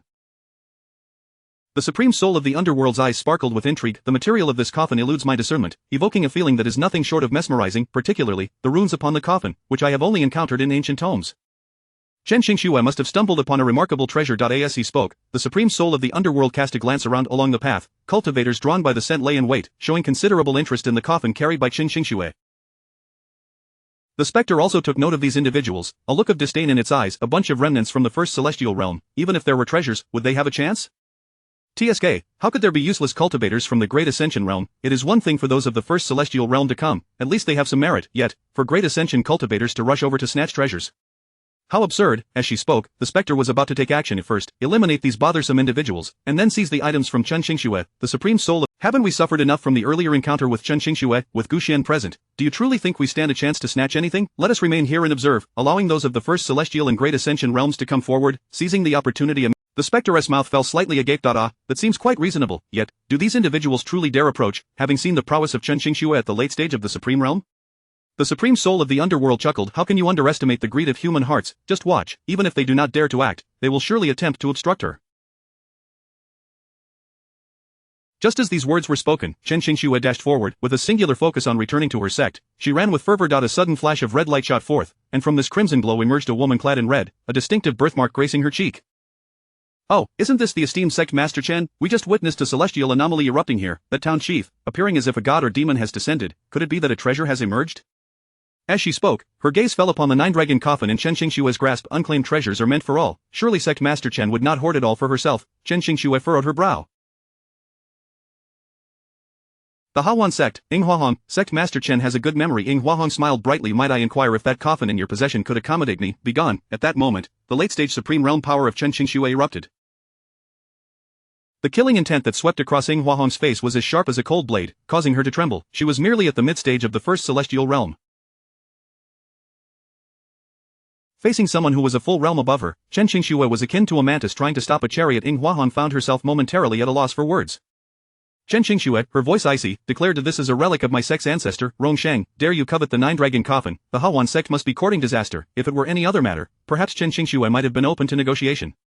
But regarding Gu Xian's coffin, not even an elder from the Hawan sect, let alone its master, would receive anything but a resounding begone. Touch the ancestor's belongings, and death awaits." Trembling, Ing Huahong instinctively took 2 steps back. She had not anticipated that the usually gentle Chen Qingxue could exhibit such decisiveness and dominance. Though reluctant, she silently retreated to the side of the path, just as Chen Qingxue was about to continue her advance. 2. Sect Master Chen, unclaimed treasures should be shared by all. Is it not a bit excessive for you to hoard them all? Indeed, Sect Master Chen, your excessive dominance is your flaw. Chen Qingxue turned her gaze toward them, noting that they were 2 late-stage cultivators of the first celestial realm, clad in sect robes. She momentarily failed to recognize them. Coldly, she inquired, "Who are you?" The pockmarked cultivator immediately grinned with pride. "The second elder of the mountain backing sect, Yixinghe, the grand elder of the mountain backing sect, Yi Daotian." The 2 introduced themselves without hesitation. However, before they could finish speaking, Chen Qingxue raised her hand and unleashed a sword strike. A sword aura, towering 3 zhang high, shot toward the trio with alarming speed, the power of a late-stage supreme realm. The 3 felt death looming and dared not confront it head-on, hastily retreating to evade. Yet, Chen Qingxue's sword light was exceedingly swift. Wei Yixinghe barely had time to emit a scream before an arm was severed, crashing to the ground. Huddled in a corner, he clutched his severed limb as blood gushed forth. "Chen Qingxue, you do not wish to." Chen Qingxue sheathed her sword without pausing, striding past the 3 while carrying the 9-dragon coffin. As she moved away, her voice echoed distantly, "Of the mountain backing sect, I have not heard of it. If you desire the 9-dragon coffin, let your sect master come and test whether he can seize it." Yixinghe, Yi Daotian, and Ing Huahong clenched their teeth in frustration. Contempt, utterly brazen contempt. They had initially hoped to leverage their sect's name to negotiate favorable terms with Chen Qingxue, yet they found that she had no intention of acknowledging them at all. Unfortunately, the disparity was too vast. Even witnessing Chen Qingxue's departure, the trio dared not pursue further after experiencing that earlier sword strike. Once Chen Qingxue had left, more cultivators emerged, including notable late-stage practitioners of the first celestial. However, their timidity had kept them from confronting Chen Qingxue earlier. Wei Yixinghe observed these individuals with a cold smirk. "So, now you choose to emerge." The tighter Chen Qingxue clutches the 9-dragon coffin, the more valuable it must be. "Just a late-stage supreme realm cultivator. What is so remarkable about that? Chen Qingxue has obtained a treasure, and with your cowardice, don't even think about sharing in the spoils. Not even a drop of broth will be yours. Humph." With a scoff, Yixing had turned away, leaving behind his severed arm. Meanwhile, a lurking specter and the supreme soul of the underworld exchanged incredulous glances. This situation was not as they had imagined.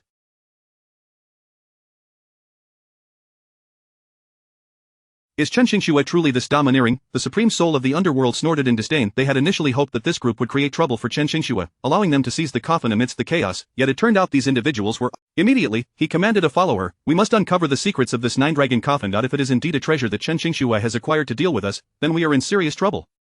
The specter pouted. "I suppose that is the only course of action. Let us see if we can pilfer the coffin without drawing Chen Qingxue's attention." As they spoke, the 2 hastened after the departing Chen Qingxue.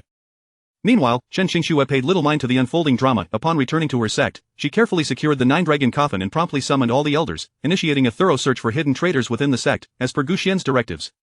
Interestingly, though Gu Xian had not intended this, it indeed led Chen Qingxue to uncover several culprits. Nearly 4 hours later, a list had materialized in Chen Qingxue's hands. Yang Xian chuckled, stating, "The ancestor truly possesses remarkable foresight. There are 8 infiltrators from the dark forbidden zone within our sect alone. Combined with the spies from other major sects, there are over 20 in total."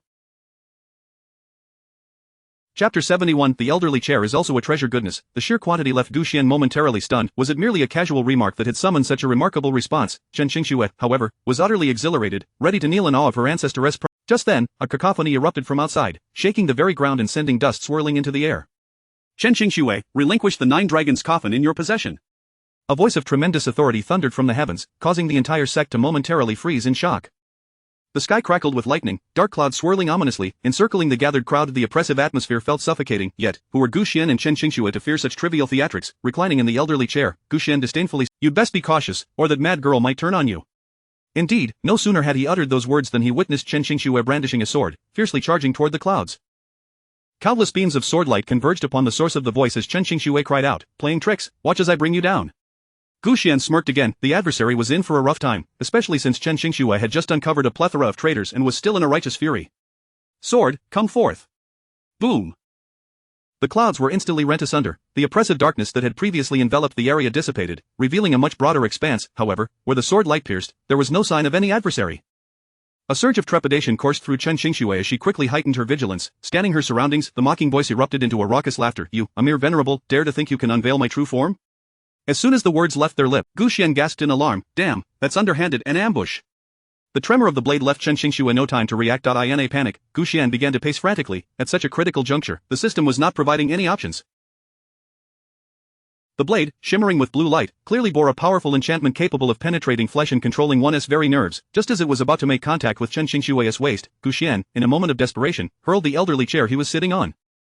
With a resounding clang, the chair leg intercepted the blade, and astonishingly, it seemed to possess a form of elasticity, rebounding the attack back to its origin. The blue light, accompanied by the blade, ricocheted, revealing a transparent figure amidst the mist.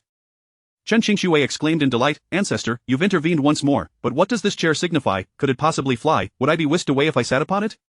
Good heavens, such a notion is indeed quite imaginative, Gu Xian thought, shaking his head in disbelief. He had been seated for so long, yet had not witnessed any peculiarities about the chair. The current level of elasticity was already astonishing enough. However, reality proved Gu Xian's perspective rather narrow. Chen Xingxue gleefully reclined on the elderly chair, and to his utter astonishment, the chair sprouted wings. It soared with remarkable precision, darting straight toward the previously concealed figure, scattering the mist, and sending the figure tumbling backward 300 meters until it crashed into the mountain peak, where it finally came to rest. The mountaintop shattered into countless fragments, boulders raining down upon the figure. You've acted disgracefully, Chen Xingxue. Gu Xian retorted. Bah, you were the one who struck first. Do you dare accuse a girl? The sword quivered violently, and Chen Xingxue grasped her ancestor's intent. He sought to protect her from harm.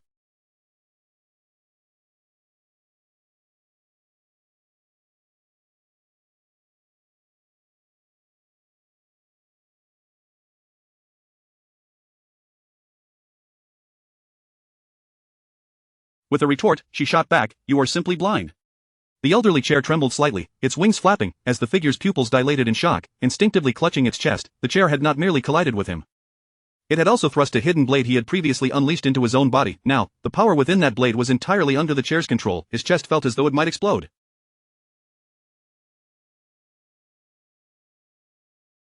Veins bulged, turning his face a ghastly shade of blue. The figure retaliated, unleashing a palm strike that reduced the boulders above him to dust. Before landing safely, he sat cross-legged, forming seals with his hands before murmuring incantations, directing a strike toward his chest. The blue light shot forth from his body, transforming into clarity. Fuming, the figure's chest heaved unevenly, bloodshot eyes fixed intently on Chen Xingxue. You wretched girl, a mere venerable possesses the strength of a— Watch as I flay your skin and strip your flesh today. Such audacity, Gu Xian couldn't help but snicker at the bravado, wondering how the tables might turn. Judging by the chair's earlier performance, even more explosive developments were surely on the horizon. Chen Xingxue raised her chin defiantly. If you have the ability, then do try. The figure glared furiously at her, hands raised, and the tumultuous scene from earlier in the sect began to unfold once more. The very earth trembled, and within a 10-mile radius, plants and animals were instantly frozen in place. With a slight clenching of his fists, those frozen beings shattered into a flurry of blue light. These luminous orbs swirled toward the figure's hands, as he tilted his head back, his expression reverent, uttering words that sent shivers down the spines of the sect elders.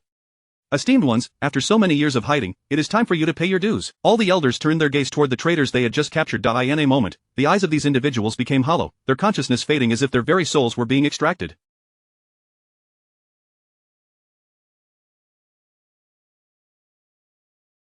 Slowly, they raised their hands, mouths agape, releasing a stream of blue orbs. These orbs surged toward the figure. Yang Xian's face paled in horror. This is bad. He intends to gather power and obliterate our entire sect in one fell swoop. We must stop him. If he succeeds, even the ancestor cannot save us. Ridiculous, we should be the ones not to disappoint the ancestor, another interjected, hands never ceasing their efforts. Several elders rushed forward. The elders formed a pentagonal barrier, gradually releasing their combined power. A bright yellow formation materialized around them. Chapter 72. You foolish girl. Gu Xian shook his head in disapproval. What purpose does this formation serve? Those destined to die shall meet their demise regardless.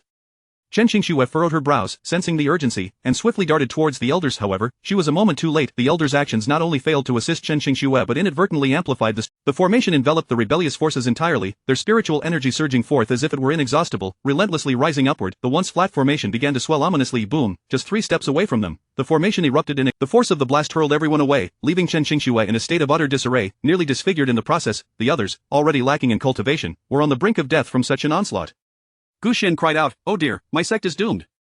No sooner had he uttered these words than the elderly chair in the sky suddenly magnified immensely, enveloping everyone within the blast radius.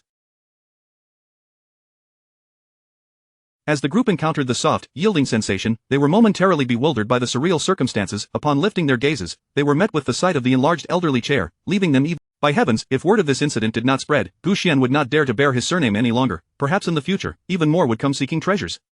Chen Qingxue, be cautious. Gu Xian shouted anxiously.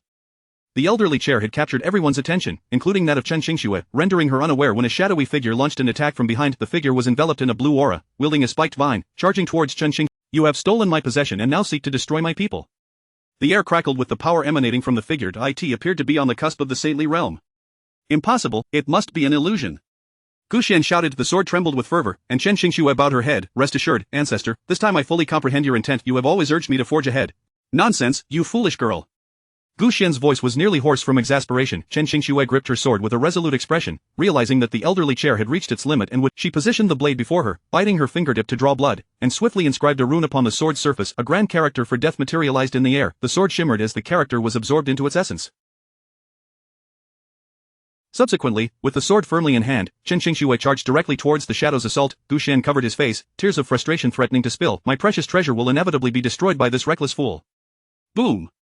Boom, boom, with 3 successive strikes aimed at the adversary, the sword's energy surged forth. Even within the confines of the sword, Gu Xian could sense the magnitude of Chen Qingxue's resolve, yet, her efforts bore no fruit. As her force collided with the figure, it dissipated instantaneously. As Chen Qingxue neared her foe, Gu Xian shook his head in resignation. It appeared that her fate was to be dire. Indeed, just as he thought this, the scene before Chen Qingxue abruptly plunged into darkness. Not a glimmer of light remained, and the echoes of their fierce battle faded into nothingness. Gu Xian blinked in astonishment. We have entered their illusion. Yet, despite his words, Chen Qingxue could not hear him. At that moment, the entire space was suddenly illuminated anew, the stark contrast between light and dark nearly over. Before her, countless dark figures swirled ominously, whispering incantations that materialized as floating characters in the air. A mere brush against one would cause it to explode, and had she not possessed protective cultivation, these manifestations would have obliterated. Such a small character wielded such tremendous power. I must escape this place. Chen Qingxue's heart raced with urgency. Before she could flee, the characters began to intertwine. Each step felt akin to bearing the weight of a mountain. The strain caused her to grimace in pain, her once delicate features contorting in distress. Another vision unfolded before her. Outside the barrier, the traitor she had previously. Even more alarming was their utter lack of pain perception. Over 20 such individuals, the elders stood no chance against them, being relentlessly pushed back, blood spilling from their mouths, yet they gritted. The shadowy figure, witnessing the elders' plight, seemed to revel in their despair. He clenched his fists in cruel delight as unseen hands tightened around Yang Xian's neck, forcefully pinning him against the wall. In this moment, he made Yang Xian watch as the barrier they had so painstakingly erected shattered, while the traitors surged forward like ravenous beasts, tearing through countless disciples of the sect. Blood stained the mountains and rivers. Gu Xian, observing this scene, could hardly contain his anguish, his heart aching profoundly, let alone Chen Qingxue. Her eyes brimmed with tears, red and glistening. Beasts! Let me out! The figure's laughter echoed through the space. Chen Qingxue, did you not wish for a trial? Are you satisfied now? Upon hearing this, Chen Qingxue's power surged once more. Her body trembled. This was a deliberate attempt to provoke Chen Qingxue into unleashing her full potential. The illusion would subsequently drain her of all spiritual energy, leaving her to perish by her own hand. Chen Qingxue! Do not succumb to madness, these are mere illusions, do not trust your eyes. He cursed inwardly, infuriated that she could not hear his pleas. Damn system, get out here now. Why remain silent until death claims someone? Do you find joy in our demise? Gu Xian was nearly driven to the brink of despair, wishing to drag the system out and give it a sound thrashing. Chapter 73. Ensnared in a mirage, the arrogant man continued to laugh heartily, his smile glaringly ostentatious. He looked down upon everything before him, exuding an air of invincibility. Ji Yuxian felt a surge of anger. How could this scoundrel be so despicable? Chen Qingxue had completely lost control of her. It would not be long before she succumbed to madness and began to attack her own comrades. One could only hope that, by then, this group of ruffians would still manage to chuckle while keeping their distance. Ha ha ha. Time was of the essence. Any futile struggles at this point were utterly pointless. The disciples present were caught in the cold wind, helplessly watching as Chen Qingxue descended into a state of despair, yet unable to take any action. The man's brazen remarks twisted Gu Xian's features in anguish. You are not entirely without options. Simply hand over the 9-dragon pavilion, and from this day forth, we shall cease to cross paths, maintaining a mutual non-interference agreement. In some sense, we would also be considered friends. He assumed a posture of amusement, shamelessly toying with their emotions. Ji Yuxian radiated an intense aura, as if a fierce energy. He resolved that, come what may, he must find an opportunity to eliminate this wretch once and for all. System, could you perhaps prove useful? Is it too much to ask you to assist me in rescuing Chen Qingxue? She has utterly lost her sanity. If this continues, her life will be forfeit. Following his gaze, Chen Qingxue remained ensnared in her illusion, her hair a disheveled mess, her eyes were tightly shut, beads of sweat rolling down her forehead like pearls.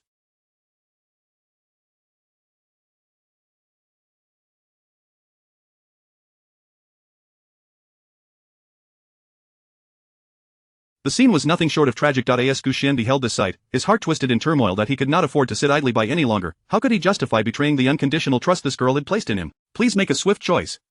Option 1, engage in the fray, reward a complete set of the Duga 9 swords, plus a power-enhancing elixir. Option 2, choose to feign death, reward a dragon-slaying blade, plus a cleansing elixir. Damn it, once again I am forced to take action. In the past, it could be overlooked, but given the current dire situation, Gu Xian's heart was a whirlwind of conflicting emotions. If this continued, his sect would surely perish, and he could not place his faith in these foolish individuals. The celestial phenomenon lingered. Although it was already dawn, the surroundings remained shrouded in chaos. There was no time to waste, he must survive until the end. I choose the second option. Congratulations, host has acquired the dragon-slaying blade and the cleansing elixir. Just as instinctively, the figures raised their wrists, bewildered by the situation. The man stood dumbfounded, having been insufficiently prepared. The intensity of the light caused him to suffer temporary blindness, rendering him unable to discern direction. He could not see anything, much less execute any moves. For him, this was an immense humiliation. Panicking, he shouted, on the verge of despair. Chen Xingxue has... In that moment, she beheld a shimmering dragon-slaying blade advancing toward her. As her consciousness gradually regained clarity, she realized this was an opportunity bestowed upon her by Gu Xian. He was assisting them. Brothers, our ancestor has manifested. I knew he would come to our aid. He would never abandon us. Our ancestor is truly magnificent. The radiance was not only dazzling but also carried with it a lethal force, indiscriminately claiming lives below. Amidst the shock of the onlookers, one voice exclaimed, Ancestor, why did you not reveal such a powerful treasure sooner? Oh, forgive my ignorance, how could I presume to fathom the thoughts of one so illustrious? Gu Xian could hardly contain. This truly is the dragon-slaying blade. What an impressive spectacle. Had he not witnessed it with his own eyes, he would scarcely believe the scene unfolding before him the moment the blade emerged. Is that not a redundant question? What a rare opportunity to receive such a precious item. Chen Xingxue, charge forth, do not hesitate, vanquish him. I shall wield this blade with utmost care from now on. As for this scoundrel, he shall not escape. He dares to invade my territory. I shall ensure he has no chance to flee. At this point, Chen Xingxue began to limber up. Blood began to seep from his eyes, the pain causing him to grimace in distress. This fellow was already in a state of panic, fearing that those around him might launch a surprise attack. Desperately seeking excuses, he shouted at Chen Xingxue, if you possess any skill, do not strike me at this moment. I am merely temporarily blinded. I believe that someone with your dignity and morals would respect their opponent and refrain from such disgraceful actions. This man was truly amusing. It was a rare occasion to encounter such a despicable individual. She felt compelled to personally deal with him. Chen Xingxue scoffed, in your dreams. With those words, blood splattered instantly. Gu Xian clapped his hands and exclaimed, well done. What a farce, you pretended to be a white lotus in my presence. Where has that arrogance gone? Were you not so capable? Chapter 74. Anti-torture. In retrospect, the torment this girl endured at the hands of this man was profoundly tragic, and now, delivering retribution upon him brought her immense satisfaction. Chen Xingxue's movements became increasingly swift. The dragon-slaying blade, with its every strike, pierced flesh, its blades gleaming with a ferocious sharpness. A mere barrier, I shall shatter it, Chen Xingxue bellowed, twirling the dragon-slaying blade in her grasp before launching it forward. Only then did she realize that her elders were far from inept. They had effectively subdued the traitors. Ancestor, I owe you once again for this moment. Watch as I cleave him down. Boom, boom, boom, the ethereal figure whirled through the air, while the man shielded his eyes, utterly unable to perceive her presence. With one decisive strike, she severed one of his arms. At last, she had found an opportunity, a chance for— The anguished cries echoed through the air as the man turned to flee, yet, to his dismay, Chen Xingxue combined the dragon-slaying blade with the falling moon, unleashing a torrent of sword shadows that surged toward— Even more astonishing was the fact that the dragon-slaying blade had previously absorbed the illusory prison he had created, and now, alongside the falling moon, it ensnared him within its grasp. The might of blades and swords relentlessly assaulted his will, while the illusions reflected the torment festering within his heart. The man had nowhere to escape, even though his sight had been extinguished. The mere sound of his painful memories rendered him immobile. Chen Xingxue, you wretched creature! Chen Xingxue replied with a cold chuckle, your words are filthy, utter another, and I shall silence you permanently. You dare? Do you doubt my resolve? Her voice, light and devoid of inflection, instilled a profound terror within the man. His powers diminished steadily, and the mysterious veil that had cloaked him began to lift. This man was no formidable being. Merely a pawn of the dark abyss, all was a facade. He had been infused with the strength of those from the dark region, creating this illusion of grandeur. Ji Yuxian observed silently, almost bursting into laughter. I thought he was something impressive. How audacious to provoke us. He must be tired of living. Chen Xingxue, seize him. Perhaps it was the pent-up resentment that had been festering for too long. For Gu Xian shot, her gaze transformed into one of unwavering determination. Yes, ancestor. With those words, Chen Xingxue charged forward. Under her command, blades and swords converged, amplifying the man's agony manifold. He shielded his eyes, desperately striving to break free from the formidable shackles binding him, but to no avail. His wretched state resembled that of a mere jester. Do not waste your efforts. You should feel honored that my new technique was inspired by you. However, today, applying it to you feels like tarnishing my treasure. Today, you shall serve as my target until I have utterly obliterated your very soul. As Chen Qingshua's harsh words reverberated, the atmosphere around her grew heavy with pressure, perhaps due to the man's waning power. The traitors began to awaken, severing their continuous flow of strength. The elders united in their efforts, striking with crushing force, reducing him to mere fragments. Gu Shan laughed heartily. These wretched creatures deserve their fate. At last, we can delight in this long-awaited revenge. Chen Qingxue, the man practically screamed her name, tearing at his throat. If you possess any ability, you would do well to release me, otherwise, they will not spare you. Do you wish for the sect to suffer a second devastating blow? He collapsed to the ground, a pitiful sight, wounds marring his body. Each cut from the dragon-slaying blade was not merely a physical torment but a psychological humiliation. Ji Yuxian blinked, bemused. Why do you persist in this folly? Even now, he continues to plead. This is undoubtedly the most amusing joke I have ever heard. Only a fool would consider releasing him. That cur has even ruined one of my chairs.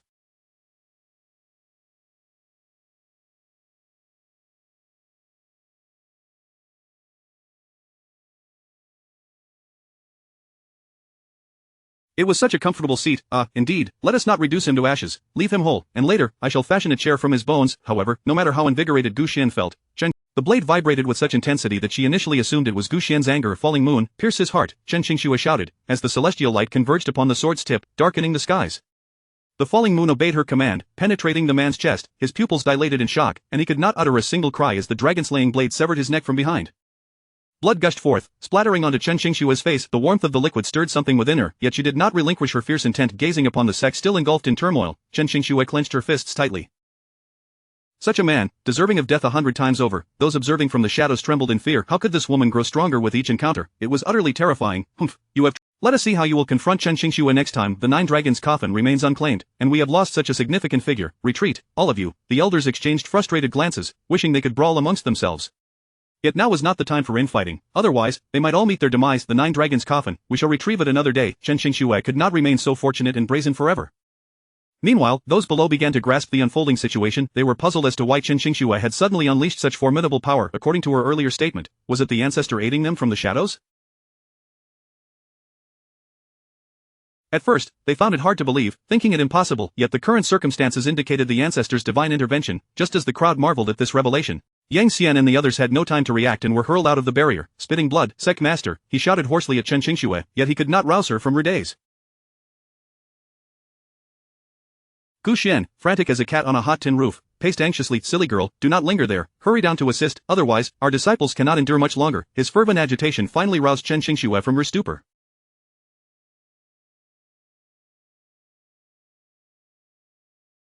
As her gaze cleared, she plunged downward, wielding the dragon-slaying blade with deadly intent. Chapter 75 of The Master is in Trouble. It must be said that the dragon-slaying blade is far superior to the sword in terms of usability. It slices through iron as if it were mud, swift and effortless. With a single stroke, it dispatched everyone in an instant. The sheer power of it brought a smile of delight to Yang Xian's face. In no time, all previous troubles were resolved. Gazing upon the chaos before her, Chen Qingxue let out a sigh of relief. Yet, it was at that moment that Gu Xian realized why those people had experienced a resurgence. Those scoundrels had concocted this situation to obscure their departure from Chen Qingxue's notice. Although she was now exceedingly weakened, her adversaries had also endured considerable distress. Once the traitors were all dealt with, Chen Qingxue swayed unsteadily. Yang Xian and the others rushed forward in alarm. Master. However, Chen Qingxue had grown too feeble to hear their calls. This was quite the predicament. This girl truly couldn't handle adversity. Gu Xian lamented helplessly, yet, considering her earlier visions in the illusion, she likely witnessed not only the calamity that befell the sect but also matters stemming from the depths of her own heart. With this thought, Gu Xian chose not to dwell on it further. He yawned. Well then, I might as well take a good rest. Yang Xian called for others to carry Chen Qingxue back into the room. Subsequently, he and his disciples began to clean up the aftermath. The sect had suffered greatly, with many disciples injured, and just the sight of it filled Yang Xian with sorrow. Were it not for Chen Qingxue's insistence on capturing the traitors as per the ancestor's instructions, one could hardly imagine what sort of situation would arise should these individuals continue to develop within the sect. Surely, it would be even more terrifying than it is now. Wu Tiet, sighing, Yang Xian shook his head and continued to tidy up. As time passed, the day gradually returned to normalcy. Chen Qingxue remained in a deep slumber for 3 full days. That evening, everyone assumed she would continue to sleep. However, when a disciple went to check on her, they discovered a tear rolling down the corner of her eye. Moreover, Chen Qingxue trembled uncontrollably, her brow furrowed tightly, and large beads of sweat cascaded down her forehead, her visage reflecting immense pain. The disciple rushed forward, shaking her arm. Master, what's wrong? Please don't scare me. But how could Chen Qingxue hear? She felt an unbearable heat coursing through her body, followed by a chilling frost. The two contrasting temperatures tormented her incessantly. Chen Qingxue yearned to escape this state, yet with her eyes closed, she felt her limbs grow weak and powerless. No amount of effort could dispel the pain. Fearing for her well-being, the disciple increased their urgency, inadvertently waking Gu Xian. He groaned in irritation. What on earth is this child doing? Why disturb someone's sleep? No sooner had he spoken than he witnessed the disciple, as if seeing a ghost, erupt into a frantic scream and dash outside. Elder! Elder, help! Master is in trouble. You must come quickly. What if Chen Qingxue is in trouble? What has happened to her? Gu Xian felt a buzzing in his head, subtly shifting the sword to his side as he approached Chen Qingxue. Sensing the commotion surrounding her, he was slightly taken aback. How could she have lain there for so many days and developed complications? Shouldn't she be resting to recuperate? No, wait, this commotion indicates that her cultivation is advancing. Furthermore, that man had previously implanted dark poison within her. For these days, the toxin had remained dormant, but now, with her cultivation rising, it had surged forth as well. This is dire. If this continues, her life may be at stake. However, how could Yang Xian and the others possibly discern her true condition? Gu Xian's features twisted in concerning at this moment. It would be beneficial to have that old chair from before to lie back and think this through. Truly vexing. Just then, a flurry of hurried footsteps echoed from outside. With a loud bang, the door swung open, and they rushed to Chen Qingxue's bedside. The earlier disciple recounted the situation in haste, and Yang Xian immediately knelt beside her. Indeed, after a thorough examination, he could not uncover the source of her distress. Furrowing his brow, anxiety gnawed at him. Upon seeing Yunyu, he reached out and placed a hand upon the sword. Ancestor, since you previously saved everyone, please show your benevolence once more and save our master. Damn it. You are utterly useless. If I could save her, I would have done so long ago. Wait a moment, the nine-dragon coffin. If I placed the sword in Chen Qingxue's body within the coffin, he could manifest and impart his cultivation to her.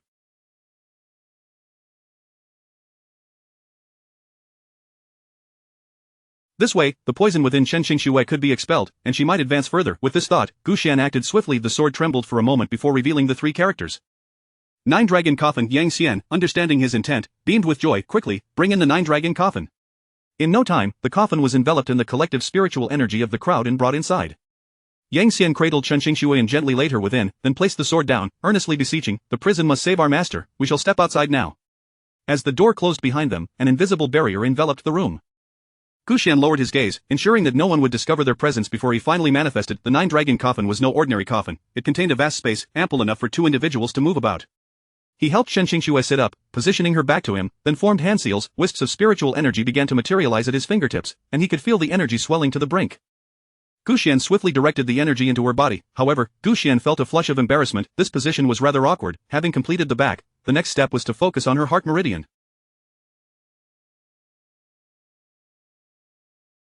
He turned Chen Qingxue to face him, clearing his throat. He averted his gaze, extending his hand to probe, yet, as his eyes were diverted, he inadvertently touched certain areas.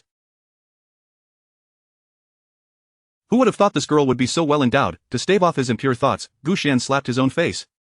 Come on, wake up, don't embarrass yourself, this is a matter of life and death. Blushing yet resolute, the energy flowed through her every acupoint, gradually unblocking her meridians. Slowly, the pressure on Chen Qingxue began to dissipate, and the unbearable sensations of heat and cold vanished, replaced by a gentle aura enveloped. Chapter 76, the admirer Chen Qingxue awoke with drowsy eyes, enveloped in a warm current of air that seemed to alleviate much of her pain. The body that had previously lost excessive blood was gradually regaining warmth. Good heavens, her figure is simply exquisite. Gu Xian, suppressing the inherent lewdness within him, gently traced his fingers along Chen Qingxue's spine. She shivered, as if a faint current of electricity coursed through her body, and her complexion visibly flushed with color. Gu Xian gathered strength in both hands and, with a firm push, lifted Chen Qingxue slightly, allowing her to float within the nine-dragon coffin. He then subtly channeled his true energy to restore her ethereal spirit. Such a scene could only be found in martial arts novels. As he beheld Chen Qingxue hovering before him, he was poised to observe the grand air current that buoyed her. Suddenly, the cold, mechanical voice in his mind resonated once more. Ding. System task, please select. What to choose? Gu Xian's mind was a flurry of confusion. Option 1, you manifest and receive fervent adoration from Chen Qingxue. Option 2, transfer half of his cultivation to Chen Qingxue and receive her fervent adoration. What the hell? What is the distinction between these? Gu Xian found himself at a loss. They appeared identical to him. Was there perhaps some hidden nuance? He began pacing, acutely aware that revealing himself would make him the obvious target for that group. After all, I am a deity. How could a deity possess a corporeal form? Yet, if I transferred half of my cultivation to her, would she be capable of bearing it? What would remain of my own spirit? These two rewards are clearly the same. Suddenly, an epiphany struck him. If he manifested, he would possess a physical form, and Chen Qingxue would worship that form with fervor. After all these years, oh heavens! I choose option 2. Gu Xian made his decision swiftly. There was no particular reason. If he revealed himself, self-preservation would become a formidable challenge. With several continents recognizing his visage, merely walking down the street, surely, a girl's admiration pales in comparison to one's life. Not to mention this particular girl, while he harbored no ill will toward Chen Qingxue, even rabbits do not consume the grass nearby their burrows. Transferring half of his spiritual energy to her, despite the loss, was trivial. After all, he possessed the system, he was the protagonist, endowed with overwhelming power. What was there to fear about losing half his cultivation? Resolute, Gu Xian rolled up his sleeves and, seated within the coffin, channeled a vast amount of true energy directly into Chen Qingshue's body. The energy was so immense that Chen Qingxue felt an unbearable heat enveloping her, as if her very essence was roiling within. After transferring a significant volume of spiritual energy, it coalesced into a beam of light that merged into the sword. What, have I truly lost half my cultivation to the extent that I cannot even maintain my human form? Just as I entered the sword, Chen Qingshue's eyes flew open. Come in, she called to the outside world from within the sword. The individuals at the entrance rushed in, surrounding the now fully restored Chen Qingxue. Master, you have ascended? Goodness, you have indeed become an immortal. Master, you are incredible. You have directly ascended. A throng of admirers encircled her, and Chen Qingxue, upon rising, could distinctly feel the ethereal energy surrounding her. What has happened? She furrowed her brow, examining. Gu Xian, unaccustomed to witnessing a young girl weeping in front of him, was momentarily at a loss for words. There is no need for such reverence, please rise. No, ancestor. I shall serve you faithfully for all my days. Ding. Rewards have been received. A mechanical voice echoed in Gu Xian's mind. What on earth constitutes a reward? This only serves to complicate my life further, utterly exasperating.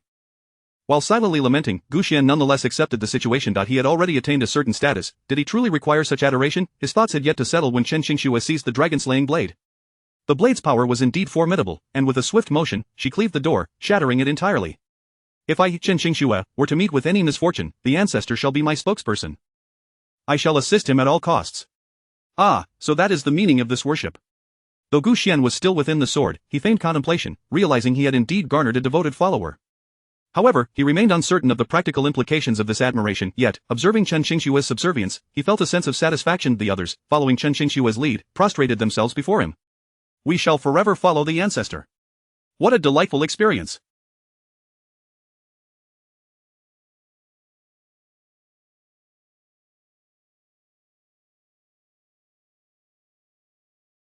Though Gu Xian had long been a deity among the leaders of this realm, witnessing such widespread adoration was a rare occurrence.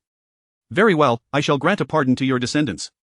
Having come this far, now that he had reached this continent, many of the items he had previously acquired were of little use, yet these individuals would be entirely unaware of their significance. Although Gu Xian was in the form of a sword, he still managed to unearth a plethora of treasures from his arsenal. Chen Qingxue was the first to emerge with a jade pendant, having attained a level of cultivation akin to Gu Xian's. The pendant, previously obtained by Gu Xian, only enhanced her ethereal radiance. Thank you, ancestor. Oh my, so this is the feeling of having an admirer. Gu Xian placed a hand upon his chest, realizing that the sensation of being pursued, akin to the young idols he had seen on television, was indeed intoxicating. No need for formalities, he replied, adopting an enigmatic tone. Internally, he rejoiced at the thought that should he manifest as a true being, would Chen Qingxue not be compelled to offer herself. Lost in such thoughts, his mind wandered to darker inclinations. Who could endure such fervor? She now bears half of my cultivation.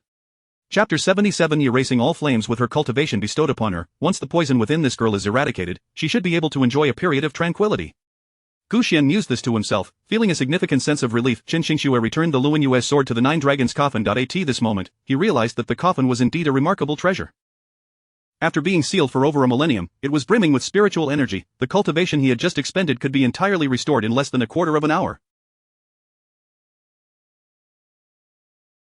Moreover, the profound mysteries within the Nine Dragons coffin allowed for a training speed 10 times that of the outside world. This efficacy left even Gu Xian momentarily astounded. What a treasure!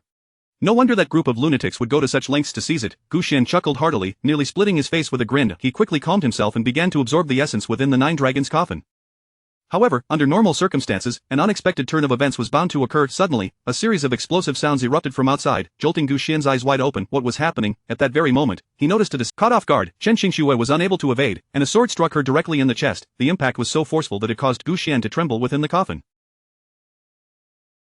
What on earth is this? How could it disturb the Nine Dragons coffin? This is extraordinary. Chen Qingxue coughed up a mouthful of blood. She glanced down at the sword embedded in her chest, her expression unwavering as she pulled it out and hurled it back at the disciple.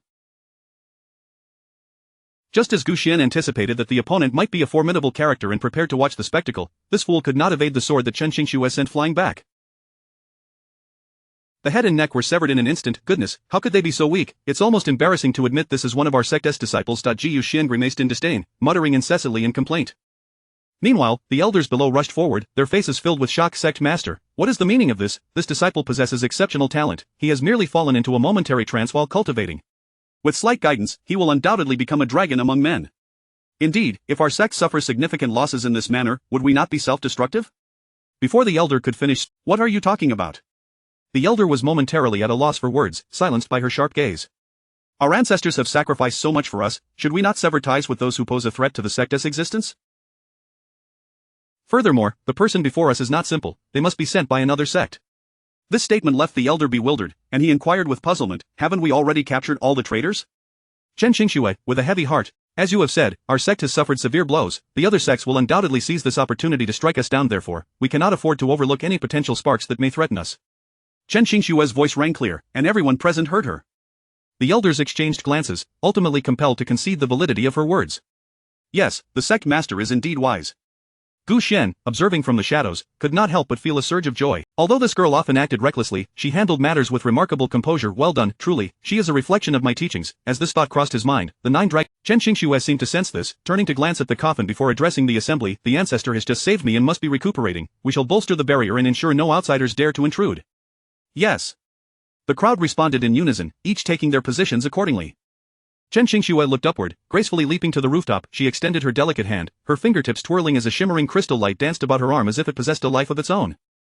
As the individuals below directed beams of light toward the room housing the nine dragons' coffin, the crystal light in her hand descended simultaneously. Gradually, a translucent barrier began to take shape, with faint, lock-like patterns appearing. This is an enhancement for protection. Ji Yuxian was thoroughly satisfied, comfortably lying within the coffin, enveloped by the spiritual energy. Once this task was completed, Chen Qingxue descended from her lofty perch. She regarded Gu Xian's direction, speaking softly, Ancestor, rest assured, this barrier will remain undetected by anyone. You may continue to recuperate here while I attend to the internal affairs of the sect. Yang Xian cast a glance at Gu Xian's direction, internally questioning whether the ancestor was truly present. Soon after, he followed Chen Qingxue's lead. At last, tranquility settled upon the scene. At that moment, chaos reigned. Chen Qingxue shook her head with a sigh. Without the ancestor, their sect would have perished countless times over by now. From today forth, the sect is to be sealed. No one is permitted to leave. All must remain within the secret realm of the sect for cultivation. Anyone who defies this order will be expelled. With that, she raised her hand, gesturing toward the distance, and two fingers flicked out a wave of light.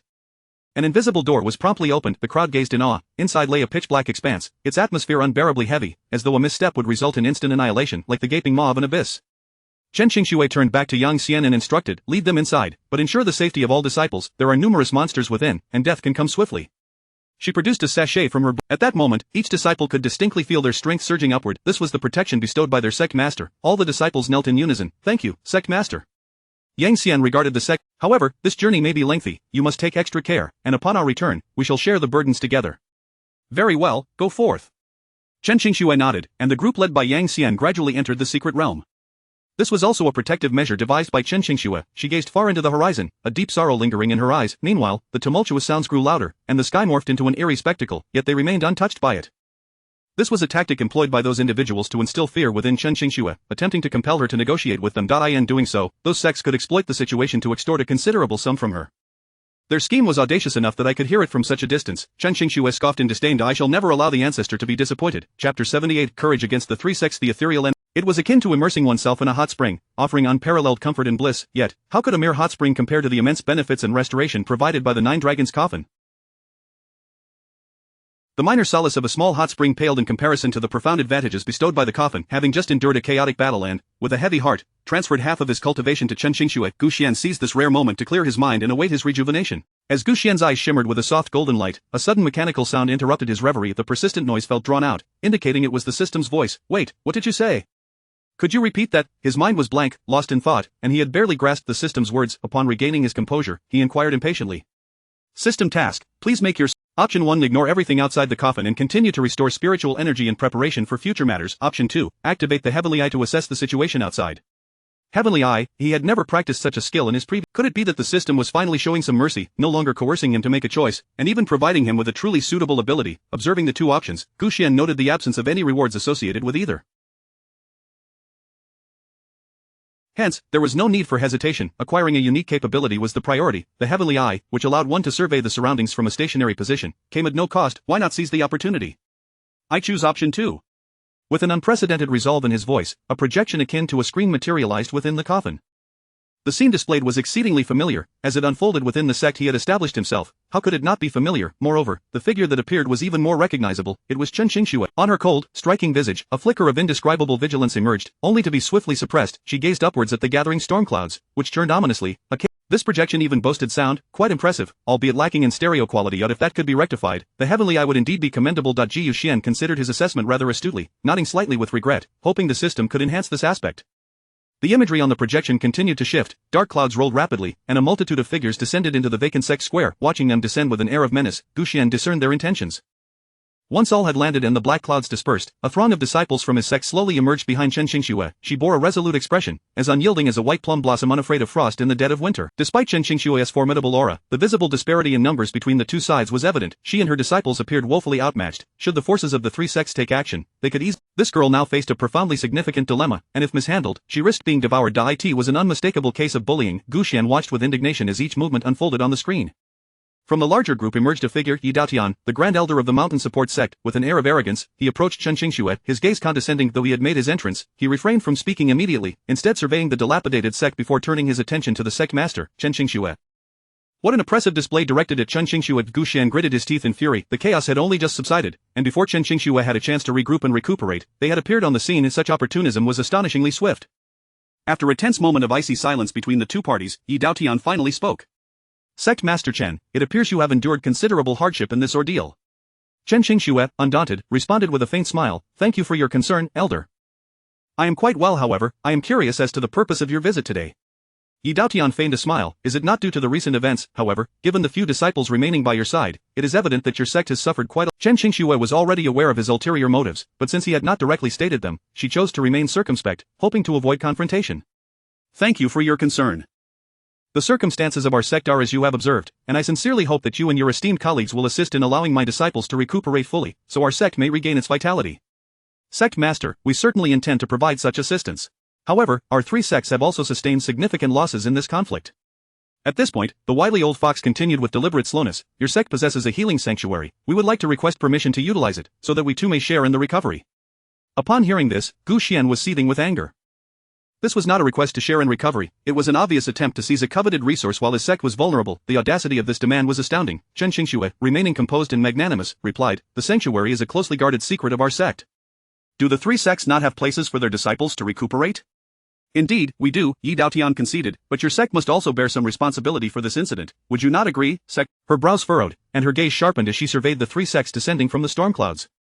This conflict was not solely borne by the three sects. Our strength played a significant role in combating the demon. You are surely aware of this. Our losses have been equally, if not more, severe. Why, then, does it seem that we are perceived as the instigators, obligated to provide an explanation to you all? Yi Daotian retorted angrily, had it not been for your inept leadership, would our three sects have found themselves in such peril? If it were not for your miscalculations, would we have nearly faced annihilation in our battle against the demonic forces? Each accusation was thrust forcefully upon Chen Xingxue alone. Chapter 79. The difficult choice. She shifted her stance. Gu Xian observed the unfolding scene with a sense of foreboding, yet, Chen Xingxue, as the sect leader, he believed, possessed the capacity to withstand the onslaught of these aggressive individuals. Suddenly, a flash of Yi Daotian's smug smile appeared on the screen, accompanied by a group of disciples and elders from the three sects who were beginning to stir restlessly. At that moment, Chen Xingxue heard a voice, tinged with suppressed fury. Sect leader, these people are being excessively tyrannical. At your command, we disciples would brave any peril. Her previously trembling heart instantly transformed into unwavering resolve. She addressed the disciple, saying, our sect has suffered significant losses. Our foremost task now is to safeguard our foundation and revive our sect's vitality. Any conflict will only exacerbate our remaining losses. If these individuals leave us no room for negotiation, we shall act then. Upon hearing this, the disciple understood Chen Xingxue's intentions. He displayed a demeanor of steadfast integrity, gradually retreating to his position. What say you, sect leader Chen? It's merely a matter of borrowing the secret realm. Acquiescing to our wishes is hardly a transgression. Yi Daotian pressed forward relentlessly. Chen Xingxue responded with a serene smile. I have already stated that the secret realm is not to be divulged. To lend it out would be tantamount to relinquishing a part of our sect. She continued, her voice resonating with conviction. Elder, are you suggesting we engage in such despicable acts as territorial concessions and reparations? Gu Xian, watching from the screen, felt an uncontrollable urge to applaud Chen Xingxue for her resolute stance. Such unprincipled behavior is the domain of. The legitimacy of their claims had transformed into a dubious pretext, making any further assaults on Chen Xingxue a formidable challenge. He had not anticipated that the commotion they had stirred would have no effect on her. Therefore, it was the second elder of the Reliance sect who stepped forward. Sect leader's assertions are somewhat misguided. His eyes gleamed like blades, and his silence spoke volumes of his ill intentions. We merely seek to borrow. How can we be characterized as fiends? We have articulated a request. It is the sect leader's reluctance to assist us that is the issue.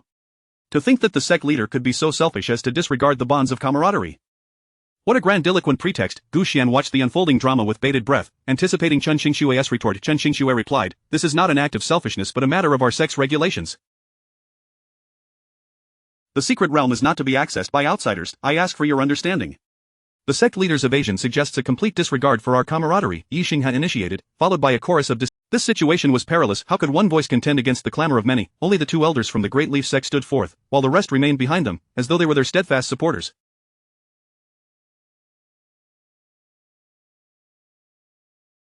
Gu Xian, observing the turmoil on the screen, felt a tumult within himself. The sect he had painstakingly founded could not be allowed to fall prey to these brigands. Just then, as if in response to his silent plea for the system to emerge, it indeed materialized.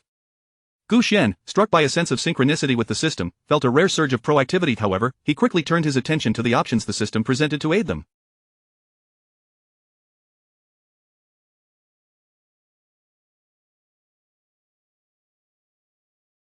Option 1, break the barrier. Cost loss of 2 disciples. Reward 1 tranquility pill. Option 2, remain in place and await the barrier's collapse. Reward 1 volume from the Xianxin Classic.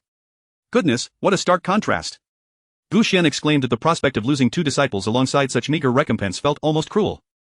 Surely, a more substantial reward should be offered to soothe the anguish of losing talented members, yet, the situation outside escalated rapidly, reaching a point where inaction was no longer viable. No longer could he weigh the options based on profit. Without hesitation, Gu Xian chose the second option. Just then, a colossal explosion reverberated through the plaza where the disciples were engaged in battle, shaking the very heavens. Chen Qingxue, immediately discerning the source, swiftly redirected her attention after repelling an attack above. The sky blazed with radiant light, the dark horizon transformed into a golden hue, as if a divine miracle had descended. Witnessing this heavenly phenomenon, the crowd halted their actions, gazing at the singular brightness in the sky. Yet, amidst it all, only Chen Qingxue wore a visage of confusion and anxiety. That was the very site where the Nine Dragons' coffin was housed. Such an unforeseen turn of events. Could it be that someone sought to seize the coffin amidst the chaos? As this thought crossed her mind, her vigilance towards the crowd morphed into concern. Just as she prepared to take flight on her sword to investigate, several disciples stationed at the barrier approached her amidst the radiant light. "What on earth is happening? Did I not instruct you to guard the barrier? Why have you abandoned your posts?" Chen Qingxue exclaimed upon seeing them land. The disciples and an elder fell to their knees, heads bowed in sorrowful supplication. "Please, sect leader, punish us." Realizing the Speak! With a heavy sigh, the elder gestured for a nearby disciple to relay the events to Chen Qingxue. The disciple began, "We were following the sect leader's orders to guard the barrier. Suddenly, a force erupted from the Nine Dragons' coffin. We initially resisted, planning to report to the sect leader once the coffin stabilized. However, the force intensified, and the barrier could no longer hold. The mountain elder sacrificed himself to allow us a chance to escape, and another disciple has been caught in the turmoil." Chapter 80. The transfer of the Nine Dragon coffin. In choosing such a path, Gu Xian undoubtedly found himself engulfed in regret. Thus, he channeled his fury over the loss of his comrades into a surge of overwhelming power, venting his frustrations with abandon. Suddenly, a brilliant light erupted in the heavens, far more radiant than before. Simultaneously, the earth trembled violently, causing those gathered in the sect's square to stagger in disarray. The force emanating from the Nine Dragon coffin, infused with Gu Xian's silent roar, reverberated throughout. The assembly led by the Kaoshan sect was swiftly toppled by this shockwave. Yi Daotian sensed impending danger and was the first to soar into the sky on his sword. "Master Chen, it seems your sect has matters that require resolution. We, adhering to the principles of righteousness, shall not take advantage of your misfortune. We will discuss this further on another day." Having uttered these words, he swiftly departed, observing the elder. Once the crowd had dispersed, Chen Qingxue hastily summoned a number of elders, dispatching them to the side of the Nine Dragon coffin to provide support. Fortunately, the power of the Nine Dragon coffin had begun to wane. Chen Qingxue and the elders worked together to suppress the residual force, ultimately restoring calm to the Nine Dragon coffin. The area surrounding it lay in shambles. Witnessing this devastation, Chen Qingxue sighed sorrowfully. "Master, the priority now was to relocate the Nine Dragon coffin, ensuring it did not remain exposed." With determination, she resolved to transfer it to safety. At that moment, she exhibited remarkable composure. The earlier chaos appeared to have been a deliberate act aimed at the assembly in the square. Although the power released by the Nine Dragon coffin seemed to wreak havoc, it was, in fact, a response directed at the 3 sects led by the Kaoshan sect. Chen Qingxue deduced this from the fact that tranquility returned to the Nine Dragon coffin shortly after the departure of the 3 sects members. Nevertheless, this remained merely her hypothesis. The disciples who had just arrived, upon hearing their leader's command, rushed forward to lift the Nine Dragon. Gu Xian, clutching the tranquilizing pill in his hand, rested his chin on his palm as he observed this meager return. Although he had acquired a pill that bore no benefit for him personally, the preservation of the Holy Dao sect was a commendable outcome.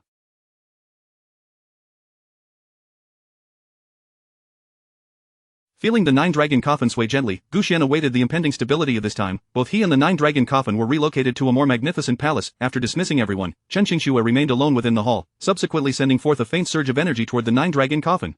A soft purple light encircled the coffin for a brief moment before returning to her hand. Upon perceiving the message carried by the light, she exhaled in relief. The power contained within the nine-dragon coffin should no longer erupt unexpectedly. Of course not, foolish girl. The nine-dragon coffin's explosive force was merely Gu Xian's desperate measure to repel those bandits. Thus, to prevent any recurrence, it would be wise to refrain from using the barrier to seal both the interior and exterior together. Naturally, Chen Qingxue was oblivious to Gu Xian's thoughts. However, as the sect leader, she possessed the capacity for introspection. She speculated that the sudden outburst of unprecedented power from the nine-dragon coffin was indeed due to the barrier's influence. Never before had it been reported that the nine-dragon coffin could unleash such power, and yet, shortly after the barrier was activated, this extraordinary event transpired. Surely, this could only be attributed to a conflict with the barrier's power. After a moment of contemplation, she gently caressed the nine-dragon coffin before exiting the grand hall. Dimly, Gu Xian could hear Chen Qingxue instructing her subordinates to maintain strict vigilance, without mentioning any matters regarding the barrier. It seemed this girl had learned from the previous harrowing experience and had resolved to abandon the use of barriers. This was indeed a favorable development for Gu Xian, as it signified that he would no longer need to make self-sacrificial choices to expel enemies. Content, Gu Xian weighed the tranquilizing pill in his hand before placing it into a small, elegant vial. He decided to let it rest there until it could fulfill its potential. How he wished that this reward could transform from a mere pill into the volume of the profound scripture. As the calamity receded and tranquility returned, Gu Quan began to dwell on his lingering regrets. Even if it were only the first volume, it would suffice. He sighed heavily, contemplating the possibility that acquiring such a tome could enhance his strength and cultivation, perhaps allowing him to extricate himself from his current predicament. Although the power within the nine-dragon coffin was abundant and capable of continuously replenishing what was lacking, Gu Xian sensed that this replenishment was beginning to slow. This was likely linked to the recent explosive display of power from the nine-dragon coffin. Alas, there was little choice but to wait patiently. Meanwhile, at the Kaoshan sect, distant from the Holy Dao sect, numerous flying swords descended in a steady stream upon the square within the sect's gates.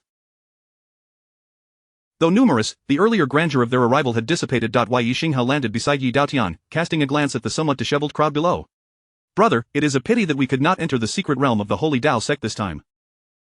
After a moment, he opened his eyes and declared, the force that can astonish so many across our three sects is no ordinary power. Yi Xinghe pondered for a moment before continuing. Could it be, as you suggested, that the Holy Dao sect has yet to reveal its I have cautioned everyone against complacency, yet it appears we ourselves were the ones who let our guard down. Such formidable power indicates that whatever the Holy Dao sect possesses is indeed extraordinary.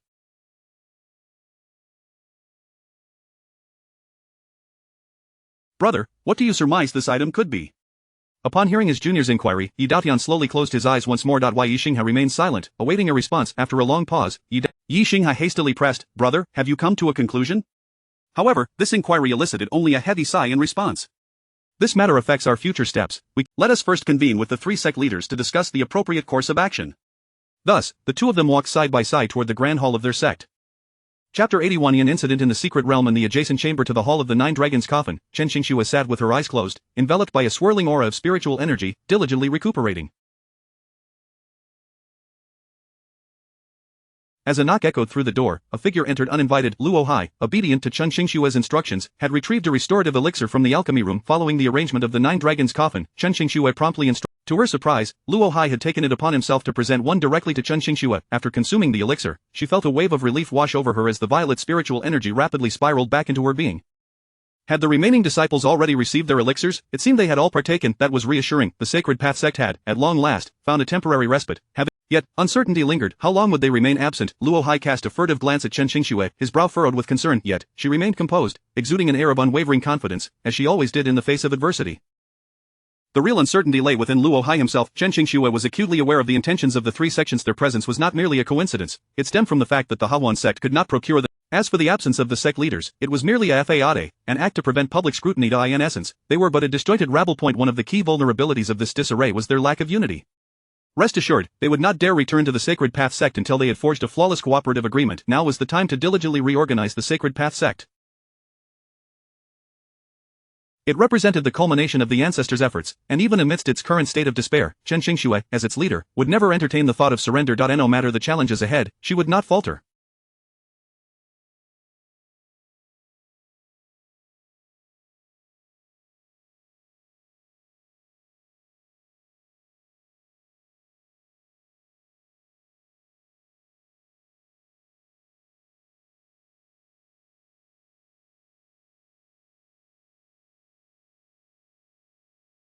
Her unwavering resolve was her guiding principle. Hearing the conversation next door, Gu Xian felt an inexplicable urge to exhale deeply. This girl's reckless behavior had repeatedly instilled in him a mix of fear and exhaustion.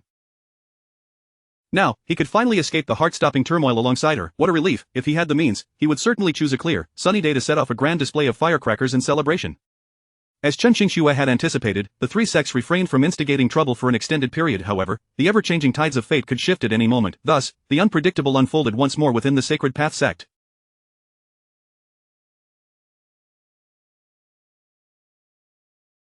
A crisis loomed. The secret realm was beginning to tremble. Upon receiving the news, Chen Qingxue was engulfed in confusion. How could such phenomena occur around the secret realm? While assessing the recovery status of the Sacred Path sect, she was taken aback by the shocking revelation. Despite having warned Yang Xian and the others about the precautions necessary within the secret realm, how could distress signals still emerge from within? Chen Qingxue promptly dispatched an elder to investigate the situation, following closely behind.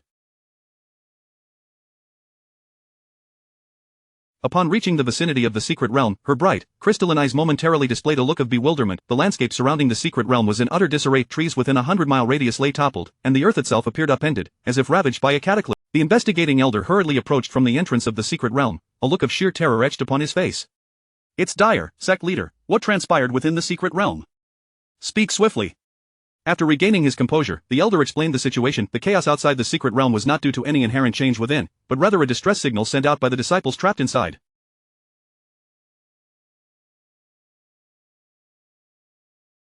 However, the devastation at the scene suggested that the first among them had exerted every effort to signal for help, striving to draw attention to their plight. The absence of any figures at the entrance of the secret realm indicated that they were indeed trapped. With nearly 1,000 disciples confined inside, the force capable of ensnaring such a multitude without a single escapee was formidable. Gather the elders of our sect, we shall enter the secret realm together. This command was issued almost immediately. As the sect leader, her decisiveness and speed of judgment were unparalleled. Thus, the members prepared themselves within the sect before promptly following their leader into the secret realm. The Nine Dragons' coffin continued to rest silently within the hall. Truth be told, Gu Xian himself was beginning to feel a sense of ennui. For the past 3 months, the absence of conflict at the Sacred Path sect had rendered him weary of the surrounding scenery. Although the system occasionally engaged him in conversation, tempting him with bountiful rewards to reveal himself, Gu Xian resisted these enticements as mere trifles, yet the monotony persisted, enveloping him in an overwhelming sense of boredom. This old, creaky chair was on the verge of molding itself to his form. Boredom, he lamented. System, come forth and tempt me, I am on the brink of dying from boredom. Just as Gu Xian, Chen Qingxue rushed in with urgency, striding towards the Nine Dragons' coffin before kneeling before it. Disciples of the Sacred Path sector trapped within the secret realm, may the sacred ancestor accompany me. What? His disciples faced peril within their own secret realm. How could this be? He lamented, reflecting on the inadequate training his disciples had received, mistaking the glory he had achieved for mere shade. Chen Qingxue moved with remarkable speed, forming a hand seal to directly open the lid of the Nine Dragons' coffin. Though the suddenness of the situation might have provoked anger, Gu Xian found no ire within himself. Since the incident had already transpired, he would accompany her into the secret realm to uncover the truth. The Moonfall sword radiated a gentle, sacred light, reminiscent of the ancestor observing his disciples with benevolence. Chen Qingxue, perceiving the sacred ancestor's intent through this illumination, seized the sword sheath without hesitation and rushed towards the secret realm. The members of the Sacred Path sect awaited anxiously outside the secret realm. Descending from the air, Chen Qingxue cast a deep gaze into the dark abyss of the entrance. Elder Feng stepped forward, offering a respectful salute to Chen Qingxue. Sect leader, we are prepared. Is there anything else you wish to arrange before we enter the secret realm? Chen Qingxue, fixing her gaze upon the profound darkness, replied resolutely, there is no need, let us depart together now. Having been within the secret realm for 3 months, it was likely that this group of disciples had sufficiently healed their injuries. Ji Yuxian was quite familiar with the circumstances within the secret realm. This particular locale, rather than being merely discovered by him, was more accurately described as having been cultivated by him. At the inception of the sect, he stumbled upon this cave, and upon entering, he realized its complexities. Although teeming with monsters, the cave was rich in spiritual energy. For cultivators beginning their journey, while the fortunes of heaven and earth were undoubtedly vital, spiritual energy remained an essential commodity. Gu Xian recognized the potential of this place and envisioned it as a sanctuary where his disciples could gradually cultivate their skills. Even if they could not garner significant fortunes, they could still rely on the abundant spiritual energy to enhance their cultivation. Thus, within this perilous environment, Gu Xian meticulously crafted a barrier to confine the creatures, allowing for a safe space to absorb spiritual energy. This locale was conducive to recovery post-injury, albeit fraught with inherent good and bad often coexist, and if one can adeptly harness the advantages, why not seize the opportunity? Consequently, the Holy Dao sect established its presence here, and this half-beneficial, half-hazardous environment became. Had the disciples of the 3 other sects been aware of the dangers lurking here, they would surely have thought twice before attempting to coerce Chen Qingxue into relinquishing this territory. As they progressed, a violent tremor suddenly surged beneath their feet. The elders accompanying Chen Qingxue, being highly skilled, remained unperturbed by such occurrences. However, this tremor emanated from a surge of spiritual energy, and despite Chen Qingxue quickly focused her inner strength to steady her stance. Sect Master, it seems the spiritual energy here is dissipating, she noted. The direction from which the energy faltered appeared to differ from the location of their sect's disciples. Should we investigate the source of the dissipating energy or first check on our disciples? Undoubtedly, averting such repercussions would greatly aid them in confronting the monsters ahead. However, diverting their attention to stabilize the collapsing energy would only delay their rescue of the disciples in distress. The fact that the disciples signaled for help indicated that their situation was dire. Chen Qingxue pointed towards another direction and instructed the elders, first, we must rescue our people, we can address the energy issue afterward. No one questioned her. They willingly followed her lead towards the other side, yet Gu Xian sensed something peculiar within the secret realm. As its creator, he held absolute authority over this domain. Since danger and benefit coexisted here, and danger had claimed a substantial portion of this space, the journey should have been fraught with numerous obstacles. Yet, the path before them was eerily tranquil. An ominous premonition stirred within Gu Xian. The disciples of our sect are just ahead.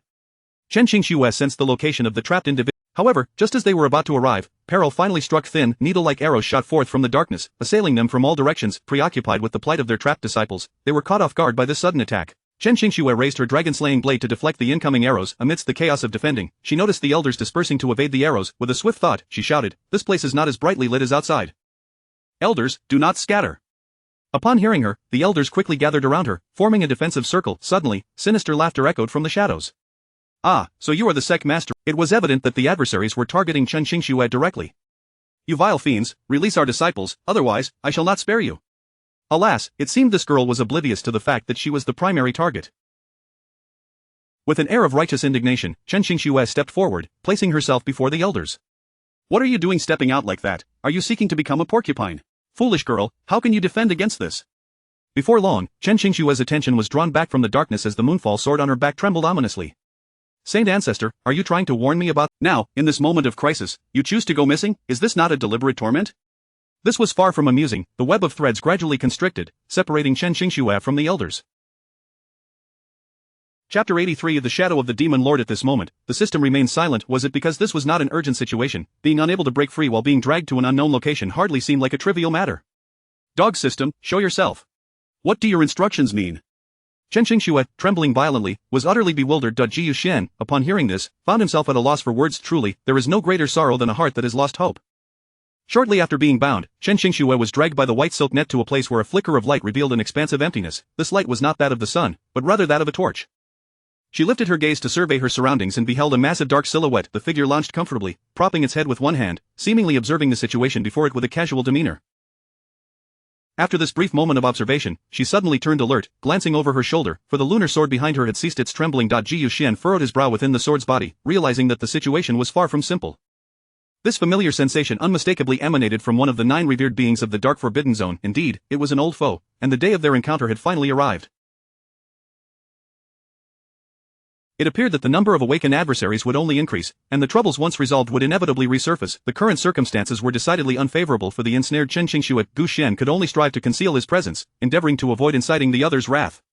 "Why have the instructions suddenly— Saint Ancestor, what are you trying to convey to me?" Gu Xian's heart jolted at these words. "Don't turn around, you fool. If you expose me, I will be the one to suffer." Moments later, the shadow— It lifted its head, fixing its gaze upon the prostrate Chen Qingxue. "They call you the sect master. It seems Gu Xian has indeed perished. Wait, is this esteemed being experiencing some significant lag?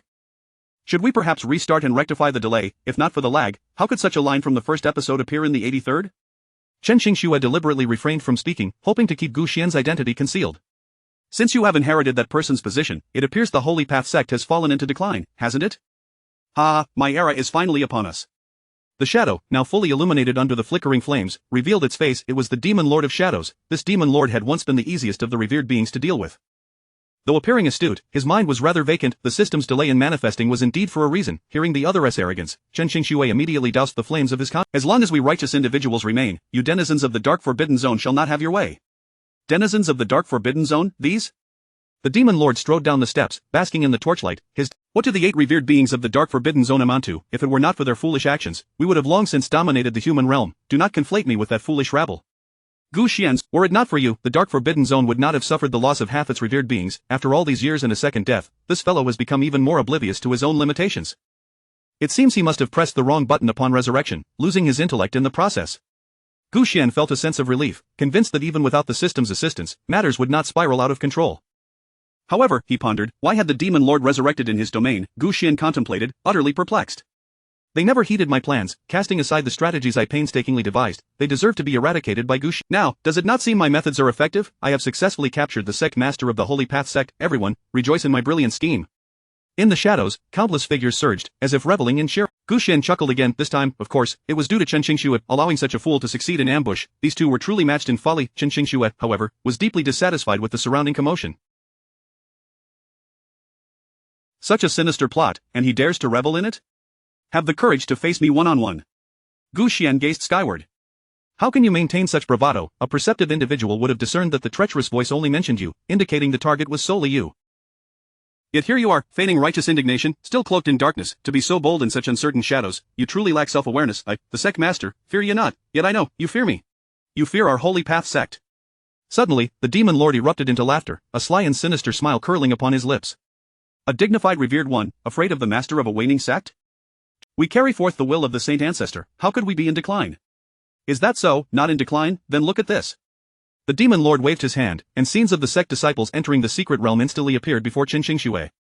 See? Not a single one has escaped, they are all in my grasp. Chen Qingxue's heart seethed with fury as she beheld her disciples, eyes closed, ensnared beneath the great net. Using my disciples as leverage, how utterly shameless. In response to Chen Qingxue's accusations, the Demon Lord was unperturbed. Ha ha ha. Your impotent rage delights me far more than capturing these useless disciples when I first revived. You claim I fear you, but I believe it is you who fears me. The lives of your disciples are entirely within my grasp. Let us see how you dare to act so arrogantly. With a flick of his hand, the Demon Lord severed the image and instructed his subordinates to release Chen Qingxue in an instant. She felt cautiously surveying her surroundings, she gradually rose, her piercing cold gaze fixed firmly on the figure before her. In the face of this demonic entity, she would not let him escape. Chapter 84 of The Insidious Sovereign. Indeed, the malevolent sovereign remained unchanged. Arrogance is the greatest factor leading to one's downfall. Gu Xian paid little heed to the adversary before him, his primary concern lay with the lurking monsters hidden in the shadows. The precise number of these creatures eluded him, and given that 3 millennia had elapsed since the inception of the secret realm, their numbers could only have proliferated. With this thought, Gu Xian's gaze sharpened significantly. After a prolonged silence, the falling moon sword trembled once more. The frequency of its vibrations was as high as ever, but the intensity was notably less than before. Chen Qingxue, feeling the vibrations against her back, sensed a warmth akin. I shall not fail to honor your encouragement, she declared, summoning the dragon-slaying blade and positioning it between herself and the malevolent sovereign. Gu Xian felt a surge of urgency. No, take a moment to sense. I need you to remain aware of the movements in the surrounding darkness. Why must you always be so impulsive? As anxiety gripped him, the sword's tremors intensified, a relentless vibration akin to a well-oiled motor. Now is the time, as indicated by the Holy Ancestor. The dragon-slaying blade gleamed with golden light, piercing through the darkness of the secret realm. Seeing the opponent launch an offensive, the malevolent sovereign spread his arms wide to the encroaching shadows. His intention was not to shield himself from the dragon-slaying blade's strike but to summon forth. Dark violet radiance swirled before dissipating instantaneously. The malevolent sovereign, seated upon his throne, made a swift gesture with his hand, conjuring a mighty gust of energy. Sparks erupted, scattering into the darkness. These embers did not illuminate the shadows, but where they fell, a chorus of sharp, piercing cries resounded. Chen Qingxue, in a moment of clarity, discerned the underlying mystery. She continued to wield the dragon-slaying blade, entangled in her skirmish with the malevolent sovereign. The sparks continued to fly, and the atmosphere was filled with screams. Indeed, the malevolent sovereign became distracted, shouting into the surrounding gloom, all of you, retreat at once. If you do not, I shall slay you alongside them. Chen Qingxue's primary mastery lay in sword techniques, and having her sword within Gu Xian's possession limited her to using an alternate weapon, a fact he had only just recalled. While the dragon-slaying blade was indeed an extraordinary weapon, its effectiveness was constrained by the wielder's unfamiliarity. Fortunately, Chen Qingxue's innate talent allowed her to manifest considerable power even with an unfamiliar armament. With a swift motion, she unleashed the westward sword technique, propelling it toward the malevolent sovereign with the swiftness of a meteor, rendering him unable to defend himself. The malevolent sovereign crossed his weapon before him, which immediately even under the brilliant radiance cleaved by the dragon-slaying blade, not a glimmer penetrated this darkness. Boom! The secret realm trembled violently, debris flying in all directions. Strange and piercing sounds erupted from the shadows, suggesting that the creatures within. Seizing the moment when her opponent was disarmed, Chen Qingxue tightened her grip on the dragon-slaying blade and charged at the malevolent sovereign. Sensing the flow of her spiritual energy, the dragon-slaying blade shone. A dazzling brilliance erupted, exceedingly radiant. The falling moon sword on her back showed no signs of ceasing its tremors. A sharp, distorted sound exploded before Chen Qingxue, covering her ears with one hand while clutching the dragon-slaying blade with the other. She began to retreat. Suddenly, she felt a chilling wind blowing from her right. She swiftly adjusted her posture midair but was still unable to evade the strike to her arm. Despicable, utterly despicable. Chen Qingxue clutched her bleeding right arm, the reverberations in her ears refusing to abate. Just before her descent, she heard the malevolent sovereign's triumphant laughter, instantly comprehending the series of events that had unfolded. Upon inspecting the injury on her arm, she glared furiously at the malevolent sovereign remained gleeful, holding a lifeless creature in his grasp. Only now do you realize, it is too late, my esteemed sect leader. Had you been more vigilant of your surroundings, perhaps my schemes would not have succeeded.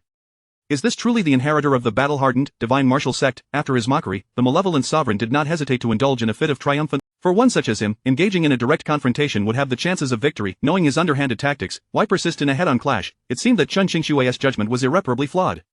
Having learned from her previous missteps, Chen Qingxue divided her focus, remaining alert to the circumstances in the darkness to avert a surprise attack. The malevolent sovereign discarded the lifeless creature and summoned his weapon once more. His original weapon was indeed more effective. Alas, it had been severed by Gu Xian, yet, in doing so, he had paid a price. A divine weapon that he once possessed had met its demise alongside it. No loss. It is Gu Xian who has lost everything.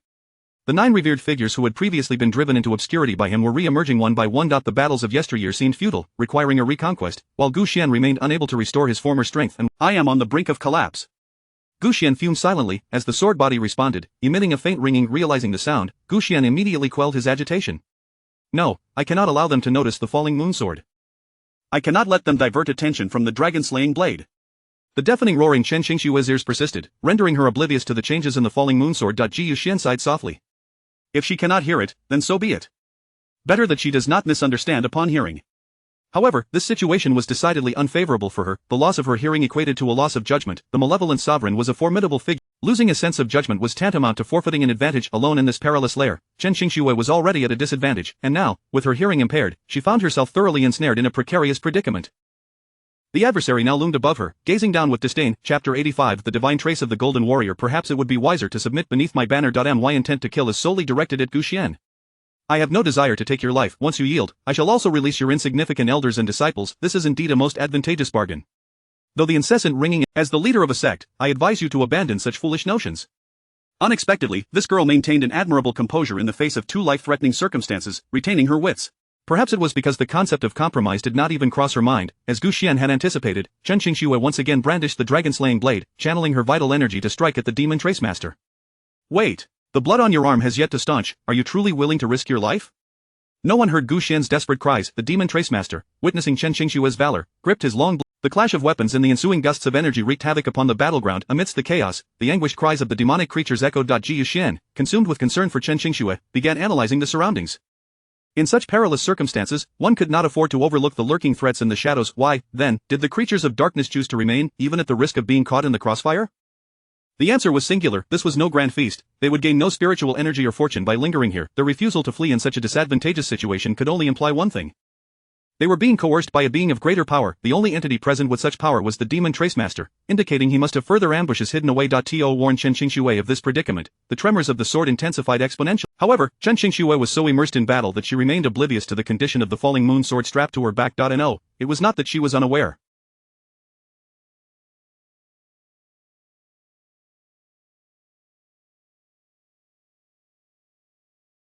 She simply had no capacity to divide her focus. Blood had already saturated her entire arm, leaving a trail of crimson in her wake. If this continued, she would succumb to blood loss. As the situation grew increasingly dire, the tremors of the falling moon sword became more pronounced. Chen Qingxue's complexion had turned ghostly pale, devoid of any color, and she was on the verge of collapse. Ding! Detecting that Chen Qingxue is on the brink of severe injury and death. Option 1 Manifest in spirit form to repel the enemy. Reward Source Restoration Pill. Option 2 Do not manifest. Reward Golden Warrior's Trace Sword Technique. Wait, why is a sword technique being offered in such a critical situation?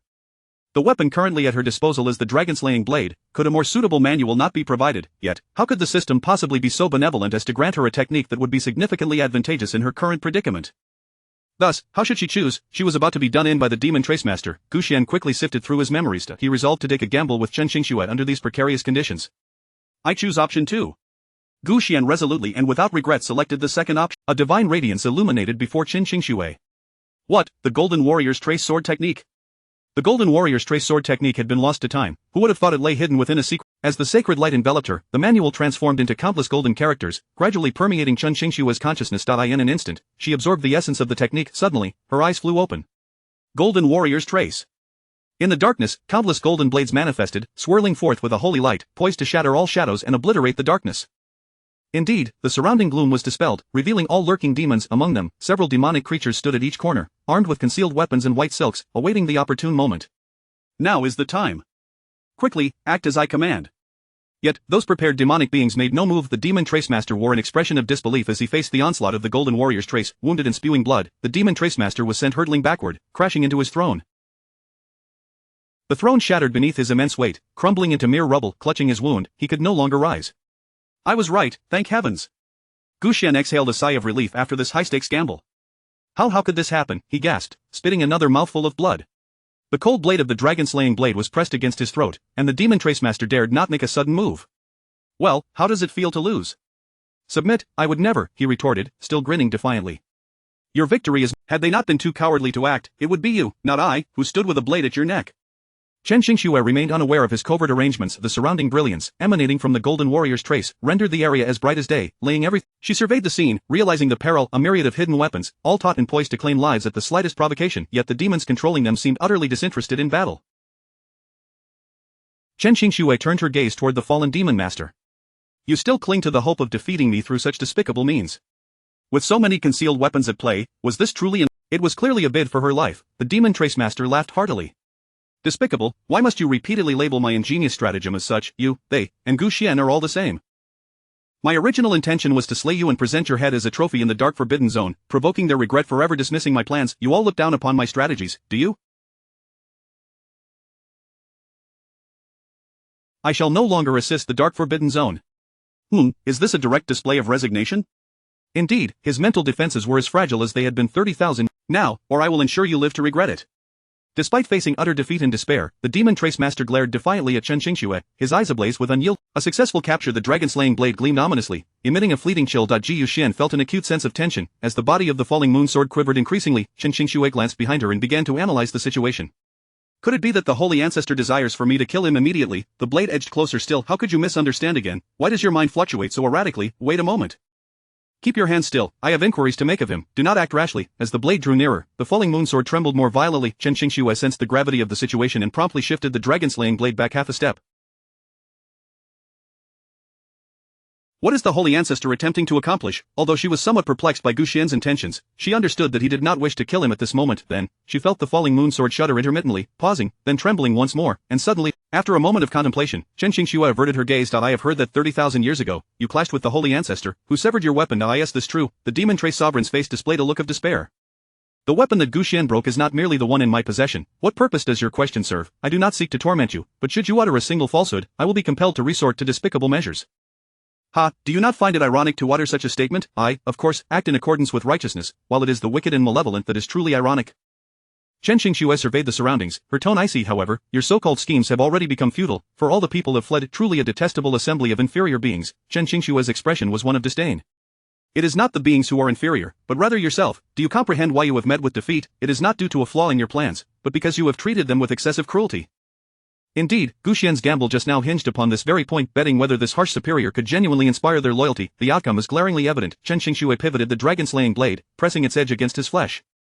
30,000 years ago, the site of the Holy Ancestor's confrontation with you was not here, yet you have resurrected in this very place. How do you explain this? Do not attempt to dismiss it as mere coincidence. This location does not possess the conditions for your revival. Gu Xian, satisfied, applauded softly. Finally, we have arrived at the crux of the matter. Ji Yuxian had anticipated that Chen Xingxue's thought process would lead her to ask irrelevant questions, yet unexpectedly, her fluctuating mind had proved insightful at this juncture. From the moment he had been frustrated by her lack of resolve, Gu Xian finally found solace in her peculiar line of reasoning. Are there still accomplices of yours here? How did you evade all the members of the Sacred Path sect and arrive in our Sacred Path sect's secret realm? Suddenly, the demon Trace Sovereign chuckled helplessly. Did you not glean anything from our earlier exchange? If I had accomplices, I would not have to toil so hard. I have never had any allies. I have never received their support. How could I have accomplices? As for how I was resurrected, it is largely due to the monsters within your secret realm. Although the Dark Forbidden Zone has initiated the plan to resurrect deceased sovereigns, they intentionally delayed the resurrection of the demon Trace Sovereign until the very end, not for any other reason, but due to his convoluted and difficult nature. However, they still require the power of the demon Trace Sovereign, thus he must also be revived. The reason why the demon Trace Sovereign was resurrected before the other sovereigns is that the monsters in the secret realm discovered fragments of the demon Trace Sovereign's weapon. The cause was that the monsters realized a tremendous power was hidden within the fragments. A multitude of monsters conducted research within the secret realm, attempting to forge a weapon capable of overthrowing the Sacred Path sect. Unbeknownst to them, this research inadvertently led to the resurrection of the demon Trace Sovereign. Upon his revival, he dominated the entire secret realm's monsters, biding his time for an opportunity to counterattack the human world. Upon hearing this, Chen Qingshue's confusion deepened. How could these monsters, who had remained within the secret realm, come across fragments of your weapon? I am not lying, reveal all the details. The demon trace. You have obtained the rights to the secret realm. Why have you not investigated the situation? The exit here is not solely one belonging to your Sacred Path sect. There is another exit outside your Sacred Path sect. This revelation left Chen Qingxue utterly astonished. It turns out that their Sacred Path sect has always been vulnerable to external incursions. The Holy Ancestor could not possibly be so negligent as to overlook such a significant threat. You speak of this exit to the outside world, which had originally been sealed, but once your Holy Ancestor perished, the exit reopened. He sighed, lamenting his own plight. Were it not for the fact that these monsters dared not recklessly invade your Sacred Path sect, you would not have enjoyed such a tranquil existence. Hearing such a secret, Chen Qingxue was taken aback. She was not the only one startled. Gu Xian was equally astonished. He had never anticipated that the very place he had meticulously sealed off would transform into a vulnerability due to his own demise. Clearly, his efforts had not been confined to the dark forbidden zone alone. What a collection of useless wretches, a pitiful lot. Hearing the Demon Trace Sovereign's disrespectful insults, Chen Qingxue pressed the blade of the dragon-slaying blade close. The Demon Trace Sovereign, frightened, hastily begged for mercy. Chen Qingxue had no inclination to heed his pleas. With a flick of her fingers, she fashioned the discarded threads on the ground into a rope, binding the Demon Trace Sovereign like a rice dumpling. She yanked him up forcefully, demanding, "Tell me where the elders are trapped. You had better lead me correctly." The Demon Trace Sovereign, knowing her methods well, obediently set off to guide her. After winding through the darkness, Chen Qingxue followed the Demon Trace Sovereign into a narrow passage. Suddenly, an ominous premonition washed over Gu Xian. The falling moon sword behind him remained quiet for only a brief moment before it began to tremble once more. Chen Qingxue halted her steps. Simultaneously, she seized the Demon Trace Sovereign, who was intent on proceeding. "You had better not play any tricks." Chen Qingxue leaned in close to his ear and whispered.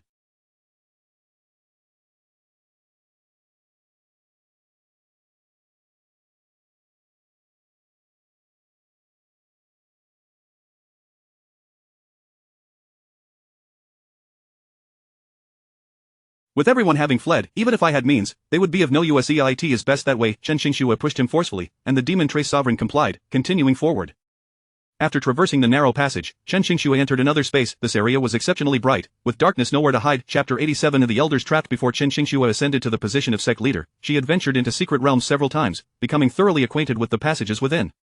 Yet, this particular space was a novel experience for her. Disregarding the pervasive darkness that typically dominated such realms, this place shone as brightly as day. The expanse was vast, with birds and insects flitting in and out of sight against a backdrop. At a distance of 10 jiang from the entrance, several elders who had entered the secret realm alongside Chen Qingxue were seated on the ground, their eyes tightly shut. Meanwhile, a few small demons wielding tridents stood guard around them. Why, one might wonder, did the elders not take action against these minor creatures? As Chen Qingxue focused her gaze, she discerned that the elders were bound by semi-transparent ropes, rendering them immobile. Understanding the situation, Chen Qingxue forcefully pushed the Demon Tracer forward, exposing him to the onlookers. Jiu Xian sighed in resignation. This girl was reckless once again. Chen Qingxue brandished the dragon-slaying blade, resting it upon the shoulder of the Demon Tracer. "Your leader has been subdued by me. If you know what's good for you, release the others." Faced with her repeated impulsiveness, Gu Xian felt despondent. What sort of logic governed this girl's mind? Knowing the enemy's treacherous ways, how could Gu Xian assist her? "Heaven, tell me how I should help." Chen Qingxue's gaze was fierce, warning them that there was no time for contemplation, while she slowly pressed the blade closer to the Demon Tracer's neck. Yet, the adversaries remained utterly still. The bound elders, upon hearing their leader's voice, immediately opened their eyes. "Sect leader, there are numerous demons, please." However, bound as they were, how could they possibly succeed in mounting a defense? In mere moments, they were subdued once more. Chen Qingxue's eyes widened in fury. "Release them, do not forget that your leader's life is in my hands." Once again, she pressed the dragon-slaying blade, intending to draw blood from their leader to avenge her grievances. Yet, her warning fell on deaf ears among the demons. "Isn't that the one who claims to be the ruler of the Dark Forbidden Zone?" one demon mused. "Ruler, should we report to the leader?" "You go summon him." "No need, your speed is far too slow." At that moment, a fierce wind swept through the area, and dark clouds surged in the bright sky, rumbling with thunder. Suddenly, a figure and a mount descended from the clouds. With a thunderous crash, stones erupted from the ground, and dust enveloped the earth. The small demons knelt before this figure and their steed. "We humbly welcome." Had he known they would not remain docile, he should have been more ruthless, considering them the original inhabitants. Moko surveyed the surroundings with disdain, his gaze ultimately landing on the Demon Tracer. "How were you captured so easily? Were you not at the level of a ruler?" The Demon Tracer snorted, visibly enraged. "Had it not been for your cowardice, I would never have lost to her. You are a ruler. If you poured your full strength into the fight, perhaps you would not have fallen to her. You are overly concerned with schemes, yet your plans are hardly commendable. Even others can see how simplistic your tactics are. Perhaps you should possess a modicum of self-awareness." The Demon Tracer's fury intensified. "You dare to assess my strategies so boldly, if not for my powers still recovering, paired with my strategies." He cast a resentful glance at Chen Qingxue. Chen Qingxue deftly rotated the dragon-slaying blade, and he dared not make a move. "Release them, and perhaps I shall spare your life." Moko laughed scornfully. Just you alone, you are woefully overestimating yourself. Sect leader, be cautious. A heavy clang of iron reverberated from above the demon traceress head, causing him to feel dizzy from the shock.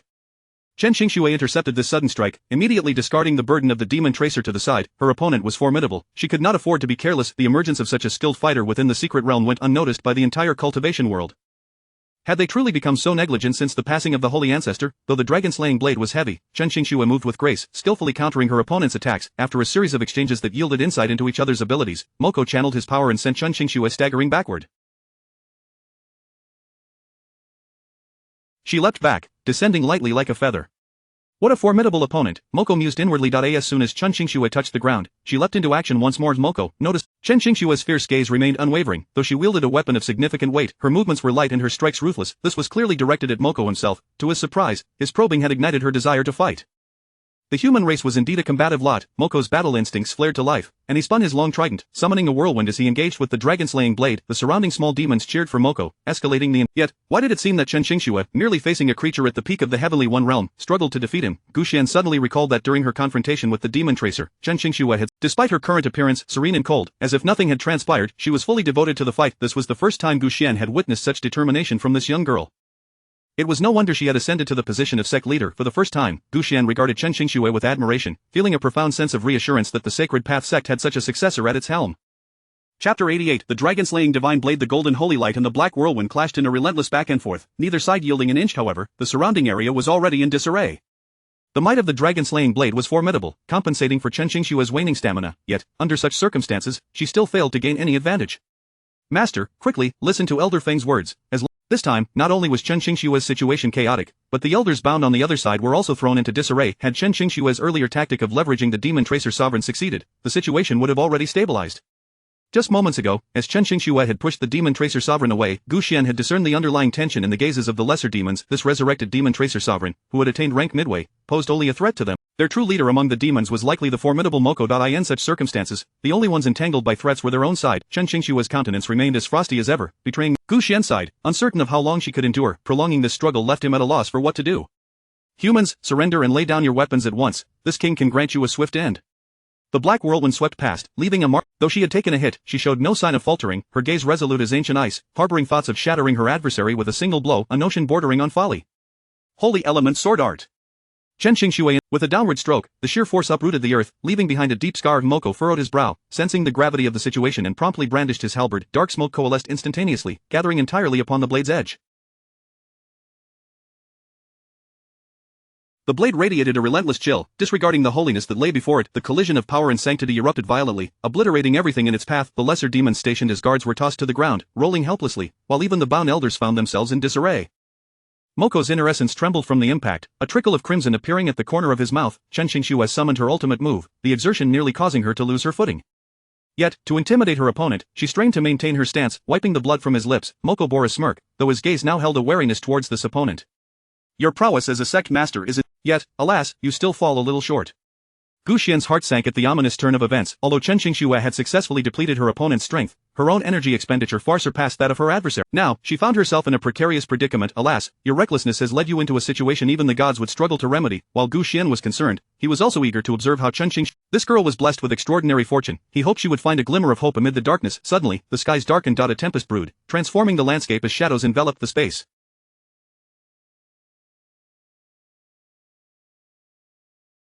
Massive black clouds swirled above Moko, infused with colossal energy, instilling fear in all present. Moko raised his halberd, and in an instant, the power of thunder surged into his weapon. Upon witnessing such overwhelming might, Chen Qingxue's icy demeanor finally faltered. How is this possible? He is merely a monster of the first realm. How can he wield such immense power? Gu Xian sighed softly. This was not the outside world but rather a secret realm. Within the secret realm lay boundless power, and they were exploiting this advantage to mount a counterattack. Indeed, the surging energy was drawn from the secret realm itself, not from Moko's original cultivation. In the midst of this tumultuous power, Chen Qingxue found herself in grave peril. Ding, host in danger detected. Option 1 Reward the cloud tracing divine steps. Option 2 Reveal. Rumor had it that those who practiced this manual would invariably break through their current limits and acquire unparalleled fortune from the heavens. Gu Xian had expended considerable effort searching for this ancient scripture. He had once aspired to use the power of this manual to easily defeat the 9 sovereigns and successfully repel the dark forbidden zone. Little did he expect that his painstaking search would lead him to encounter it in such a manner. However, that encounter had come too soon. When Gu Xian had created the secret realm, he had relied on sheer force to scare away the monsters within. Reflecting on that day, he believed the residual might still linger. Yet, one of his old adversaries, the Demon Tracer Sovereign, remained. Should he reveal himself and allow this news to reach the dark forbidden zone, the ensuing troubles would be insurmountable. But the cloud tracing divine steps was merely a lightness technique. It held no utility for Chen Qingxue, who was currently engaged in battle. What to do now? Yet, Gu Xian chose to trust in this young girl's luck, rather than forcing his own appearance and complicating matters further. I choose option 1.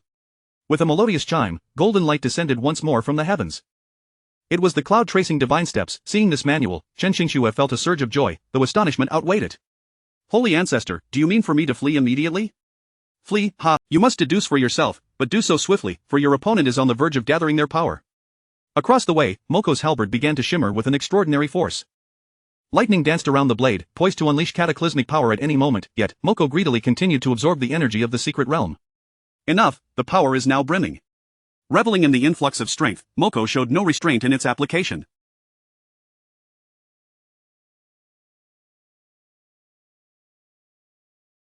Boom! The colossal destructive force surged forth like thunder, hurtling towards Chen Qingxue, intent on reducing her to mere sustenance for this realm. Chapter 89, the defeat is certain. The situation was exceedingly dire. The elders hoped that the sect master could exercise wisdom and find a means of evasion, yet, as the words hovered on the tip of their tongues, they were struck back by an invisible force. In such circumstances, even retreating to a secondary position proved futile. Beneath the swirling black vortex, sand and stones were swept away, lightning crackled within, its power visibly immense. Chen Qingxue was destined to meet her end this time. The darkness swept up everything in proximity to Moko, including the rocks buried deep underground. This extraordinary force engulfed all. Moments later, the wind ceased, and everything that had been consumed dissipated. The elders, in despair, closed their eyes. Sect Master, why do you not heed my counsel? Had you listened, the phrase no bones left would not have lodged itself in my throat, yet I cannot articulate it. For after the sorrow, another shock followed. Their sect master had surprisingly withstood the impact of this force. As the darkness dissipated, the golden radiance of the dragon-slaying blade illuminated the heavens, creating a miraculous spectacle. Chen Qingxue had heard of the legendary prowess of the dragon-slaying blade, yet she had not anticipated it would harbor. Chen Qingxue was taken aback, but she quickly regained her composure, firmly grasping the hilt of the dragon-slaying blade. Indeed, it was an exceptional weapon. Having narrowly escaped disaster, Chen Qingxue's eyes grew sharper, her demeanor intimidating enough to astonish Moku.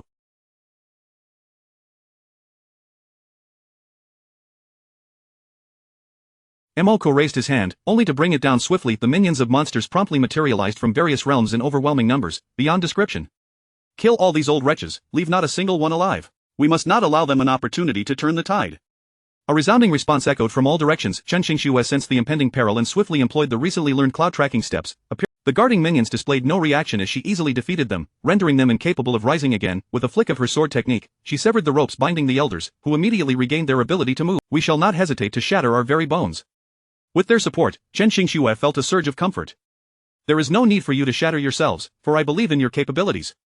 As the monster horde drew near, Chen Qingxue, though they numbered only around 20, facing an entire legion was undeniably daunting, yet, united in purpose, they did not falter against such overwhelming odds. In no time, they carved out a bloody path.